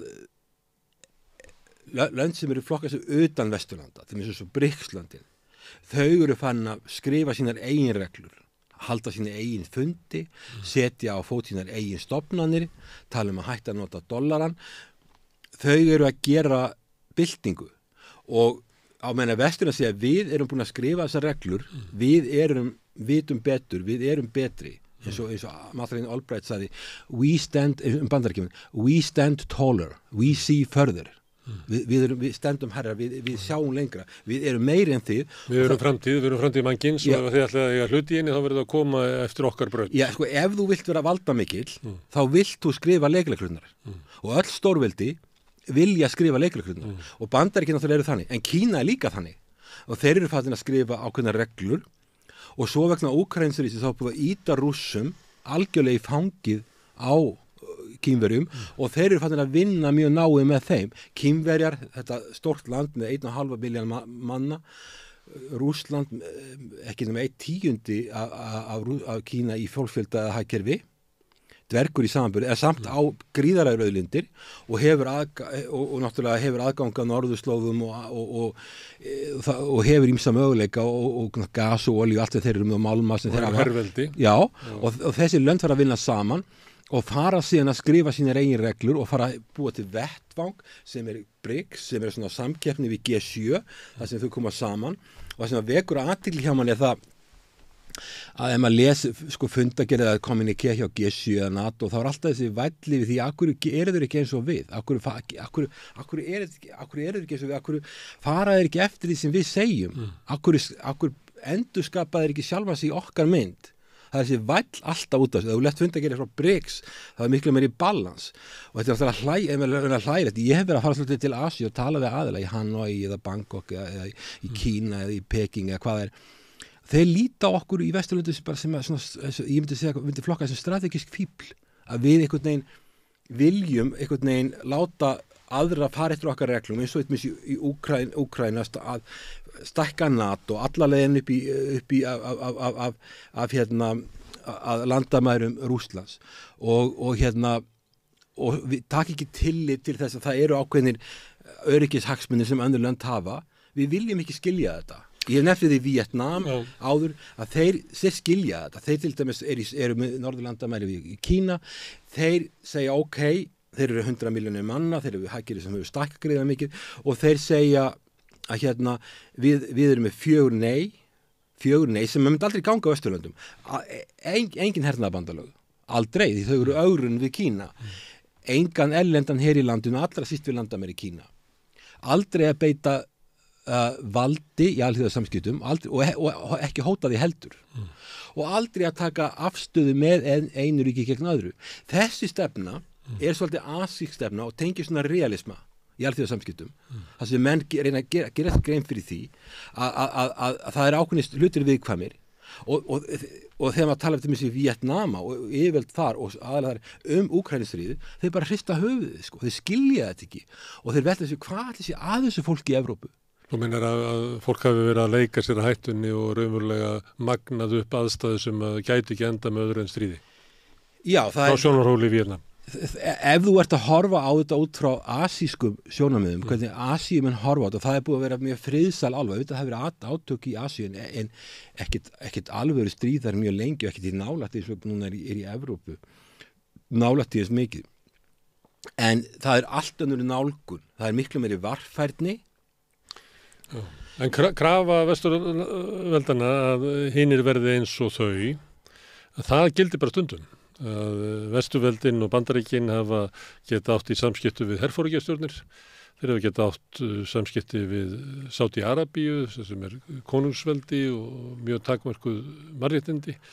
Það eru ágætis samskipti held ég Vesturveldana við til dæmis Marokkó, þar sem að sami maðurinn er bæði ríkasti maðurinn og með mestu viðskiptahagsmunina, hann er líka æðstiprestur og hann er kóngur. Þannig að það er í sömu tilfellum er Vesturveldunum alveg sama þó svo að hinn svokölluðu vestrænu gildi séu í engu bara ekki gildi, en þau draga þetta bara fram svona þegar þeim hendar.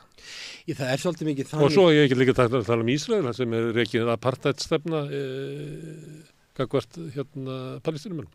Það er mikið að þessum átökum snúast aðgangaauðlindum, þú nefndir Sádi-Arabíu og svo Íran.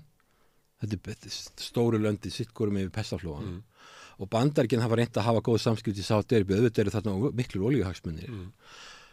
Sádi-Arabía hefur til dæmis samt ekki verið mjög svona samstarfsfús við Biden hefur fór þarna í heimsókn og kóngurinn kom ekki á flugvöllin, það er ákveðið signal, kóngurinn kemur ekki á flugvöllin, það er fórseti Bandaríkjanna, svona verið treg í taumi, en þeir hafa viljað halda samskipti við Sádi-Arabíu. Sádi-Arabíu er lykilríki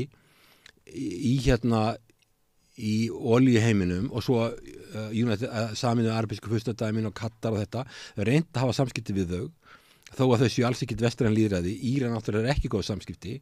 Kína hefur hins vegar spilað á þetta og þeir eru í góðum samskiptum við þeir eru búin að taka bæði Sádi-Arabíu og Sameinuðu furstadæmin og Íran inn í BRICS og þannig að þannig erum að ræða samkeppni um auðlindir og ef auðlindir eru fara að skipta máli og það er líka öryggismál, þá eru þessi mál settir eins og mannréttindi og svona lýðræði settir hliðar, því það auðlindirnar eru skipta svo miklu máli. Vesturvöld tala aldrei hinn svokölluðu gildi sín, nema að hafi bara eitthvað svona pólitísk gildi við að styrkja stöðu sína gagnvart auðlindum. Ef að öryggið þetta er í hættu, þá hendur þessu til hlið. Sjáðu til dæmis þegar Richard Nixon og Kissinger ákváðu að opna samskipti við Kína. Þetta var kommunístaríki. Auðvitað eru mannréttindi þarna ekki vestræn og þarna er ekki stjórnkerfið vestrænt og pólitíkin er ekki vestrænt, þetta er einræðisríki og þungar ásakanir mannréttindabrot, en af því að þeir Richard Nixon og Henry Kissinger töldu að Bandaríkin gæti ekki staðið í átökum við Sovétríkin og Kína á sama tíma, þá var þessu bara ítt til hliðar og opnuð mikil viðskipti við Kína á þessum tíma. Kína var opnað, þannig að öryggismálin hafa alltaf forgang fram yfir allt annað, hvort sem það er efnahagsmál, mannréttindi eða lýðræði. Það eru öryggismálin og fyrir Bandaríkin þá eru mikilvægustu svæði í heiminum, það er Austur-Asía vegna Kína og svo var þetta allavega þannig að Persaflóan var nummer 2, það sem varst að nefna Sádi-Arabíu og Íran og Sameinuðu arabísku furstadæmin vegna auðlinda, vegna olíu og svo Írak, það sem er búin að vera stríð og var ólöglegt stríð 2003 og svo ertu með Evrópu. Evrópa hefur kannski færst ofar að lista núna aftur vegna þess að nú erum við alltaf komið með svona stórt og mikið stríð þar sem að lítur bara, þar sem NATO er komið alveg á bólakaf og svo mikið á bólakaf að þeir geta valla fundið útgönguleið og stríð sem gæti verið að tapast bara í sumar eða maður geti séð Úkraínu tapa í sumar eða bara í lok þessa árs í síðasta lagi sko þannig stað, en allavega það er þannig að ef að öryggishagsmunir og eru í húi þá eru held í Vesturlönd að með alveg segja það að þau eru tilbúin að setja til hliðar allar svona reglur mannréttindi og lýðræði og slíkt. Öryggismálin eru bara aðalatrið og svo náttúrulega líka er þetta auðlindirnar, þær tengjast bæði öryggismálum, ekkert síður en efnahagsmálum. En það hefur NATO engar áhyggjur af hrörnum lýðræðis til dæmis í Tyrklandi eða Ungverjalandi, hafa eiginlega engar áhyggjur af því? Já, sko, Ungverja, sko, Donald Trump hefur haft gott samband við Ungverjaland, en miklu síður Joe Biden til dæmis. Og Tyrkland náttúrulega er í NATO-ríki og þar er þetta að hugsa siglingalegir Svartahafið sem að Rússar og Tyrkir hafa barist lengi, þannig að hafa Tyrki inn í NATO skiptir máli þó að það sé ekki svona hægt að segja þessi dæmigert vestrænt lýðræði með mannréttindum og svo náttúrulega eru þessi svakalegu spenna á milli Tyrklands og Grikklands og þau fóru í NATO sama árið, það er 52 og Tyrkir eru logandi hrættir við Grikkir eru logandi hrættir við Tyrki og þessi lönd voru tekin bæðin í NATO til að koma stöðuleika þar. Það er suðupottur sem getur svoðið upp úr. Þú nefndir að 2016 sem vendipunkt, það sem við erum örugglega komin inn í margpóla heim. Það er líka árið þar sem að Donald Trump var kosinn forseti og hann hafði breytta utanríkisstefnu. Hann virtist ætla að draga úr svona áherslum Bandaríkjamanna á Evrópu, lagði áherslu á Evrópu þjóðurnar sjálfar, kostuðu sínar varnir, þeir létu ekki Bandaríkjamenn draga bara vagninar og það er stefna sem að Biden hefur síðan haldið áfram. Trump lagði áherslu á það að raunverulega andstæðingur væri Kína og var eins og hann ætlaði að flytja áherslunar yfir til Asíu. En stríðið í Úkraínu hefur eiginlega fest Bandaríkin og ef þessi svæði sem þú nefndir áðan, sem að Bandaríkin leggja áherslu á, sem er síst Evrópa, svo Miðausturlönd og Persaflóin og svo Asía, að þá eru Bandaríkin núna, maður getur sagt bara í vondum málum í Evrópu, vondum málum í Miðausturlöndum. Já. Það má segja sko að horfir þetta út frá alþjóðasamskiptum. Þeir félagar Nixon og Kissinger myndu segja þess að svo þið getið ekki farið í átöku Kína ef þeir eru með allt niðrum ykkur bæði í Miðausturlöndum og Evrópu. Já, hann myndi segja það og þeir Henry Kissinger var náttúrulega, hann var 100 ára gamall þegar hann dó, hann talaði um þetta alveg frá síðustu stundu, hann var realisti, hann hefði reynt að ná betri samskiptum við Rússland. Hann hefði örugglega talið að það væri mjög óráðlegt fyrir Bandaríkin að vera í þessum átökum í Kína og Kína er miklu meira ógnheldur en nokkuð tíma Sovjetríkin voru því Kína, við vorum að tala um að Kína er orðið kannski á að jafnvirðiskengi stort eða stærra en bandaríska hagkerfið á meðan að sovjetska hagkerfið var aldrei nema kannski 1/3 af bandaríska hagkerfinu og sem er rétt að geta er töluvert því að bandaríska hagkerfið hefur náttúrulega verið einn undarlegasta maskína sem hefur verið til á jörðinni. Já. Þannig að við erum ekki að tala um eitthvað svona jaft, það bara breytir öllu ef það verður til önnur svona maskína annars þar í heiminum. Já, en ef þú ætti að horfa þetta út frá hagsmunum Bandaríkjanna og gleymum Evrópu í bili, þá er mjög óskynsamlegt fyrir Bandaríkin frá öryggissjónarmiði og öryggissamkeppni að vera í svona harðri baráttu við Kína og Rússland á sama tíma. Þannig að þetta þjónar ekki hagsmunum Bandaríkjanna og til lengri tíma litið því þessi lönd þjappa saman og þau og BRICS-löndin er að safna þessu öðrum löndum og lönd sem teljast ekki til Vesturlanda eru svona 87% af mannkyninu að það er mjög erfitt að vinna þetta stríð og þess vegna ef við erum að horfa út á bandarísku sjónarmiðum að þá hefði að vera með Rússland í liði með sér hefði verið betra fyrir þá að það veri Bandaríkin og þeirra NATO-ríkin og svo þessi Asíuríki sem Bandaríkin er í góðu sambandi við eins og Japan og Suður-Kóreu og svo Ástralía og Rússland væri með. En það varði ekki þannig út frá sjónarmiðum Bandaríkin er þetta ekki skynsalegt. Hins vegar var þessi NATO-stækkun endalaust austur þegar Varsjabandalagið var lagt niður. En hún er á þessu tímabili þar sem við lifum í einpóla heimi og þá er kannski spurningin að Bush yngri og þeir sem voru forsetar á því tímabili hafi einfallega litið svo á að Bandaríkjamenn gætu komist upp með það að þrengja að Rússlandi og Kína og gæti raunverulega stjórna heiminum bara eins og vildu, verið í átökum inn í Miðausturlöndum. Já, og líka og þeir þyrftu raunverulega ekki að spurja neitt og þeir myndu geta haldið út frá styrkleika sínum, haldið drottnandi stöðu í heiminum bara eins og þau vildu. Já, og líka það talað um það í ráðamenn mér þess að hér á landi og bara út allan Vesturlönd að Úkraína myndi bara sigra stríðið og Rússland myndi þurfa að kyngja þessu og rússneska hagkerfið myndi hrynja út af viðskiptaþvingunum.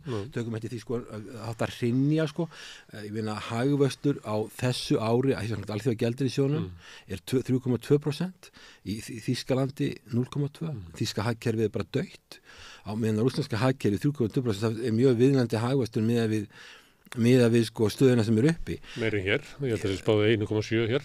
Já, en allavega það er allavega mjög viðnandi staða og þannig að því að Kína hefur búið að búa til líflínu fyrir Rússland efnahagslega og Indverjar hafa líka verið í viðskiptum á fleiri, Rússar er ekki inn í viðskiptabannin en bara við lítið hluta mannkins. Þannig að, það var talið að þeir myndu kyngja þessu. En svo kemur á móti þessi erfiða saga náttúrulega sem að mörg NATO-ríki eiga gagnvart Rússlandi og þá er það Pólland og Eystrasaltsríkin. Það var nú sagt því að ég veit að þú sást ekki Silfurþáttinn í gær. En þá sagði Þórdís Kolbrún meðal annars að hættan væri svo að Rússa myndu ráðast inn í Eystrasaltslöndin, Pólland, við man ekki út að nefndi fleiri lönd Já, það er sumir sem halda það að Rússa myndi bara fara inn í París og Berlín og London bara á morgun, Þetta var nú bara stjórnvöldur okkar voru að halda þessu fram bara í ríkisútvarpi í gær. Já, mér finnst þetta mjög fjarlægt. Auðvitað Eystrasaltsríkin eru mjög viðkvæm. Ég held ég viti meira um Eystrasaltsríkin heldur sumt af þessu fólki sem var í svo þætti. Ég veit ekki hvað, ég bjóð þarna í 4 ár. Og ég veit alveg hvernig þeir hugsa og ég skoða þessu lönd mjög rækilega. Ég veist að okkur í utanríkislandinu hafi gert það rækilega og 25% íbúa í Eistlandi og Lettlandi eru rússnesku bergi brotnir.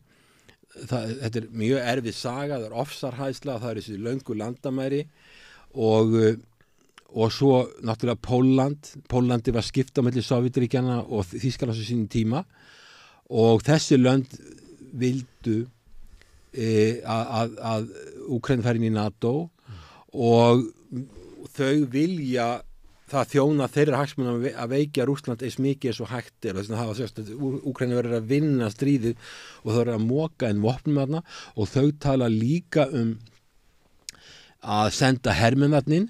Þau tala líka að taka herskyldu upp í öllum NATO-ríkjum þar á meðal Íslandi. Ég meina Ísland er ekkert undanskilið í því. Þau vilja það. Og svo er Litáin með þá stefna þeir eru ekki bara í stríði við Rússland heldur eru þeir að sparka í Kína líka með því að opna hálfgildi sendiráð í Vilnius sem að gerir Kínveri alveg brjálaða. Þannig að þessi utanríkisstefna sem að Tævanopni Tævan, hvað sagði ég? Tævan, ok. Tævanopni í Vilnius. Tævan opnaði hálfgildi sendiráð í Vilnius sem er náttúrulega gerði allt brjálað í Kína. Þeir vilja ekki sjá neitt svoleiðis. Og frá mínum bæði það er mjög heimskur utanríkisstefna. Og ég hef búin að vera að kenna þetta í 20 ár. Heimskulega því að lítið lönd eigi ekki að vera að leika sér að því að sparka í stórveldi. Þú sparkar í stórveldi ef að þú hefur mikla hagsmuni og lífshagsmuni eins og Íslandi í landríkisstefnu. En ekki, nei, og það sem ég óttast að þetta eru NATO-ríki að þú ert komin inn þannig heim að þessi ríki eru með mjög harða stefnu og NATO er orðinn sundurleitur hópur og þetta getur valdið stór styrjöld með ófyrirsjáum afleiðingum. Þessi lönd, ég er búin að kenna í þessum löndum hér í 20 ár og ég tala alveg við þá eins og þig og það er alveg nægilega mikið lýðræði í þessum löndum og málfrelsi að þeir bjóða mér alltaf að koma aftur og tala með þetta sama. Þeir eru ekki sammála kannski einu sem ég segi, það er annar mál. Það er þetta RÚV sem að býður ekki oft. Já, ég meina það er náttúrulega við vitum að þeir vilja bara hafa umræðina á mjög þröngu sviði og það á að vera málfrelsi, en ég hef komið á RÚV en það mætti vera miklu breiðari vettvangur. RÚV náttúrulega hefur þá lagaskyldu að halda upp í fjölbreyttum umræðum í þjóðfélaginu, og vönduðum umræðum. því miður þá gengur ekki vel að gera það.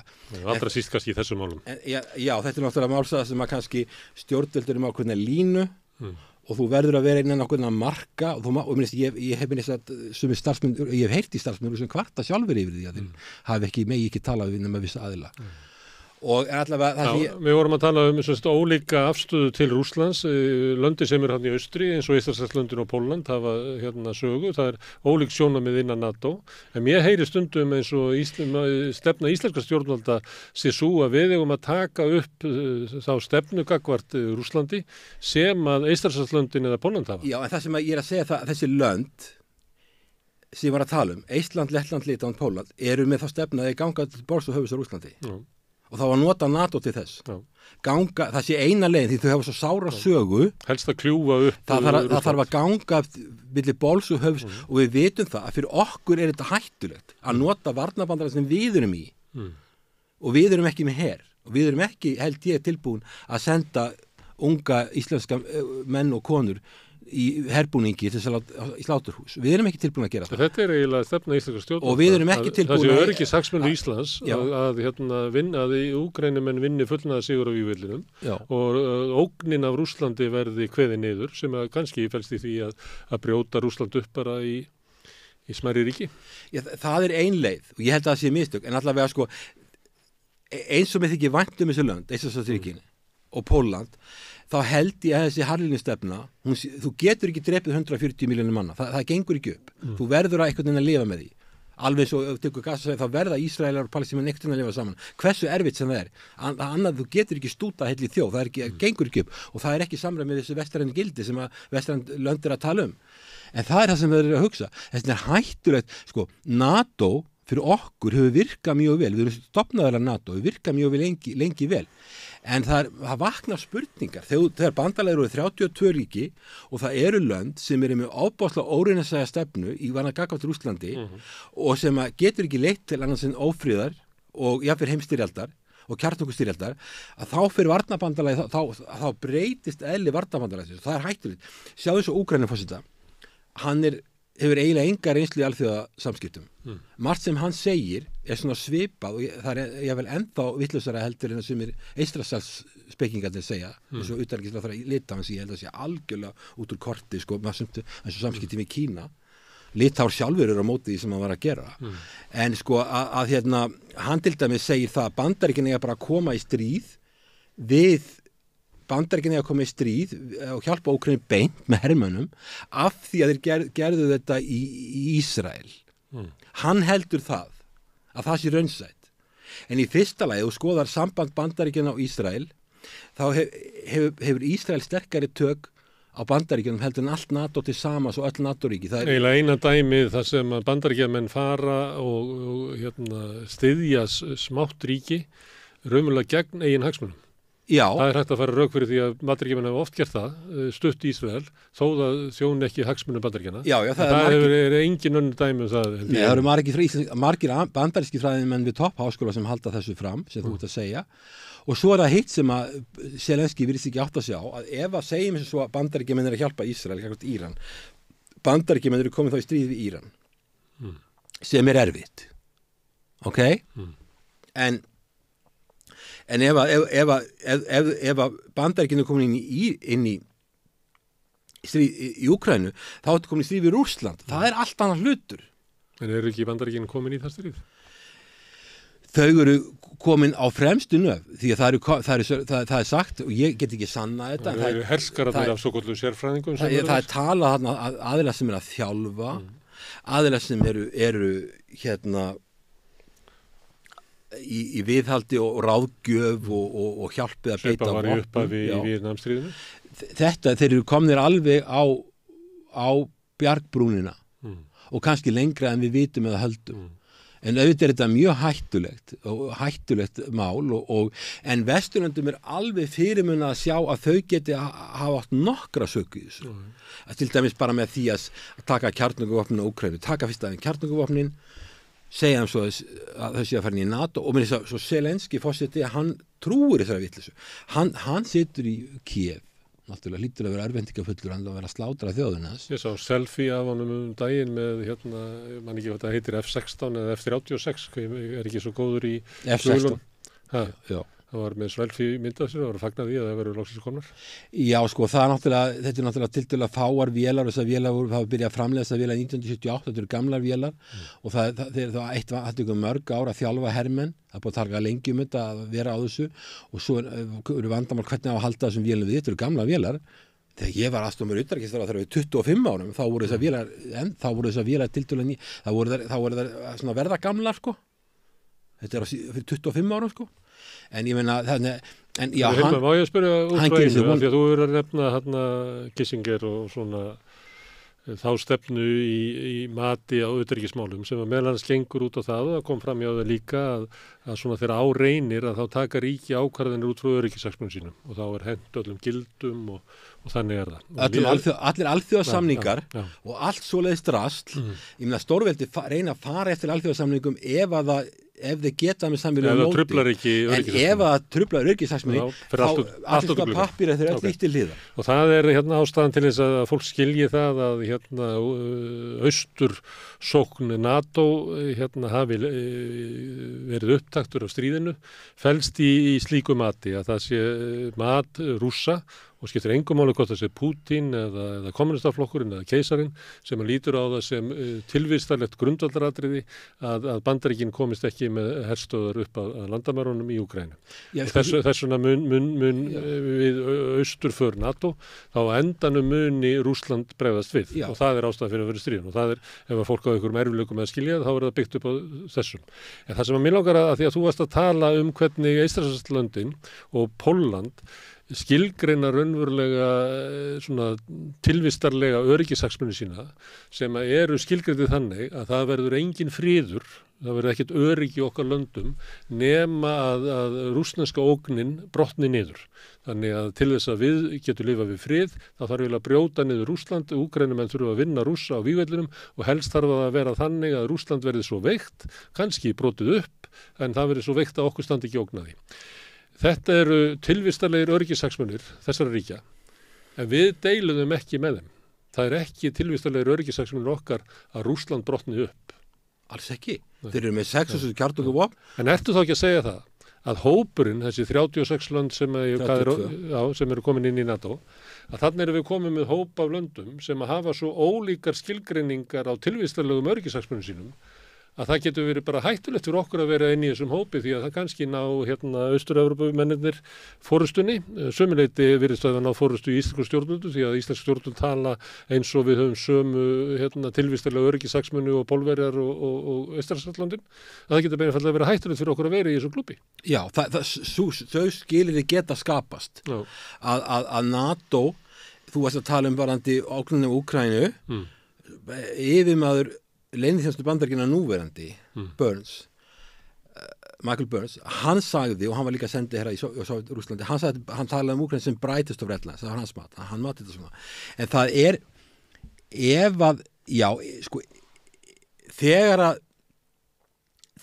að þarf að auka framlögin til NATO svona mikið og sko, við fórum í NATO, Bjarni Benediktsson talaði um það þegar við fórum í NATO, hann var mjög hóver.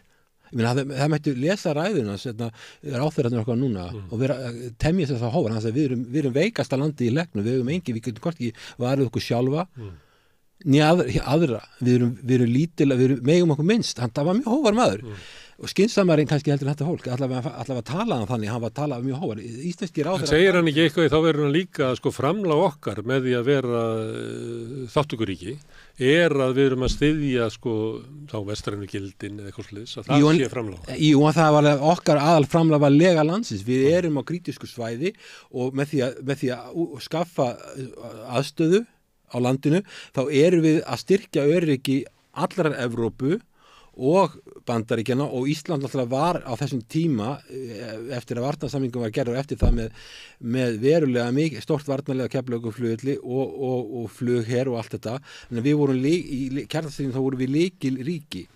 En ef þetta fyrir út í það eins og ráðamenn í Lettlandi talum og ráðamenn í Eistlandi talum og held ég Litáen líka að það eigi að taka upp herskyldu í öllum löndum Það eigi auka ríkisútgjöld, ég meina þeir eru komin, öll ESA-statistíkin er komin vel fram yfir 2%, í okkur verði þetta, við tala 90 milljarða, þau stefna sann á 4%, 180 milljarða, þetta myndi kalla á grundvallar breytingar á okkar velferðarkerfi og grundvallar breytingar á okkar, hvernig okkar heilbrigðiskerfi lítur út, eða menntakerfi lítur út, algjörlega grundvallar breytingar og svo líka það að við erum náttúrulega artikul 5 garantí þýðir það að öll lönd þurfa að taka þátt í að vera eitthvað annað. Reyndar það óljóst og að kalla að við þurfum að bregðast við að kalla deemed necessary. Við þurfum að meta sjálf hvernig við myndum bregðast við ef að ráðast til annar land. Þannig það er sko NATO-sáttmálinn er svolítið óljóst með hvað það raunverulega þýðir.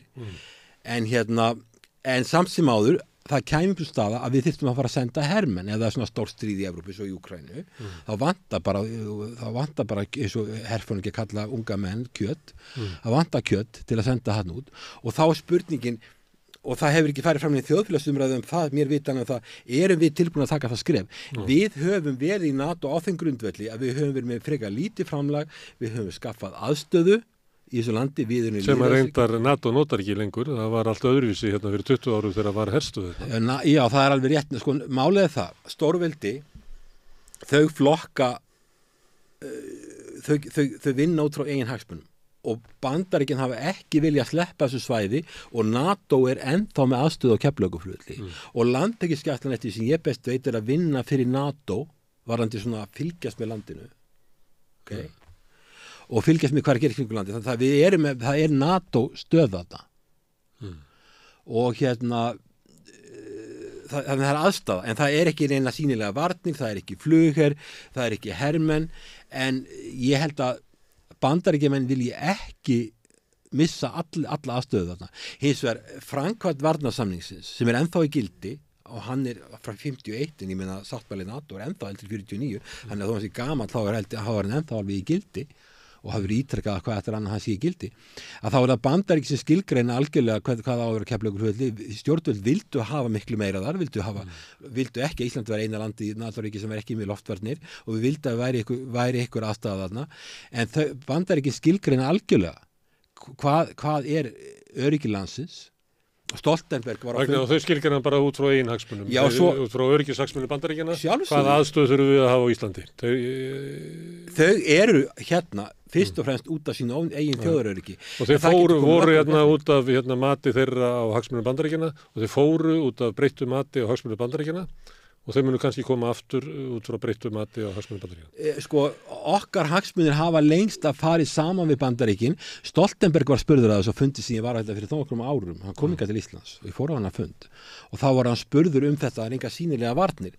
Og þá sagði hann eitthvað á þá leið, það sem hann sagði, ég er ekkert að segja það sem hann segir sér rétt eða rangt, ég ætla ekki að leggja með það, en hann sagði, varandi varnir landsins þá er ekkert endilega víst að það sem sá búnaður sem er notað til að vera landi sé á Íslandi sjálfu. Hann getur verið í kringum landið, í nágrenni við landið, hann þarf ekki endilega að vera á Keflavíkurflugvelli. En hins vegar alveg ljótt auðvitað munu Bandaríkin fyrst og fremst hugsa sína hagsmuni og þau hugsa fyrst og fremst sitt þjóðaröryggi.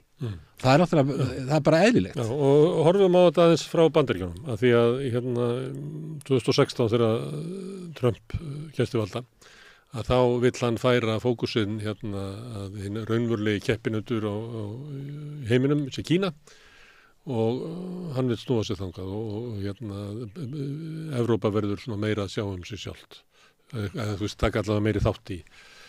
Síðan hefur það gerst að það er bæði stríð í Evrópu og við Miðausturlönd, þannig að Bandaríkin eiga kannski erfiðleikum með að fara til Kína. Ég meina það er verið að tala upp bara beinhernaðar átök á milli Kína og Bandaríkjanna, hvort sem það verður í gegnum Tævan eða einhverju svona deilur siglingaleiðir sem oft eru svona deilur einhverja eyjaklassa eða einhver sker til þess að hver ræður hvaða svæði og öðru slíku. Að eru líkur á því að Bandaríkjamenn skilgrinni stöðu sína þannig að þau verði að ég segi ekki að sleppa Evrópu, en bara segja það að Úkraína er ekki Ísrael, Úkraína og Rússland er ekki í Kína og og þannig að við getum ekkert staðið í þessu stríði að vera fjármagn eitthvað stríðin í Evrópu og við verðum bara að stoppa þetta. Ég held að Donald Trump sé mjög þreyttur á Evrópu og hann er nú fullt með bara að verja sjálfa sig inn í réttarsölunum. Það er kannski hugsar ekki mikið til Evrópu. Stjórnmálin í Bandaríkjunum eru orðin andstyggileg og algjör andstyggileg. Ég búið í Bandaríkjunum samtidig í 10 ár og maður hlustar á umræðunar á þinginu núna með það sem var hérna fyrir 30 árum. Það sem voru oft málefnalega og góðar umræður. Nú er þetta umræðunar miklu litið bara svívirðingar. En svo fávitarnir hafi náð tekið yfir. Ég ætti ekki að... Nei, það er bara stundum yfirgengilegt að fylgjast með umræðinni. Ég meina, ég hafði óskaplega gaman að því ég bjóð í Washington í 6 ára að fylgjast með þinginu, sérstaklega öldungoldeinna voru frábæri ræðumenn þarna og góð umræða og menn báru virðingu hvor fyrir öðrum þó þau verið ekki sama flokki og forsetarnir og þeir sem voru í forsetakostninga fóru svona fram á siðaðan hátt en núna er þetta bara algjör hörmung en þannig að það er áhugjefni en sko fyrir ef að Trump metur að þannig að Kína sé aðal keppinautur Bandaríkjanna þá er það alveg rétt.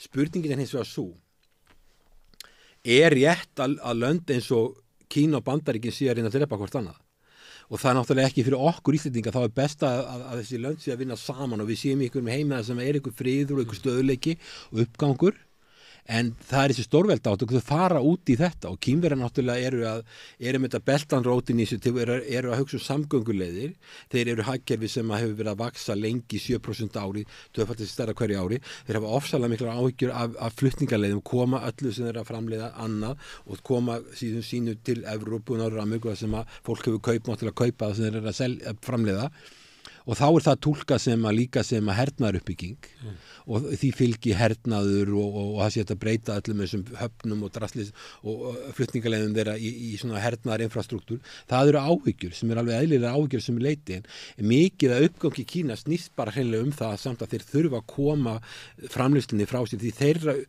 sko í Bandaríkjunum svona 85% af því sem kannski 80% sem Bandaríkjunum neita, vörur og þjónusta eru framleidd í Bandaríkjunum. Þeir eru ekkert svo opið hagkerfi. En Kína er óbærslega opið hagkerfi. Þeir selja svo mikið af því sem þeir eru að framleiða. Framleiða það ódýrt. Þeir nota það sem er kallað economies of scale skala, gerir gríðarlega mikið magn af vörum og þetta er svona með mjög lágum kostnaði, keyra kostnaði niður og flytja þetta út. Og þeir eru bara svo háðir útflutningi og líka þessi hugmynd sem hefur verið að við ætlum að keppa við Kína, við ætlum að skrúa Kína niður það var ekkert með Sovétríkin því að Sovétríkin voru loka hagkerfi varandi Kína þá þurfa Vesturlönd að fara mjög varlega og Bandaríkin þurfa að fara mjög varlega með Kína að því leiti að ef þú skrúar Kína niður þá skrúa sjálfa það niður líka En það hefur Evrópa og Bandaríkin sömu hagsmuni gagnvart Kína? Nei, þú sér það bara að þú horfir eins og Þýskaland hafði gríðarlega mikla hagsmuni að vera að versla við eiginlega helmingur á öllum utanríkisstjórnum Evrópu við Kína var Þýskaland held að virka svoleiðis og svo náttúrulega voru Þjóðverjar samkeppnin samt í Þjóðverja byggðist á því þeir náttúrulega eru með innríki og þeir eru að keppa við Japan og Suður Kóreu og Kína innríki í og Þjóðverjar eru með svona velferðarkerfi svona ekkert kannski svo ólíkt Norðurlöndum borga hærri laun og þeir eru ekki samkeppnishæfir en þeir gátu fengið ódýrt gas og olíu og hráefni frá Rússlandi. Nú er það farið. Og þegar búið að loka þeirri leið þá er langt komið með að eyðileggja hagkerfi Þjóðverja.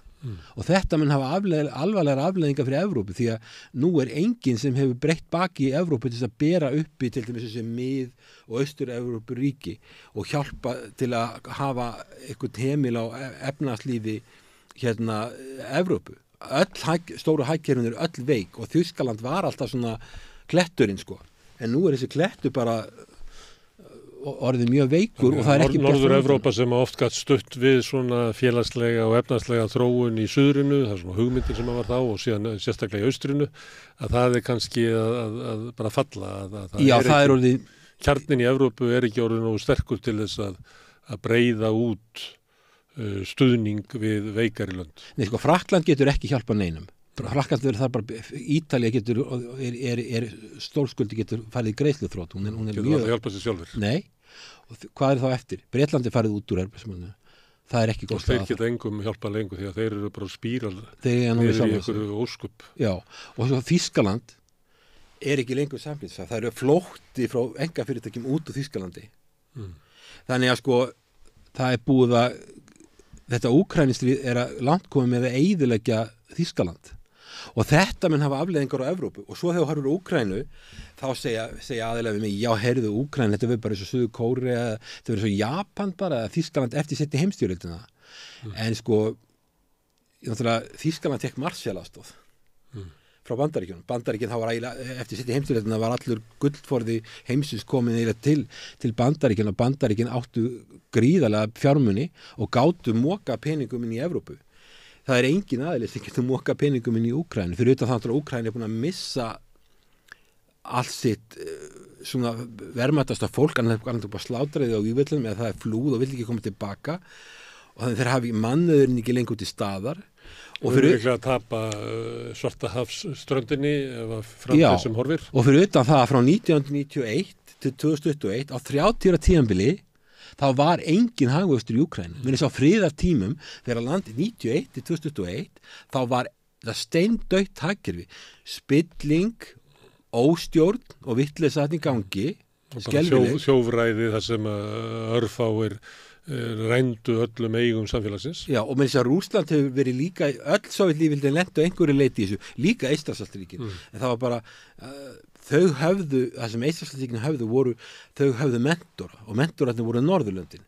Þau hjálpuðu þeim að komast á sporið, þau eru lítil og þau fengu aðstoð og þetta var svona viðræðanlegt verkefni. Úkraína er alltaf miklu stærra, þannig að það var aldrei, þeir náðu sér aldrei á strik. Rússland samt sem áður, ef við stöðum Rússland, auðvitað var það líka mikið spilling og allt það, en verklandframleiðsla í Rússlandi var þegar Úkraína sig hófst samt helmingi herri í Rússlandi að meðaltali heldur en í Úkraínu.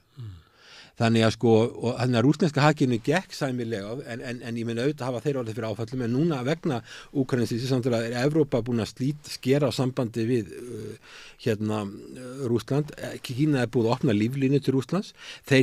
Kínverjar sjá, fyrir Kínverjar er þetta fínt sko, þess að þeir fá aðgang á auðlundum Rússlands, fá styrk Rússlands, aðgang á siglingaleiðum fyrir norðan, og fyrir þá, þó að þeir sé að leggja fram fyrir þeirra áallanir, þá er þetta fínt fyrir þá að þetta haldi áfram og þetta svo veikir þetta náttúrulega Evrópu, en af því að líflíðan opnast í aðleikinu Kína og svo BRICS-löndin, þannig að þetta er allt önnur heimsmynd orðin hjá okkur en þessu muni fylgja átök, þannig að þess að Vesturlönd muni halda áfram að segja akkur eru þið ekki eins og við, akkur eru þið ekki með lýðræði og mannréttindi og akkur eru þið ekki sem stofnunum og við. En þá snýst þetta getu fyrst og fremst Bandaríkjanna til þess að þröngva sinni niðurstöðu upp á aðra og ef að Bandaríkjamenn eru fastir í stríði sem að bara grefur sér niður í miðri Evrópu eða Austur-Evrópu eru komin í mikil vandræði í Mið-Austurlöndum, eru þar í eiginlega vonlausi, eru eiginlega fjármagna og styðja við þjóðamorð sem að grefur undan möguleika á nokkrum stuðningi við önnur lönd. Það er ekki mikil gleði með framferði Bandaríkja meðal almennings í Mið-Austurlöndum eða í Persaflóan. Sko, það sem er að gerst á Mið-Austurlöndum, þar á með Ísrael, Írak 2003 og svona fleiri dæmi, það grefur undan trúverðuleika Vesturlanda. Þá er það ekki bara Bandaríkjunum undir, það er við líka. Við erum að predika. Bætt við Afganistan, þar sem var svona sneipuför. Það var 20 ára stríð. Lengsta stríð sem Bandaríkjunum það tekið ekki þátt. Ég veit ekki hvað margar triljónir dollara sem fóru þar. Það voru viðbrögð við sprenginginu á tvíburaturnum 2001 og það stóði til 2021 við fjármögnum vopnaflutninga þarna. Og með flugvélum og sem eru ákvarðanir sem eru teknar á þessu tímabilið sem að heimurinn var einpóla þar sem að Bandaríkjamenn trúðu því að þau gætu þröngva sinni niðurstöðu raunverulega upp á hvert sem er.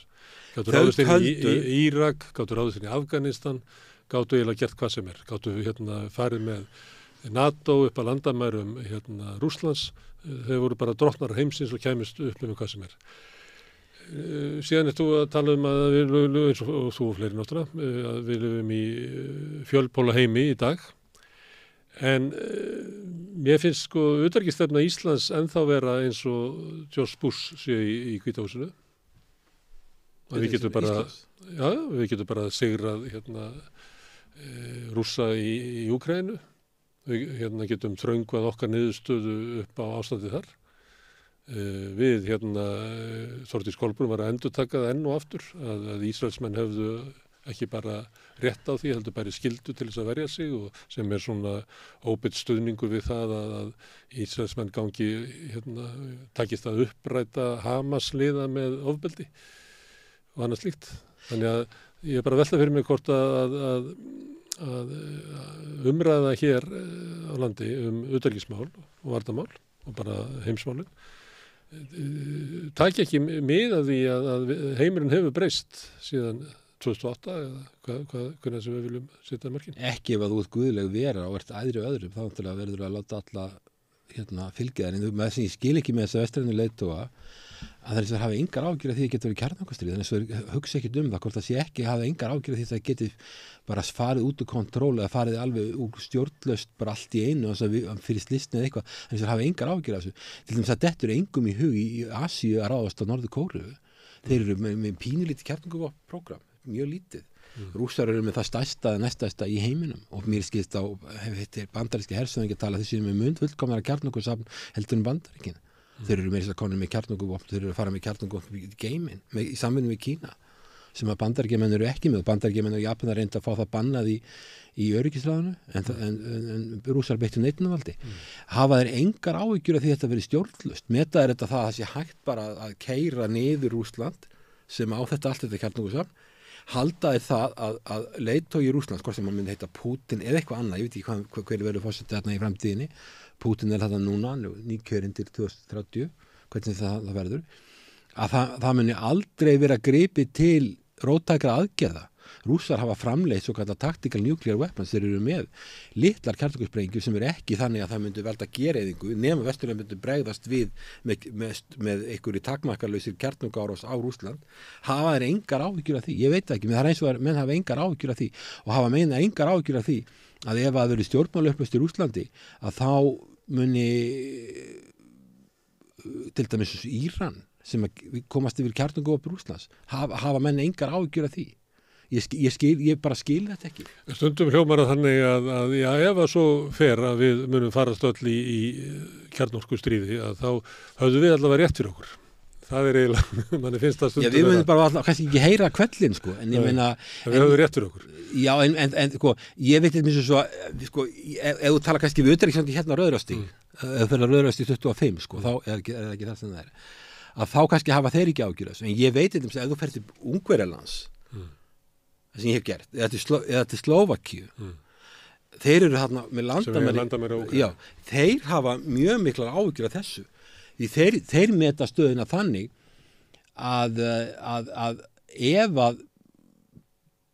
að Putin líti svo á að bara þjóðar öryggi sé hættu hjá Rússlandi, þá sé hann með sprengjur sem hann geti auðveldlega farið með í Vestur-Úkraínu og þá er bara geislavirknin og allt komið bara yfir þá, þeir eru bara hinum megin við, sko. Þannig að, sko, það eru leiðtogar og Orbán, til dæmis forsætisráðherra Ungverjalands sem er ekki vinsæll, sko, leiðtogi, hann er svona realisti og ég meina Trump til dæmis, þú varst að tala um að Trump líti á Kína sem Trump og Orbán eru með mjög svipaða skoðanir, svona í alþjóðasamskiptum, mjög svipaða skoðanir og sem að ég held að séu þó ég sé ósamála á Orbán í mörgum málu þá held ég að hann sé svona sumtaði sem hann segir er rétt og þeir hafa áhyggjur af þessu en við erum meiri fjarlæg við höfum ekki áhyggjur af þessu en sko þannig að komum aftur að því varandi NATO þetta er orðið mjög ósamstæður hópur ólíkir hagsmunir sumir vilja hafa allsherjar herskyldu sumir, og svo eru sumir sem vilja fara ekki bara í 2% til 4% og landsframleiðslu að verka landsframleiðslu og þannig að sko að eins og varst að benda þá vakna alls konar spurningar við þetta og það hlýtur að þurfa að fara fram á Íslandi ef þetta verður svona Úkraínustrið heldur áfram og við ætlum að fara í þessi gríðarlega fjárfestingu að þá þegar koma spurningar, grundvallarspurningar íslenska velferðarkerfi í þessu löndum og forgangsraðir og hvað erum við tilbúin að fórna okkar fólki sem er öryggissjónarmið líka því að ef að þú færir peninga út úr velferðarkerfunum yfir í hernað og varnarmál að þá skapast félagsleg óróleiki innan landana. Já, pólitískur óstöðuleiki. Sem að getur verið meiri ógn heldur en svo sem að ríkin telja sig verið að verja. Eins og ef við erum að láta eins og við sem að fara að verja okkur við innrás Rússlands á austurði, ég veit ekki hvernig hugmyndin er. Nei, allavega. En ég ætla að spyrja Bandaríkin, því að nú eru forsetakosningar, það eru bara furðulega stutt í þetta. Það er bara það að koma sumar og svo bara í haust þá verður kosið. Kosið ekki 15. nóvember? Já, það er rosa stutt í þetta. Já. Hvað varðandi utanríkismál, er munur á Trump og Biden? Það hefur verið munur á demokratum og republikunum í innanríkismálum aðalega og það er kallað með þetta foreign establishment, foreign policy establishment í Bandaríkjunum, það er mjög sterkt og til dæmis þessi hugmynd Trump það að hann talaði það sko, ég var í Bandaríkjunum þegar kosningarna voru 2016, ég var í Berkeley, ég var gestaprófessor í Berkeley og ég mætti þetta var bara svo jarðaför að verið að grafa Bandaríkin það verið bara jarðaför þegar úrslitin lágu fyrir með Trump. Þá talaði hann hann talaði það að leggja NATO verið obsolít og allt þetta og hann vildi leggja niður alþjóðabankan og alþjóðagjaldi taka Bandaríkin út úr alþjóðaviðskiptastofnuninni. Þetta gerðist ekki. Þannig að sko hann var ekki róttækur og svo átti hann mjög erfitt með að En hann segir það var lært, nú ætlar hann að vera einræðisherri í einn dag. Já, hann átti erfitt með að eiga samskipti við Pútín eins og hann vildi gera og demokratar hata, það er eina ástæðan fyrir Úkraínu að demokratar hata Pútín alveg ábáslega eins og Hillary Clinton. Hún trúir því, demokratar, að ástæðan fyrir því að hún tapar kosningunum, það sé bara Kreml hafi stýrt þessu öllu saman, fjárstýrtu bara með einhverju fjárstýringu og hún þess að hata demokratar og Biden og allt þetta lið, hata Pútín ábáslega ekki bara út af Úkraínu, heldur bara líka út af því að þeir töpuðu kosningunum til Trump vegna þess að Pútín var að stjórna kosningunum í Bandaríkjunum.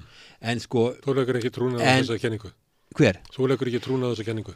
Ég hef enga aðstæði til þess að meta þetta en mér fannst Hillary Clinton ekki vera mjög spennandi frambjóðandi, persónlega en ég held hún hafi bara tapað því hún var ekki nógu góðu frambjóðandi og ég er heldur ekki hrifin af Trump, ég var svo svakalega heppin að ég þurfti ekki að kjósa en sko, en ég hef hertið mér svo John Bolton sem var þjóðaröryggisráðgjafi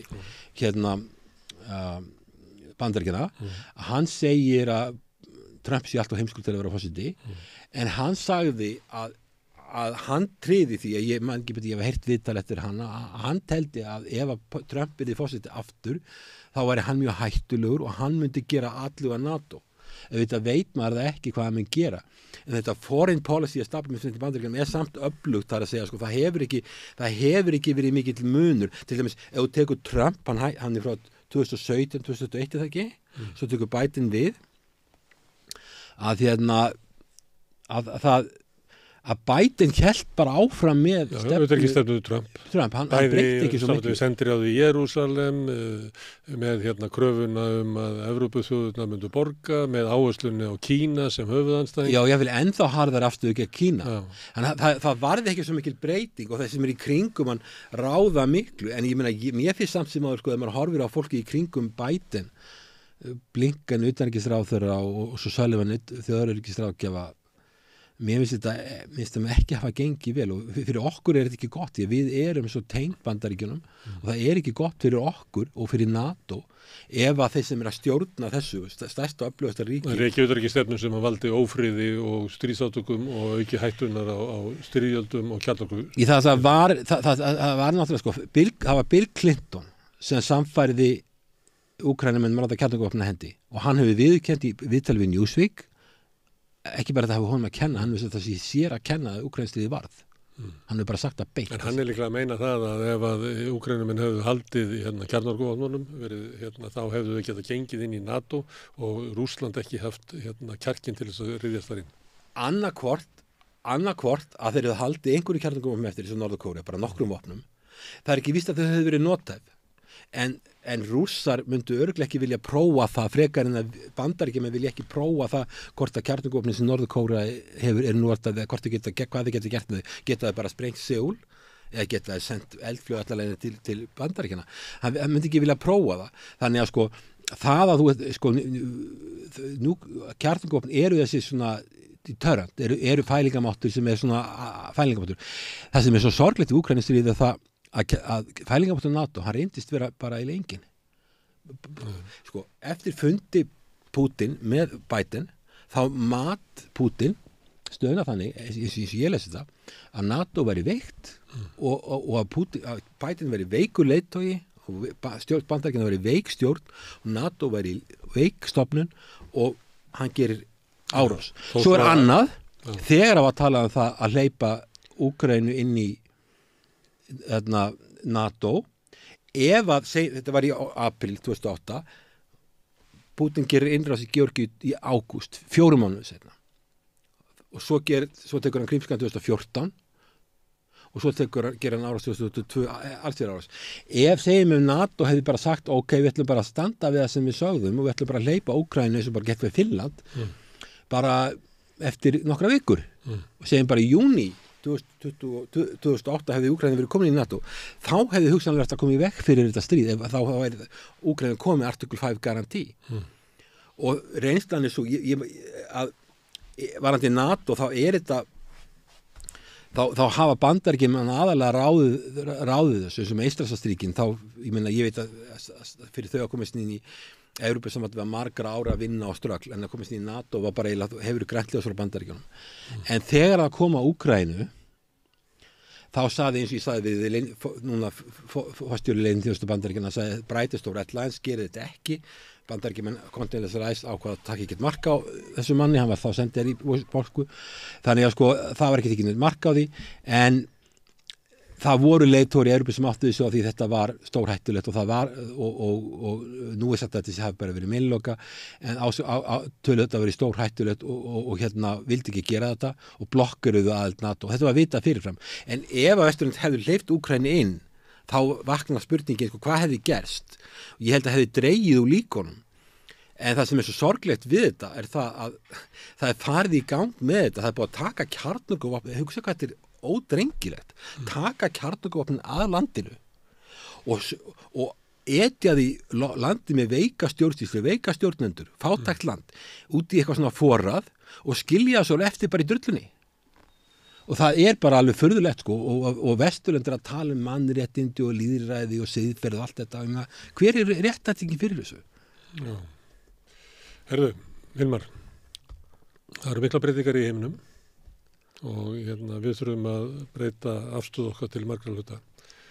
Ég ætla að reyna að finna eitthvað svona form á fara með þetta samtal okkar eitthvað lengra og þá að nota þína miklu reynslu og þekkingu til þess að fjalla hér ítarlegra heimsmálin við Rauðaborðið. Við sjáum til hvað okkur tekst að þróa það.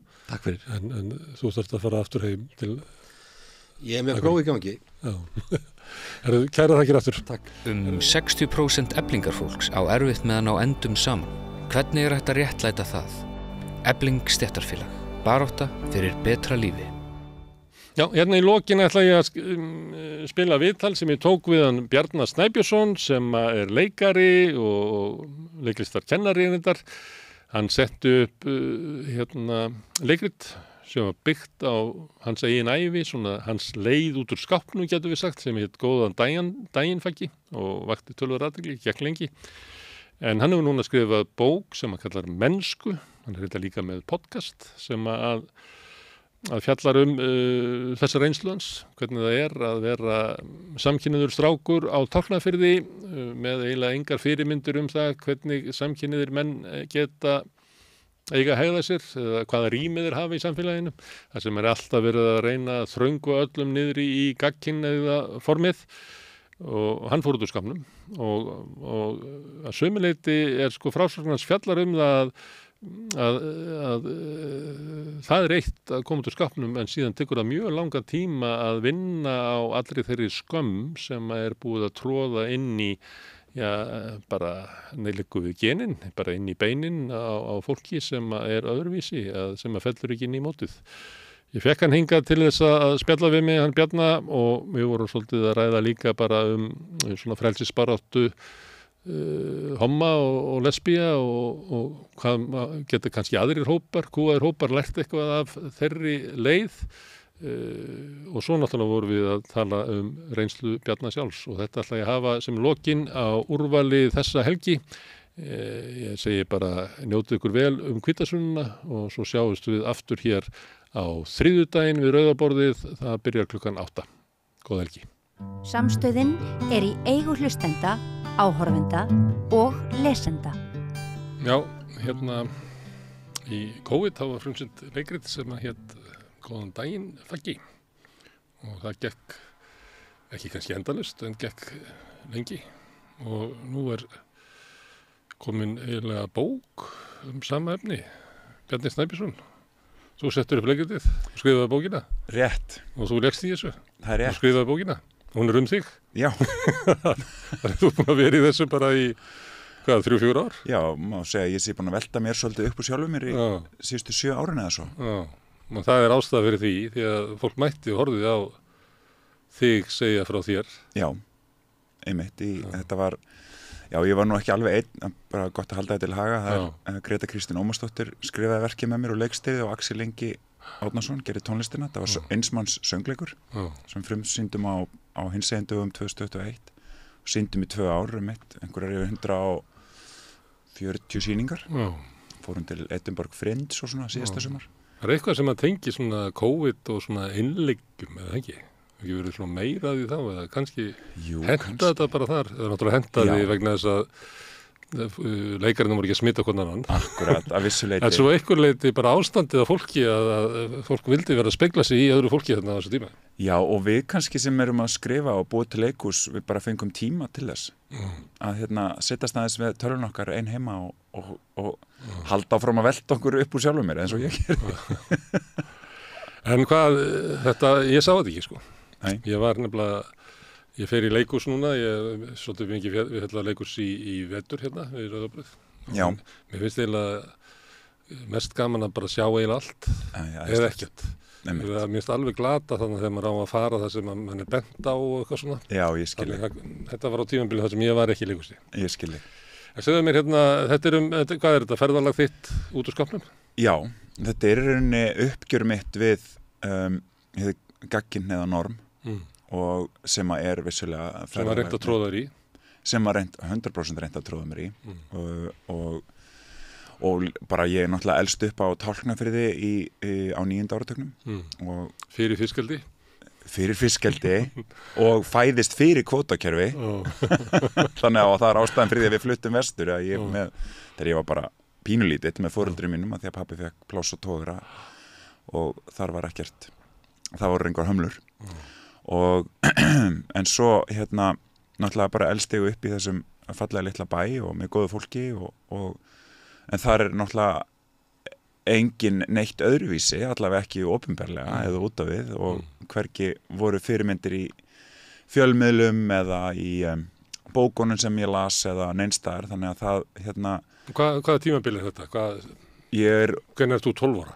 Ég er 12 ára 1990 Já. Þá nú alltaf að fara að bresta Það alltaf að fara að bresta en það einhvern veginn held ég allavega í minningunni og maður náttúrulega bara barn þannig að maður kannski ekki allt en í minningunni þá var bara ekki einasta umræða hinseginleika á neitnátt og ekki einu sinni mann ég eftir þegar ég var krakki að það var talað HVF og alnæmi og var það nú aldeilis að taka yfir Þetta eiginlega þarna á þessu tímabili sko.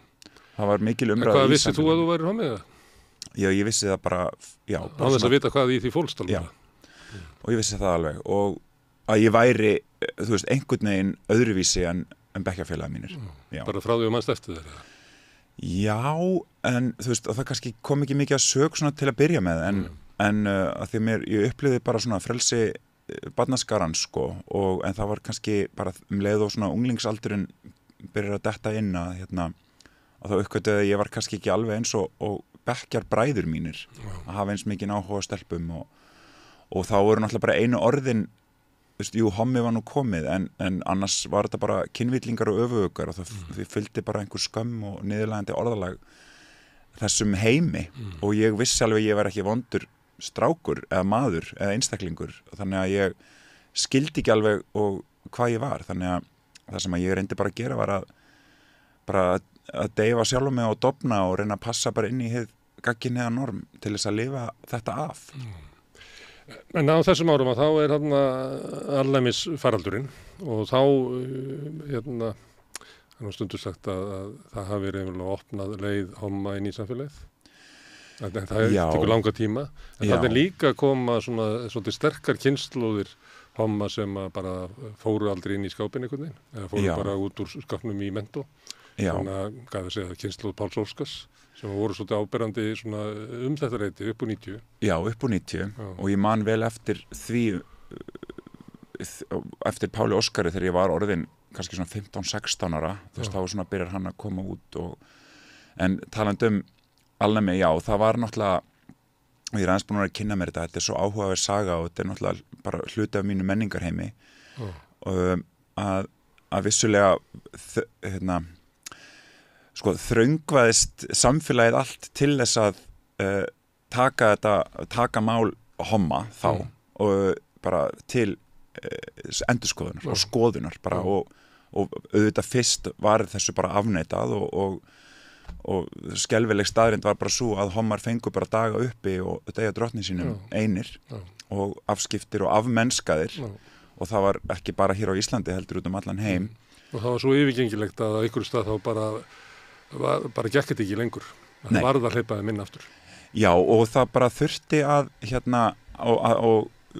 að taka bara sjúkdóminn föstum tökum og að því að auðvitað smitust ekkert bara hommar og þannig að það þurfti að gera þetta og fræða fólk bara örugt kynlíf og fá allega leið með sér þannig að en það sem að vissulega skapaði þetta miklu umræðu og ég er ekki sérfræðingur en ég veit líka að þó að það hafi ýmislegt gerst svona eftir á og allt í einu varð bara samtalið orðið að veruleika hinsegin fólk, homma og hinsegin fólk í samfélaginu, aðalega homma og lesbíur og á þeim tíma þá var þetta náttúrulega bara alveg ömurlegt tímabil sko og erfitt fyrir alla aðstandendur.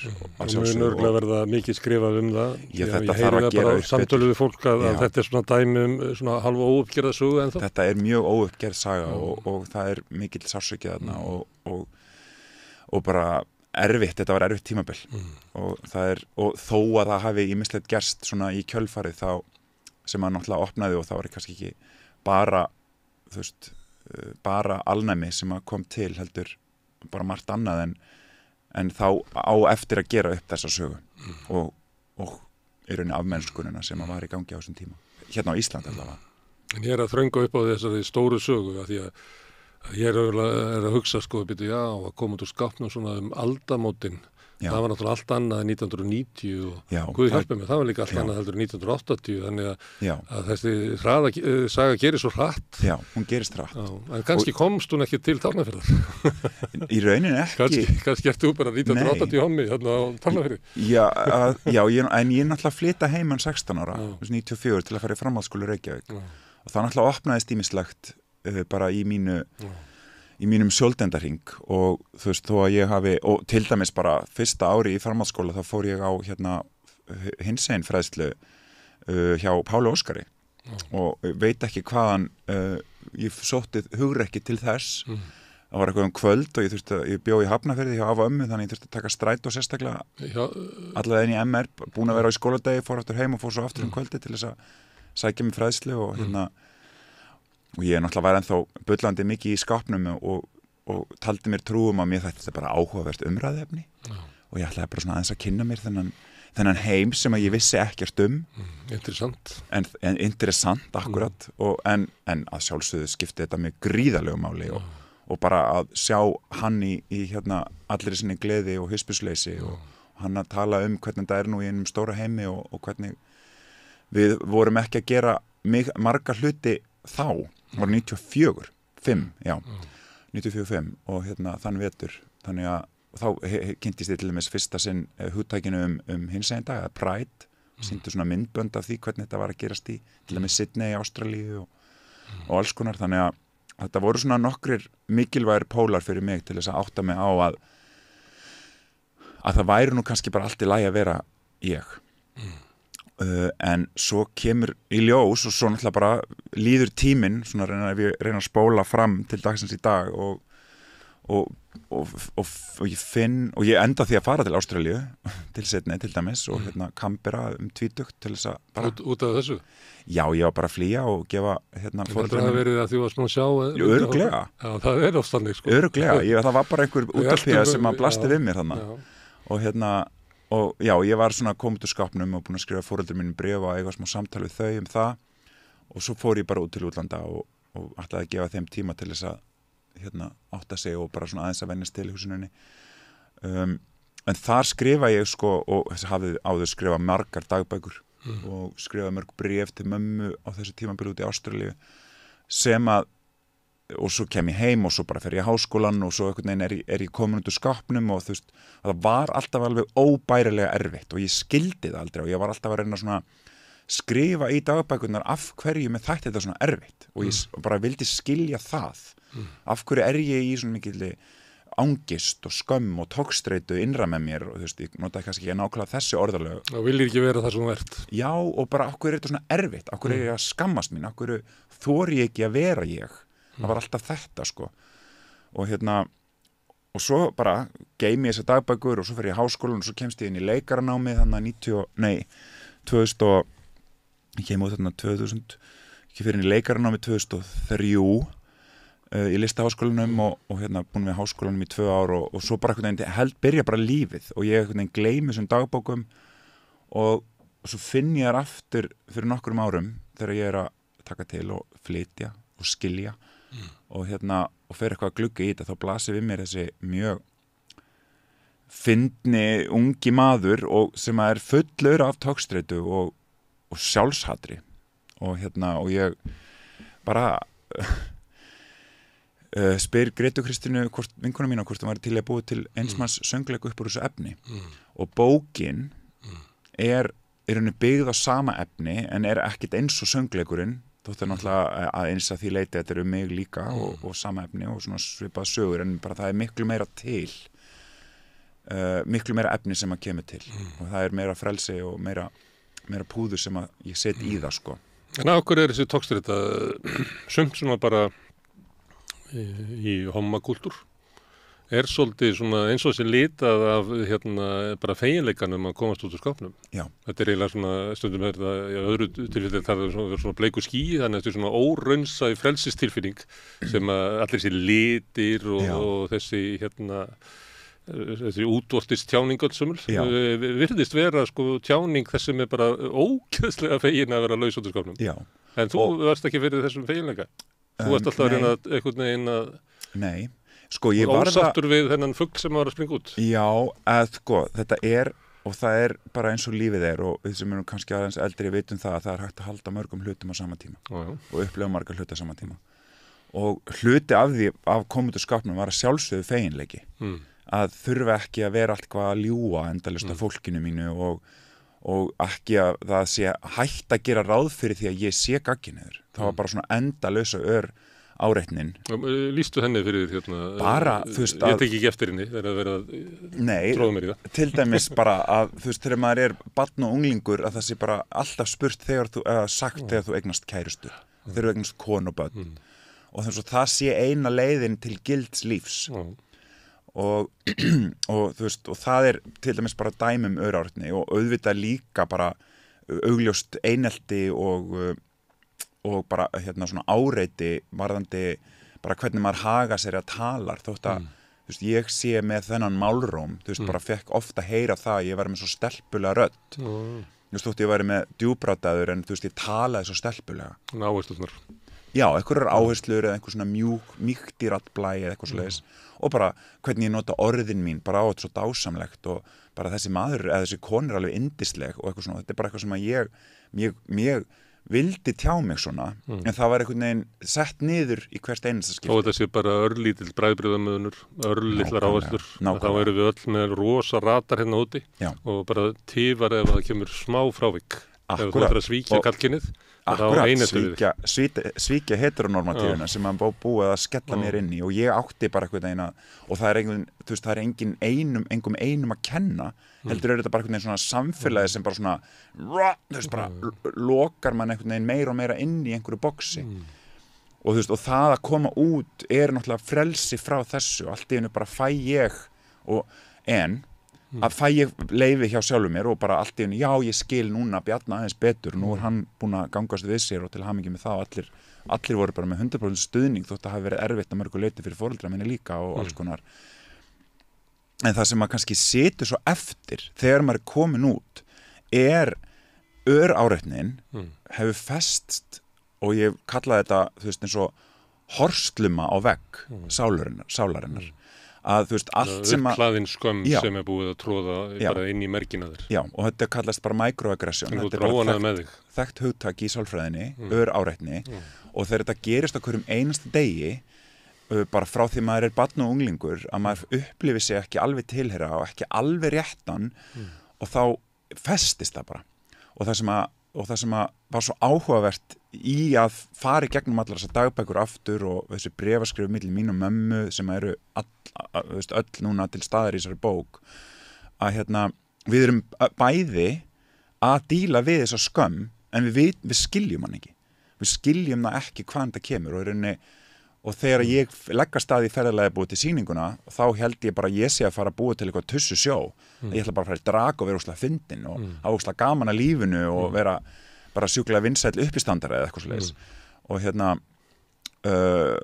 en svo bara fæ ég taugafall að því átta mig á því hversu mikið sjálfshattur ég hafði bara internalisað og hversu stór áhrif þessi öráreitni hafði á mig og þannig að sýningin byrjar að snúast á frekar bara rannsókn á því af hverju ég hataði mig svona mikið og svo þegar við byrjum að sýna og svona meðferð fyrir þig þessi sýning já, algjörlega, það var það og mjög valdeflandi á mörgum levelum og bara gera sér grein fyrir hvaðan sárum hans koma og gera það upp á þennan hátt og bara ólýsanlega valdeflandi og reynsandi á sama tíma reyndum við alltaf að hafa listaverki fremst og láta það stjórna för og það er svona, þegar var svona líða frumsýningu þá fór ég svolítið svona í baksætið að stjórna því þó ég hafi skrifað handritið með Gretu og þá leyfði ég henni bara svo að taka stjórnina bara upp á að búa til listaverkið sem að birtist áhörundum að því þetta mátti ekki vera ég að mæta og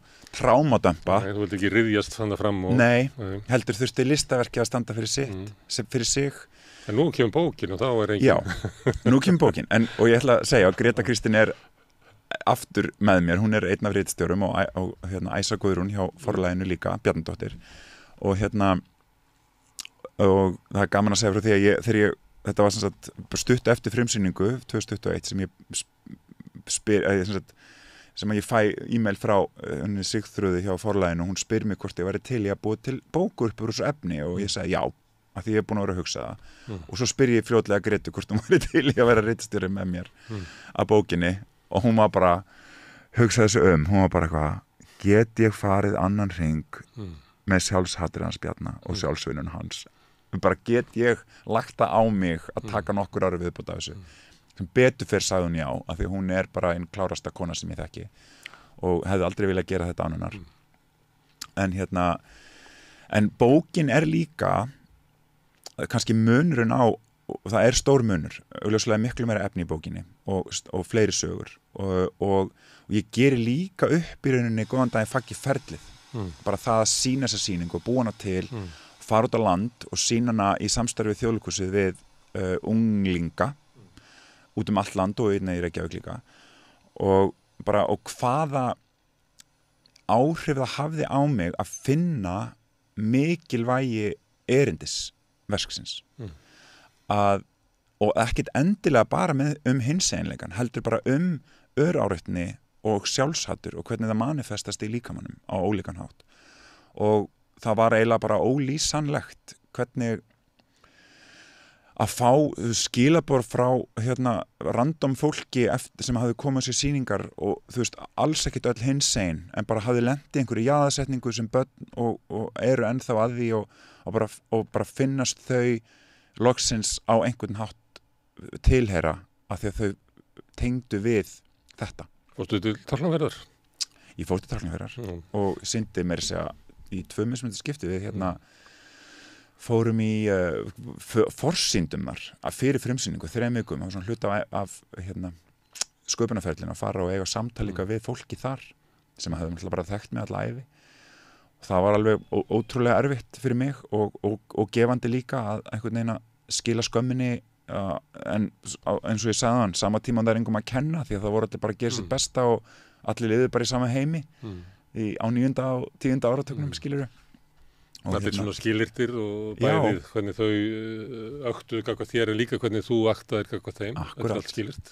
Allt skilirt, sko. En þannig að þú sér mikið tilgangi þessu, þú hefði viljað að þessi sýning hefði komið til Tálknafjarðar þegar þú varst 12 ára. Ó já, það hefði gefið mig mikið og það var alltaf bara, þótt að hafi verið mjög erfitt að fara þetta ferðalagi kringum landið og sýna sýninguna einustu til 2 á dag í, þú veist, mánuð bara og ferðast líka, það var mjög strempið og þú veist, ég elska unglinga og ég er líka kennari og kenniði mikið en þá þeir mjög passífir áhorfendur. Það er maður kannski í einhverjum fallegum litlum bæ á Norðurlandi og maður að rífa úr sér hjartað og segja brandara í klukkutíma en það er kannski einn hlátur í einni mannesku einu sinni eða eitthvað svona maður svo vanur sko fullorðna fólkinu sem að lefi sér meira kannski. Akkur eru úlingandi svona, þeir að bíða eftir í hvernig hópurinn tekur á þessu? Kannski einhverju leiti og kannski líka bara vita ekki hvort þau megi hlæja eða, og sum kannski tengja við eitthvað, bara hvort sem það sjálfsöldru eða í aðsetningu en við vorum alltaf með fókusin á þessum eina einstakling út í sal sem að mögulega hinsegin og við vorum kannski bara að mæta sem mikilvægur fyrirmyndir og tala hluti sem skipta máli og þá þetta allt þessi verið að lokum sko. Einhver leiti þetta byggt á bréfinu til mömmuðinnar? Já. Og hvað þá ertu að réttlæta þig fyrir mömmu? Já. Og kannski ekki það, ég myndi ekki að nota það orðalag, það freka bara hvernig að eiga samtalið áfram af því að ég hafði sko komið út þarna í nóvember 99 gagnvart pabba mömmu, skrifaði þeim bréf voru á Tálknafirði, fór til Reykjavíkur og lagði bréfið undir kottan hjá mömmu af því þorði ekki að vera með þeim þegar þau fengu fréttirnar og svo kom ég aftur vestur og við áttum bara kærleiksríkt og gott samtal og ég var svona með mjög svo létt að ég veit ekkert af hverju en ég sagði þeim að ég væri mögulega tvíkynhneigður en ég vissi alveg ég væri það ekki.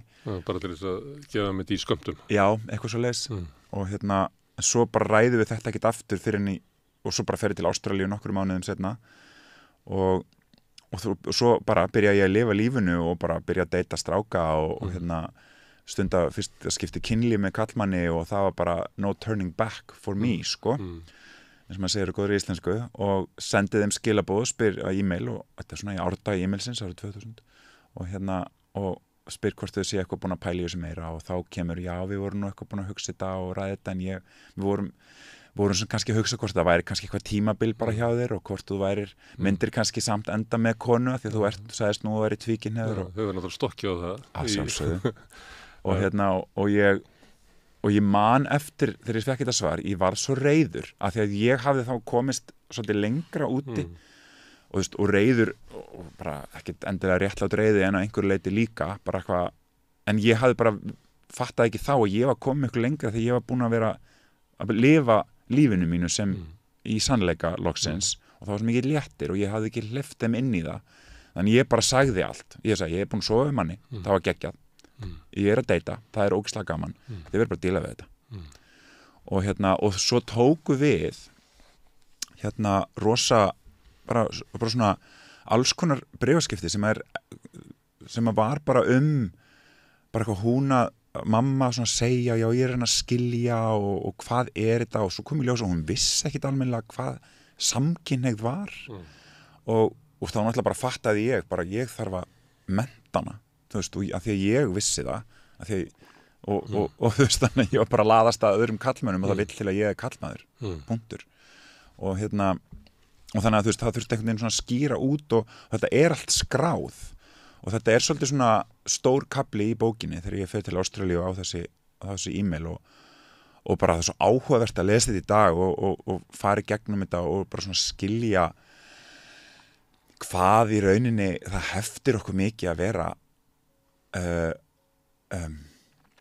ekki upplýst og hvað vanþekking á málefnum bara lokar okkur mikið og svo bara náttúrulega svo tekur þetta bara stuttan tíma leið og hún bara byrjar að setur í annan þriðja gír jafnvel og fer bara að tala við fólk hún fer í hún á systur sem átti vin sem var hommi, hún hittir þetta voru reyndar Baldur og Felix sem ég fyndi að tala um núna og þar kynntist hún Baldur og Felix og sá allt í einu heimili sem var með 2 börnum á og hommabari, hafði aldrei vitað um það áður. Svo bara fyrir sig svona leðurhomma eitthvað staður á almenningssaldrinum. Ég veit það ekki. Það er nóg af ímyndum sem hefur skellt yfir okkur. Já, og bara hugsaum bara sjúkdómavæðinguna og jaðarsetninguna í 9. áratugnum, en allt í einu bara leið og hún bara opnaði fyrir hún þarf náttúrulega að fara út úr skömmnum líka sem móðir homma. Akkurat, og bara opnaði og leyfði sig bara að því hún elskaði mig alltaf og lét mig alltaf vita því og var alltaf í kærleikanum sínum. Svo bara þá er þetta bara verkefni sem að þau bara tókust á við saman, pappa og mamma og fóru bara í að afla sér vitneskju. Það gerist ekki svona þegar allir segja það gerist ekki heldur á þér þegar þú kemur út úr skápnum og þá ertu ennþá með skömmina í þér. Já, en samt tók þetta frekar stuttan tíma meða við mig, hvað þau voru fljóta að átta sig, þú veist, og í rauninni að bara samþykja þetta, það tók kannski bara nokkra mánuði, sko, þegar þau byrjuðu raunverulega á því, sko. Varðandi að þú átt að skrifa til mömmuðinnar og ég var eitthvað spyrja hvort þú þurfur að fá blessun hennar af því að stundum finnst manni þannig að maður bara allt sem að maður hefur verið 12 ára drengurinn ennþá í mér og 7 ára drengurinn og það náttúrulega það sem að maður var svo háður foreldrónum og sumniti samþykki og ertu ekki svolítið með hann það ekki hann sem að vill eiginlega mamma blessi þetta sko. Þú hefði getað sleppt í Þetta er mjög góð spurning og ég ætla bara að segja að mennska bókin í rauninu óður til Litla Bjarna og badsins sem að ennþá inn í mér og hræddur og óttaslegin og fyrsti kaflinn heitir bara Litli Bjarni ég kynna hann bara til leiks af því að hann hluta mér og verði það alltaf Stundum getur hann þykir stjórnina stundum hann með fyrstu viðbröðin stundum getur hann það og hann var lengi algjörlega við stjórnin mínu lífi það ekki fyrir en að ég byrja að gera þetta upp fyrir 7 árum síðan sem að ég kynnist honum og sé hann og fullorðni ég bara, heyrðu, vinnu minn takk fyrir að hafa hjálpa mér og hjálpa okkur að lifa af á allan þinn hátt með því að deyfa okkur og minka okkur og vera kurtis og prúður og taka ekki pláss og reyna að vera kallmannlegur hvað sem það nú þýðir að gæsalappa og en nú bara komið að fullorðna sjálfunu mínu að taka við keflinu og hann verður alltaf með mér og hann alltaf til staðar og ég elska hann og mun alltaf elska hann og þetta bara svona bókirinn svolítið svona samtal við hann og ég svona leif honum svolítið að vera með og hann var oft að reyna að taka stjórn á þessari bók hversu oft reyndi hann bara að segja við mig bara hvað í fokkanum ert að gera að bera okkur svona borð okkur verður hafnað, okkur verður útskúfað það er að hrinda mér líka út úr skópnum já og hann bara alltaf að reyna að hræða mig til þess að minka mig og það er rauninni það sem að nú ég komin í ham af því að það sem að mér líður oft eins og mannréttindabarátta í dag og þeirra jaðarhópar að berjast fyrir auknum réttindum að við erum ekki bara að berjast fyrir því að fá aukin mannréttindi og lagaleg réttindi heldur bara pláss til að vera til og bara mannvirðingu já og fá að láta heyra í okkur fá að segja sögurnar okkar af því að það oft bara svona stór hluti af því að bara leyfa okkur að fá pláss af því að okkur finnst það, að mér finnst það erfitt mér finnst það mjög erfitt og mér finnst það bara eiginlega erfitt í hvert einu skipti sem ég kem í viðtalið eða tala um bókina og hún að koma út og ég bara kviðakasti sko yfir því af því að mér finnst ég var að taka svo mikið pláss af því að þú sett í partíi sem þau var ekki alveg boðið inn í. Já, og ég bara einhvern veginn að þröngva mér inn í það á meðan ég veit alveg, fullorðin ég veit alveg að ég á alveg jafn mikinn rétt á öllu plássinu eins og allir hinnir og þetta svo áhugavert bara að hugsa. Það ekki endilega þannig sko. Nei, ég veit það. En kannski ertu bara á skilyrðum í þessu partíi, það farið að vera núna. Við sjáum það stundum að þetta hrekkur þetta bara tilbaka, bara veit í nóttu, allt í einu verður bara stemmingin og þá bara viljum við ekki hafa þig og þitt fólk lengur hérna. Einmitt. Og þess vegna markmið mitt í lífinu og við verðum að gefa gaum að sögum sem að eru sögur jaðarhópa og fólks og bara á öllum tegundum jaðarhópa. Þú veist, við erum að tala innflytjendur og fólk á blöndum uppruna og hinsegin fólk og fatlaðir og bara hvaða sögur sem eru sem að bara hjálpa okkur að skilja reynsluheima sem við tilheyrum ekki. Af því að það líka bara hjálpar okkur öllum, hvað sem við tilheyrum sem hópum eða ekki, til að bara skilja betur. Við fáum upplýsingu, eins og mamma mín fekk upplýsingu og þekkingu hvað samkynhneigð var og ég líka að bara að skilja og tengja við raunheima sem eru í alvörunni til. Og það á engin saga meiri rétt á sér en aðrar en við þurfum öll að fá jafn mikið pláss við þetta borð til þess að segja sögurnar okkur að vera til. Og það rauninni bara, og ég get sagt það bara núna, stóra markmið mitt í lífinu er að gefa bara að búa til fleiri hinseginsögur af því það svo ómældur brunnur sem að eftir sem á eftir að segja og bara tala og þú ert að segja að hinseginsögunar hafi gildi fyrir sko bara breiðari mannréttindabaráttu. Algjörlega. Stundum finnst manni það að barátta homo og lesbía sé að ykkur leiti getur verið fyrirmynd og það eru mörg hugtök sem að koma þar sem þessi svo farið úr skápnum að það eru aðrir hópar sem að þurfa að gangast við sér þú veist að gangast við þér ég meina og svo sem kvennabaráttan gerði það líka rauðsokkurnar gengust við sér sem konu en ekki þau eru að búa til nýja hugmyndum hvað er að vera kona því að þau gátt ekki lifa við hlutverki sem hafa búið upp á. Og við lærum öll og þetta áviðum fatlaða og þetta áviðum ótrúlega marga hópa að fyrsta skrifi að gangast við sér. Algjörlega og segja hver maður er. Þetta persónulega pólitísk svona frasi frá rauðsokkunum sem er náttúrulega áviðum baráttu hommanna líka. Nei, þetta er bara hárrétt og mér auðvitað þetta mjög inspirerað af því og þú veist og mínar helstu fyrirmyndir í þessu eru til dæmis bara Billy Porter og bara innblástur á bókinni Billy Porter sem svartur samkynhneigður leikari í Ameríku og allavega hinsegin, ég veit ekki hvort það skilgarinn þessi samkynhneigðan en Viola Davis leikuna, hún svört en svört og bara hvernig hún tókst á við það að vera svört frá bestu mikilli fátækt til að vera einn bara flottasta og vinsalasta leikuna og besta leikuna í heimi og Elliot Page leikari transmaður sem að gera magnaða hluti og skrifa líka bók og þetta bara svona fyrirmyndir sem að innblása mig svo mikið til þess að taka plássið sem að ég á og hvernig þau einhvern veginn skýra út á sinn skýra hátt hvaða hvernig þeirra tókstreita og vekkferð hefur verið sko. Þannig að við lærum svo mikið akkurt öðru. En ef að samfélagi svona partí og það ekki okkar partí, það ekki þitt partí og við getum bara að labba og tala við fólk og við áttum okkur að fólk til bara þeim mýmsu minnilegdópum. Ég sá það einhvern tíma þegar ég var að skoða það hverja nasistarnir voru að eyða í útrýmingabúðunum þá hefði mér verið eitt þrisvar sko. Þeir voru að eyða flogaveikum og alkoholistum og sósíalistum. Þannig að við getum labbað svona og meira og minna þetta fólk sem hefði bara verið eitt. Hvaða partí þetta? Hver á þetta partí? Hver hópur sem stjórnar því lætur þig og fleiri vita að þetta ekki alveg þitt partí? Sko, í grunninn það hinn hvíti gagginniði sískynja kallmaður. Ég? Já, það þannig og það bara í sögulegu samhengi þannig og þú veist og það ótrúlegt hvernig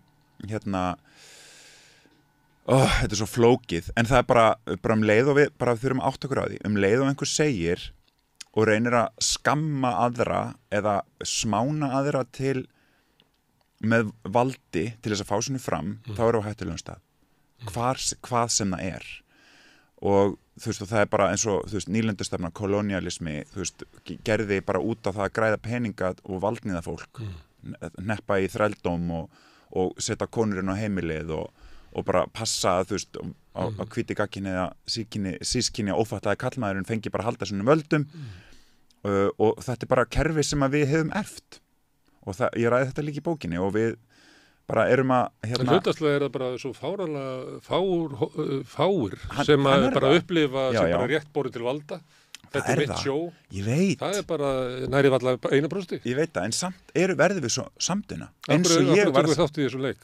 Að því að við bara erum að því að það bara einhvern veginn normið og það bara held ég stóra tókstreita held ég okkar daga núna og það stundum kallað menningarstríð þegar að jaðarhópar rísa upp og segja bara heyrðu, hingað ekki lengra bara hættið að kalla okkur barnanýðinga þú veist, hinsegin fólk við erum það ekki þú veist, hvað þú veist, þetta er ekkert stríð þetta er bara áróður skilurðu ég veit ekki hvað ég að segja þetta verður oft bara svo hjákátlegt Sérðu fyrir þér að allt þetta fólk sem er alltaf látið vita að þetta sé ekki alveg partið þeirra alltaf verður svona bankafólk aðeins niður og svona sérðu það fyrir þér að ef við myndum bara öll hafna þessu blekkingaleg rís upp, gangast við hverju við erum og vera stolt af því að ég er ekki göllu útgáfa af ríkum miðaldra hvítu kallmanni ég er bara ég að þá bara verði bara svifting heimurinn verði bara óþekkjalegur eftir Ég ætla rétt að vona það og ég held að sko, í fyrsta lagi að við göngumst við okkur sjálfum og höfum mannkærleik gagnvart okkur sjálfum og öðrum á opnum á samkennd og það andstæðinurinn við hatur og valdníðslu þú veist, að sé að við bara sjáum og leifum fólki að vera það sem þau eru og leifum okkur sjálf líka að vera þau sem við erum Og hvernig gerum við það? Sjáum við þá það sem við eigum sameiginlegt?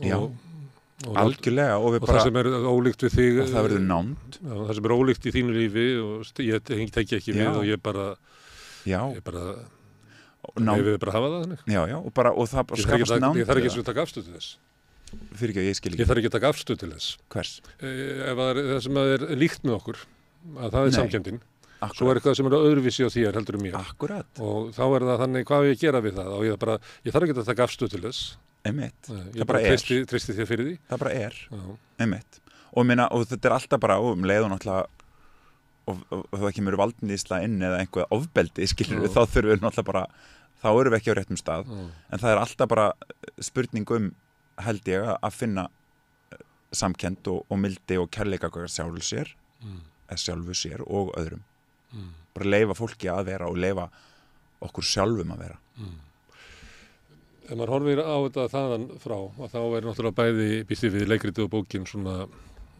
fagnaðarsaga en hún er margt sárt í henni og til þess að komast í fögnuðin að þá þarf maður að þekkja og bera með sér harminn Já, rétt Sumum finnst þetta ótrúlega erfitt svo ég getur ekki bara sleppt harminnum og haft bara partí Ég meina sálfræðingar segja að við bara eðlilega reynum við að forðast það sem er óþægilegt og það er bara þannig reynum við bara að skauta framhjá því og bara kaupa meira og drekka meira og borða meira og bara vinna meira það er nú mitt drug of choice að vinna og en þannig að það er mikilvægt að við bara göngumst við okkur og taka þennan sáru reynslu með og það er hægara sagt en gert, ég veit það alveg að setja með sér sko. Þess vegna er ég að spyrja þessu og ég held að leiðin áfram er í rauninni að finna leiðir fyrir okkur til þess að læra bara betri tilfinningagreind fyrir okkur sjálf og bara hvernig kennum við ungu kynslónu það að setja með sér og óþægendunum sínum og sigrónum auðvitað þegar lífið er eins og ég sagði hérna í byrjun svo margir hlutir í einu og það að halda þetta sé stanslust partí og ég verð bara ég fæ grænar bólur sko þegar það er sett á mig þessi partí homastimpill sko því að það er alveg bara ótrúlega svona föst stereotýpa að ég sé alltaf svo hress og fyndin og skemmtilegur. Ég get alveg verið það og mér finnst það gaman og ég gengst oft bara við því að fara inn í þá stereotýpu ef ég í stuði, en svo ég bara ekkert alltaf í stuði og stundum ég bara lítill í mér og þá þarf ég bara, þú veist, setjast undir teppi með kærastunum mínum og hundunum mínum og gráta smá. Og eða bara fara með vinnum mínum í göngutúr í náttúruna fór á Trúnó, skilur Þetta með sko sigurinn og harminn, ég kannski að því að manni finnst það stundum vera svona í tíðarandanum núna að það tala niður svona fórnarlamsvæðingu, það er svona eins og ótti við að tala það sem að þú getur fest í því og þar alveg getur ekki orðið sigurvegari. En þess að þú ert að gera, þá ertu að komast að sigrinum með allan harminn með þér. Já, þú ætlar ekki að skilja hann eftir á einni járnbrautastöðinu og bara taka lestina áfram. Ég varð að gera það. Bara fyrir fyrir mína lífshamingju að fara í gegnum hana sko. Og þú veist, ég viðurkenni það alveg, ég hef ofta orðið mjög leiður á sjálfum mér undanfarið. Og ég bara eitthvað einmitt eins og Greta sagði sjálf, bara eitthvað nenni ég að velta mér upp úr sárunum á Spjarna í nokkur ára viðbót og ég finn alveg að þetta komið gott núna líka. Þetta er flott og ég mjög stoltur af þessari bók og ég bara hugsa mig persónulega, ég vil bara bókin núna öðlu sitt líf og verði sín sjálfstæða eining og ég alltaf tilbúin í samtal og en svo þarf ég bara að halda mér við og líka bara hugsa hvað ég vil gera næst sem listamaður. Það bara, lífið heldur áfram og ég það líka halda áfram. Ef þetta verið tölvuleikur þá ertu búið með þetta borð. Já, ætti það ekki. Ég er búin að vinna þennan vondakall. Þennan endakall. Og jú, hans alveg alltaf með mér, og það alltaf allt í einu í gangi. En það og ég þurfti bara að leyfa mér að vera fórnarlamb í smástund. Og ég þurfti bara að fara inn í það til þess að heila það. Og það verður lífsverkefni mitt líka. Mér finnst eins og sé fyrst og fremst hommar með síður svona lesbíur og hinsegin og kynsegin. Mér finnst svona eins og hommar séu svolítið eins og séu að endurskrifa sögu sína. Já. Þú ert svona komið úr skápnum með aldamótin, sástu leikritið þarna hjá Árna Pétri? Já, og La Bloca. Já, ég sá það. Það er svona uppgjör og bara eiginlega saga. Og þar kemur margt fram sem að koma mér á óvart sko. Til dæmis svona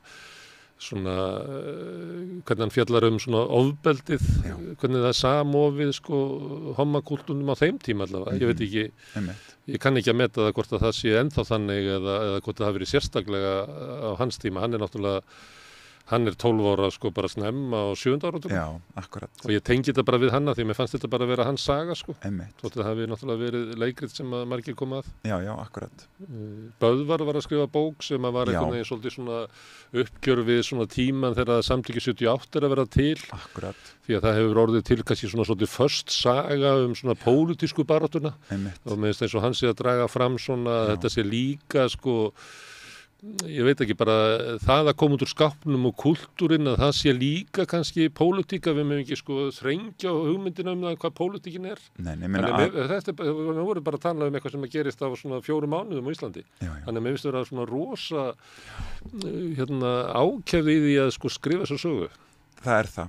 Og það er kannski bara, og við þurfum líka átt okkur á því og það er kannski alveg rétt hjá þér að ég held að hommar séu bara að taka meira plás, en það er að því að við á einhverju leiti bara trónum á toppi forréttindana í hinsegin samfélaginu. Við erum flestir hvítir og ófatlaðir kallmenn og sískynja og flestir og þannig að við erum svona með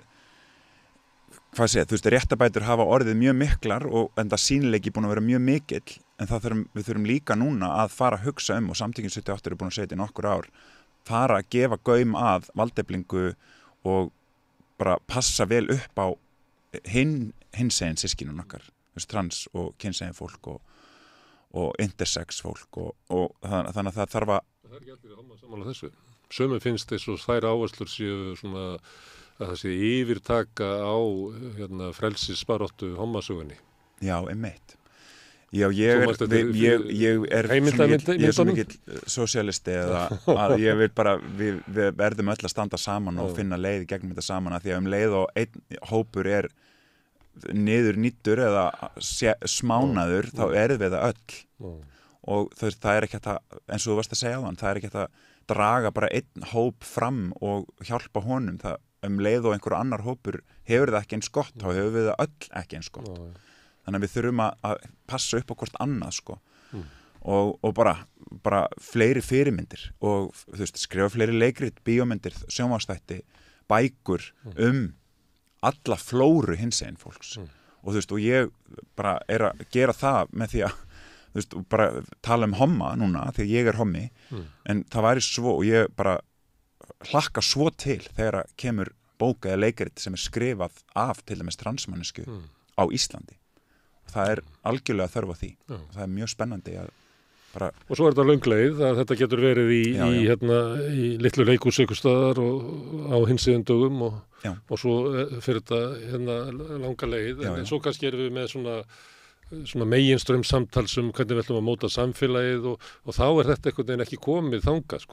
Það er umræðan, það er ekki stýrt út frá því að við séum fjölmargir hópar og minniluta hópar og við séum svona samfélag. Þetta er svolítið látið eins og við séum á einni leið og þeir sem taka ákvörðuna eru bara sama leið og var alltaf. Einmitt. Er það feðraveldið það? Nennir að spyrja mig aftur. Það er tökum svona umræða sem við eigum hér í samstöðinni hérna. Þú byrjar að setja leikritið upp á hinsegin dögum í litlu leikhúsi. Þannig að samfélagið sætti sig við það að þetta sé rætt með þessum hætti. Já, í einhverjum minni sölum hérna. En hérna í stóra salnum hérna uppi, þar sem að samfélagsumræðan fer fram, að hún er ennþá á grundvelli okkar. Þannig að já, þetta er á vissu leyti feðraveldið. Vissulega, og þú veist, það er bara áhugavert, þú veist, og það er alltaf bara pólitískar ákvarðanir og þú veist, bara hvaða leikrit eru sett upp og hvaða leikrit eru ekki sett upp. Og ég meina við fengum alveg að heyra þegar við vorum að vinna góðan daginn faggi, þú veist, frá ýmsum, bara við sóttum styrki og fengum ekki neitt og töluðum við leikhússtjóra og fengum bara að heyra einu sinni bara þarf eitthvað að segja þessa sögu, er þetta ekki bara komið? Og það er nú, og svo kom í ljós að það var bara aldeilis ekki, þetta var alveg fyrir þetta bakslag sem er núna í gangi og var kannski mest í gangi fyrra. En þú veist, það er bara, ég held að til þess að halda áfram og verðum við bara öll að gera ykkur einn fyrir því og ég líka, að við erum öll bara einhver leiti leiksoppar kerfisins sem við erum alin upp í, sem er feðraveldiskerfið og kynjatvíhyggjan og það er átak að vinda ofan af því og taka ákvarðanir sem að eru ekki til að þjónusta feðraveldið. Skilurðu mig? Þannig að þegar við ákveðum að bara nú tökum við einhverja ákvörðun sem að gagnast fleirum og þá þarf bara það að vera, ég þarf bara endur pínu forrita hvernig ég hugsa. Ég þarf bara já, en hefur við erum alltaf búin að gera svona, nú þurfum við bara að vinda ofan af því. Og gott dæmi þetta er til dæmis hvernig hlutur kvenna hefur verið leiðréttur í leikhúsum á Íslandi bara síðustu ár. Þú veist, það er bara verið að passa rosa vel upp á það því að var bara tekin, bara allt í nú var meðvitund hversu fáir konur voru að leikstýra, hversu fáir konur voru að fá hlutverk fyrir konur. Þetta var bara þegar ég verið í leiklisskólanum fyrir 15 árum, það var það bara þannig bara já, það eru miklu færri konur að leika af því það eru svo fá hlutverk fyrir konur og það er bara í svona sögulegu samingi miklu fleiri verk skrifið af kallmönnum og þá skrifa þeir kallmenn og ef þeir voru að skrifa konur þá voru þær bara einhvern veginn svona leiksoppar kallmanna sinna og þú veist, voru bara einhverjar myndir af konum sem að kallmenn fyrsti að sjá. Konur séðar með augum kalla. Akkurat. Og núna er bara búið að vera að vinna gaggjart í því að auka hlut kvenna sem betur fer og bara geggjaðir einleikir í gangi núna í Þjóðleikhúsinu til dæmis, Saknarilmur og Orð gegn orði og bara rosa flott vinna í gangi. Þannig að það er, þú veist, þarna erum við komin áfram og sagan sýnir sér að þetta er alveg hægt þegar við erum, þóttu við erfum eitthvað kerfi einhver svona kerfislega hugsun, þá getum við bara meðvitað, ef við tökum meðvitað skref, þá getum við undið ofan að því og við getum bara refókusað og fundið leiðir til þess að gefa öllum jafn mikið vægi. Já, og svona gefið fleirum hugmyndum að þessi heimur sem að við erum í að þau séu velkomin. Og já, og þau fá tilheyra. En ég gleymdi einu af því að þetta er náttúrulega leikrit og svo er þetta bók, en þú ert líka með podcast. Já. Af því við erum í podcasti, sko. Já, akkurat. Takk fyrir að nefna það. Já, ég var að byrja hlaðvarp og sem að heitir Mennska og er þetta nálgast allstaðar núna. Og hvað, ertu þá að messa þar? Já, ég er bara predika. Ég er bara innræta hinseginleika. Nei. Sum podcast eru þannig að fólk bara talar, bara í mónunum. Nei, ég er ekki að gera það. Ég er í rauninni bara að taka samtalið áfram að því mér finnst mjög erfitt að skila þessari bók og bara í janúar og svo bara býði í 3 mánuði og svo er hún bara til og ég get ekki breytt neinu af því að það góði við leikhúsi að maður er alltaf með og ég er svona hlut af uppgjörunu sko og listinni en það mér langaði bara að halda áfram samtalinu og bara dýfka þessa hluti ennþá meira því að mér finnst sko ef maður ætlar að tala mennsku þú veist það er náttúrulega óendanlegt hvað er hægt að tala og mér langaði bara að halda áfram og bæta við einum lit í í hverju viku og tala við áhugavert fólk sem er að gera heiminn að betri stað. Hvað svona fólk þetta að fá í samtal? Sko, ég er að fá hinsegin fólk, aktivista, fólk í mannréttindabaráttu og sálfræðingar líka og bara svona tala bara þetta mennska í okkur öllum. Bara hvernig við getum gert heiminn að betri stað og hvernig við getum hort inn á við og hjálpað öðrum og bara alls konar þannig. Já, ég er svolítið hrifinn að podcasti eins og ég sitt hérna og kalla á þig og fæði bara að spjalla við þig, þetta er náttúrulega ákveðin forréttindi. Þetta er það og þetta er fyrir mér næsta borð í tölvuleiknum. Ég hef líka trú á þessu að podcasti muni bæta samfélagið, að við sem að fara út úr bloggtímanum, þar sem að fólk satt og þrumaði skoðunum sínum yfir okkur. Akkurat. Því að í podcasti þá getur maður náttúrulega komið fram sjónarmiðum sínum, en maður verður að gera það fyrir framan aðra og í samtali. Sko. Já, akkurat. Og líka bara biðja skýringar af því að ég skil ekkit alltaf allt og ég bara vil endilega læra af fólki sem kemur og tala við mig. Gaman að þessu. Gangið bara sem best í þessu öllu. Takk kærlega fyrir. Og ég bið að heilsa honum Litla Bjarna sem að gengum með þér. Takk.